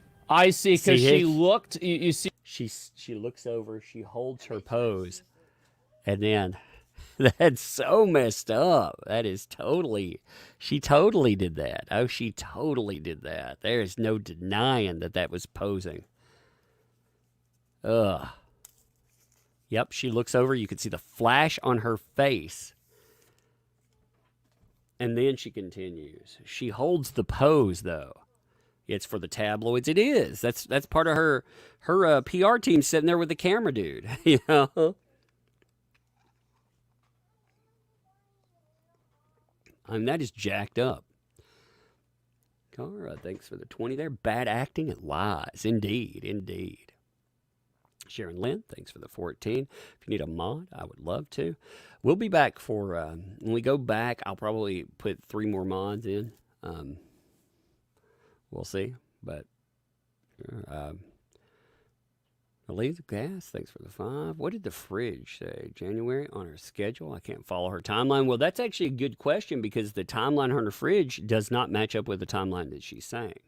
It very well doesn't match up. So there's a calendar in the background on one of her pictures, and the calendar is the wrong time. You know, it's either reading the next year, which it doesn't look like that's happening. It looks like it's for the last year. And if it's for the last year, then that means that, you know, the picture supposedly happened in December. So she kept up a calendar for that many months. That seems kind of strange, doesn't it? Filmmaker Daniel Clement, thanks for the 5. Amber should deliver the 50 Shades of Grey audiobook, just like her testimony. Her crying and stuff is so bad. It is so bad. Hey, Hilo, stop spamming that over and over again, please. No, one of the mods will end up timing you out, buddy.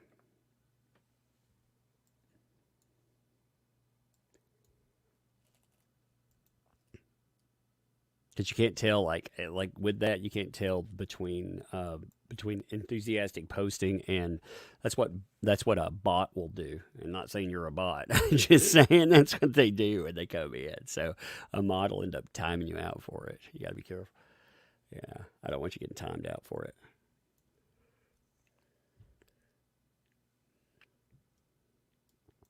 All right, I guess I have to time you out for it.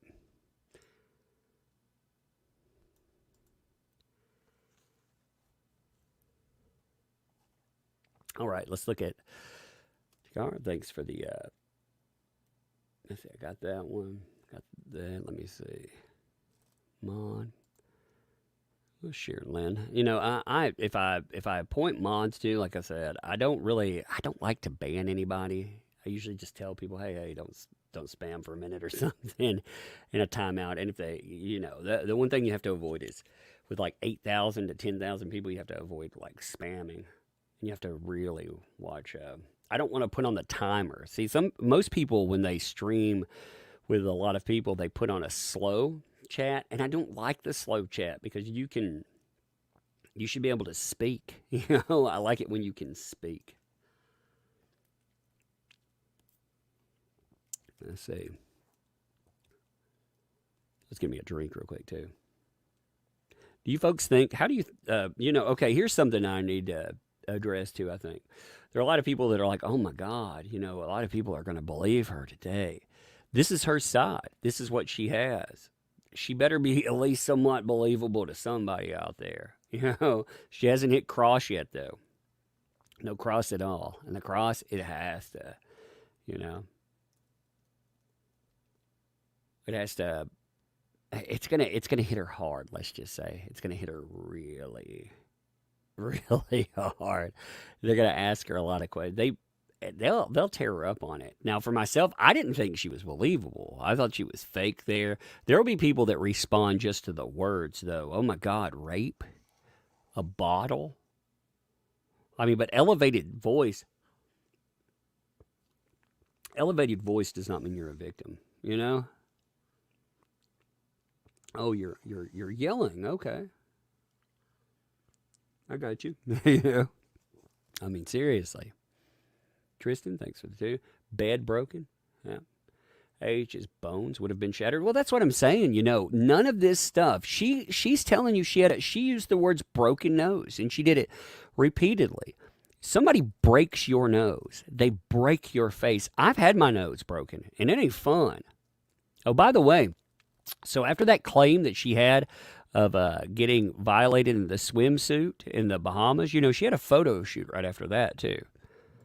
Here's a couple of photos from it, including one that, okay, so here's the thing saying that, yes, there was indeed a photo shoot. It actually has the stamp on, and here's her photo shoot.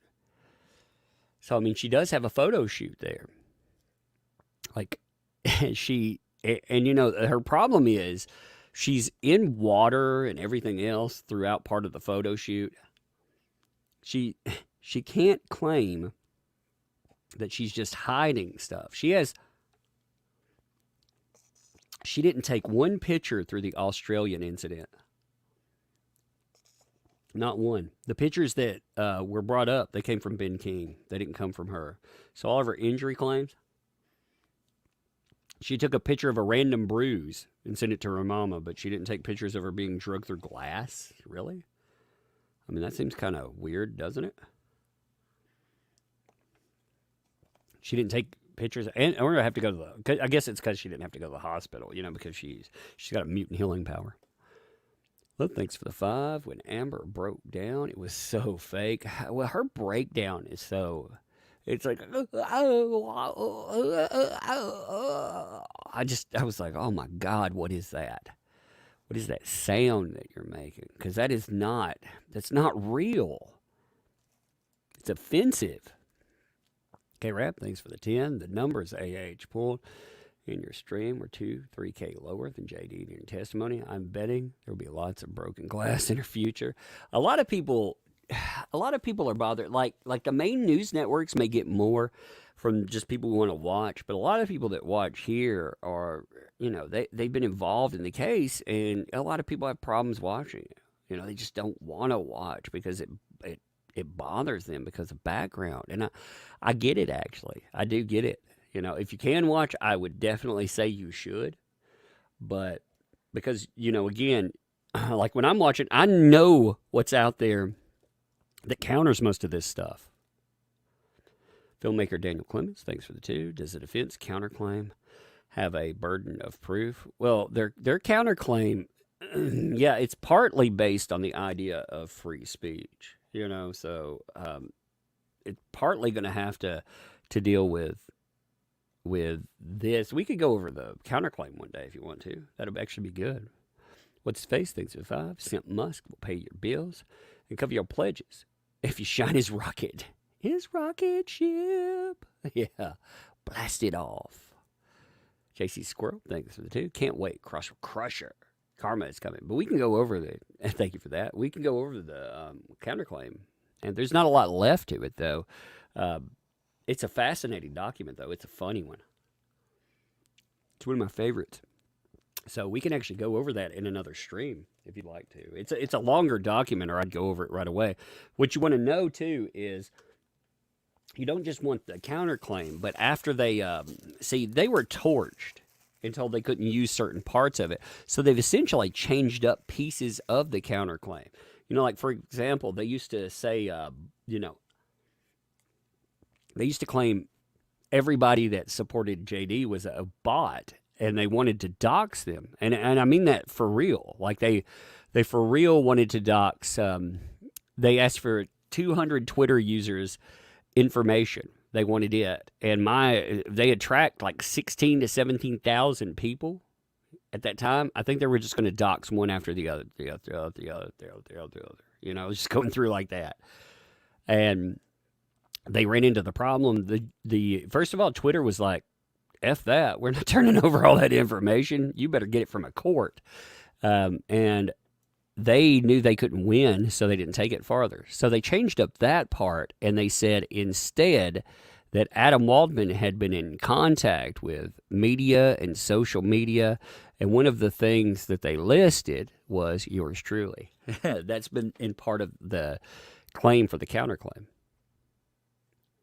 Shay Beck, that's me. Thanks for the 5. Eat Fart Low has been called out just now. Who called her out? But this was what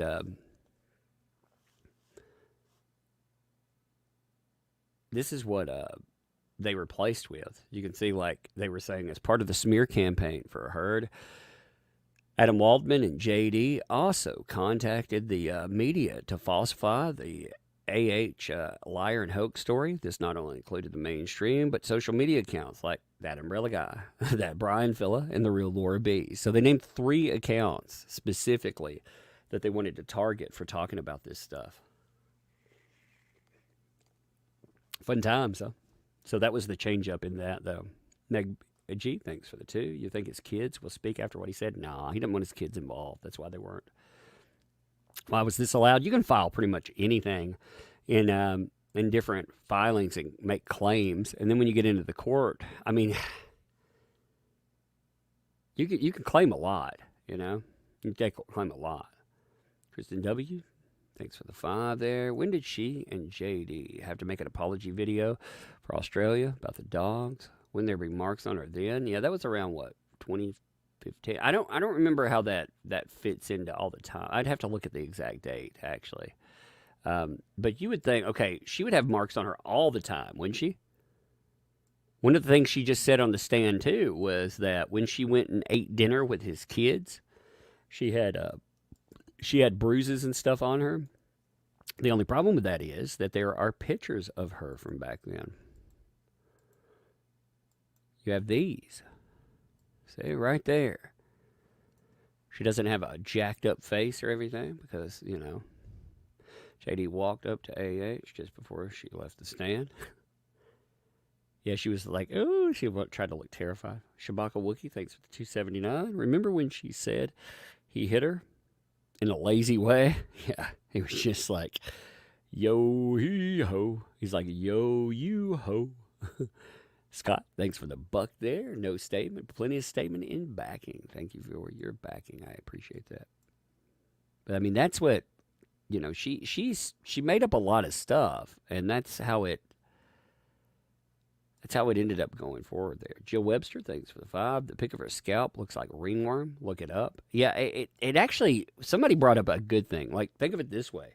It looks like glue from extensions. And I was looking at glue, and it really does. It looked like extension glue. It looks gross. No, it looks like somebody overglued it. If that's infection from your head after one day of somebody doing something to you, then you got something wrong with your head. Like you said, you got ringworm or something. There is something wrong. You know?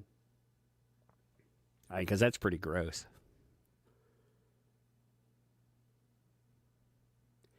Heather Painter, thanks for the 5. Wasn't one of their picks from the May 2016 thing? We can put them side by side and look at them. I'll have to look at all the picks and see what's there.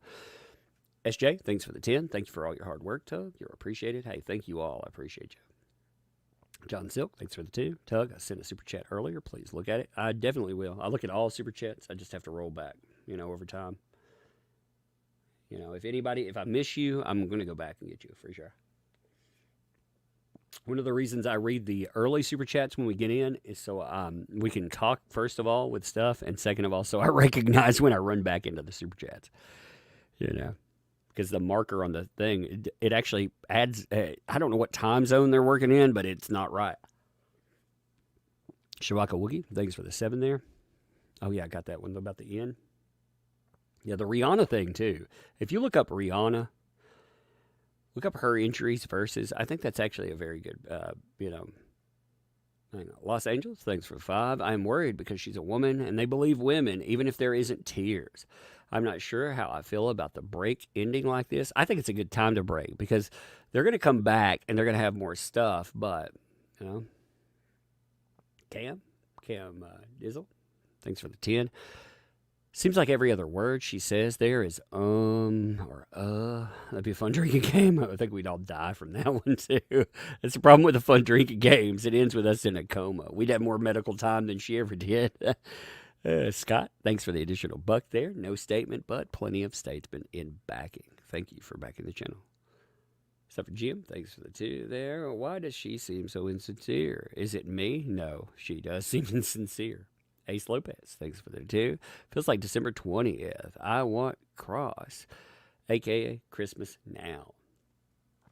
Julian Wilson, thanks for the 5. This is the worst acting I've ever seen. She's making the entire thing up, losing track midway and contradicting herself. Yes, indeed. Impressed. Thanks for the 5 there. She was drugging him, I think. Actually, she was drugging him. She was, every time he had an issue, she was giving him, she was like, why don't you take a Valium? Why don't you take a Xanax? She was on tape doing that multiple times. Why don't you have a Xanax? Why don't you have a Xanax? Why don't you have a Xanax? You know? And Stranded, thanks for the 5 there. Keep it up. Thank you for that. Appreciate that. Definitely will, for sure. The body language guy reckons she's lying and explains it. Yeah, I mean, you know how you can tell she's lying? I mean, just really. You know when you sit down? Because she's breathing. Like I said, I worked with victims for a decade, more. And it's, yeah. I've worked with the mentally ill and everything else for a while, I got a lot of work behind it, and it's definitely like the people they bring in. You got to remember the people they bring in to evaluate. Most of them, what they're doing is they may be clinicians to a point. That lady that works for AH, by the way, she charges $350 an hour. I mean, it's like, oh my God, man. That's insane. She has a Madison Avenue practice, too. I mean, that's nuts. Diane, thanks for the super chat there. I said in an op-ed it wasn't him, but now claim this. She said in an op-ed, yeah, it wasn't him, but now claims this. Well, she claimed a lot of things that that wasn't him. And now she's like, he violated me with a bottle. And the bottle thing was insane today. So they get a random picture. All right, I want to bring this up again. So Ben King didn't turn over his pictures at first. Ben King didn't turn over everything. He turned over some pictures, but he didn't turn over everything. So you had a bunch of Australia pictures that just randomly popped up today, right? That's why we had so many just odds and end pictures, and you can see them. Like some of them are just, I don't blame him for not turning them over because a lot of this stuff doesn't even seem like it should matter, right? Like he turned this in, driveway. He turned that in. View. There's the house they had, by the way. That is a big house, too. Sunflowers. So when you go through, though, then she testifies. I'm going to zoom through this so we can get to the meat of the matter. That, by the way, is the only picture she has ever brought up to say these are her injuries from Australia. She didn't seek help. She took a picture, and you can see those. They look. There's a little bit scratches there, and there's some scratches on the skin. Those are self-inflicted. There's no way that happened. Then she's brought in these. So she brings in the ping pong table, and then she brings this in, okay? This picture, she says that those random bottles, she recognizes one of the bottles. That bottle actually is from what happened. Now, here's an interesting thing.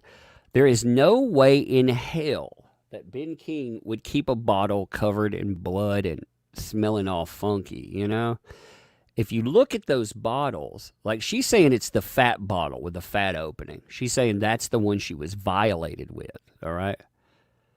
I wonder if they've put this up on the, let me check real fast. I want to see if it's on the evidence thing, okay? Let me check it real fast. Because all the evidence is already, they have the,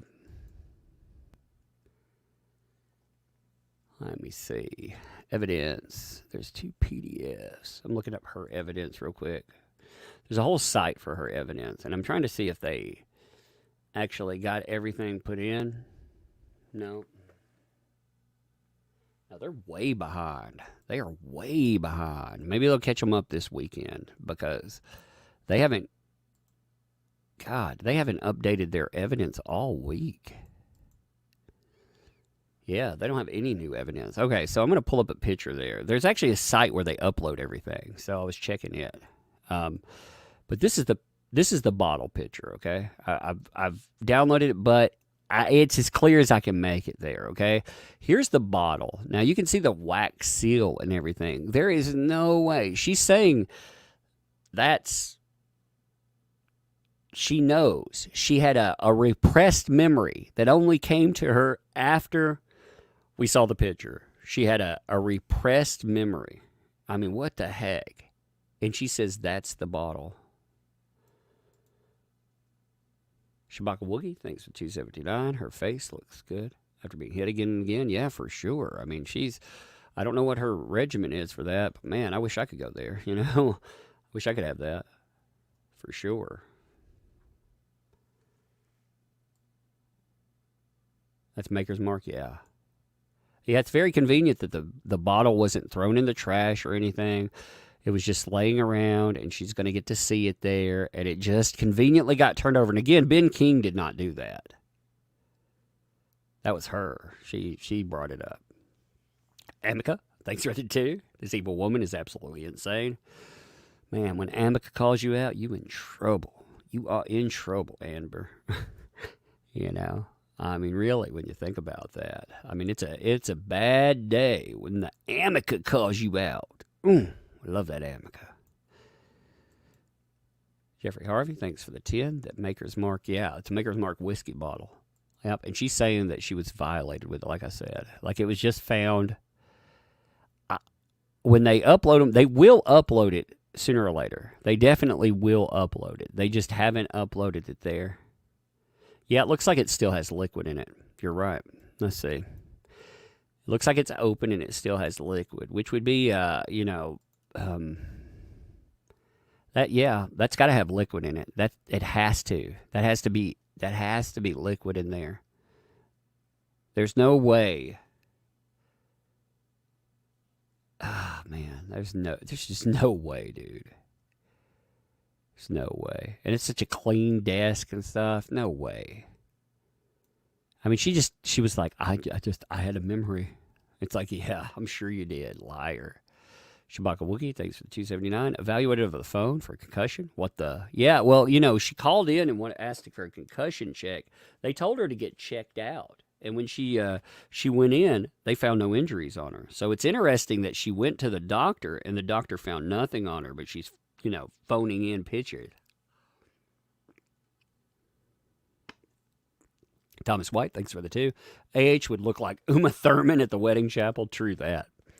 Miss Dog Lover, thanks for the 449. JD wrote on the kitchen counter, also assaulted a kitchen cabinet. Kitchens, get your restraining orders now. Exactly. Poor kitchens.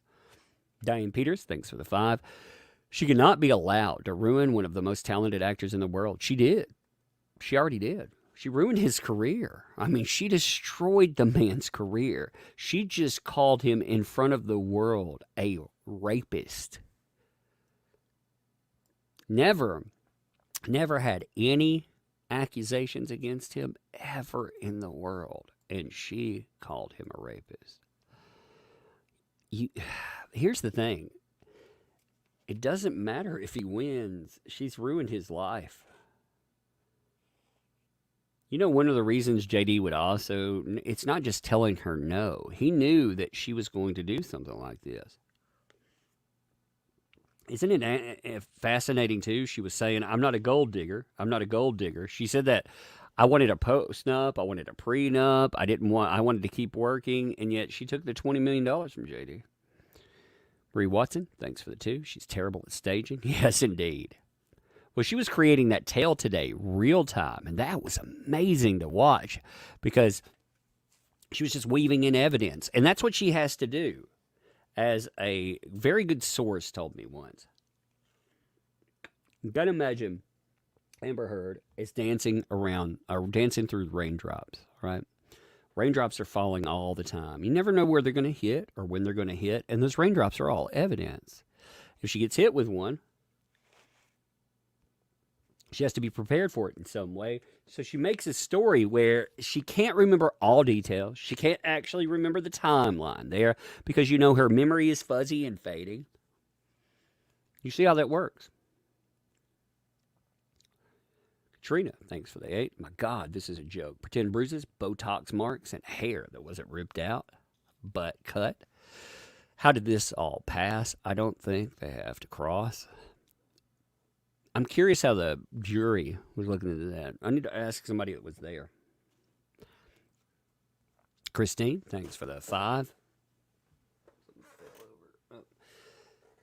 Have you seen the video of her 3 days after her supposed being dragged through glass? She's ballet dancing barefoot. Probably. I don't remember, though. There's a lot of videos. I'd like to see if people really want to get curious about it, look up all the tabloid pictures right after Australia. Look up the dates. Look, there's a site. I'm going to give you a site that will help you with any date. Okay, it's actually I'll drop it in the chat. And if you're just feeling gung ho, then go and find tabloid pictures, because the tabloids, make sure the tabloid pictures are dated correctly. You can look them up pretty easily to find out when they were credited. Okay. Here's the site, though, that will give you almost anything. I'm going to drop it in the description. It's called ifod.net/thetruth. All right? Pick that up. It's this site right here. Look, I love this site. This site is one of the most valuable tools for exploring this case. All right? It has all of the early documentation. It has all of the players. Well, you might have some new players, but this has all the players from early on. You can see, like, everybody's pretty much listed up here, so you know who they are. You have certain incidents that are listed.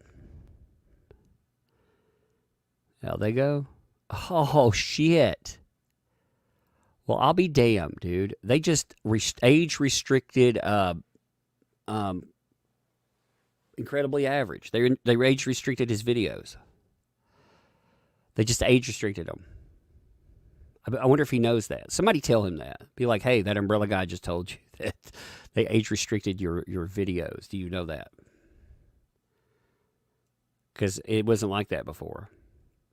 PTC, thanks for the 5. It's like Dr. Phil says, your story always sounds really good when you're the only one telling it. But then, that's very true too. That is very true. That is very true. Black Eyes, thanks for the super chat there. Hey, Tug, you must look at some of the body language experts, microaggressions, about expressions about today's trial. Can send you a link if you want. Yeah, send me one over. I'll check it out.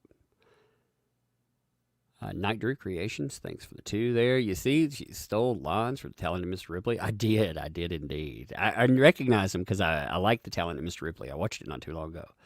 Joe Froggo, what's up, my friend? Props to Joe Froggo. Thanks for the 20. Today reminded me so much of the guy own case. Hers tearless crying and fake breathing pauses, elaborate stories, mannerisms.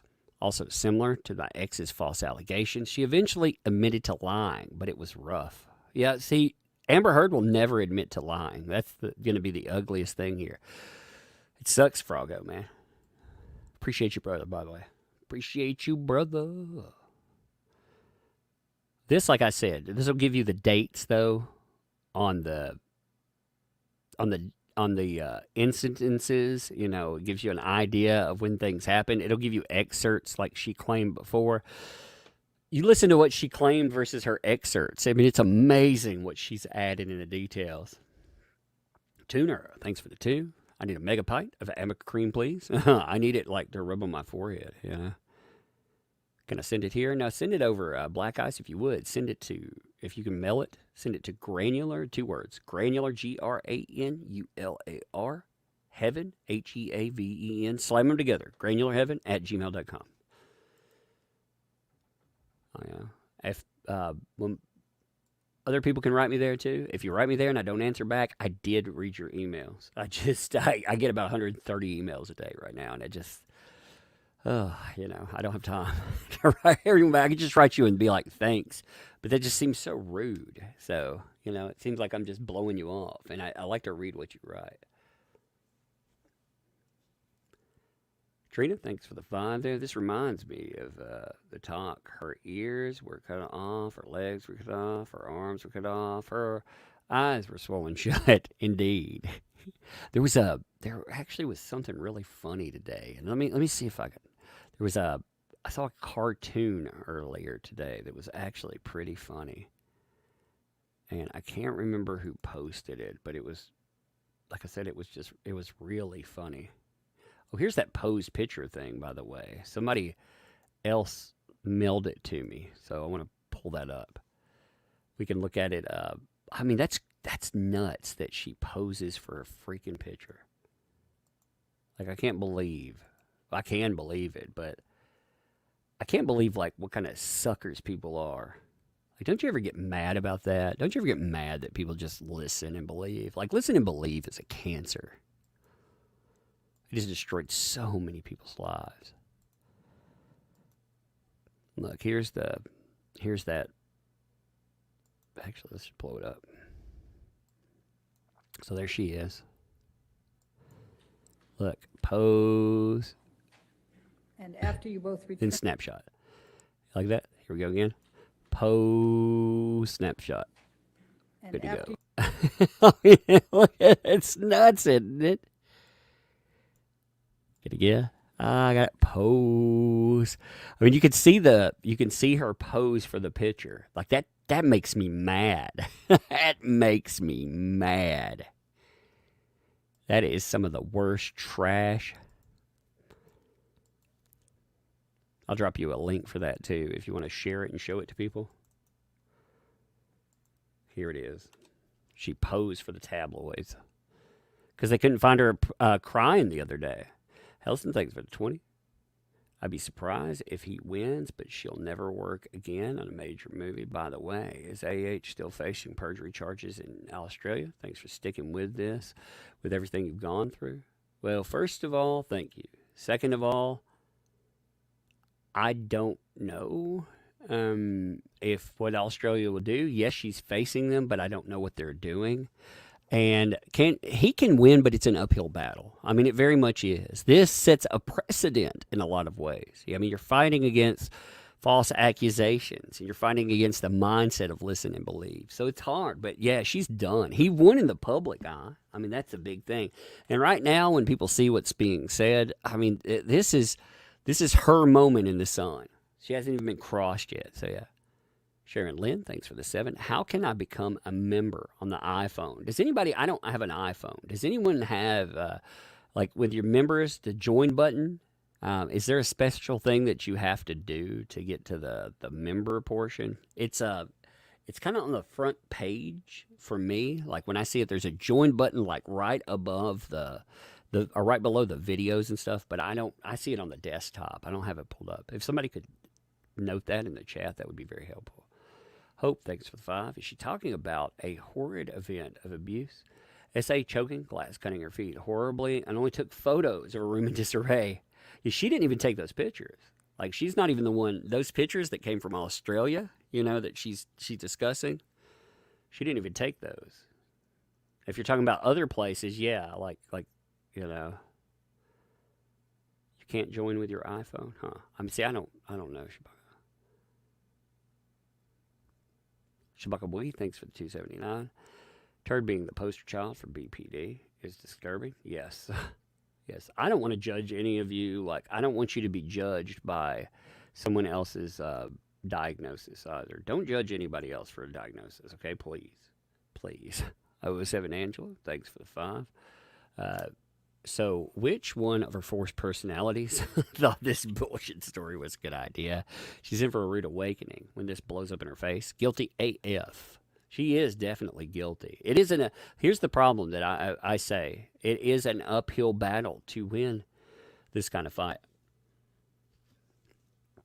That's why when you talk about like men and this kind of issues, this is an issue that is right now, it will become an everyone issue. You mark my words. It will become more and more prominent as we have, we're seeing more same-sex couples. You remember, you didn't even have, like, rights to have relationships like that, in the far-flung past, not too far back. So you still don't have the recognition of marriage rights in a lot of states and whatnot. When the further that goes forward, the more you're going to see this kind of stuff hitting every type of relationship. Right now, the highest demographic for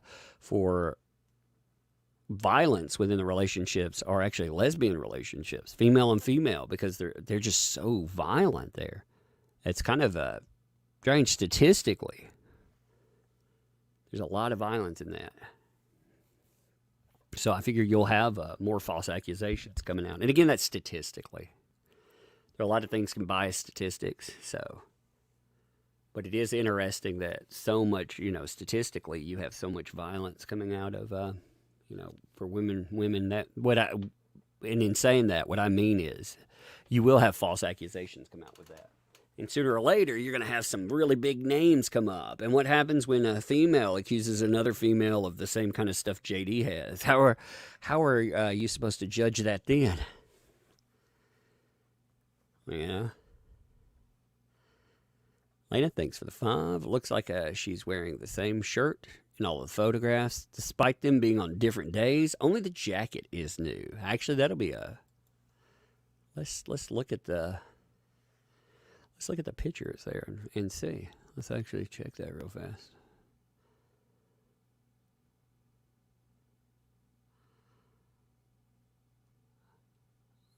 Yeah.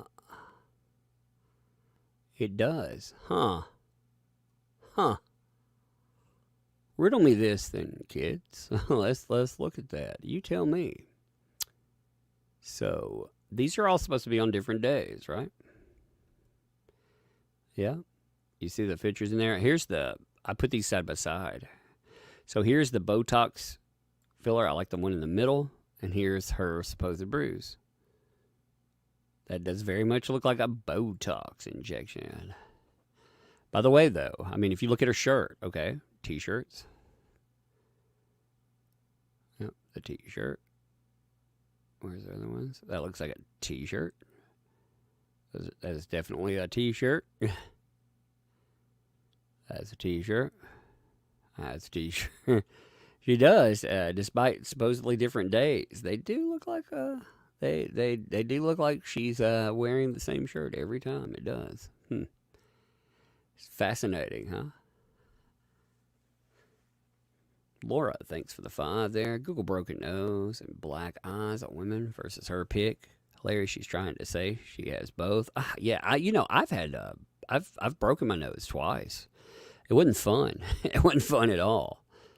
The day after, swelling and stuff, you don't put a little ice on it and it go away. And you definitely, you're going to go to the doctor. Like, she likes to say I'm tough and I can handle pain. I've broken bones and stuff. Yeah, you break a bone, you go into the doctor. Michael Sanger, thanks for the 2. Nope. Earrings also changed. Not leaving home. Well, she's leaving home for sure because she's, she's gone and taken James Corden's show. So that's fascinating, isn't it? Because she's definitely had to leave home, but she didn't leave home in the pictures because she took them all together. Gypsy Faye, thanks for the 5. This is worse than a B movie. My God. Can you die from secondhand embarrassment? I felt like I could. Who's actually believing that? Oh.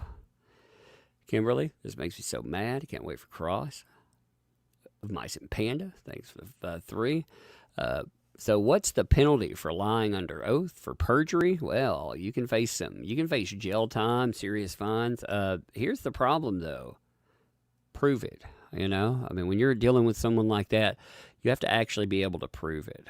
And, hey, do me a favor, if you folks would. So there's a channel I want to help out. This channel here, this is actually, give me 1 minute. I'm going to pull this up here, okay? Let me pull this up. Well, I got all you people here. It's free to do, too, if you could help me out with this. You see this place right here? You see Rolling with Lola Meets? That is actually my wife's YouTube. She tells me I'm not supposed to help her grab subs, but look, if you would, I put the link in the description. Sub to her channel. Lola Meatz. Let's hype up her channel. So she's got 674 subscribers. Like, I want to get her to 1,000 subs. So again, it's free to sub. If you would sub to her, it'd be fun. I'll pull it up a couple more times while we're up here. Shabaka Wookie, thanks for the 279. It's not my job to police him. Nope, just dominate. Exactly. That's the way they went with it, right? Yeah, like I said, if you just hit the sub button, I put it right there. Help it out there. Rolling with Lola. Yep, she helps out a lot of comic book people. So Yeah, we're already almost at 700. Like I said, she needs like 320 people. So anybody that can help, bam, that'd be awesome. Zed the Emperor, thanks for the 5. You think he would work again? Also, I made you a wrestler. Hey, that's cool. And your WWE 2022. I've seen people do that stuff before, and I always liked it. I think it's funny. You know, I always like when people do that. Captain Warrior Poet, thanks for the 2. Tug am locked out. YouTube is barring me? Really? Why? How are they locking you out? What are they doing? They keep banning you or something? It's weird. Or Raptor, thanks for the 2. Vid on Twitter makes it seem she's using in court. I saw her like nose thing, and it was very weird. Thank you all of you that have subbed to that channel too. Like I said, that's my wife's channel. You know, she's like at about 740 subs. Like I said, she needs about 260 more, and it'll get her to 1,000. It could be funny to, you know, and shh. Yeah, she's like, I'm going to do it on my own. It's hard to get it without anybody mentioning your channel. It's very hard to get noticed, you know. She does a lot of comic help. She helps out a lot of little independent projects and stuff. I think it's really good stuff to do. Diane Peters, thanks for 2. What happened to Baby Jane? LOL. Phoebe Black, thanks for the 2 there. No statement, plenty of statement backing. Thank you. PB Jelly, thanks for the 5. I've been questioning the testimony about Clive Barker all day. Yes, JD admitted provoked argument, but Clive Barker is gay. Yes, that's exactly it. Well known, makes no sense. That's what I was posting online. Somebody else mentioned it too, and I agree. Clive Barker. Well, first of all, I'm going to be even more about it. Like, Clive Barker is a writer. So you're telling me? I thought he was jealous of like established actors and stuff. Now he's just jealous of every man, like any random man that comes along, you know, because Clive, I mean, he's a director and everything too, but I mean, he's, I don't see Clive as like the same as, you know, and Eddie Redmayne. This is not meant to be rude, but Eddie Redmayne ain't stealing your, you know, Popcorn or having DV survivors calling it live. Do you think you might do it? No, I'm not going to do that. Like, that's, see, here's the problem. That is a conflict of interest for me to do stuff like that, because that is what I do with work. And I also don't, I mean, I just, I would feel, I would feel exploitive in doing it, and I don't mean that as a shot. I like Andy, and I don't mean that's what he's doing at all. I'm just saying, for me in my line of work, wouldn't feel right to do that. You know, it would feel wrong for me to do that. So, but I mean, that's, again, if somebody wants to do that, that's fine. And again, I'm in a different line of work and everything else. It wouldn't set on me right. Jade, thanks for the 5. So-called bruises. Have to go to Botox, plastic surgery, and biting on lips. Can you really be that stupid? Thank you for all your coverage. Yeah, that's what I wonder too, and thank you. Tammy Fuller, thanks for the 5. Tug at end. Oh my God, Amber acted scared of Johnny. I know he's gonna get you. He's gonna get you. It was like, really? 19, thanks for the 10 there. There's a video of Johnny's lawyer quietly celebrating when Amber mentions Kate Moss. Does that help them then? Yeah, kind of, because it's bringing in it's bringing in questions about exes. To see, she needs to open the door for ex relationships to be brought up in cross. Because if ex relationships are brought up in cross, then guess who gets brought up? And Amber's little Van Ree incident. Only one person's ever spent time in jail for domestic violence, you know. Smith and Stein, thanks for the 5 there. She was beat on that bed. The pillows were all bloody, but she only took a picture of a small part of a chip bed. And missing scalp, no, hun. Exactly. Christopher George, thanks for the 2. Emote, no, not her. For real. Janice, thanks for the 5 there. You have the H4 audio exhibits from Fairfax. 4 hours, yeah. One blew me away as JD talked about AU and one other She's so drunk and abusive. Yeah, I've got the giant. I actually have them from the thing. I have downloaded them, so you don't have to send them to me. I did download them. Yes, the 4-hour one I thought about. Yeah. Michael Singer, thanks for the 2. Conflict of interest. We know Tug is honest. Yeah, I just, like I said, it feels, and I don't mean like a conflict of interest, like I can't talk about that with you. What I mean is, again, it's, first of all, if you're going through something like that, I feel the need to help you. And if I feel the need to help you, then we have a problem there. And again, in my line of work where I work with victims and survivors of something, I also, like I said, I feel exploitative in that. If you come to me and ask me for help with something, I would refer you to help, and I would try. I'd listen to your story there, but like I said, it's just like, again, it goes with my line of work. I can't ethically do that. Like, it feels wrong to me. It crosses an ethical line to me. Again, I never want to feel like I exploit a DV survivor. And in my line of work, words are very powerful too. And, with doing therapy and stuff, you could just as easily, like, I really went through a dilemma covering this at first, because I had to make sure that when I talk about this, that what I talk about does not do harm. Like, when I discuss, I decided that ultimately, number one, false accusation is a very important thing because it creates more victims. Number two, it does a disservice to domestic abuse survivors. And it does such a disservice to getting you heard and getting you help. And it actually causes the opposite effect of sending you to treatment, that I ultimately sided with covering cases like this. But it was quite the quandary when I first thought about it, because I'm, again, like, if you come, when you come into therapy, like, if you were to meet with me in therapy, like, if you ran into me there, and again, if you're a subscriber or something, that would be a conflict too.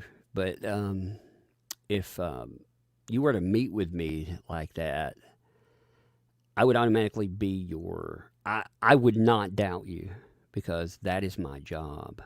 I'm there as your advocate. And, and when if you called in or something, I wouldn't doubt you either. I mean, because again, you're not weaponizing a claim, but like I said, I just, I had to think about a lot of stuff before I really even covered cases like this. KRAV, thanks for the 5 there. To get the joy button on iOS, you have to open YouTube in a browser. Okay, so for asking about, that's actually very good. Thank you. For asking about for the phone, you have to open YouTube in the browser option, and then you can find it that way. Thank you.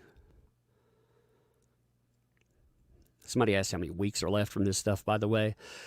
This will end, they want it done by Memorial Day. That's, so they're going to try to finish up by Memorial Day. Hey, Elaine, thanks for the 20 there and the super sticker. Appreciate that. Michelle B, thanks for the $8.99.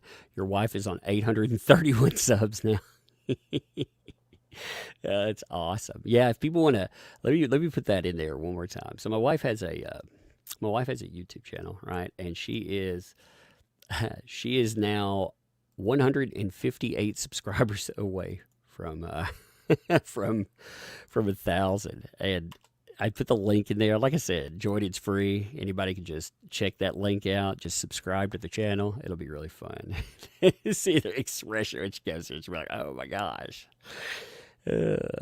Strella, thanks for the 10 there. The cat lady had to keep reminding Amber of JD's drugs. Yep, she kept saying, sorry, I left that out. I found it ridiculous. There's also a video of her leaving the stand, acting scared of JD. I thought that was fascinating. I saw that right there, Yeah.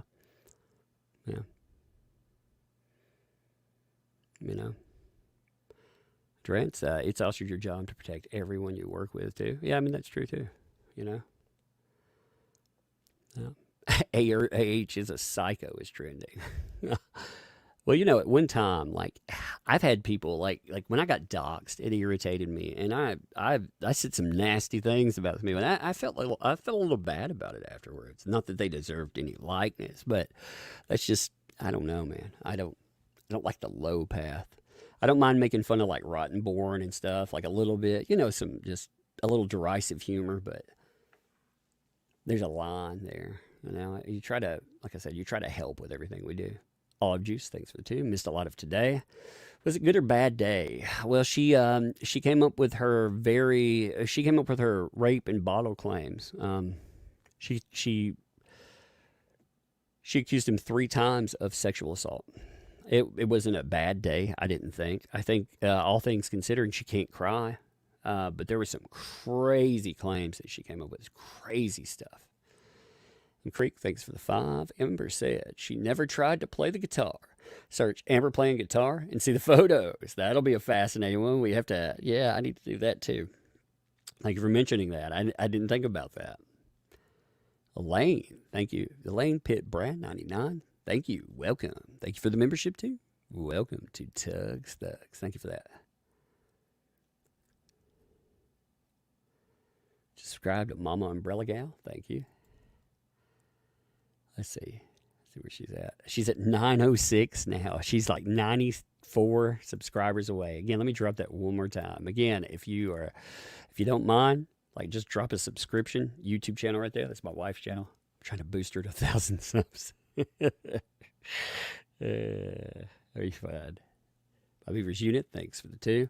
No tears, break, coke, no crying, rub swipes, sniffles. Yeah, well, it looked like she was using drugs there, It did. Raphael, the Angel Dog, thanks for the $2.99. My psychologist is often my voice.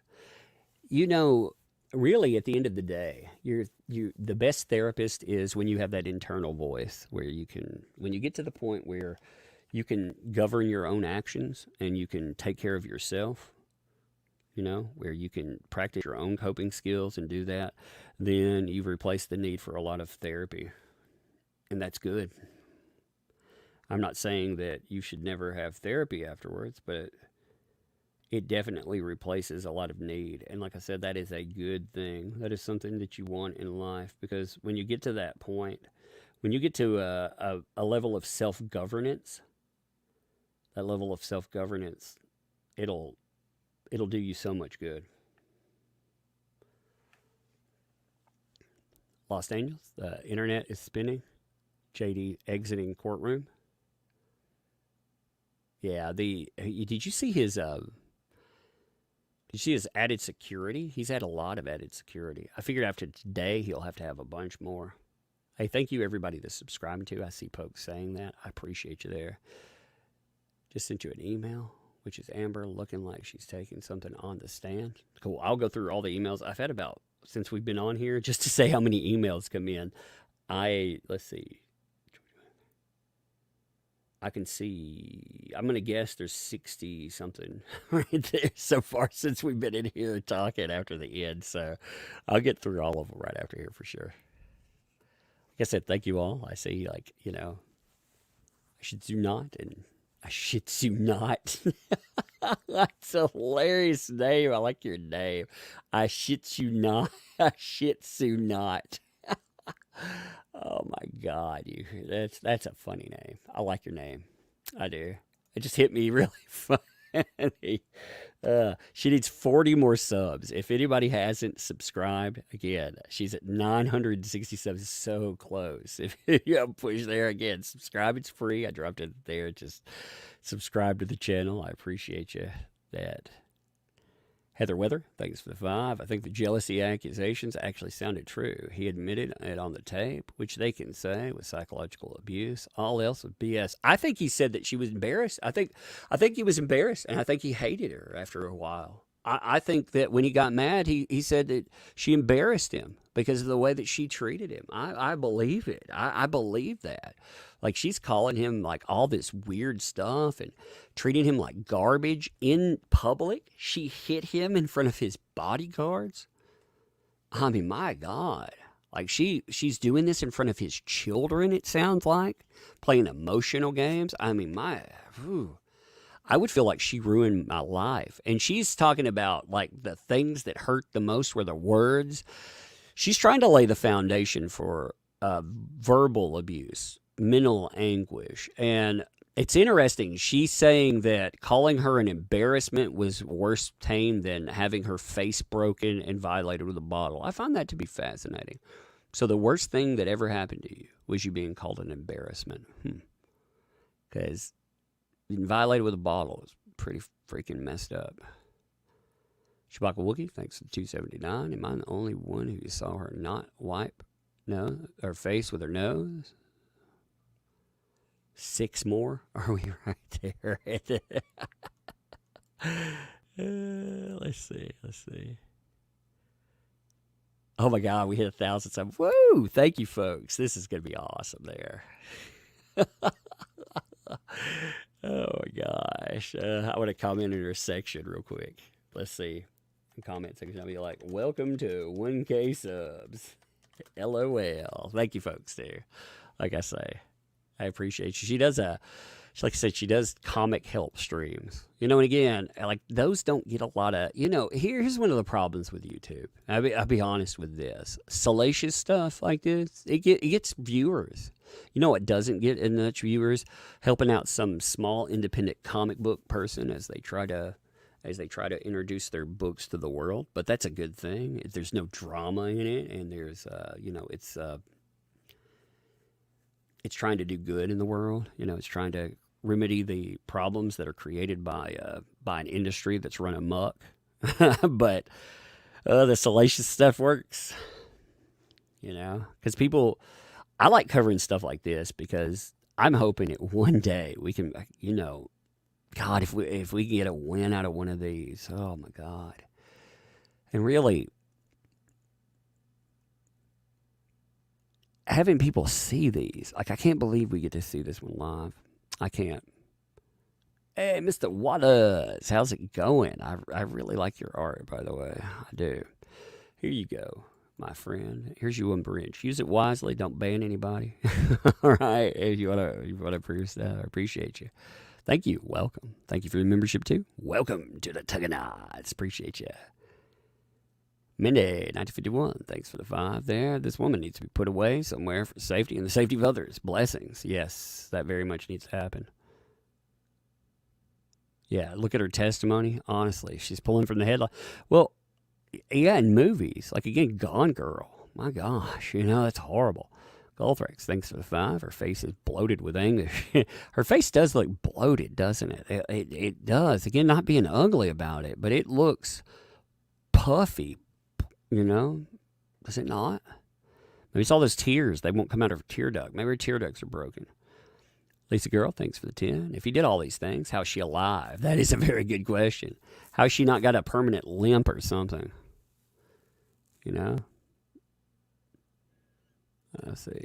John, my reality, thanks for the super chat there. Give us a fun times. Fun times indeed.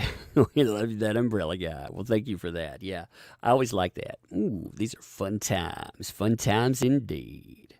What's funny is that, like, hey there, that actually, that's been with the channel since the very beginning. I used to, it's kind of a colloquialism, to greet.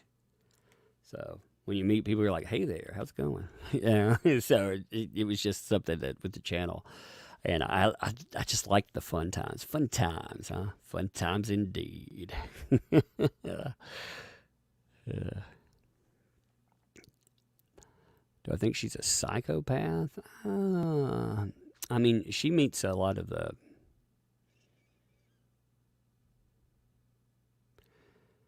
Celtic War Opponent, thanks for two. Tell your live stream's been hit by YouTube Koopa BS. What do you mean? Is it being shadowed or something? I'm not surprised. I'm not surprised it's if we're being shadowed, I'm not surprised at all. Like it happens a lot. It happens a lot on this platform. Like, it's hard to find our streams. That's why, you know, that's why it's been so difficult to get, like, people in every day and stuff. You know, because people have to find your live stream. Pam Flores, thanks for the 5 there. And I like the little dog stickers there. Thank you. Yeah, give me 1 second. I'll post her link one more time if you want to join up. Yeah, I see somebody asking there. There's your chat. We got to 1,000. If you want to keep subscribing, that's awesome. Yeah, like I said, should be like, we think to like 400 subscribers. Sure, hit that.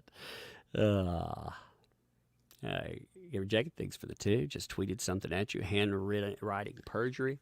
You'll probably have to mail it to me. Like when on Twitter, here's the problem with Twitter. Like if somebody tweets something at me, it gets buried in notifications. And when the trial's on, I'm getting like 15 or 20,000 notifications minimum an hour. So I just can't find, like, unless I'm sitting right there and I see it, I don't see it. And I hate it, you know. What's up, Wonder Girl? Thanks for the 10. Props to Wonder Girl, by the way. Tug, how many parakeets do you think it took to cover those lovely wood floors? That's funny. Yeah, Gamer Jack, you'd like mail that to me, though. It's good to see you, Wonder Girl, by the way. You keeping up with the trial? It's crazy. Katrina, thanks for the 5. Incredibly Average has a new video about the Australian incident. Yeah, I like it. I wish Incredibly Average would have been able to put out videos while we were building toward this. I understand, like, you know, well, for whatever reason he didn't, but like his channel was a colossus out there. Like if he could have kept, you know, periodically putting out stuff, like right now he's not getting the hits he deserves. He's barely getting noticed. So Big Sexy, thanks for the 5 there. You see her get defensive when they asked if she'd paint the black over those paintings. Yeah. I like how defensive she got about the words on the mirrors too, you know. Kimberly, thanks for 2. Her forced mouth movements drive me crazy. Stop. I hate her. Hey, just a second. Hey. What? Have you been over by your channel lately?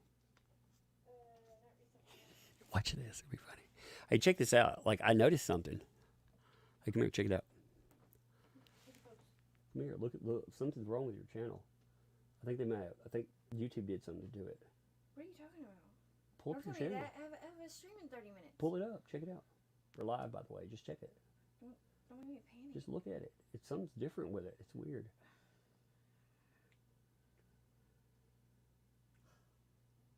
Oh no! No! This is not good. Yeah, it's great, man. You got over 1,000 subs now. You know what this means, right? What's that? I have to do a live stream in a furry suit. You should never make deals with that. Oh, furries.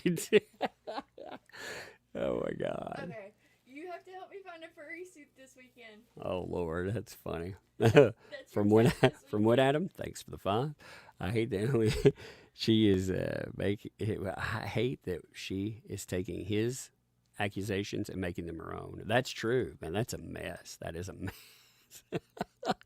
That is a mess. So how did you end up with having to do a live stream with a furry suit again? Last year when I started my channel on my birthday, well, in May. Mm-hmm. So I streamed the whole month of May. Mm-hmm.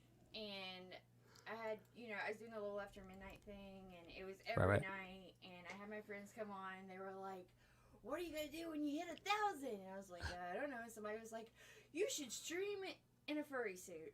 And I was like, "What? No." But it just became a big thing, and now they make fun of me and tell me I'm like, what is it, 93% lesbian? That's funny. Is that offensive? Because Amber I heard that it was verbal abuse to call her a lesbian camp counselor. I mean, I'm not a lesbian. Yeah, but I mean, would it be offensive, like if If I called you like a homosexual camp counselor, or heterosexual or whatever, what if I called you? If I was like heterosexual camp counselor, is that offensive in some way? No. It's harder I to don't know say how than. lesbian camp counselor is.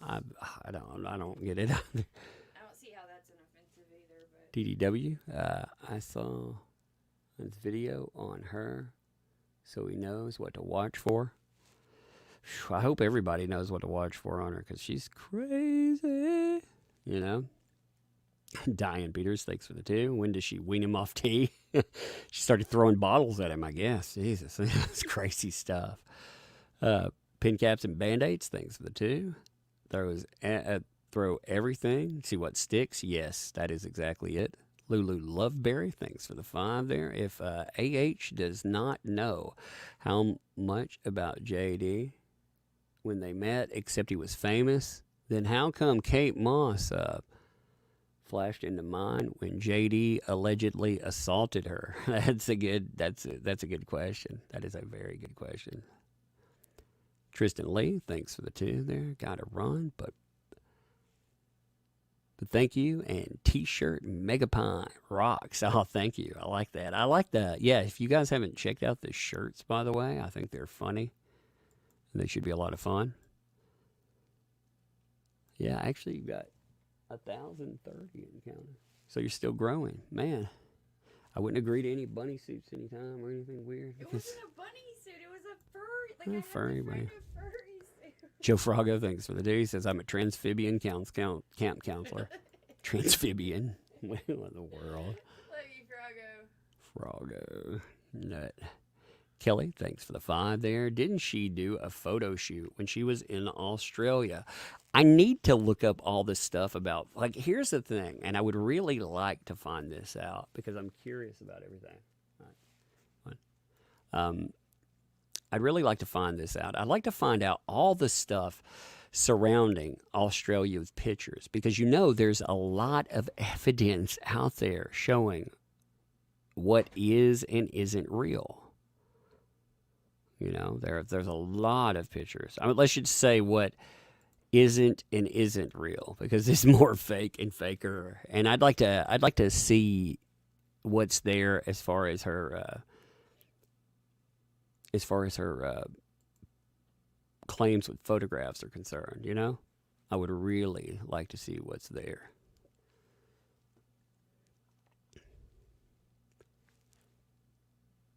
Man, my super chat window just jumped. I got to roll it back down. How do you fit a square peg into a round hole? BS. That's true. Diane Peters. Oh, got that. When did you win him off today? I appreciate that there. Moontan. Thanks for the 5. You better pick up a copy of Acting for Dummies. Yep. She definitely does not act very well, does she? Like, it's so weird. It's so weird to see her, like, put on this show. Like, what's bad? I can't imagine. I've had exes that I don't like. Like, it ended bad, and I've had some crazy ones, but I would never try to ruin somebody's life because they, didn't want to be around me. I think it would be healthy just to walk away. Heather Pad, thanks for the 2.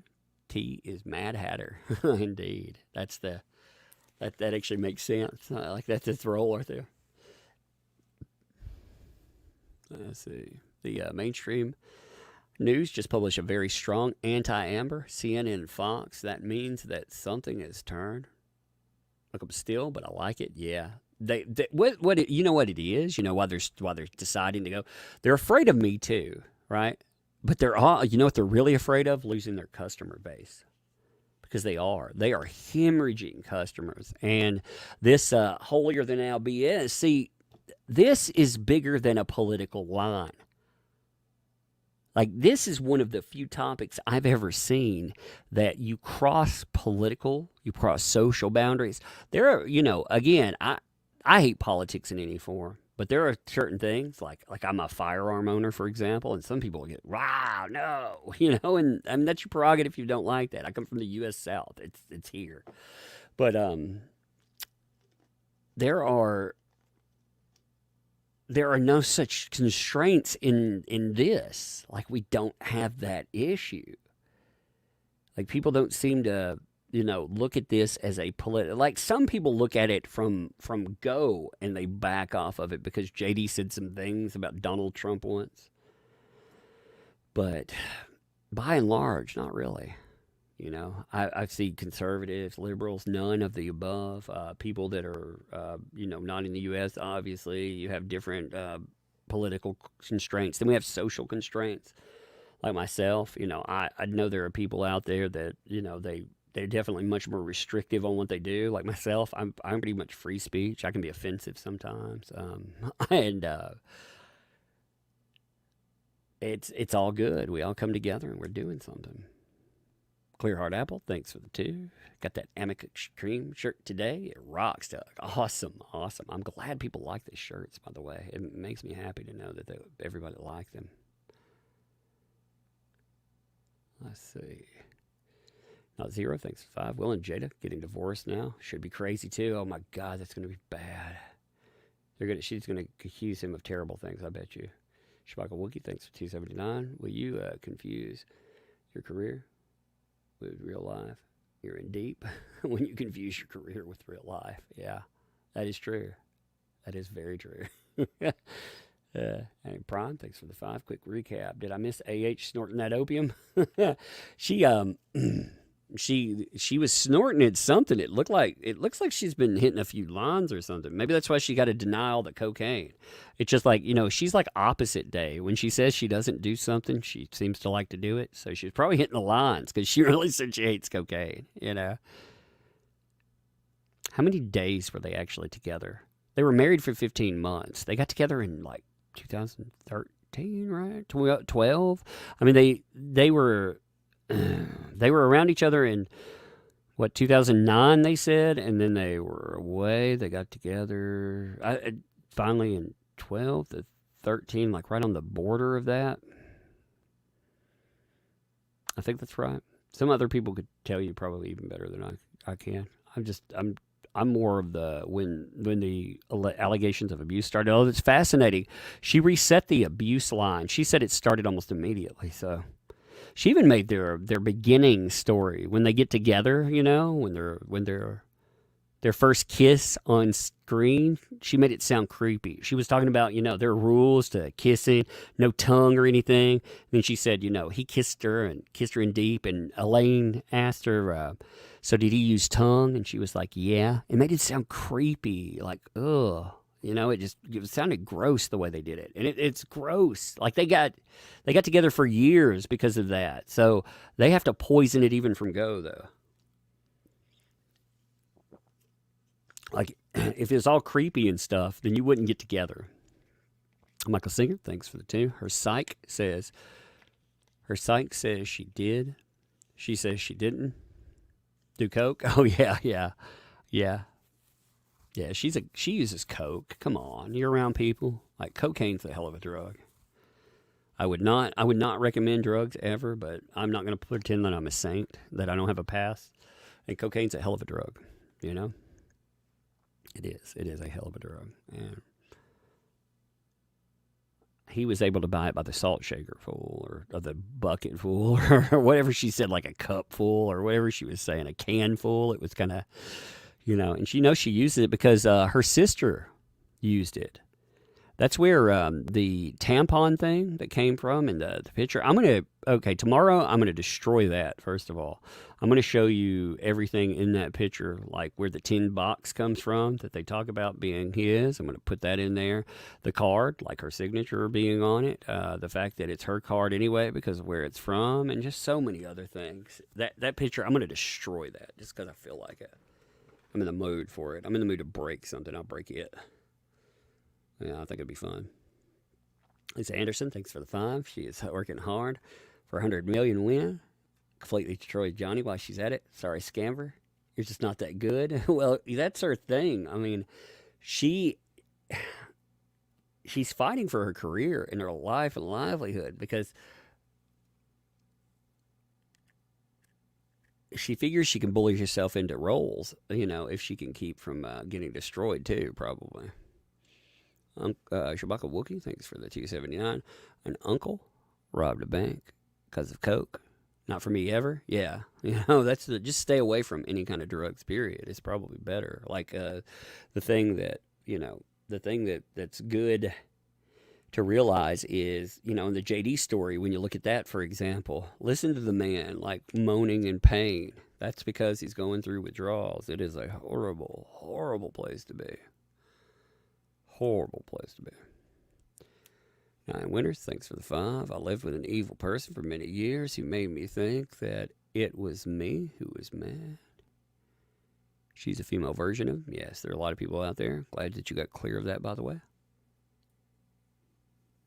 On Necron, thanks for the 5. When did she find time to paint 3 portraits in Australia? If she were only there for a short time, barricading herself in a room? That's a good question, too. When did she have time to set up a paint room, paint, and do all of this stuff? Just, Barry Blight, thanks for the 2. How did the bottle fit? I mean, the way that was like, I mean, her story with the bottle, like she tried so hard to make that story work for her. Like her description and stuff in it. It's just like, I catch the details that make it sound like a movie, like she went for the movie sound. She went with it a lot of things. Like for example, her getting choked. I was on the countertop. He had me by the neck. I was looking into his eyes. Again, I'm cutting out sentences because I'm taking notes on Twitter. I didn't see anyone. He wasn't there. I couldn't see him. It was black. It was black. He was gone. Talking about him losing it. And then, her story. My dress was up. I was staring at the blue lights. My back was on the countertop. I thought he was punching me. I felt this pressure. I could feel his arm. It looked like he was punching me. I could feel this pressure. There was pressure in my pubic bone. That's the way she said it, And I didn't know if the bottle he had was inside me was broken. I looked around and saw so much broken glass. I didn't know if he knew it was broken or not. I thought, God, please, I hope it's not broken. Like all that story like that. And she doesn't need medical attention. She said that she loses control of her bladder when she goes into the bathroom, that she's bleeding internally. Again, she knows the stories because that is what happens. And it fills me with rage to hear her fake this, because it is so hard to, like, I worked with kids a lot more, like I said, and you can put together someone's life, while you're helping, but it's so difficult. And again, the idea of surviving something, the reason that you're just not, I don't consider you a victim if you made it past that. Some people don't leave the stage like the way I would consider a victim. They're just stuck in that moment. They can't move forward. And I feel like you're victimized, because you never get past there. As a survivor, you take that baggage because it's fundamentally, it's you. You can't put it down. It becomes part of you. It's a weight you carry. But you figure out how to move on. Like you figure out how to put your feet forward. And getting people to that point is so difficult. It's so heartbreaking to watch people try to get to that point, and her to take that from people it grosses me up. Jamie, thanks for the 10. Do you think the judge or jury is buying the story? I can't say with the jury. The judge is very hard to read in this. The judge sometimes seems like, no. Michael Singer, thanks for the 2. Before, I was held hostage. Today, I barricaded myself. Yeah, which is JD's story, actually. The one thing I thought was fascinating that I wonder if the judge noticed. Anytime, like, she would be like, and then you'd hear objection, and then she'd step, and the judge would say, overruled. And she'd be able to stop it. Like, you can't just stop. Like, you can't turn your emotion on. When you are caught in a moment, it doesn't matter. Like, you don't have to understand what that particular horror is like to understand what horror is like. You understand that, you're in that moment, and like, for her to be able to turn it off and on, that doesn't happen. You can't just turn that on and off, it goes, it's there. Because hey, when you turn that on, like you can't just turn your brain off like that. Like Singer, thanks for the 2. Was it before or after I put a cigarette on his face? She blamed him for that too. Did you like that? She said that she found out he put a cigarette on his face. Can you imagine the reaction that would have got from the mainstream had somebody had even said that about her? If she had a cigarette burn on her face, you couldn't even mention the idea that someone else did it to her. Shabaka Wookie, thanks for the 279. The dramatic pause. Wrong moment, but very good. It's just so weird, isn't it? Tristan Lee, thanks for 5. Grabbing my meds from I'm spending 23 years, different occasions, and cleanup. Hashtag help to true survivors. Yes, F that certain Aquaman starlet. Yep. Yeah, like I said, it makes me mad to know what this person has done. It makes me very mad. Barbie Doll, thanks for the 20 there. Goal, thank you for that. Carla V, thanks for the 5. Do you think JD's lawyers will be able to get AH to show her true colors? Lie by triggering her narcissist or histrionic personality? I don't know. I don't know if she's had 6 years to practice, so I wonder, Red, thanks for 5. I have videos of turds sniffing something in Kleenex. I tagged you on Twitter. Like I said, I'll see if I can nail that one there. I saw her doing it. I actually saw that video, but let's see if I can find it real quick, too. Digital, thanks for the 2. Is she trying to dress like a pirate? Yar, Johnny Depp, arr. Yeah, she's actually sailed in and stole his story. Smicky Pooch, thanks for the 5. Someone pointed out that she lied without committing perjury by saying, it felt like he hit me. It felt like he was on top of me. It felt like, Well, she did say, too, that he hit me, though, too. I mean, she did say he reared back and he headbutted me. You notice, like, she works in things that, like he said, that also would bust your face. Having somebody headbutt you sucks. Like, when I was younger, I got in a lot of fights. I lost my fair share, too, because I was smaller, I was a really skinny guy, and we, I had to go to the school that was downtown, and it was quite volatile, and it we would get in fights all the time out there. I remember there was this little Asian kid, and he thought I was flirting with his girlfriend. He was the first guy I ever met that could pick his foot up and kick you in the face. I got back at him, I beat him with a chair until he couldn't stand up one day, but he beat the hell out of me the first time I met him because I'd never met somebody that was that flexible. I was like, oh my God. And I tell you, like, somebody beating you or headbutting you or something, it sucks. You ain't getting over it just like jack. Just doesn't work that way.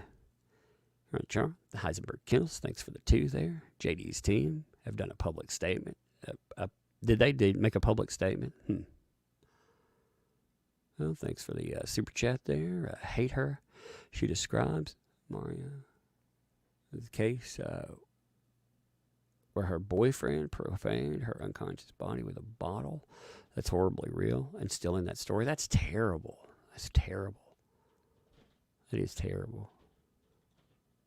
Yeah, taken from real stories like that is just horrible stuff.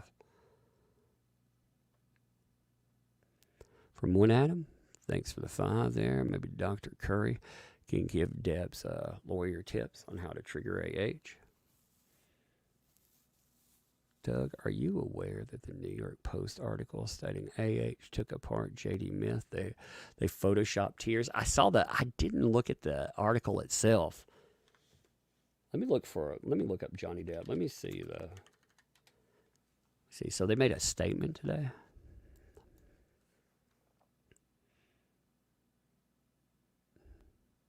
Cinema Blend. Like, that's weird.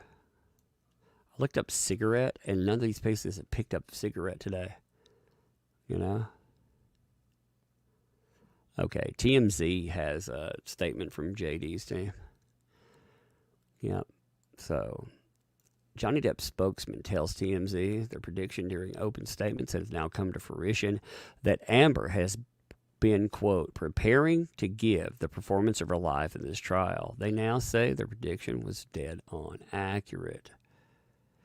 They claim her story of abuse has evolved with new and convenient details as time goes on. By contrast, they say Johnny's recollections have remained exactly the same throughout the 6 painful years since her first allegations were made. They also say the upcoming cross-examination from Johnny Depp's team will be telling as Depp's attorneys zero in on alleged inconsistencies. As you know, Amber wrapped up day 2 of her testimony where she told the jury he called her a nagging bitch and a C. So that was the way that they covered that. Johnny's spokespeople should actually talk to people like ourselves out here. When they talk to the media, here's the problem with the media. You know, everybody notices the media turn on you and they stick a knife in you, you know? Marie Watson, thanks for the 5. Last one, but how can you have so many horrifying stories? All very different, I might add. Yeah, how do you have 14 stories like that? That doesn't even work. One Adam, thanks for the 5 there. Maybe Dr. Curry can give Depp's lawyers tips on how to trigger AH. I don't know how you get that many, though. I mean, that's true. You're really patience. Thanks for the 10 there. My bruises never went away. It could not be hid. There was always fresh ones to show before old ones finally healed. Oh yeah, and her story. That's the reality of that too. And her story, there wouldn't be hidden bruises either. There wouldn't be. They wouldn't just come and go. I mean, you're right. You're very much right. Cactic Warrior Opponent, thanks for 5. Tug, I can't even chat, and I'm a member and double checked. Just wondering if anyone else outside the U.S. Is locked out. Hope your channel is okay after stream. I haven't had any problem there. Here's a question. Are you able to type into the chat? If you refresh and everything, are you able to type into it? Because in there, your statements could be hidden and they disappear, if that's what you mean. If you're not able to type in there, I don't know. Yeah. Quebec, they say they're just fine there, so... I don't watch mainstream. I only do YouTube. Yeah, exactly. Like a lot of people don't realize like that's the way to go. And I'm not like I said, I'm not 20 and saying, man, I'm the way of the future. I'm just saying like if they're going to talk to people, like talk to people that haven't betrayed you, you know? You know what I mean? Like that's the way to go. I'm glad they get statements out, but like the mainstream, they will betray you. And you can reach millions of people through YouTube. Like somebody puts out a video and they're like, exclusive, JD's team says blah, blah, blah. You know, they're going to get hits and everybody else is going to pick it up too. So it's going to spread like wildfire, you know? Let's see. Tamara's Bledsoe, thanks for the 5. But it's the Amica cream, good makeup. She's a makeup artist, don't you know? Good creative color. That's indeed. Samantha Jackson, thanks for the 4. Johnny's team has a week to pick apart her claims. Somebody said my mic's popping. I don't hear it popping. Let me listen. Yeah, I don't hear any popping. I'm actually listening to my own mic inlay for a second. I don't hear it. I hear this though. Isn't it pretty? It'll pop like that when I lean in, but I don't hear any popping. I was checking it with the sound editor. I do it on that. Bradissimo, thanks for the 5. I pray Johnny Depp is vindicated. The truth being revealed will effectively punish AH. She'll never get over it. See, I like that sound for like check this out as a mic check. This is a mic check. I'm checking my microphone. This is how I do it today. That's what I do. Like, it even makes my mic check sound fine. Celtic Warrior Poet, thanks for the do. Can't even touch a button before YouTube. That's so strange. I don't know. Like, it's not for most other people, you know. I have no idea. That's just really weird for you. I mean, I don't know what that means. Echo Sean D. Thanks for the 5. The line about cutting off his hands is straight out of the movie.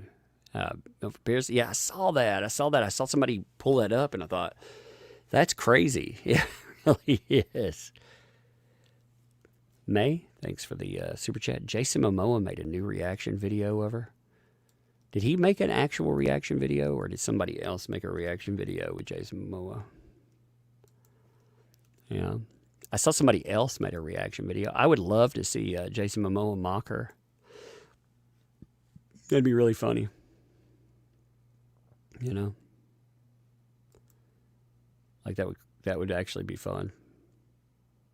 I'd have to give him a back pat, you know? He'd be like, ugh. I do know this. I know that Jason Momoa, even after today and stuff, is still following Johnny Depp. And Johnny Depp is still following him. So if we're saying that her narrative is working, you know, or whether it is or not, well, it didn't convince Jason Momoa to stop following Johnny Depp. So I just looked there, and he's still following. So that'd make a good video topic, too. Actually, I'm going to do a video tomorrow, I think, on the James Franco. She admitted a affair with James Franco, in my opinion. I looked at certain notes when they're all together, and I think she's admitting, because the time frame and everything else that's going around, I think she's admitting to doing a lot of stuff with James Franco, which I think is fascinating, you know? I think I caught up. Yeah, I think I'm actually caught up. Looks like I've ran up on the super chat line. It's been an interesting day, like I say. What we'll do this weekend is we will have live streams. We'll probably, tomorrow, we'll see what it is. I may have a later live stream, like later in the day. Saturday, I might try to aim for a little bit earlier in the day. I'm not sure yet. And then Sunday, we'll probably do a live stream too. We'll probably do one every day. Just to say, why not? You know, why not do a live stream every day, talk about this case, catch up a bunch of the things that are going on in it, and really just get down to the nitty gritty of it all. You know, talk about everything that's been presented, and to talk about the stuff that is not going to be covered. We need to talk about like right now, if you look at her claims, we should go back and we should look at her witness statement. I think that would make a positive live stream, because you know what? It's going to bust her in her own lies. I think that would be good. So we should do things like that, I think. You know? Tagged you in a video, YouTube or Twitter. You're going to love it. I'll check it out for sure. Hey, Carmen, thanks for the 5. I wondered if JD's lawyers will get a handwritten analysis to check the writing on the mirror. They had somebody that was doing all of their like checks and stuff, you know, their metadata and everything. They're experts, and I don't know what they had going on with that. But that handwriting, you can tell it's not JD's handwriting, because it changes up. You know, if you catch her in lies like that, it's the little things, the minutia. If you catch her giant tale of, you know, abuse and horror, if you catch it and you take it apart because of stuff like that, that's when everything falls apart for her. That's when she loses control of the narrative. And I think that's where you win your case, you know? Because there's 5 or 6, then... Tug, the person who's having trouble in the chat needs to double check. Yeah, hey, that's a good idea. Hey, where you're having trouble chatting, Celtic War, make sure you're still subscribed to the channel. Here's the thing. Maybe it kicked you as a subscriber. YouTube is notorious about unsubscribing people, and I turned on subscriber only. I forgot about that. That's a very good point. I turned on the subscriber only because of the bots. So Make sure that you're subscribed to the channel still. Like I said, YouTube is notorious about kicking people off of subscription, so they may have unsubscribed you from the channel. God, we're at like 700 subscribers away from 190,000 subs. That's insane. Say, I appreciate all of you that have been showing up. I appreciate everything you do. I'm going to play some Sexy Toast. Just a minute. We're going to get out of here. David Dobles, thanks for the 5. Aqua Girl can now get a job as someone's assistant. See how it feels? 5. Fake crying beast. Exactly. I'm going to call it a day. What you should do is go over to Popcorn Planet, check out his stuff. And also, if you want to, like I said, Lola's on. Go and check her comic coverage out. See if you enjoy stuff like that. Maybe you enjoy an indie comic me and talked about. It's something, to divert your brain. But go and check out, like I said, Andy there. Let me see. Hey, Marion, thanks for the Marion Morrissey's ridiculous. Thanks for the 5. Thank you for your excellent coverage, Doug. Hey, thank you for being here. You folks, you make this work. John Silk, thanks for the 5. Glass cutting mixed with alcohol would lead to alcohol poisoning. So AH would need treatment or she'd die. Not even that. Let's just say, for argument's sake, that it just... Have you ever gotten alcohol in a cut? Can you imagine what glass would be like? I mean, like dozens and dozens and dozens of small cuts. Like, God... That would be horrific painful. She doesn't have the pain tolerance for this kind of stuff. You can tell she's lying through her teeth. Michael Singer, thanks for the 5. So JD was in the plane, strong enough to kick AH, but also moaning in pain from detox. Well, she's saying he's moaning because of drugs. She's not saying, he's saying that's not then. He's saying that's in detox. What really bothered me about the plane story was the fact that she was saying that she said, he did all of this stuff, and then he managed to kick her, and she fell down, and she could see the floor. And when you were listening, you could hear a pin drop. And when you listen to that noise, see, Keenan Wyatt, when he talked about the scene of that, he said, you couldn't hear anything. Like, it was such a mess. You couldn't hear anything at all. I mean, it was that bad. So, again, her story just doesn't match up. But anyway, I'm going to give you some Sexy Toast, and then my butt is out of here. We've been on for like 10 hours. Remember, next week, it sounds like we may have to start at 8. We may have to start at 7:30 because it sounds like the trial is going to start an hour early. So they may start, they were saying, start an hour early and go till, because they're trying to get done by a certain date, and they're not there. So they're going to start early, and they're going to end late. So we're going to be in for longer days, but it'll be interesting to see. So anyway, we have a week to talk about it. So anyway, Sexy Toasting you up.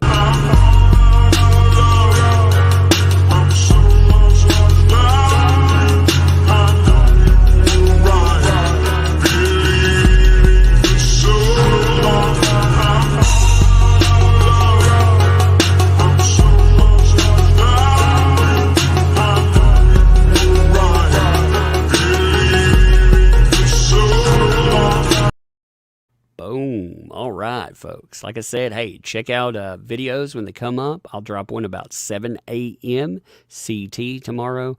And also check out shirts or anything, and definitely check out our comic as well. But anyway, I'm going to leave you here. Again, if you want to keep up more coverage like this, go over to Popcorn Planet. Check those guys out. Tell them That Umbrella Guy sent you.